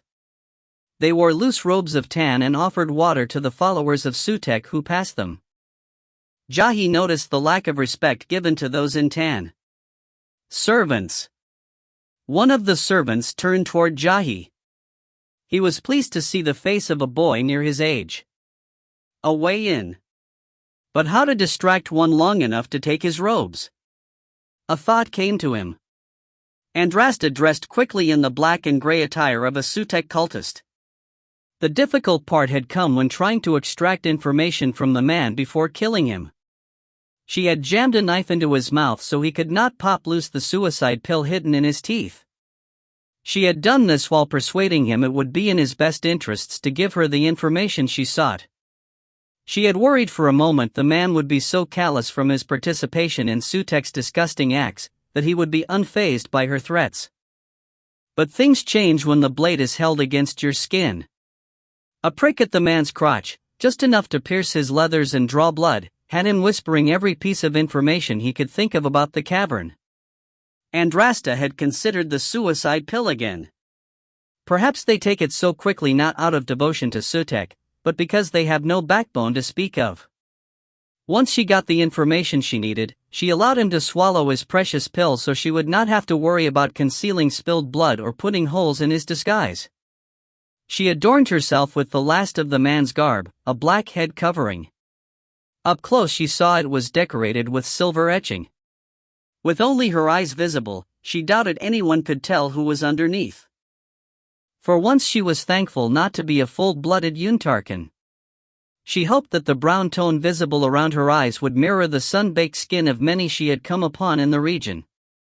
The scar crossing her eyes would probably aid her in keeping her gender a secret. She snorted, thinking about how many times the painful memory had served her. She left the man's body in the small alcove and drifted out of the tunnel into one of several main corridors. She headed in the direction the man had said they kept the virgin captives. Within 5 steps someone shouted at her from behind. She wheeled as a man hurried up to her. "I've been looking all over for you, Wadi," the man hissed, hurrying her forward. "Come, they should be passing by any minute, Dot." A few moments later, Andrasta walked at the back of 2 columns. Each consisted of 10 cultists. The man who caught her walked to the left. Her eyes flicked in his direction as he kept throwing dissatisfied looks her way. Face uncovered, he had thick caterpillar-like eyebrows with a neat, black beard. Her hand casually drifted to the hilt of her sword. "Where were you this time?" he whispered. Andrasta shrugged. "This is the last time I cover for you."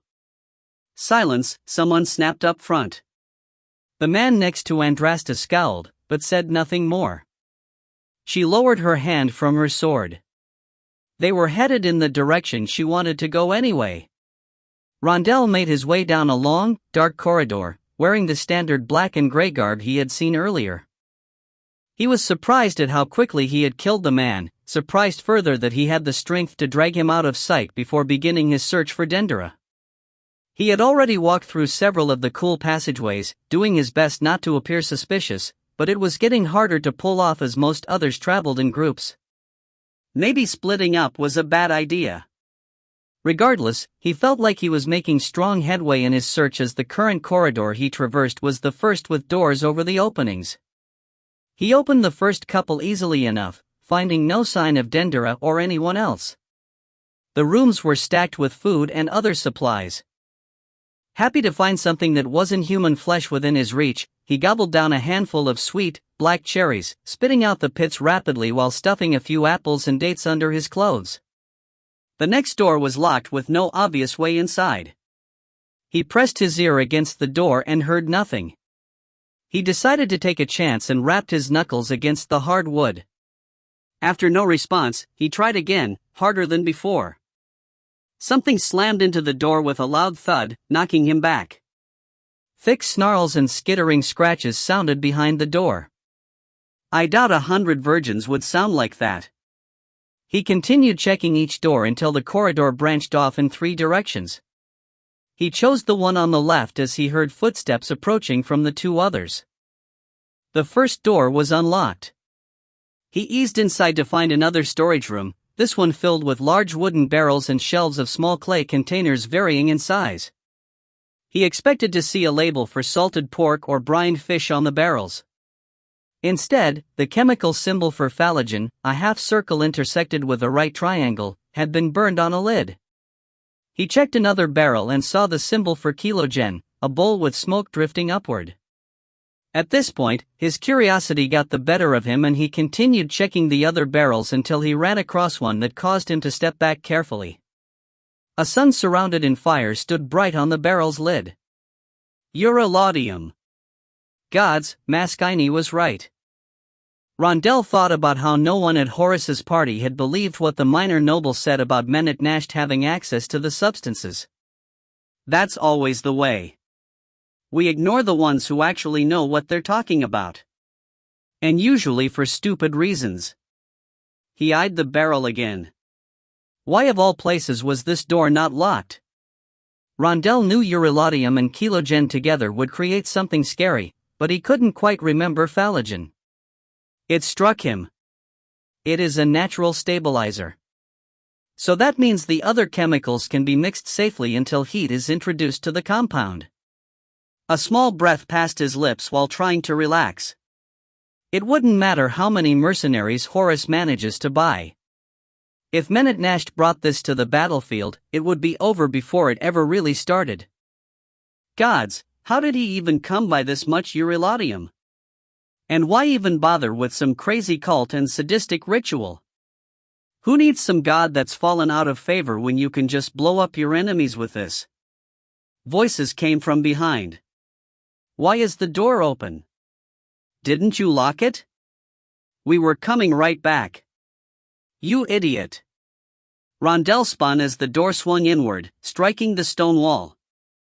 2 cultists entered the space. They came to a halt. The surprise in their eyes told him he better have a good reason for being in the room. The taller one on the left started to open his mouth when Rondell cut him off. Wait, this isn't the privy, he said, hunching over as if in pain. The man on the right blinked. The privy? Rondell groaned. Yes. Something isn't settling right with me. I think I had one too many toes for dinner. What does that have to do with you thinking this is the privy? Grab him, the other said. We'll take him to the high priest for questioning. Rondell hunched over further, backing away from the man, pretending he needed to vomit. He moved his hand away from his stomach, over to his sword hilt. No. I'm just a bit dizzy is all. Forgot where I was. You know how it is when you start eating people. You have a glass of wine to wash it down. Then one blast turns to two. He yanked his sword free and lunged, piercing the man closest to him in the groin. The cultist gasped as he went down next to a barrel of Kilo-Gen. Rondell yanked his sword back as the second man stepped away quickly, reaching for his own sword. Rondell swept his blade around. It sliced across his opponent's forearm, causing him to lose grip on his half-drawn weapon. The man stepped back with a yelp. Anger flashed across his face. He charged. Rondell braced his legs, but the weight behind the charge threw him up against a stone wall. The man cursed, his breath lined with the awful stench of cooked human flesh Rondell had smelled earlier. They wrestled for Rondell's sword. Using the wall behind him, Rondell leveraged himself so he was able to raise one of his legs without falling over. He slammed the heel of his foot down on the instep of his opponent. The man faltered. Rondell threw the cultist to the ground, freeing his sword once more. He chopped down across the man's neck, half severing his head. The first opponent still lay on the ground groaning, unable to muster enough energy to move while both hands pressed against the blood streaming from his groin. "Tell me where the virgins are and I'll make it quick," said Rondell, staring at the man. The injured man met his eyes and spat. He worked his jaw and leaned his head back. Rondell realized what the man was doing. He hurried to stop him from using the pill, but a white froth dribbled down the corners of his mouth. The cultist stopped breathing. Crap! Rondell looked at the two bodies and realized that eventually people would begin looking for them. He walked toward the door, pausing for a second at one of the shelves. Clay containers already mixed with the chemicals inside the barrels rested within reach. He placed several of the containers in pouches on his clothes, hoping he wouldn't have to use them. That hope didn't stop him also grabbing a nearby sack and making sure he had gathered a few more of each size, signifying the strength of the compound within each clay container. He peeked into the hallway, saw no one, and slipped out of the room, careful to latch the door behind him. Jahi had thought himself clever by taking the servant's clothes, but quickly realized the disguise made it nearly impossible for him to venture off on his own.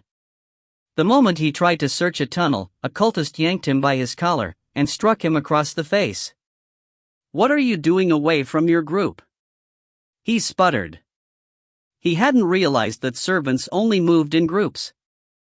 Jahi opened his mouth to speak, but an open hand struck him across the face. "You dare speak in my presence?" Jahi ignored the sting across his cheek. The man struck him again and Jahi had to fight off his inclination to turn the man into a pillar of flame. He kept his eyes down to hide his anger, knowing the guard would take it as a sign of defiance to do otherwise. The guard clicked his tongue and he threw Jahi down. "Get back to your group."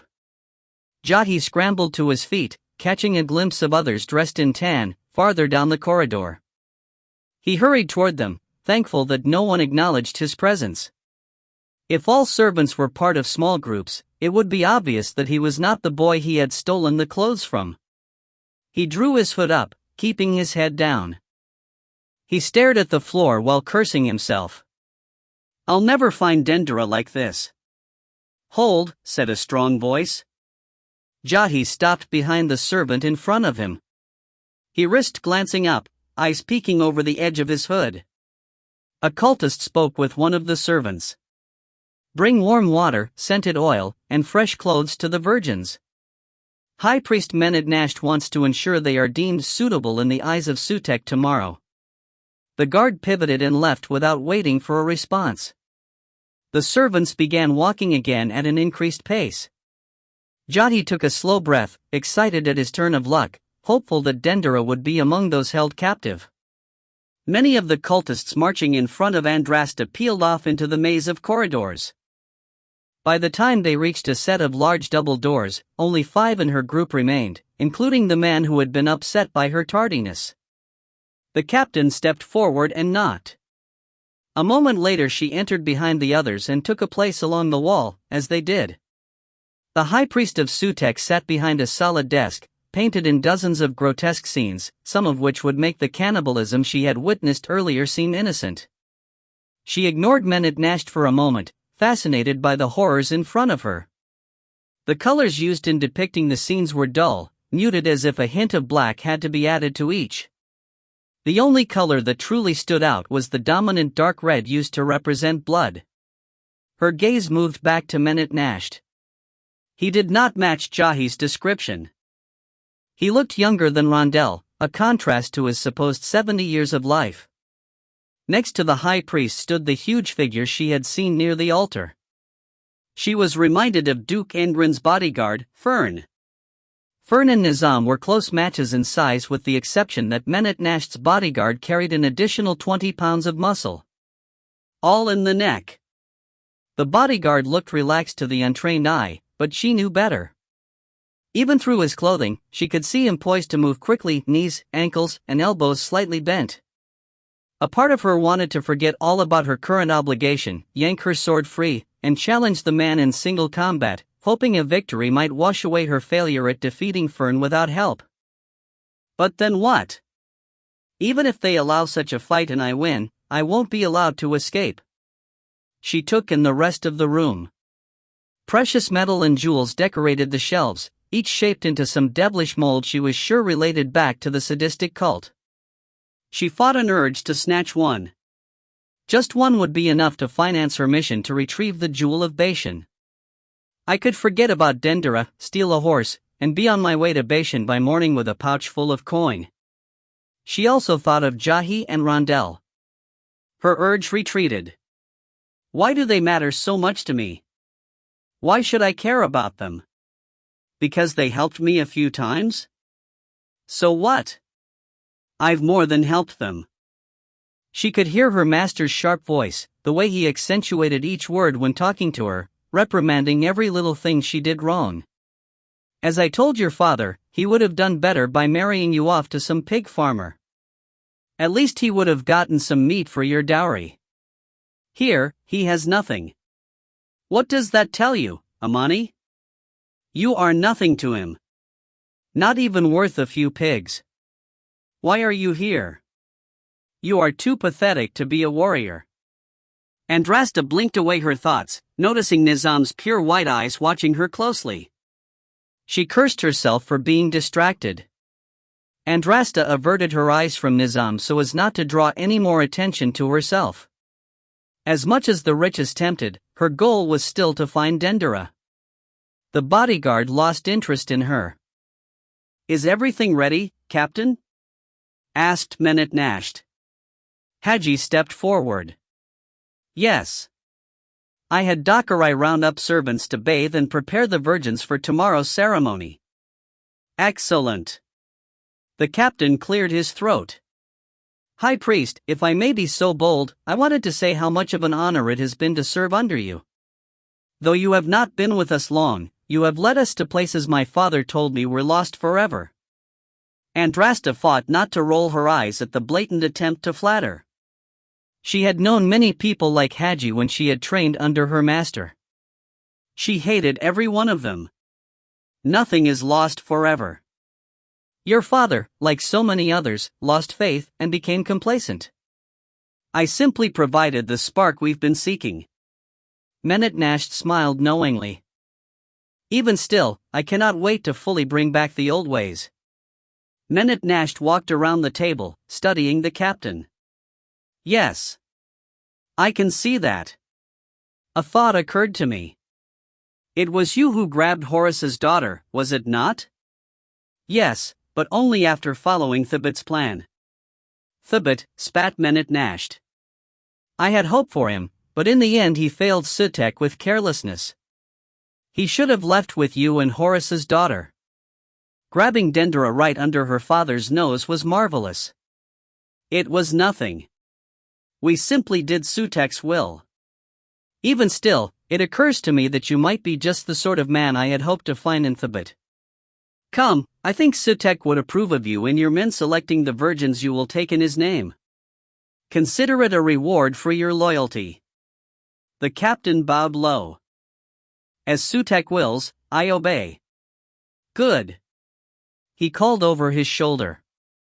Nizam. Door. The big bodyguard glided around the desk and opened the door. His eyes returned to Andrasta as they left the room. Rondell walked casually down the tunnel like he belonged there, puffing his chest out and throwing his head back. As a performer, he never confined himself to only his music, dabbling in acting and dance as well. He had no doubt that he could find the right attitude of an arrogant warrior who demanded respect. Gods, I practically live with one, he quipped to himself. The two guards outside of the closed door shifted their stance, eyeing him warily. His stomach knotted, but he managed to put on an air of authority. Rondell came to a halt, temporarily distracted by singing from inside the door. Focus. He pretended to clear his throat, but in fact was closing off part of his nose and throat before he spoke in order to mask his accent. Open the door. The guards exchanged a glance. The one on the left responded. No one is allowed inside. I was given orders from High Priest Menetnash to make sure all was well. Where are these orders? Rondell sighed. He did not write them down. He wanted me here as soon as possible. The eyes of the guard narrowed. Why? You question the will of the High Priest? Am I going to have to fetch someone to enforce Menetnash's commands? The two looked at each other again, hesitant. Nizam? Asked the guard. Rondell recalled the name from discussions with Jahi. He nodded. A bead of sweat ran down the man's brow. He stepped aside and opened the door. The loud singing grew in volume at first before fading to nothing as Rondell walked inside and the door closed behind him. He was unprepared for what he saw. 100 young and beautiful faces. Some held fear, though most carried a look of hatred or disgust. He scanned the room, trying to examine them all quickly. I'm looking for Dendera. No one gave an answer. By the gods, he whispered in frustration. He walked up to the nearest woman and grabbed her by the arm. Where is Dendera? Quickly. The woman shied away under his grasp, yelping. Let her go, you piece of garbage, came a voice. I'm right here. What do you want? The women parted and Dendera came forward. Rondell lowered the cloth covering his face and smiled, surprised he actually managed to find the girl first. She gasped. What are you doing here? Looking for you. We came to get you out. You and Andrasta? And your brother. Her face turned to one of horror. You brought Jahi to this hell? It was his idea. What? All right, a quick summary. Your father was hurt badly when you were kidnapped. They arrested us for it all. Jahi broke us out and hired us to find you. But, he's just a boy. He's shown us his talents. Really? Well, where is he? And Andrasta? I don't know. We had to split up to find you. You left him alone? What if he gets hurt? What if? Rondell raised a hand, cutting her off. This was not going as he had expected. He thought Dendera would be distraught and grateful to see him. We really don't have time for this. We're supposed to meet back up at a point we came upon earlier. He took her by the hand, mind already working a lie to tell the guards for why he was taking one of the women from the chamber. Come on. We need to get going before someone calls the bluff I made in order to see you. She jerked her hand away. What about the others? The others? Rondell looked around once more at the young faces. The fear and anger had faded slightly, with hope and excitement taking their place. You can't be serious? You know how hard it's going to be just getting you out of here. There's no way I can hope to sneak this many people out. Heads hung as their slight hope disappeared. I can't just leave them. Princess Oni is here. What? Yes, said another girl walking up from the back. I'm here. That's why the Emperor has been acting so strange, Dendera said. Menad Nasht has been using her as a bargaining tool. Rondell swore. Leading two women away, especially when both were well-known, important figures, was going to make his task next to impossible. But returning the Emperor's daughter to Acre would sever any hesitancy Chuma might have for interceding on Horace's behalf. All right. Her as well. But no more. That's not acceptable. You have no idea what they plan to do to. I do. It's awful. I know. But we're here to save your life, not perform miracles. If we try to take everyone with us, we'll all die. But. Rondell was ready to cut Dendera off again, slapping some sense into her if needed, but another girl came forward. She looked older than the others, more confident. He's right. You and Oni must leave without us. Your fathers have the power to stop this cult. Ours do not. I don't want you to give up, Nayla. No one said we were. We still have a way to fight back, she said, producing a slim sliver of rock that had been sharpened to a dangerous point. Rondell started in surprise. Where did you get that? We made it, Dendera said, as if that explained everything. Nayla continued. Like your friend said, the guards will be suspicious of you leaving. You will need a distraction. She turned to Rondell. We were planning to use these before the Heka as a way to fight back. Let us leave with you and we'll all take separate paths and create as much chaos as we can so that no one even notices you leaving. Dendera spoke softly. But that's suicide. It isn't much different than our plan for the Heka. The only difference is that we have a greater purpose than simply ruining a ritual. Oni put a hand on Dendera's arm. She's right.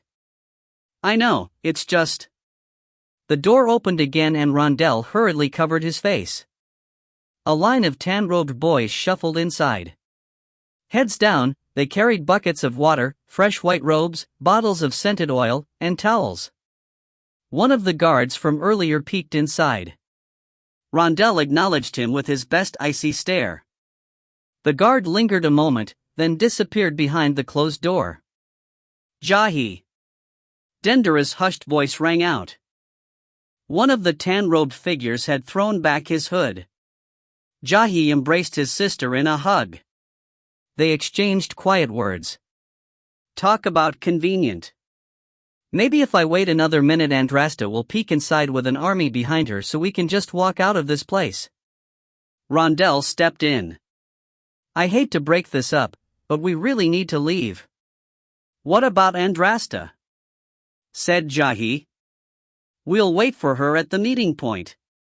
But the longer we stay here, the more likely we'll be discovered. Jahi started to open his mouth, but Rondell cut him off. I know you have questions, but we don't have time to answer them now. We've already talked things through. I need you to trust me. All right. Keep your head down and play up the servant garb whenever you can. Remember what Andrasta said and don't expose yourself until you have to. He touched the pouches at his side and the sack in his hand, which housed the clay containers of chemicals. I've got a feeling we'll need every trick we can think of to get out of here. He showed them one of the containers. Some of the tricks will be a bit louder than others. Jahi listened to the last of the plan. He had to admit, for someone who had little experience in what they were doing, Rondell seemed fairly calm and in control. Jahi tied some loose binding around Dendera and Oni's wrists, enough to give the appearance they were bound, but something they could also remove easily. While he did this, Rondell told the rest of the girls what role they would play. Once we subdue the guards by the door, run out in small groups of 3 to 5. This will allow you to watch each other's backs. Don't all go in the same direction, otherwise the cultists will bottle you up and trap you. Once out, do whatever you can to cause chaos. Pick up the cultists' weapons if possible. Kill. Maim. Scream. Start fires. Barricade doors and passageways. Rondell paused, appearing guilty for instructions that was setting them all up to die. Open doors where you hear things locked behind them. Anything. After you do, try to get to the large cavern by the altars. There's a second level. That's where our meeting point is. We'll wait as long as we can. Surprisingly, the servants were eager to get involved as well. Apparently, those that displeased the cultists were the ones sacrificed on the bloody altars.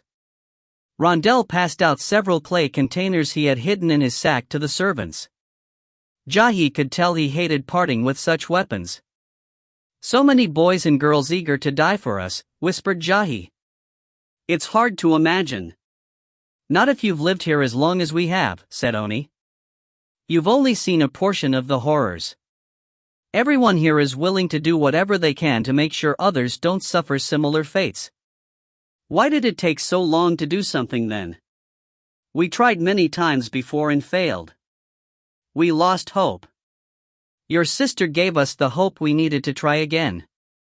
Jahi looked to Dendera. Yeah, she does have a way of needling you into something, but...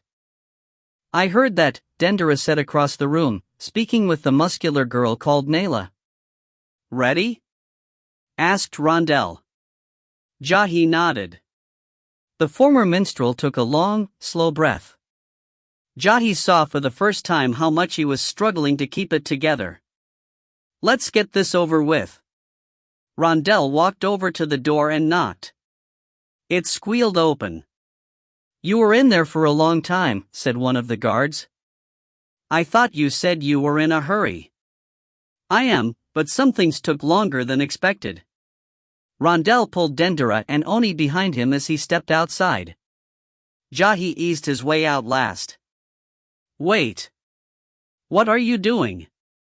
The guard asked while looking Oni and Dendera over. Are we going to do this again? Asked Rondell, coldly. Jahi was surprised at how well he muddled his voice, hiding most of his accent. I told you my orders are straight from Menat Nasht.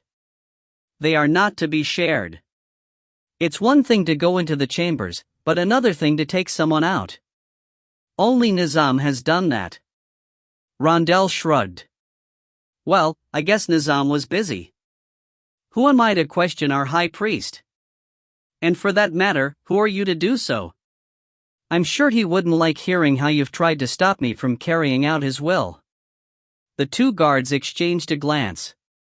Rondell whipped out his sword and skewered one of them through the chest. Oni let out a small gasp and Jahi pulled her and Dendera out of the way of the fighting.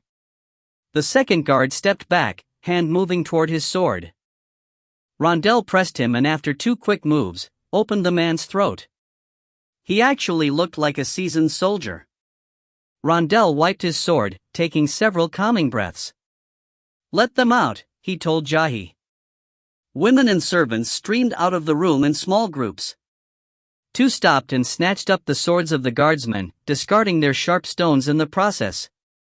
2 others attempted to quickly strip the bodies and adorn themselves in the cultists' attire. Stop! What's going on? Jahi wheeled. 7 men ran toward them from one side of the tunnel. His eyes widened when he saw Menat Nasht and his massive bodyguard among the group. Over a dozen young women and several servants charged Menat Nasht. Dendera's voice rose above the sudden clamor, trying to calm a panicked Oni. Jahi grabbed them both by their arms, pulling them behind Rondell, who was shouting for them to hurry. They ran off amidst the mob infiltrating the tunnels. Chapter 18. Andrasta kept her head on a swivel while walking toward the Chamber of Virgins, trying to get her bearings in the underground labyrinth. She knew her skills would be put to the test while trying to make her way with Dendera back to the predetermined meeting point. One step at a time. Get the girl first. They rounded a bend in the tunnel, welcomed by the rushing sound of frantic footsteps and a sea of hushed whispers. Stop! What's going on? Asked the captain. A wave of young women in loose white robes and boys in tan sprinted toward them with crude weapons of sharpened stone. She saw someone dressed in black and gray garb run away while leading 2 women and a boy. They took a sharp left and disappeared down a side tunnel. That's got to be them. The man next to Andrasta drew steel and Menetnash wheeled on him. Do not kill the girls. They're needed for the ceremony. Andrasta ignored the comment, drawing her own sword. You heard the high priest, said the cultist next to her. I did. I don't plan on killing any of them. She ran him through, cracking several ribs on its way to the heart. She yanked the blade free.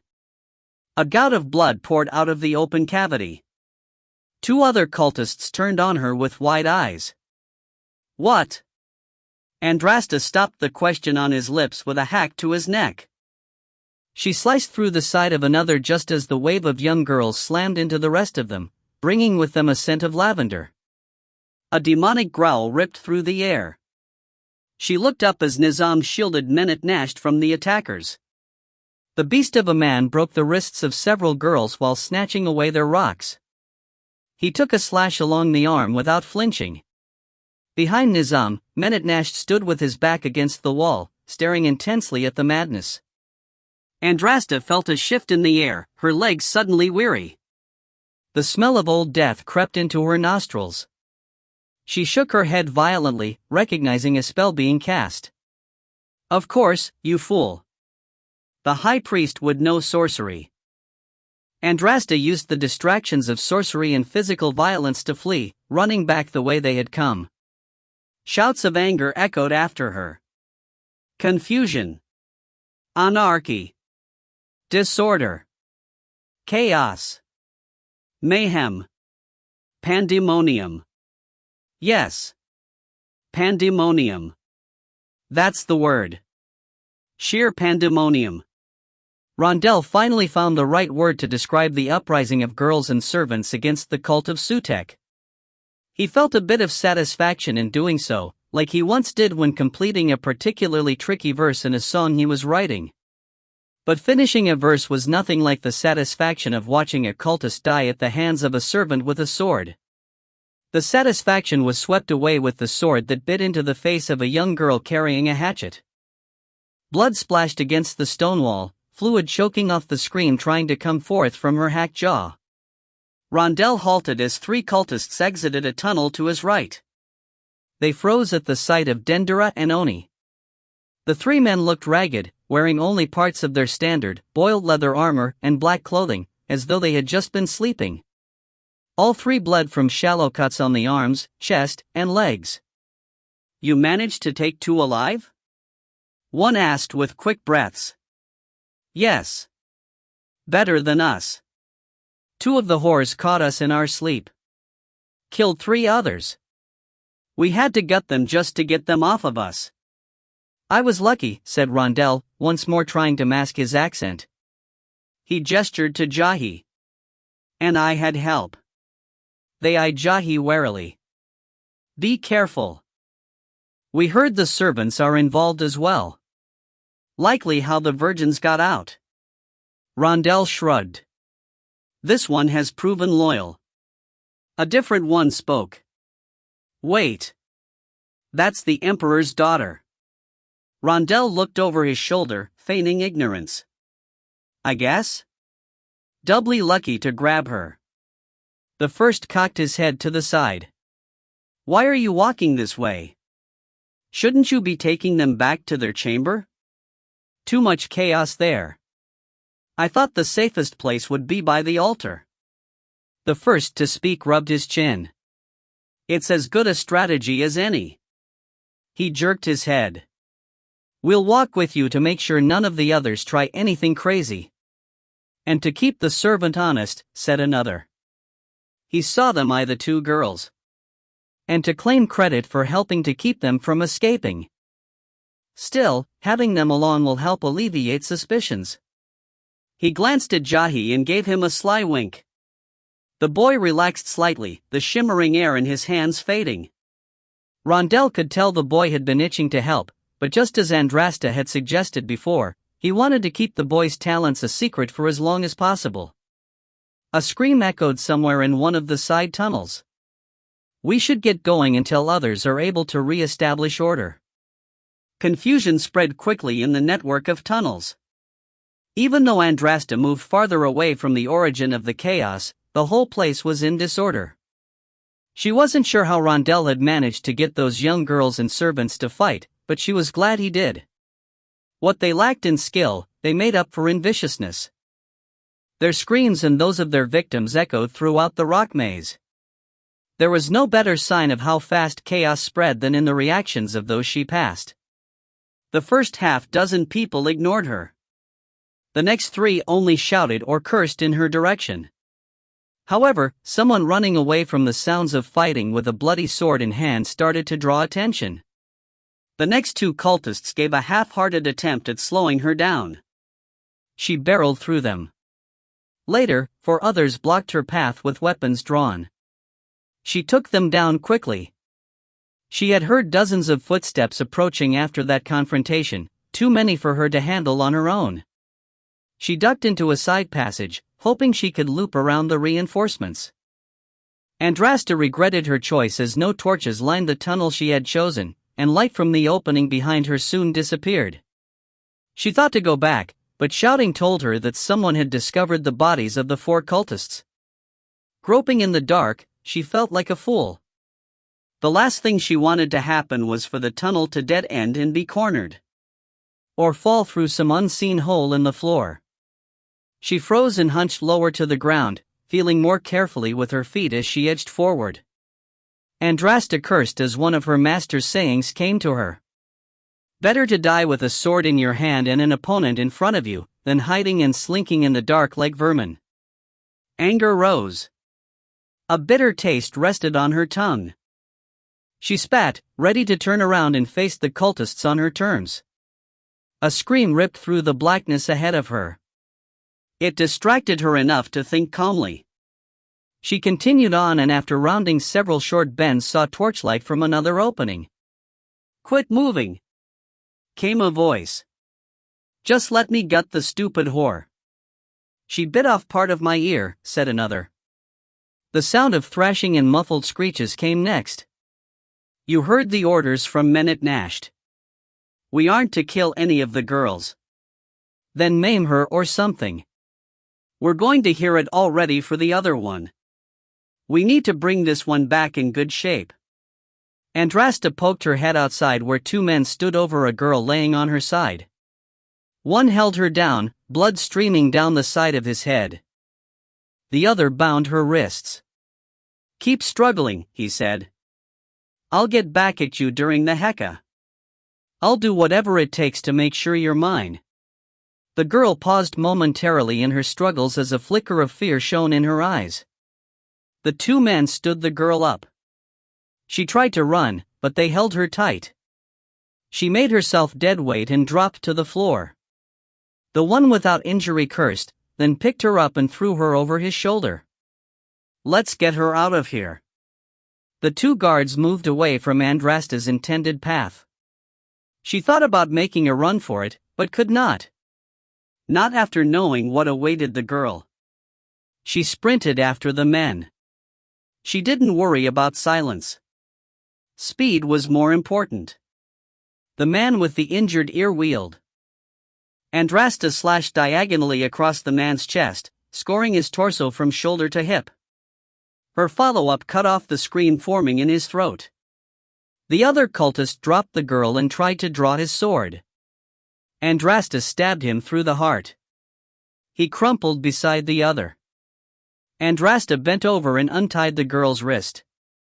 She caught the girl's hand before fingernails scraped across her eyes. "Stop!" Andrasta pulled her mask down. "I'm not one of them." The girl relaxed, wearing a look of confusion. Come. I will take you out of here. We're supposed to be a distraction. You have been. It's time to go while you have the chance. A loud boom sounded, echoing in all directions. Andrasta steadied herself as the explosion shook the tunnel. Small rocks cascaded down the sides to settle in the kicked-up dirt and dust. The girl's eyes went wide. Andrasta replaced the covering over her face. She grabbed the girl and ran. Jahi and the others finally reached the main corridor leading to the altar chamber when a group of 6 men approached with weapons drawn. He hid his hands while readying several spells, not knowing what to expect. Heat permeated in one hand, while the other felt with invisible fingers for loose stones at his feet. One of the 6 spoke. "Where are you going?" "To the altar chamber," said one of the 3 they met earlier. "Why?" The man looked to Rondell. It seemed like a safe place with so much disorder near the Virgin's chamber. "It doesn't matter. We received orders that all women and servants are to be brought back to the chambers." "Turn around. We'll go with you." "I really don't think," started Rondell. "Turn around and start walking." "I'm sorry. We really can't do that." All 9 cultists gave the former minstrel a look that put Jahi on edge. He carefully stepped in front of Dendera, Oni, and 2 other girls they had also picked up. "Why?" asked one of the cultists. Rondell shifted his gaze to Jahi. "Start on the right and don't hold back." He nodded. "Grab them." Several men moved toward Rondell but none fast enough. His blade licked out at the first, slicing the man's arm. Jahi didn't wait to see what happened next, nor did he freeze. After the horrors he had faced recently, he doubted little would unnerve him again. 3 stones in rapid succession pelted his targets. 2 of the men died instantly, rocks plowing through their skulls. Bits of bone and brain flew off at impact. The 3rd stone struck low and wide, but managed to rip through the cultist's shoulder. He fell screaming. Jahi launched 3 small fireballs before the last man hit the ground. Black and gray clothing burned. Thrashing figures collided while begging for help. More went up in flames. Jahi raised more stones and sent them at the blazing men before they reached him or the girls. The force of their impact threw the cultists backward. Their lifeless bodies burned. A clash of steel preceded a loud gasp of breath. The former minstrel withdrew his blade from his opponent's gut. Another body lay motionless at his feet. Rondell surveyed the scene. "Good work." "Oh, Jahi," said a whisper from behind. Jahi turned and caught sight of the shock on his sister's face. She held a hand over her mouth and nose. The smell of charred flesh entered his nostrils and he understood. "It does smell awful." "It's not that. I never wanted you to use your talent for this. It was necessary." Her mouth twisted. "I know. I'm not angry. After all, I helped convince the girls to do the same. But, you're so young." "We all have to grow up sometime," said Rondell. A rumbling thunder erupted from somewhere deep inside the labyrinth of tunnels. The blow shook the walls. The girls screamed. Rondell swore. "We need to get moving." That was stronger than I thought it would be, Adat. "What?" asked Jahi as he grabbed the girls and ran after Rondell.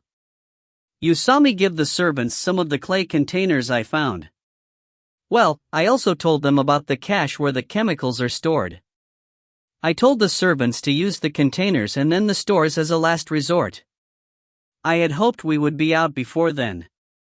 Realization dawned on Jahi. Maskini was right all along. "Those were my father's," panted Oni, more out of breath than the others. Menat Nash demanded that father hand over his private stores. "The emperor had that much of the stuff on hand?" asked Rondell. "It's partly how he maintained power. Shuma will have to find a new way now. How much are we talking about? Asked Jahi. Barrels, said Rondell. Rondell slowed down before an intersection, raising a hand for silence. Jahi hugged the shadowed walls while hurried footsteps trampled stone beyond them. Rondell peeked out when the pounding faded. He gestured them onward. We may need to move slower to ensure we don't run into any cultists again, said Rondell. Another round of thunder sounded. Jahi came up to Rondell. I can't believe you told the servants where to find the chemicals. I should have told you not to. They're not trained to use any of that stuff. You don't need to be a genius. Add heat and take cover if you can. They could bring the whole mountain down. It's possible. I told them to use the smallest containers first and progress in size. Then if all else failed, threaten to blow the whole room. They'll hold off as long as they can. The way I figured it, if we couldn't get out of here by the time it comes to blowing the entire supply, it's likely we never would. He paused. I've seen enough to know I don't want any of the cult to get out. Jahi started to protest, but closed his mouth with a gesture from Rondell for silence. He crept ahead to survey the next intersection. Dendera laid a hand on Jahi's shoulder. He's right. I didn't come all this way just to have you die in a cave-in. I'd rather we both die than have the horrors continue. Wouldn't you? Jahi said nothing. He knew his sister was right, but a part of him just wanted to be back in Gurga with his family, regardless of the costs to the world. All clear, said Rondell. The altar chamber should be just up ahead. Andrasta had to admit that the girls looked their parts as helpless women with white robes and well-cared skin, but everything she had seen from them proved that initial impression wrong. 2 others had joined the first girl Andrasta saved. None were trained fighters, but that didn't stop them from doing their share of it, surprising Andrasta several times with their efficiency. Their breathing was heavy from running, but none were exhausted. She looked back at the hard muscles of the arms and shoulders of one girl when they paused at a brief intersection. What's your name? Nayla. What did you do before you were captured? I helped my father on our farm. Andrasta grunted. Not easy work. Especially since I have no brothers, I thought Menetnasht kidnapped nobles. Just virgins. The only girls of noble birth were Oni and Dendera. Andrasta glanced down at the girl's bloody sword. She had taken off the lower arm of a cultist a minute before. Their mistake. They ran again. Another explosion sounded, sending dust into the air. She had no idea what was going on, but based on the reactions of the cultists they had crossed, she knew it had been unexpected for them too. These servants and women are doing better than holding their own. They just needed a push. Leadership. That was something she could understand. Some people were better equipped to follow the commands of others than they were to lead. She wondered what Rondell's part had been in the escape of the virgins. I always thought him a follower. But perhaps not. Chapter 19. Rondell's heart raced with fear and excitement. The opening to the altar chamber stood open just ahead, urging him forward despite his fatigue. He slowed before entering, sword raised. Remnants of the ceremony they had witnessed earlier lay on the gruesome altar at the center of the chamber. The smell of cooked human flesh still hung in the air. A clash of swords followed by a sudden gasp drew his attention to the far side. There, 3 young girls in blood-spattered white robes stood beside a large figure dressed in black and gray garb. Despite the disguise, he recognized Andrasta right away from the way she withdrew her sword from a slain man's midsection with a yank and twist.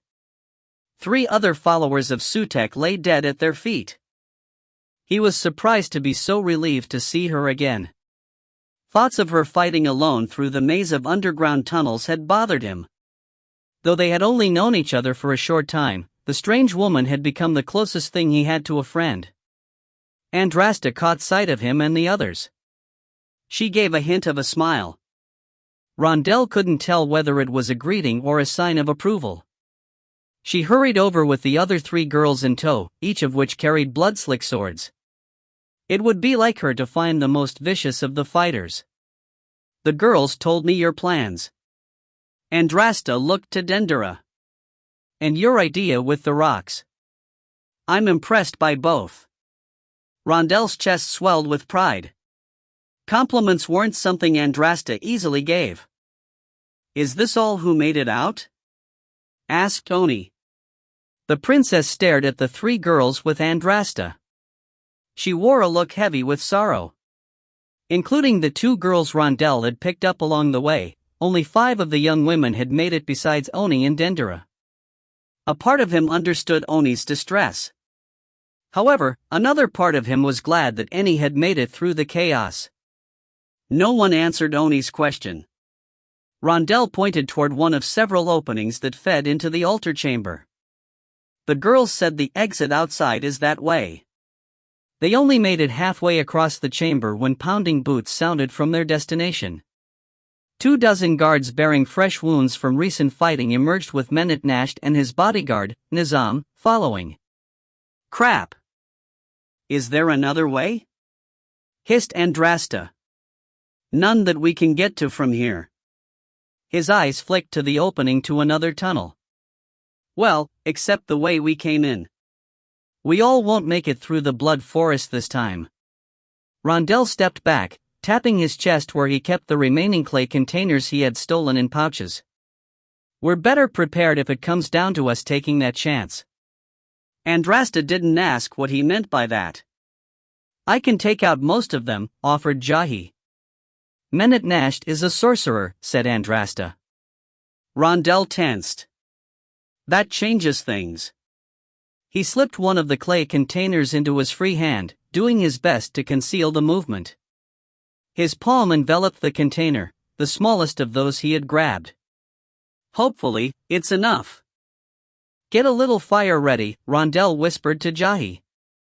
The disguises do not fool me, Menat Nasht boomed. Put your weapons down and your deaths will be quick. Rondell cast aside the itchy face covering. You mean you aren't going to promise us freedom for returning the girls to you? He slowly backed away, subtly directing everyone else to follow him as he maneuvered his way closer to the altar. We need something solid between us and them. He suppressed his shiver after catching a glance at the gruesome stone slab.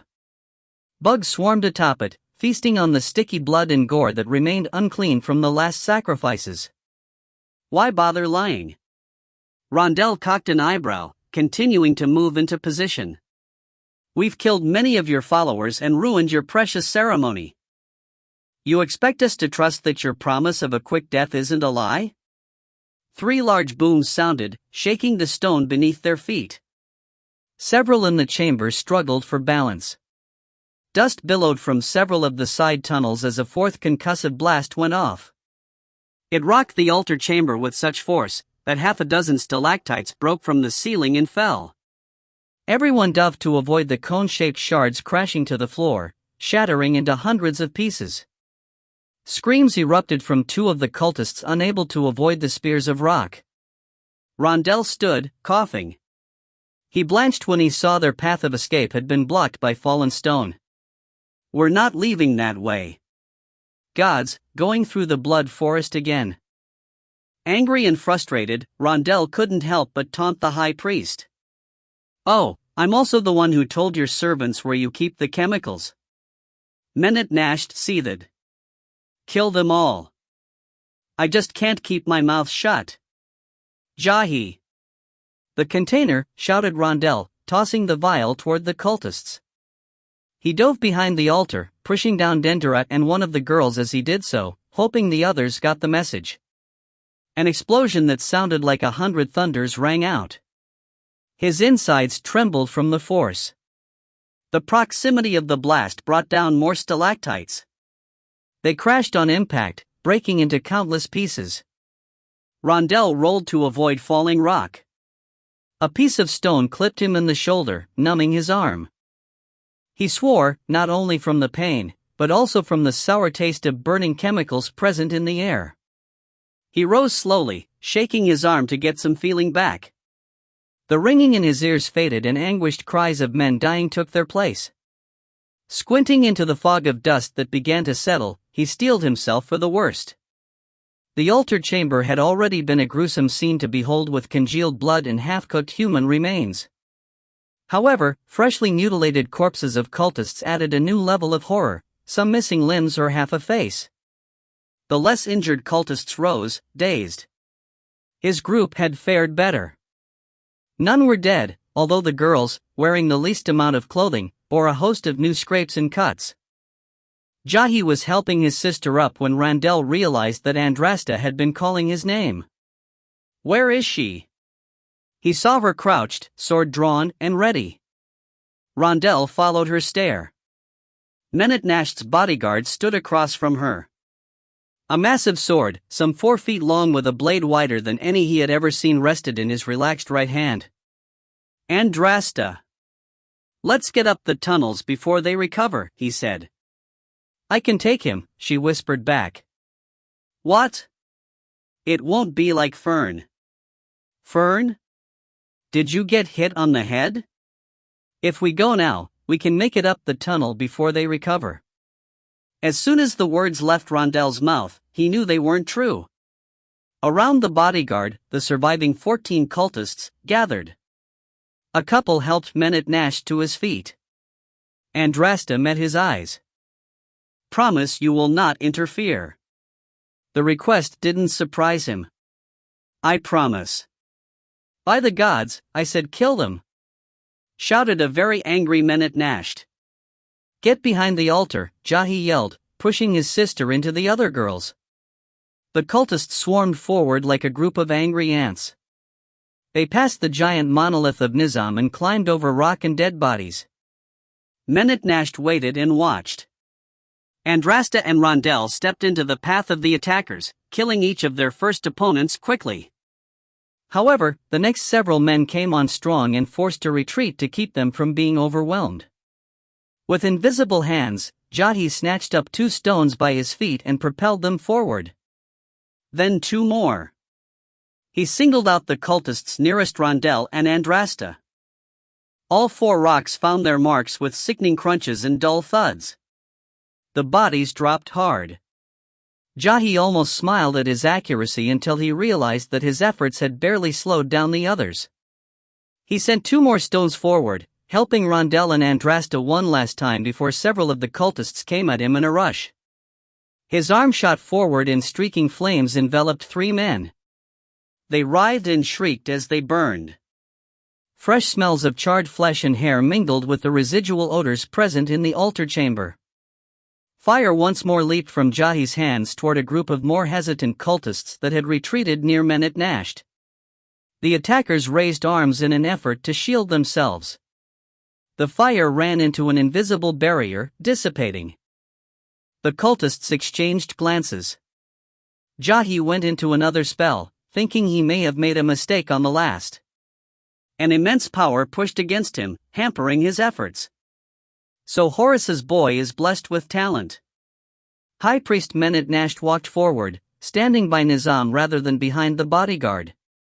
"Let's see how blessed." He waved his men forward sharply. "Go!" The cultists rushed forward again.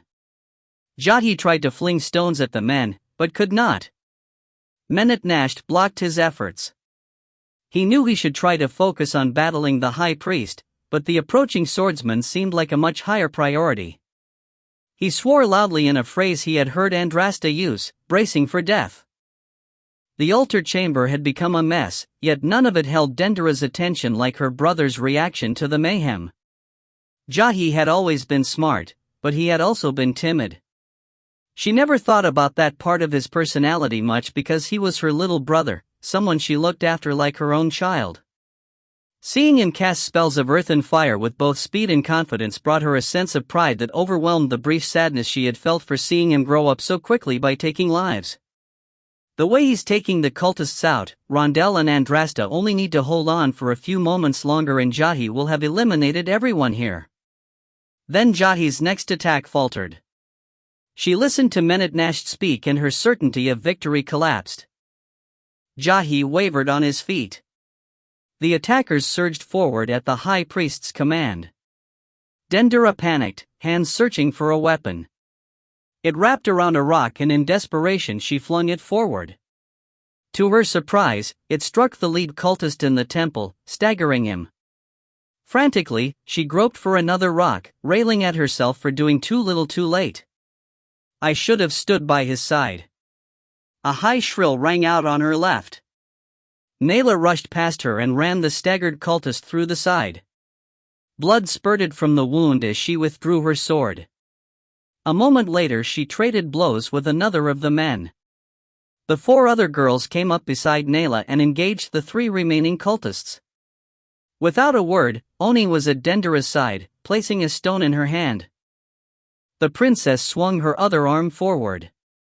Oni's stone struck a cultist in the shoulder. Dendera flung her rock and quickly picked up another. She hoped that if they could help Nayla and the other girls hold off the cultists, Jahi might find a way to defeat Menad Nasht. Andrasta's sword swept out, severing her opponent's arm at the elbow. She followed the attack with a thrust through the throat. The body tumbled into the other corpses at her feet. She was about to chance a quick look around the chamber to gauge Rondell and Jahi's status when Nizam's longsword swooped toward her as if the giant had materialized out of thin air. Always assume your opponent is capable of the impossible. That they are inhuman. Better than the gods themselves. Then you will not be surprised by what they do. Her master's words echoed in her mind as she met the blow. The clashing blades sent a shiver down her arms and into her shoulders. Swords slid apart and the dance began. Nizam was not hesitant in his attacks, stepping into every one of his thrusts and slashes to maximize the power behind them. In any other fight, Andrasta would have used his tactics to her advantage to counter against the aggressive moves. However, Nizam never lost his balance, never stepped wrong. Even with what seemed like the most reckless of attacks, he always brought up his guard to protect against her strikes. Never falling for her feints, it was like the bodyguard knew where she would attack before she did. High screeching sounded to Andrasta's right. She flicked her gaze in that direction and almost paid for it dearly as Nizam pressed. She ducked under the sweeping attack, brought her blade up to block the follow-up, and then slid to her left to avoid the third move in Nizam's combination. The third move struck her hip. She managed to avoid the worst of the blow, but enough of Nizam's blade tore through her armor, slicing flesh. She winced. Weak. Rage surged through her at her former master's taunting voice. Nizam finally made his first mistake, overreaching when he sensed victory.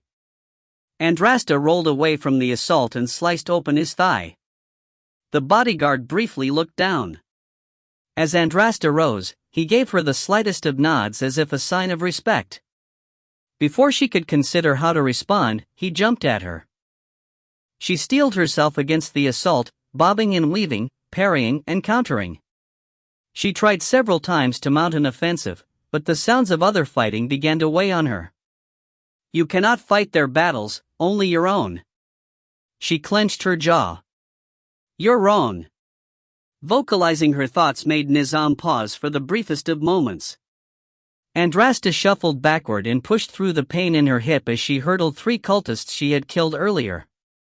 She winced upon landing, despite taking the brunt of the impact on her good side. She ignored the pain in her hip and jumped to the top of a fallen stalactite to rapidly survey the rest of the chamber. Nizam came at her in a rush, trying to knock her off the stalactite. She dove from the rock before he struck, drawing the dagger strapped to her chest as she did so. She came up fast, intending to throw it at the high priest after assessing the situation, but in the last second he had taken cover behind a stalagmite. She swore, running from Nizam to buy time. Each step sent lances of pain into her hip. The bodyguard stumbled afterward, limping because of his cut thigh. He closed on her quickly. Andrasta needed to make a decision on where to help, either Rondell or Jahi. With Menad Nasht hidden, the choice seemed logical. Besides, I need to trust that Rondell can help Jahi afterward. I can't do it all. Not while fighting Nizam. Her arm whipped forward, releasing the dagger just as Nizam's sword whistled through the air.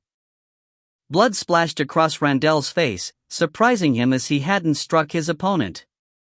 Nor had he been struck himself. A dagger protruded from the side of his opponent's neck. The cultist dropped his sword, choking as his hand went up to a familiar-looking hilt. Randell thrust his blade into the man's gut, just under the sternum. The cultist sank to the ground. Randell's breath came in ragged gasps. He had surprised himself with how well he had fought. "It's not over, fool." He looked up, taking in his surroundings as rapidly as possible. Andrasta fought Nizam in a flurry of blows that he could barely track. Watching the weapons twirl in the air, he wondered how the woman had found time to help him. Though he wished to return the favor, he remembered his promise. Which makes it even more curious why she risked herself to help me. Free from battling his opponent, he saw that he had not been alone in his struggles. Two girls fought against cultists while Dendurat and Oni pelted them with stones. All worked to protect Jahi, who kneeled on the chamber floor. The boy looked to be in immense pain. Menat Nasht hid behind a large stalagmite with an arm extended outward toward Jahi, attacking him with some spell Randell could not see. One of the two girls fighting the cultist screamed in anguish as a spout of blood erupted from the girl's shoulder, where it met the neck. Randell wanted to help the last girl standing but knew the smartest move was to take out Menat Nasht. Guilt balled in his gut. Sound reasoning did not make the decision easier as he knew the girl would likely die. But I have to remove the most dangerous threat first. Randell sprinted toward Menat Nasht. He took only 4 steps before the high priest's other hand darted out toward him. Randell didn't see what hit him, but he felt it. The impact threw him several feet. He landed hard on his back, striking his head. He wanted to swear, but with his head spinning, found he couldn't quite remember words to fit the occasion. He rolled to his knees and then his feet. Somehow Jahi had found a bit of life and sat up. Menat Nasht on the other hand looks worse than before. I guess he shouldn't have wasted so much power on looking younger. A large rock thrown two-handed by Dendra struck the last surviving cultist a moment after he slashed into the exposed thigh of the remaining girl. The man's head whipped back and he collapsed to the floor. The last girl, finished the cultist and began hobbling toward Menat Nasht, determined and grim. Gods, how did they even capture this one to begin with? Menat Nasht's hand lashed out at her. The girl struck the ground hard. Jahi rose to one knee. Recalling something Andrasta had mentioned when she and Jahi first fought, Randell gritted his teeth and steadied himself. Jahi. He's getting tired. Fight it. The boy shook his head, eyes clenched. Think of Dendra. Do you want her to die here? Jahi yelled while getting another leg under him. Good. But still not enough. I have a feeling this is going to end up hurting a lot. Randell rushed toward Menat Nasht on wobbly legs. The high priest flicked his gaze toward him. His face looked remarkably older than it had earlier, and sweat slicked his brow. He struck out at Randell again, and the former minstrel tumbled. A ball of fire flew across the chamber, but dissipated before hitting the high priest. Randell half-crawled, half-walked toward Menat Nasht while the priest and Jahi began to trade attacks of Kumblet earth that zipped around like annoyed flies. Randell's heart raced in both fear and excitement being so close to the sorcery. The boy can do it. I just have to keep diverting Menat Nasht's attention. Menat Nasht grunted under the weight of a fireball. Jahi yelled in pain. Randell propelled himself forward to close the distance between him and the high priest. He dove, sword extended. It bit into flesh just as a burst of orange light came from Jahi. He got caught at the edge of the attack and was thrown back a dozen feet. Everything hurt. But I'm not dead. Or burning. That has to be a good thing. Randell opened his eyes to Oni kneeling over him, her mouth silently moving. The buzzing in his ears began to clear. Swords continued to clash in the background. "Are you all right?" he finally heard her ask. "Menet Nasht?" She looked to the side. "Dead." Rondell followed her movement and saw his sword in the priest's side. Smoke flitted up from his clothing. "Jahi?" "Alive. But weak. Dendera is helping him." "Good." Rondell fought through his pain as Oni helped him sit up. Jahi leaned against the bloody altar while Dendera doted over him. He gave Rondell a small nod. The girl who had bravely fought against the cultists was busy wrapping her leg and other injuries with torn black cloth. All heads turned to the throat-ripping cry that erupted. Rondell hadn't noticed until then that the sound of fighting had ceased. Rondell freed his sword from the high priest and looked to the opposite side of the chamber while moving toward the scream. Andrasta had been backed up against the wall of the cavern. She held her sword close to her chest as Nizam pressed into her with all his weight. She yelled again, struggling against the larger man's strength. "Help her!" cried Oni. "She told him not to," reminded Jahi. "She would be upset if we interfered." "That's ridiculous," said Dendera. Nizam's blade inched closer to Andrasta's face. "It is," said Rondell. "Promises or not, I'm not watching Andrasta die. Let her be mad at me."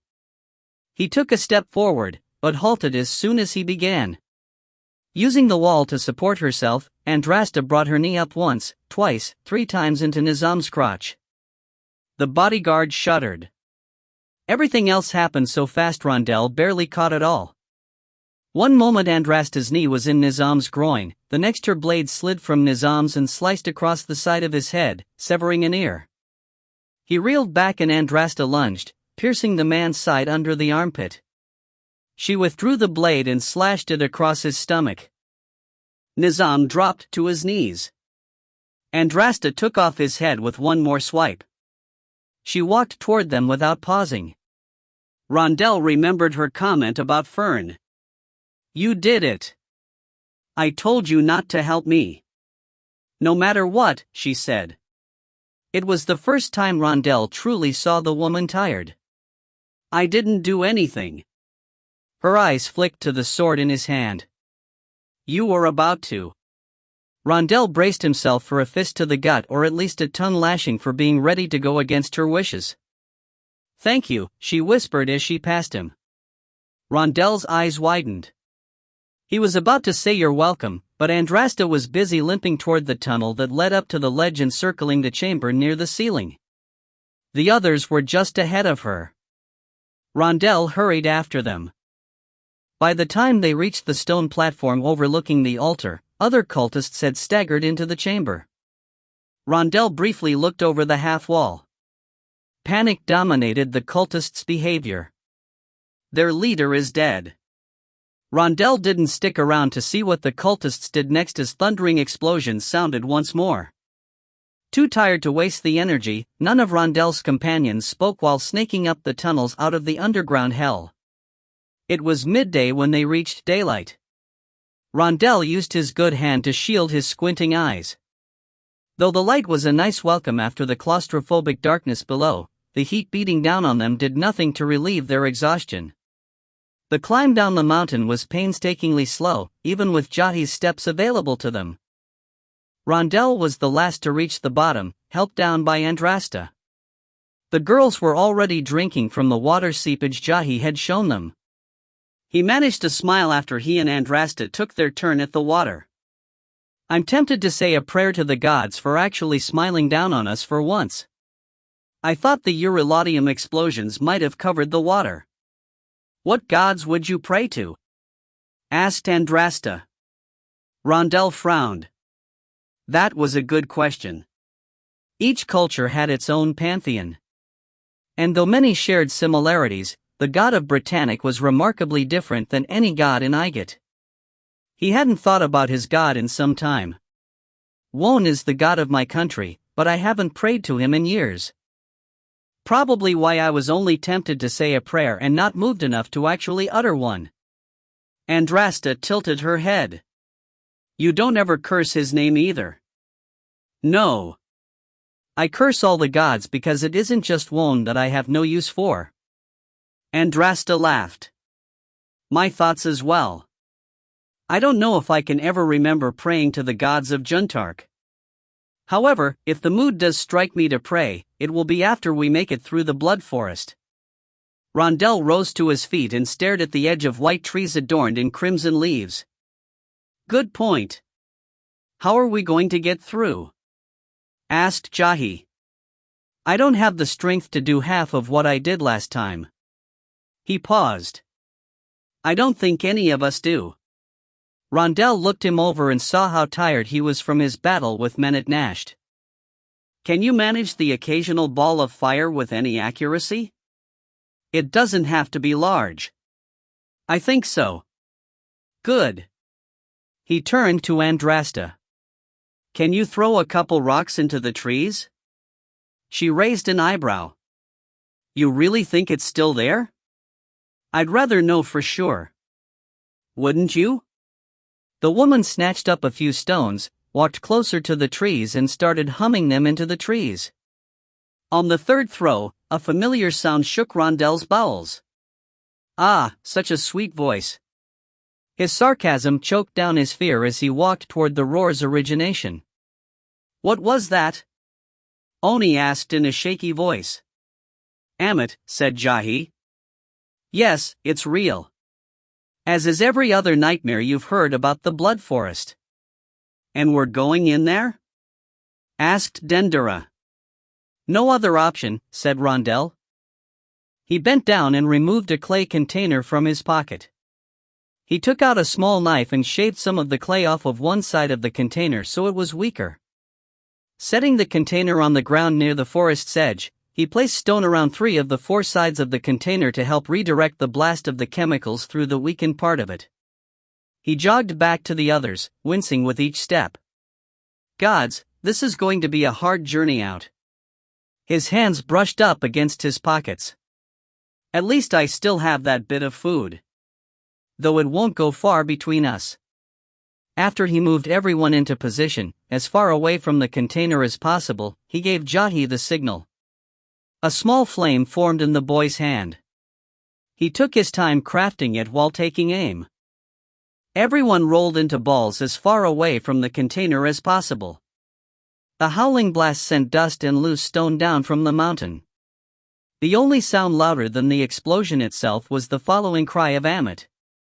No longer did it scream with frustration, but with agony. They stared out at the trees. The Eurylodium and Kilogen infused blast carved a blackened corridor into the woods. Fading thunder and snapping trees sounded as the fleeing Amit crashed through the forest, wailing. Blood and bits of grayish flesh marked the trees to the left of the path caused by the explosion. Too bad there isn't a verse in your song about this. Rondell looked over at Andrasta. She wore a small grin.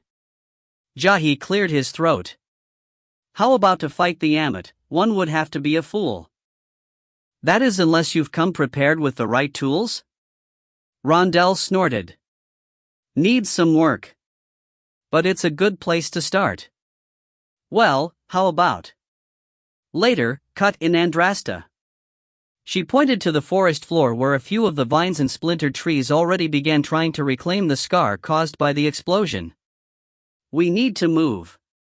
They set out at a fast walk down the charred path. Do we have enough of those clay containers to get us to the other side? Asked Oni. Rondell stared at the end of the path that he had created and frowned. He checked his pouches. Only 4 left. Maybe, said Rondell, hustling ahead of the others before someone asked him to explain. Chapter 20.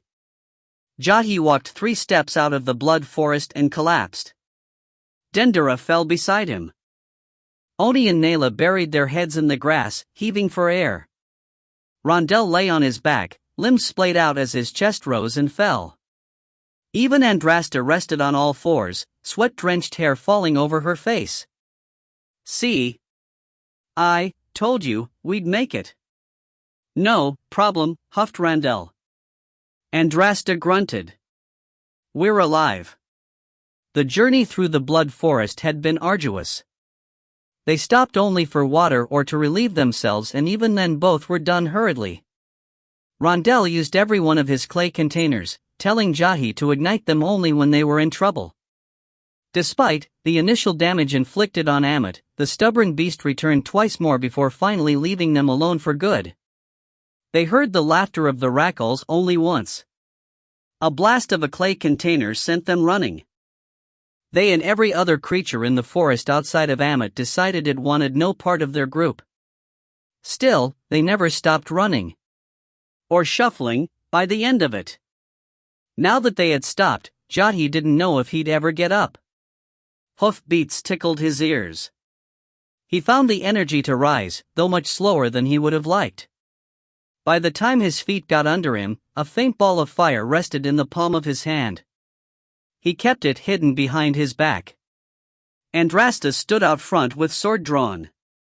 Rondel slid over beside her, doing his best to match the warrior's stance and failing miserably due to obvious fatigue. Over 100 horses galloped toward them.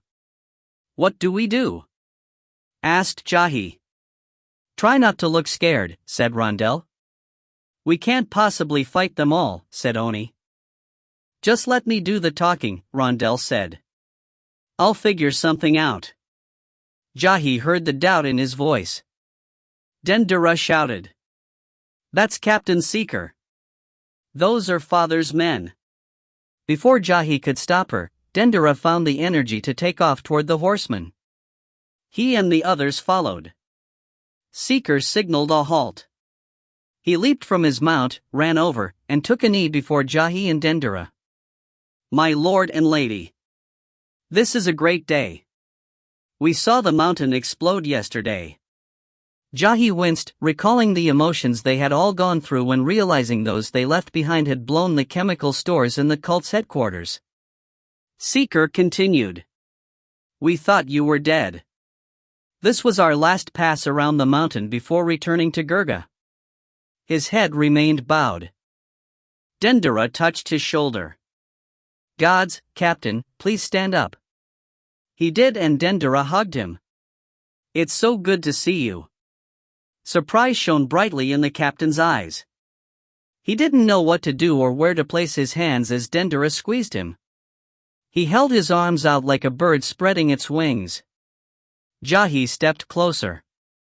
How's father? He must have woken up in quite a rage to send so many of his men after us.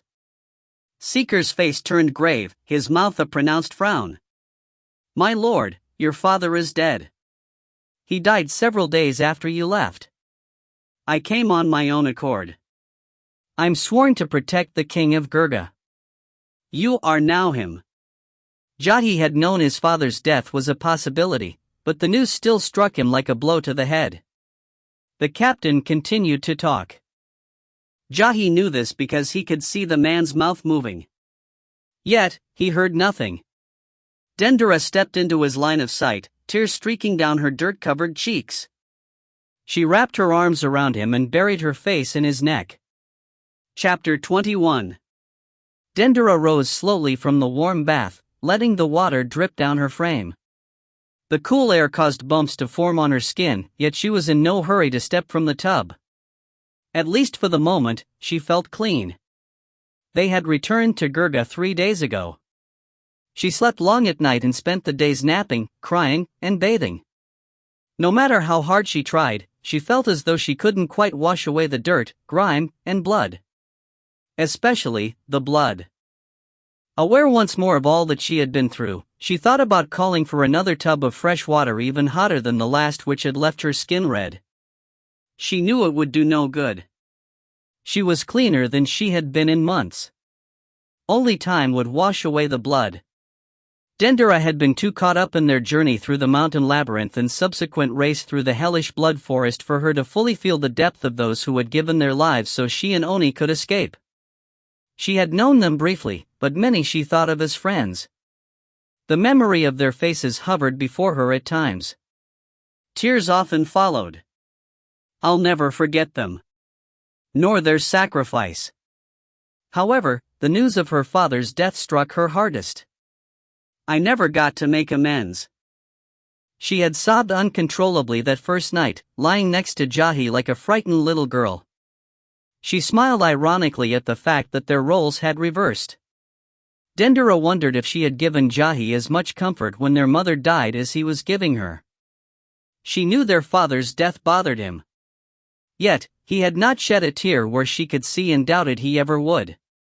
Her one solace during the ride back to Gurga was that at Jahi's command, Captain Seeker left half his men behind to patrol the mountains and round up survivors, executing any cultists immediately while also returning any servants or girls who managed to escape to their homes.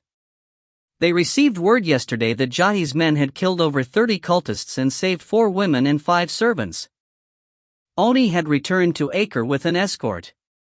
She promised to tell her father all that had happened. With Menetnash dead and the cult eliminated, she also promised Jahi would not have to worry about a threat to his lands from Menetnash's successor. No longer fathers. Only one thing left to do. Dendera stepped out of the tub and threw on a robe. She walked to her wardrobe where a golden gown hung. It had been her mother's once, and Jahi brought it to her earlier to try on. It fit perfectly. To think that I've grown so much since her death. Her brother wanted her to look her best as he was hosting a great dinner, combining a remembrance for their father, a celebration of their safe return home, and a memorial for those who gave their lives when escaping. Jahi hid his emotions well from most, but she knew he was nervous. He returned to Gurga a hero, with stories of his role in her rescue circulating quickly throughout the city. Thanks to Rondell. But soon the nobles will be looking to take advantage of Jahi. She had no doubt her brother could handle himself. People had a tendency to underestimate him because of his age. However, she would see that he didn't struggle.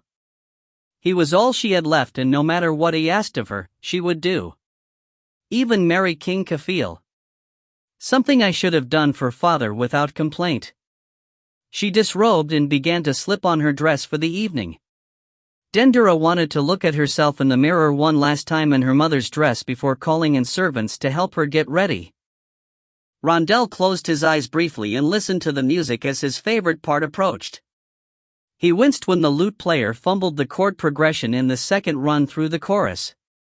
Even though the woman recovered quickly, masking her error in a way that few could ever tell her mistake, Rondell still shook his head. He had never gotten tripped up in Hermast's fall. The performers did an admirable job with the music, and he admired the vocalist for pitching his voice an octave higher than someone with his range could comfortably handle in order to simulate the female parts. However, the magic of the tale had lost its luster. He always had an ear for music, but it seemed that since his injury his level of critique had only increased, knowing that in his day he had been able to do so much better. He opened his eyes, pushing aside the longing to make the sweet melodies that had once defined him, remembering that the minstrel had died the day he lost his fingertips and the use of his voice.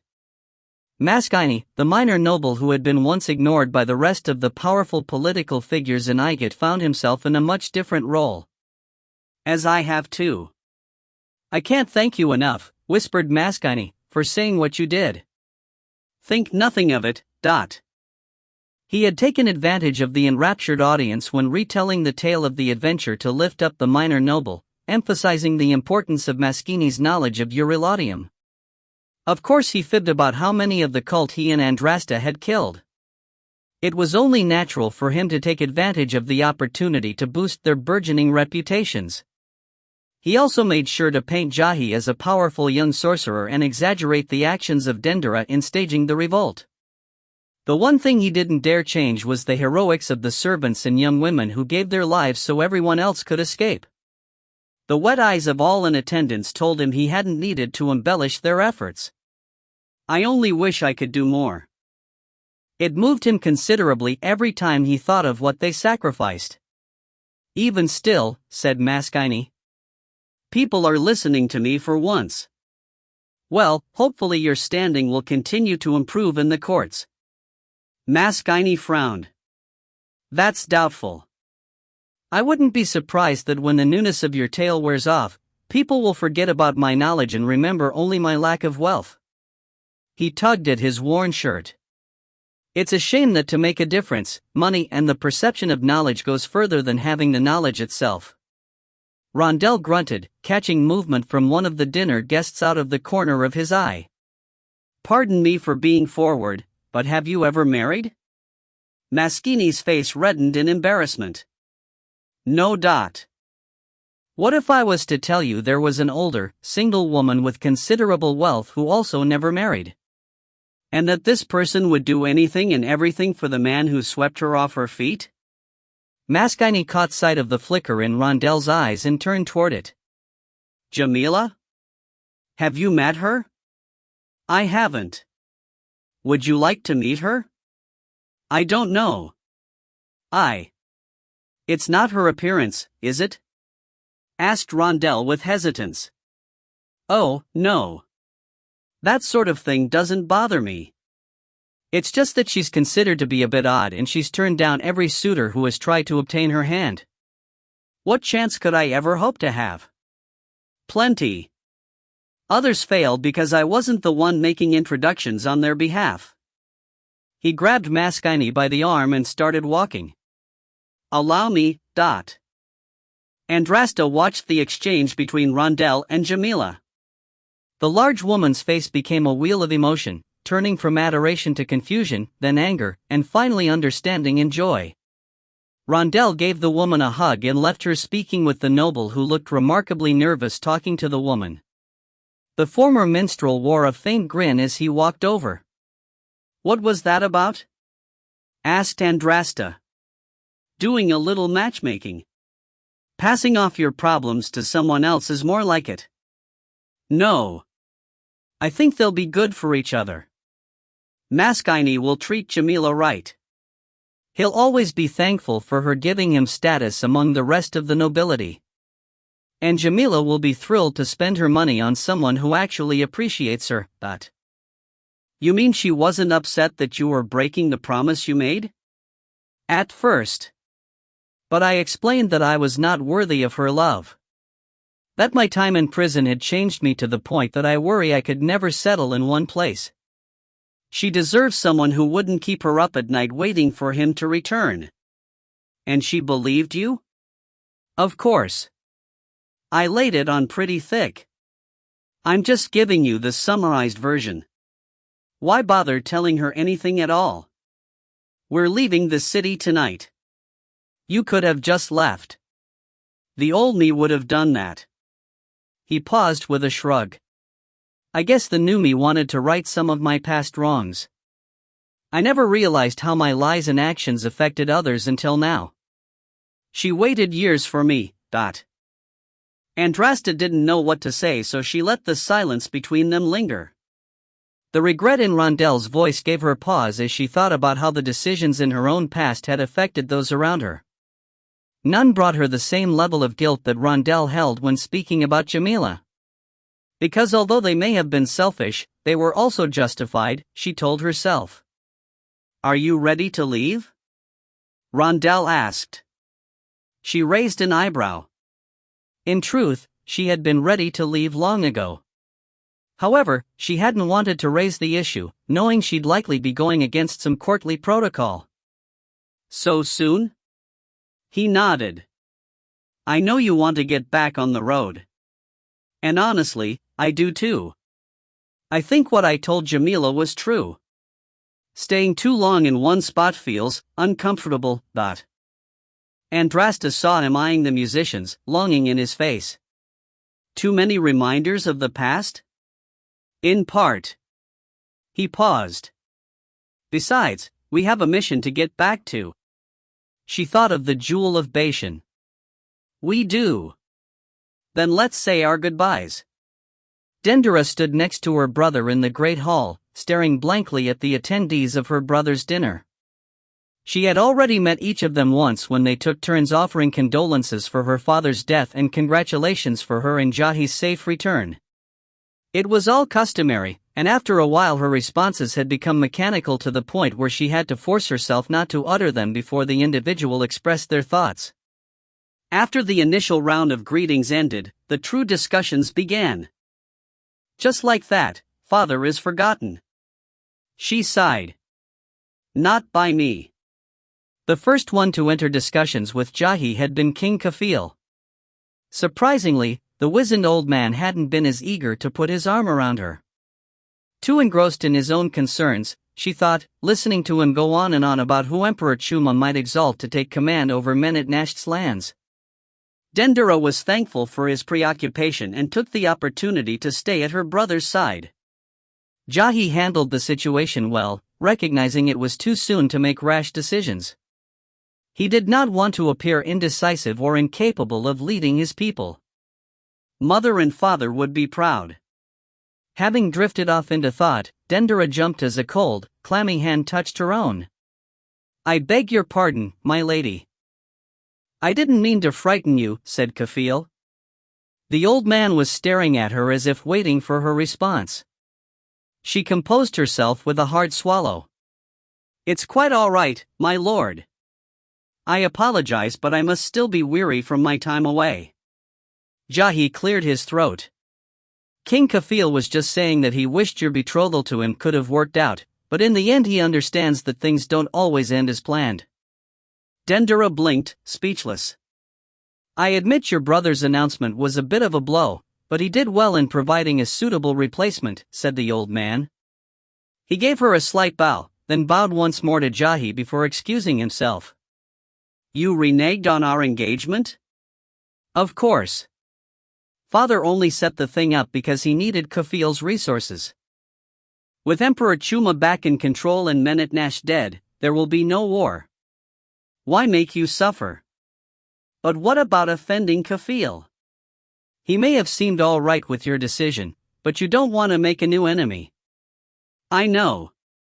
Like he said, I found him a suitable replacement. He gestured. Dendera followed the move, watching as Kafil approached a strong young woman adorned in an expensive red gown, one that in her mind exposed far too much skin. Her mouth dropped. Nayla? But she's a commoner. A simple farmer's daughter. Kafil cares little about that. He wants only a beautiful young wife who can finally provide him an heir, as his previous ones were deemed barren. Dendera shuddered.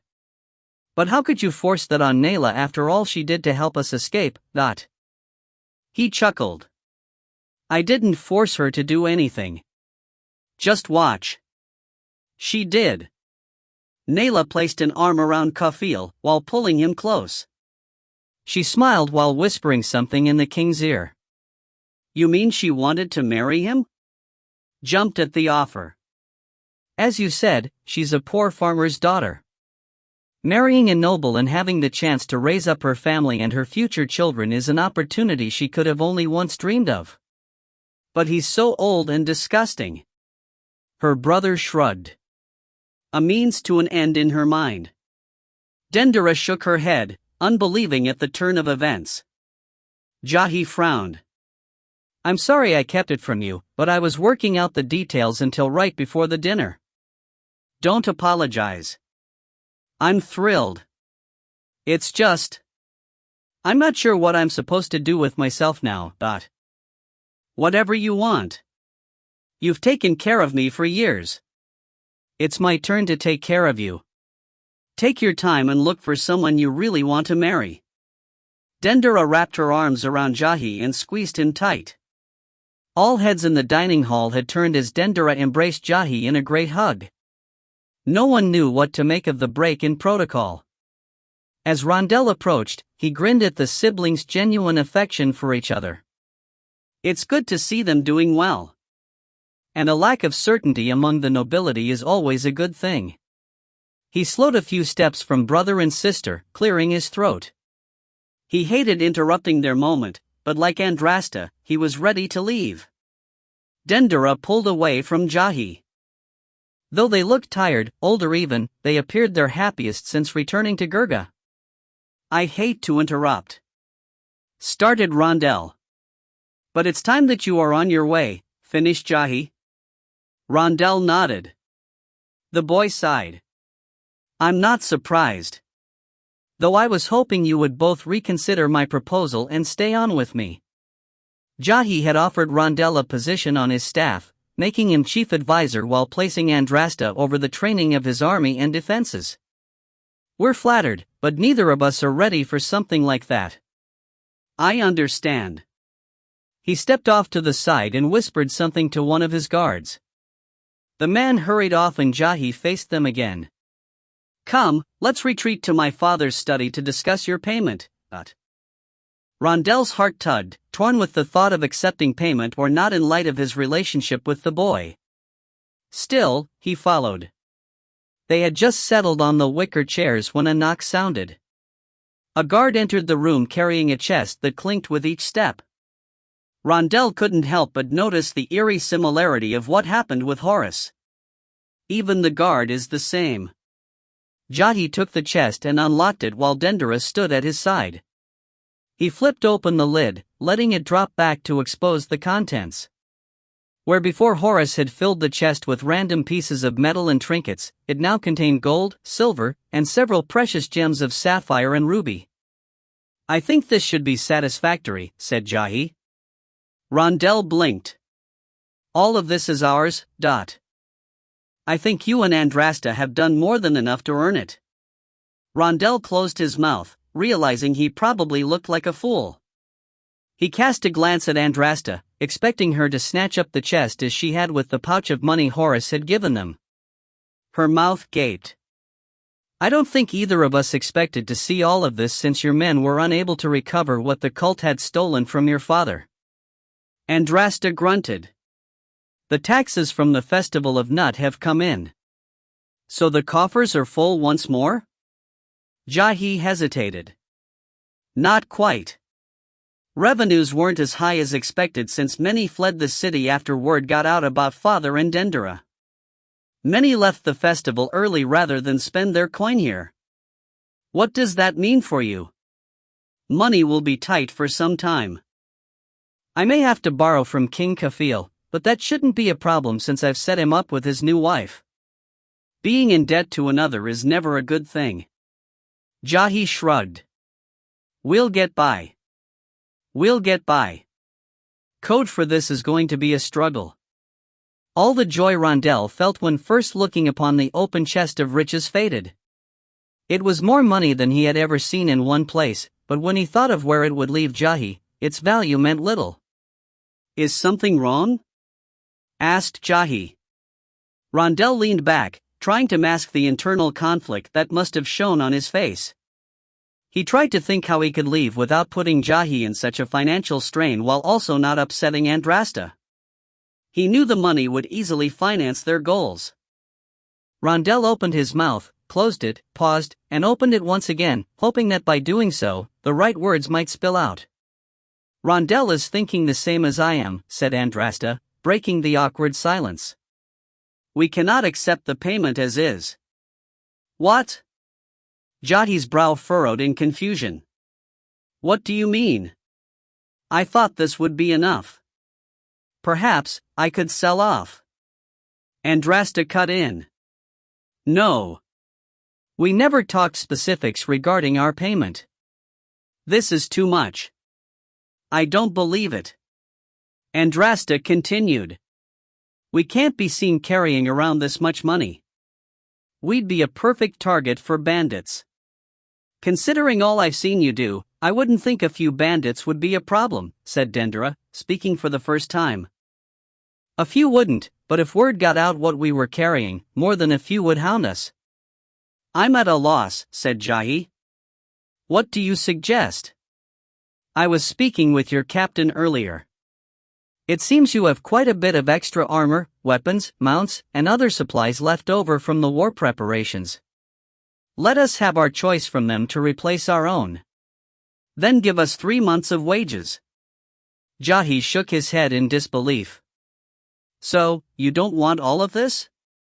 Andrasta paused as if reconsidering. No.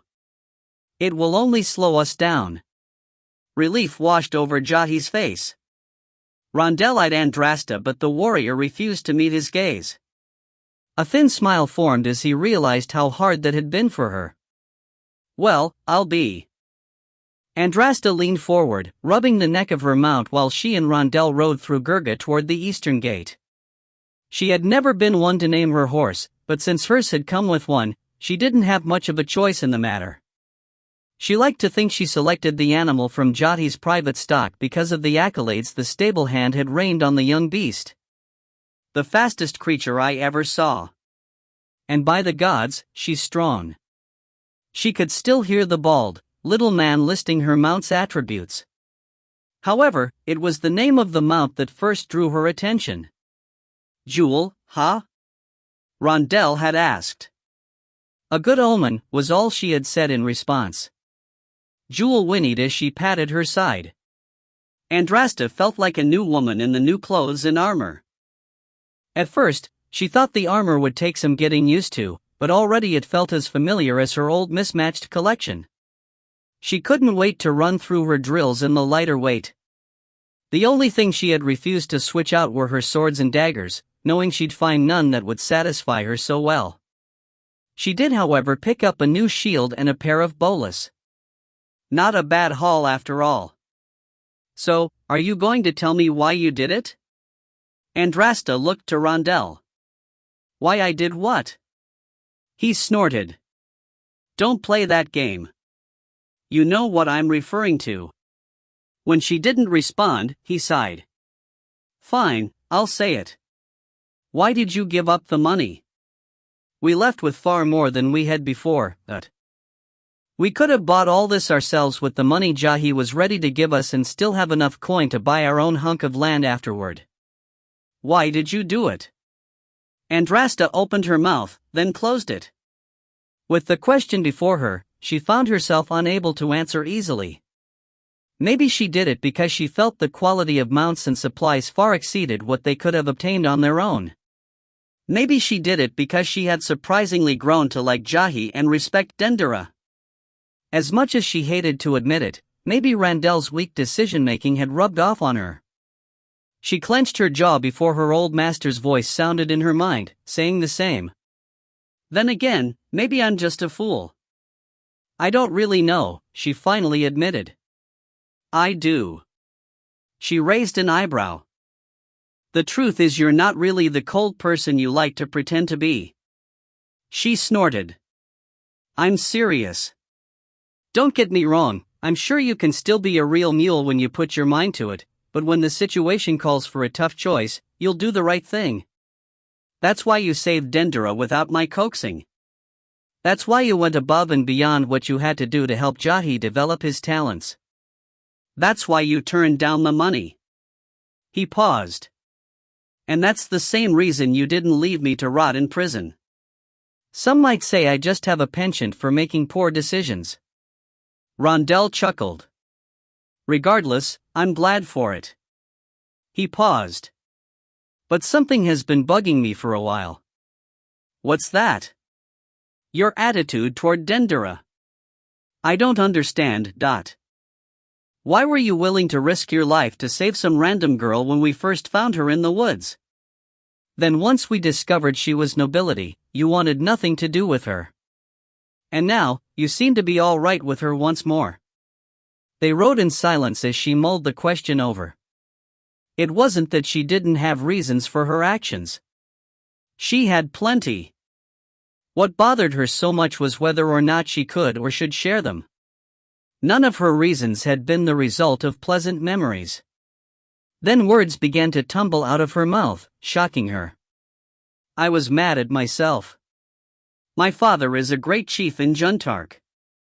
My mother was his fifth wife, the daughter of a minor noble near Juntark's northwestern border. You mean in Kale? She nodded. That is where the name Andrasta comes from. It is not the name I was born with. Amani is how I'm known among my people. It is the word for peace, as my mother's marriage to my father ended a long-standing border war. The marriage was not popular among my people, and neither was I, nor my mother. Just as I stand out in the rest of the world for my dark skin, I stood out in Juntark because I'm lighter than those who are of full blood. When I spoke of the women of Juntark being strong when it suits them, I said as much because they made my mother's life, and my life, miserable. Anyway, I was my father's sixth daughter and a half-breed at that. Yet still, I was to be married off to form an alliance with a smaller tribe nearby. It wasn't much, but I was excited to finally prove my worth to my people. But, the man I was set to marry had a sister. She felt our marriage would be an insult, and the day before our wedding gave me my scar. What did your father do? He wiped out the tribe in its entirety, as the move was a grave insult to him more than it was to me. However, the point had been made that any marriage to me would only cause him problems. Marrying his half-breed daughter off was one thing. But scarred and also a half-breed, not even a pig farmer would want me. She took a breath. I had two options left. Live in hiding in my father's house as a leech until one of us died, or make my own life. I chose the latter, and with my father's approval, I went to train with Master Enzi. But that's a story I don't care to get into. I'm sorry. Andrasta shrugged. It's in the past. I hardly even think about it, she lied, fighting the desire to spit the taste of it from her mouth. They rode another 2 blocks without a word. The streets were relatively empty at that time of night, so the sounds of their horses' hooves filled the air. Less than a mile from the gate, 3 men stepped out from a side alley, stopping in the center of the street. Andrasta's hand quickly went to the hilt of her sword, as did Randel's. The man in the middle raised his hands. Whoa! I don't want trouble. I just want to talk. Trying to corner someone in the middle of the night is a strange way of setting up a meeting, said Rondel. I got word you were leaving the city. I didn't see any other options. What do you want? My name is Utet. He lowered his hands slowly. Word is that you and your partner brought down an entire cult. Maybe. We don't like to brag. Andrasta refrained from choking at the comment. People who could do that are the sort who could also take care of a little problem I have. What sort of problem? Poachers stealing my cattle. I've tried to bring it before the watch, but they've ignored me. So, you want to hire us? Asked Rondel. Yes. Hold on a moment. Rondel edged his mount closer to Andrasta and began to whisper. What do you think? She blinked and responded, also in a low voice. Are you serious? We have a goal. Yes. But we could use the money to travel to Zuffer. What? The jewel is in Bashan.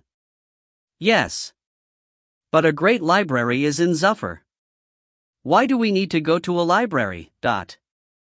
Because there are things about the tower where the jewel is hidden that we can learn there. She gritted her teeth. You told me you had the whole thing memorized. Well, I have the entrance memorized. That's it. No one knows for certain what the rest is like. I need to do research on the histories and legends surrounding it before we attempt something like stealing the jewel of Bashan. Andrasta began to seethe, feeling like she had been deceived. Rondel swallowed. Look, what does it matter? Why not pick up a few jobs like this along the way, if it means we can continue honing our skills together? I don't want to take a risk in thinking I'm ready for such a thing as the jewel of Bashan before I really am, and then blow the whole job. She let out a slow puff of air. As usual, his arguments made sense. No deceptions. Not with me. Tell me the truth from here on, or tell me nothing. Of course.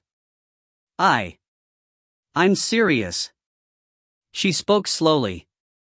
Deceive me again and we'll find out whether I'm as good a person as you think I am. Understand? Absolutely. He paused. So, the job? She sighed. Take it. Rondel turned, smiling at Utet. Let's find us some poachers. End. Thank you for reading my story. If you enjoyed it, please consider leaving a rating or review at the site of purchase as well as other places such as Goodreads and LibraryThing. Like many other indie authors, I do not have a marketing team working for me, and a positive review, even if only a couple of sentences long, can go a long way in enticing others to give my works a try. I hope you'll continue reading the rest of the complete Blood and Tears series. Links to all the stories are below. If you'd like to know when new works will be made available, please consider signing up for my mailing list. It is used solely to announce new releases or other major announcements. You can sign up here. Thanks again for your support. Joshua P. Simon. Blood and Tears, completed series. War Leader, a Blood and Tears prequel short story. Rise and Fall, Book 1 of the Blood and Tears trilogy. Walk Through Fire, a Blood and Tears prequel novella. Steel and Sorrow, Book 2 of the Blood and Tears trilogy. Hero of Slaves, a Blood and Tears novella. Trial and Glory, Book 3 of the Blood and Tears trilogy. The Chronicle of Tyrus. Forgotten Soldiers. Wayward Soldiers. Resurrected Soldiers. Forever Soldiers forthcoming. The Epic of Andraste and Rondel. The Cult of Sutek, Volume 1. The City of Pillars, Volume 2. The Tower of Bashan, Volume 3. About the author. Joshua P. Simon is a Christian, husband, father, CPA, fantasy author, and heavy metal junkie. He currently resides in North Texas, and hopes that one day he can leave the life of a CPA behind and devote that time to writing more of the ideas bouncing around his ADD-addled brain. Excerpt of The City of Pillars, The Epic of Andraste and Rondel, Vol. 2. Chapter 1. Like most cities in Urba, Zuffer was one of shadows. Tall box-like buildings with square windows and arched doorways blocked blistering sunlight from penetrating the narrow and crowded streets. Rondel knew the architecture was born out of necessity, as such designs allowed the city's citizens to survive the scorching sun. What separated Zuffer from the other dots on Urba's map was that its shadows practically engulfed the city. Only a handful of areas ever saw sunlight, and most of those were near the city's center. During the day, the light on the streets never brightened past a dull gray. At night, it felt like one had to be part feline to see unhindered in the stale, musky spaces. That thought led Rondel to question the heritage of his partner as he watched her easily climb the outer wall protecting the museum. Andraste found handholds in the pitch black as if they were lit by sparkling diamonds. She waited at the top with an outstretched arm for him to grab. He took a 3-step running start, placed his boot on the bottom of the wall, and drove his leg up. Hoping the momentum might aid his jump, he reached for her hand. He missed and cursed his poor night vision. His feet struck the cobbled path beneath him with a scuffling tap. Might as well be thunder. Rondel panicked at the noise, pressing his back against the wall, trying to make himself appear as small as possible. His good hand found the hilt of his blade. Get your rear moving and try again before the next patrol comes. I'm not looking to fight, Andraste hissed above him. Really? You want to avoid a fight? You feeling all right? He whispered back. A sword was about as natural in his partner's hands as a lute had once been in his. Gat. Up here. Now, dot. Rondel cringed at the frustration in Andraste's voice. Though he couldn't see her face in the dark, he didn't have to in order know it wore a scowl. He spun away from the wall and stepped back. Though they had been together for nearly a year, working jobs with varying levels of questionable morality, he still deferred to her when it came to the finer points of thievery. After all, the last year encapsulates my entire experience as a thief. Andraste, on the other hand, seems made for the role. He stared at Andraste's outstretched hand. The woman lay on her stomach atop the wall to give him a closer target. He inhaled, took 4 great steps, and leaped. Andraste's calloused hand latched on to his wrist. The shortened fingers on his bad hand tightened around her arm. She grunted and swung him up until he could bring up his good hand to grab the wall's edge. He pulled himself up the rest of the way. As usual, with Andrasta helping him, the process took less than a couple of seconds. They had perfected the movement over many months. It bothered Rondell they had to invent the process at all, but no matter how much stronger he got, unless he scaled something with well-defined handholds, the missing fingertips on his left hand made it nearly impossible to manage such climbs alone. Before Rondell could mutter his thanks, Andrasta jumped down the other side. The lack of noise had him once again noting the feline qualities of the woman. He joined her at the bottom, thankful he didn't break an ankle when landing. Inside the walls, a small, lush courtyard stood between them and the front of the museum. The courtyard and also the city's famous library were two of a handful of places in Zuffer that received sunlight during parts of the day. Half a dozen date palms stood amongst a sea of jasmine. Moonlight reflected off the white flower petals, bringing to mind a phrase Rondell had come across while doing research in Zuffer's library. "Where a flower blooms, one will find hope," he whispered. "I hope you stop making so much noise." He pressed his lips tight. Andrasta tiptoed toward the front of the museum. Rondell followed. They reached a thick, cedar door. Andrasta went to work on the lock. Gods, how much did it cost to import? The closest cedar tree is hundreds of miles away. 2 faint clicks sounded, followed by 3 more, then a long pause, and finally one final roll of the tumbler. We haven't come across many like that. Andrasta opened the door slowly, pausing at the beginnings of a faint creak. Rondell handed her a small vial of oil from a pocket in his belt. She doused the hinges and opened it without sound. They slipped inside and shut the door noiselessly. The museum consisted of 3 floors above ground and a large basement used for storage of old exhibits or pieces not yet ready for display. The first floor held mostly pottery and paintings from around the world. They glided through the partitions, half-walls, and stands separating each collection from other regions of Untan. Rondell paused for half a breath in the center of the room which showcased ancient herba.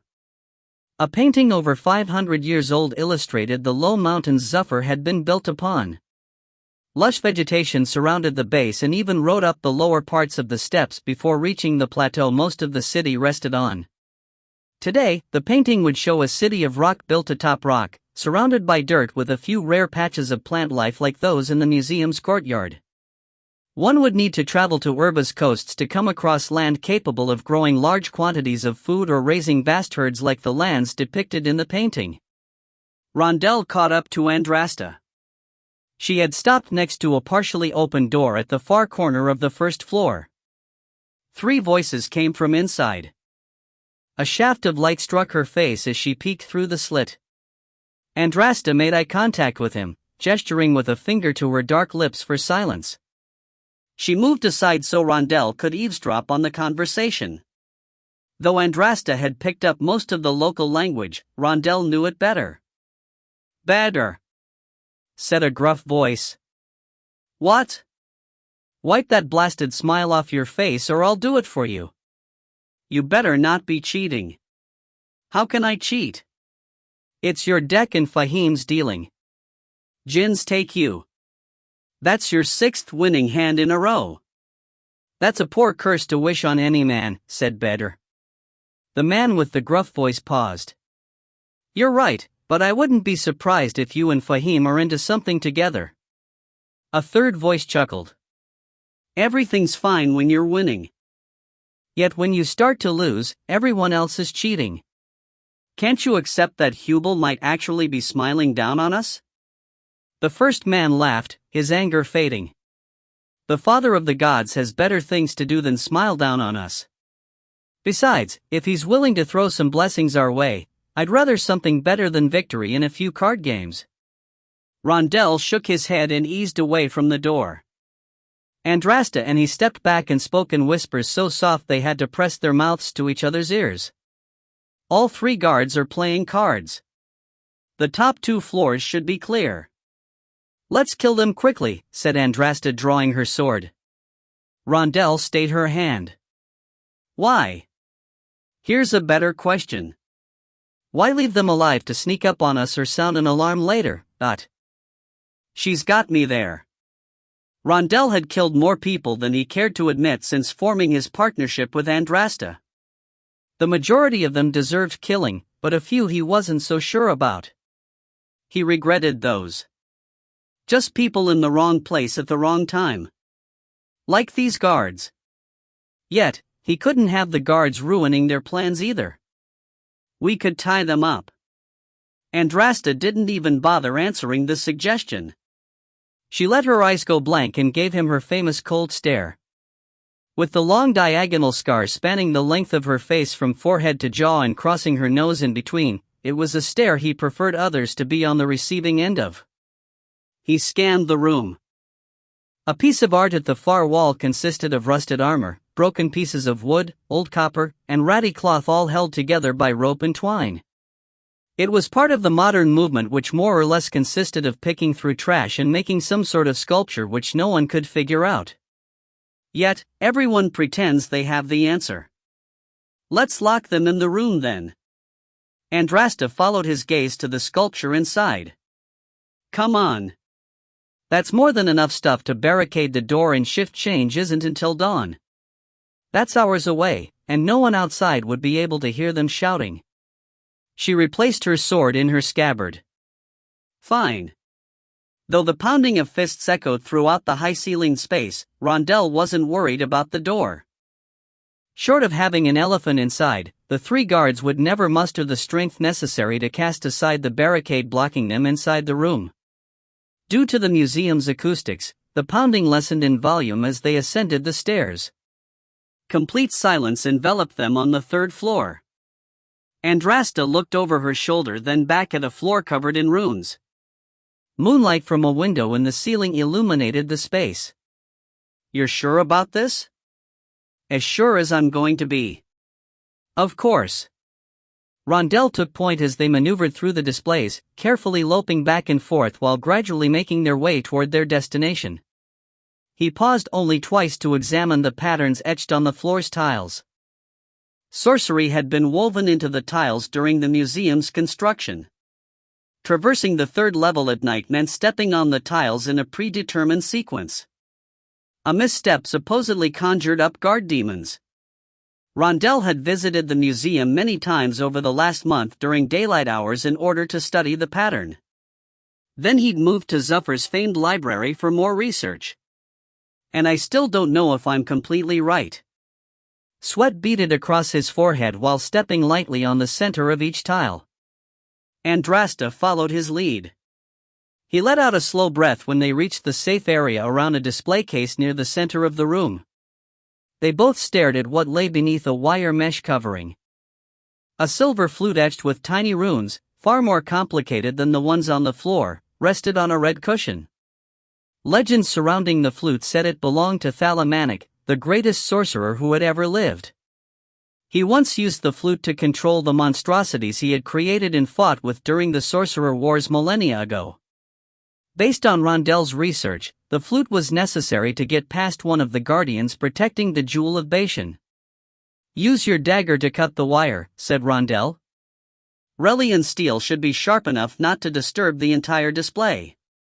Andrasta frowned. Something doesn't feel right. Worry shone on her face as she scanned the space. What do you mean? This is too easy. That means we planned well. Maybe Adat. What's wrong? We took care of the guards and made it through the wards on the floor. What about Kamal and Wabu? What about them? This is their territory. That hasn't stopped us before. I'm worried they've set up a trap as payback after the last job.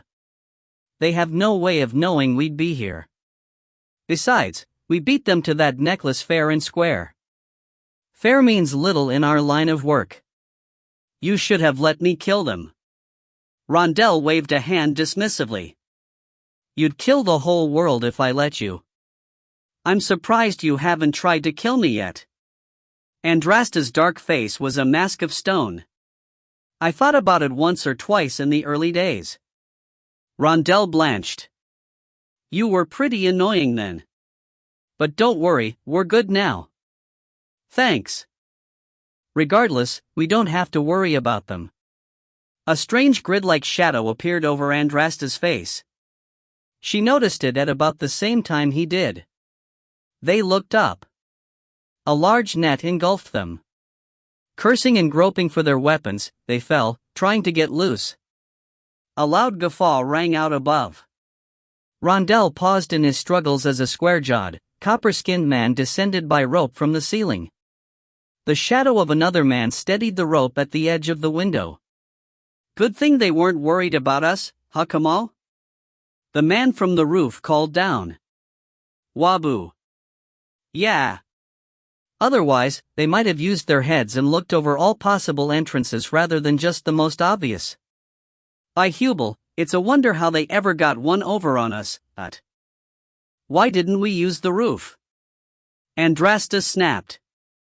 The wards were supposed to be stronger there than those on the floor, said Rondell. Apparently not. Kamal came to a halt just above the flute. He swung his sword, tearing up the wire mesh protecting what lay beneath. The entire display stand began to glow a pale yellow. Kamal snatched the flute.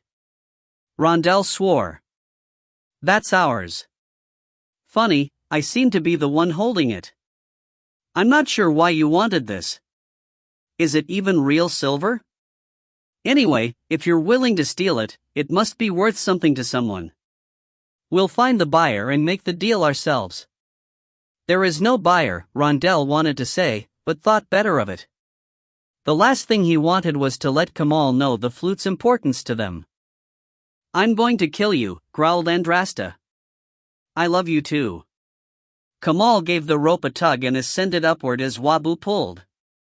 Rondell felt the heat rising off Andrasta. Kamal had made a pass at her not long after they entered Zuffer. She turned him down, and the thief had called her things afterward that Rondell never would have dared say to any woman. The only reason why Kamal still lived was because Rondell had convinced Andrasta retribution wouldn't be worth the heat from Zuffer's underworld for killing one of their tools. Given our situation, I think I was wrong on that count. By the way, continued Kamal, we've already informed the watch that someone matching your descriptions broke into the museum, but maybe next time they'll know better than to encroach on our territory, said Wabu, straining under the weight of hoisting up Kamal. Kamal called near the top. Oh, if the watch wasn't enough to bother with, then you may want to look at the floor. I'm not sure what's happening, but it looks pretty serious. 50 feet away, wisps of smoke varying in color, gray, black, and green rose in more than half a dozen locations as Andrasta cut away the last of the netting. 2 cheetahs and 3 hyenas materialized from the rising smoke. With sword already in hand, Rondell remembered an old saying. The real danger is always at your back. He wheeled and let out a yelp. A 30-foot cobra with 5 heads, hoods fanned, towered over him. One head wasn't enough? He muttered. Ha! Andrasta looked over her shoulder and spoke a few choice words in her native tongue. They pressed their backs together and slowly turned in place. Well? He asked. Well, what? You're the thinker. One of the cobra's heads darted at them, but without fully committing, as if feeling them out. The cheetahs and hyenas made not a sound, but both padded closer, again wary as if following the cobra's lead. I think we should get out of here before we get caught, die, or some combination thereof. You're the person of action. I think you should take the lead on seeing us to safety. Andrasta's sigh came from her toes. All right, said Rondell as they both slid slowly away from the danger. The basement. Blueprints said it has as an old delivery tunnel we could use to escape. Another head of the cobra made its move, spitting venom. They ducked and the glob struck the tile floor where it began to sizzle. We rush the cheetahs, and then make for it. They're natural hunters and the biggest threat. Plus, they're blocking the stairs. Ready? No. Go! Andrasta dove in front of him as one of the cheetahs pounced. She killed it with one swipe. The second cheetah tore past her to get at Rondell. It took to the air, mimicking the attack of the first. Rondell lacked the strength to match his partner's approach to defending against the beast. Instead, he rolled and raised his blade, tearing into the demon's exposed belly. It wailed as it thudded on the tiles. Despite its smoky origin, the cheetah bled like the real thing. The hyenas pounced on the promise of fresh meat rather than bothering to chase after them. Rondell silently questioned the skills of the sorcerer behind the warded tiles to have not foreseen such a thing as he raced downstairs after Andrasta. His heart pounded in his chest. Where the sorcerer failed with the hyenas, he had excelled with the bastardization of the snake. The five-headed cobra didn't care about an easy meal. It chased them like no snake Rondell had ever seen. They destroyed half the second floor, throwing things in the cobra's path. By the time they reached the first floor, the city's watch had arrived. "Stop!" one of the men shouted, drawn sword in hand. Andrasta ignored him, practically diving off the steps, rolling behind an ancient stone statue of some minor god on display. Rondell followed, though not half as elegantly. Andrasta had her back against the block of stone, peeking out of one side. He did the same on the other. The guards wore looks of confusion while turning toward them. The man who had shouted for them to stop gestured for the others, some 14 men, to circle around either side of the statue. They barely moved a step when a heavy crash sounded from the second floor. The guards paused and looked up as the five-headed cobra appeared at the top of the stairs. It looked confused with so many warm bodies to choose from. The guards began cursing, backing away slowly.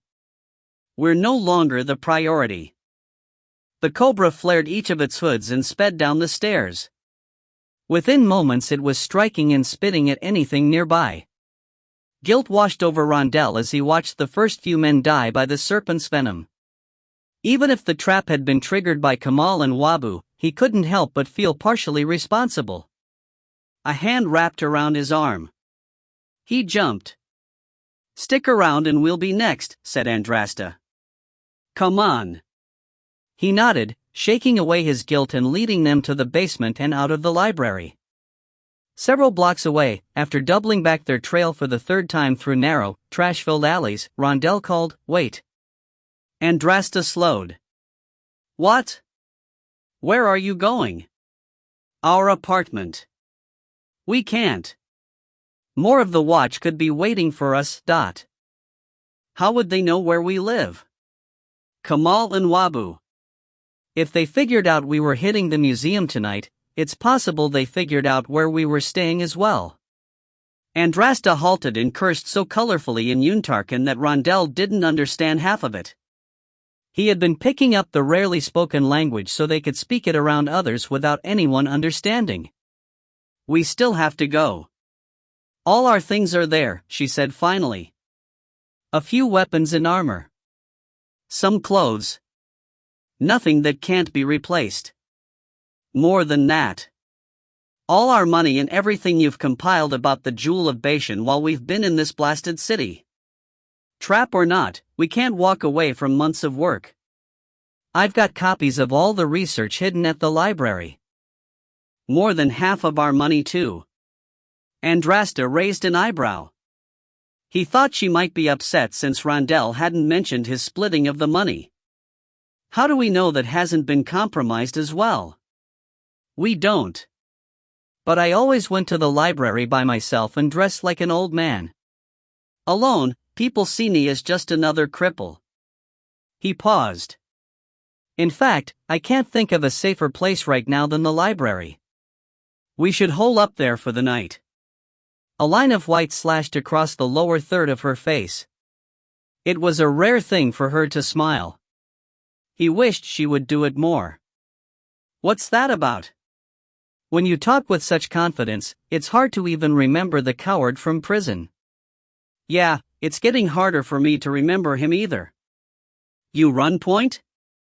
"Of course. I'd like to get there alive." She grinned. "Wow. Twice in one night? I wonder how often it snows in the desert." Scholars who enjoyed needlessly ranking such things as libraries, placed Zuffers as fourth in the world. Given its collections on ancient texts from the eastern nations of Untan, Rondell thought the scholars had gotten it wrong once again. Definitely a solid number 2. Following Andrasta's lead, he jumped down to the library's roof from an adjacent apartment building. He landed a foot from the rooftop's ledge, rolling to reduce the impact on his knees and ankles. Rising, he glanced back at the distance he had cleared. Bile crept into his throat. He had never made a jump like that before. Calm down. You're fine. Still, that had to be 20 feet across. A flat surface dominated most of the library's roof except for its center, which consisted of a large dome painted in gold. It glowed brightly in the moonlight just as it blinded passers-by during the day. Rondell eased in front of his partner and approached it, looking for the opening. Hidden among several ventilation tubes, a 4-foot by 4-foot hatch had been crafted at the bottom of the dome. Thinking it best to find a means of escape should the need arise, he had discovered the hatch on one of his first visits to the library. However, Rondell had not considered the need to enter the library from the roof. Andrasta examined the joins of the panel, running her fingers up, down, and across each of the seals. She pressed in various locations, but the hatch didn't give. No screws. Not even a handle, she muttered. There's one on the inside. Not that it does us any good. We'll need to find another way in. Any other way inside is going to draw too much attention, even at this time of night. Rondell nodded. All doors resided on the first level and no windows rose above the third. The librarians believed natural sunlight would harm the older texts housed on the upper levels. Patrons perusing those volumes had to squint by the light of dim oil lamps secured on wall sconces and encased with glass strengthened by sorcery so they would not break. So what do we do? Andrasta whipped out her dagger.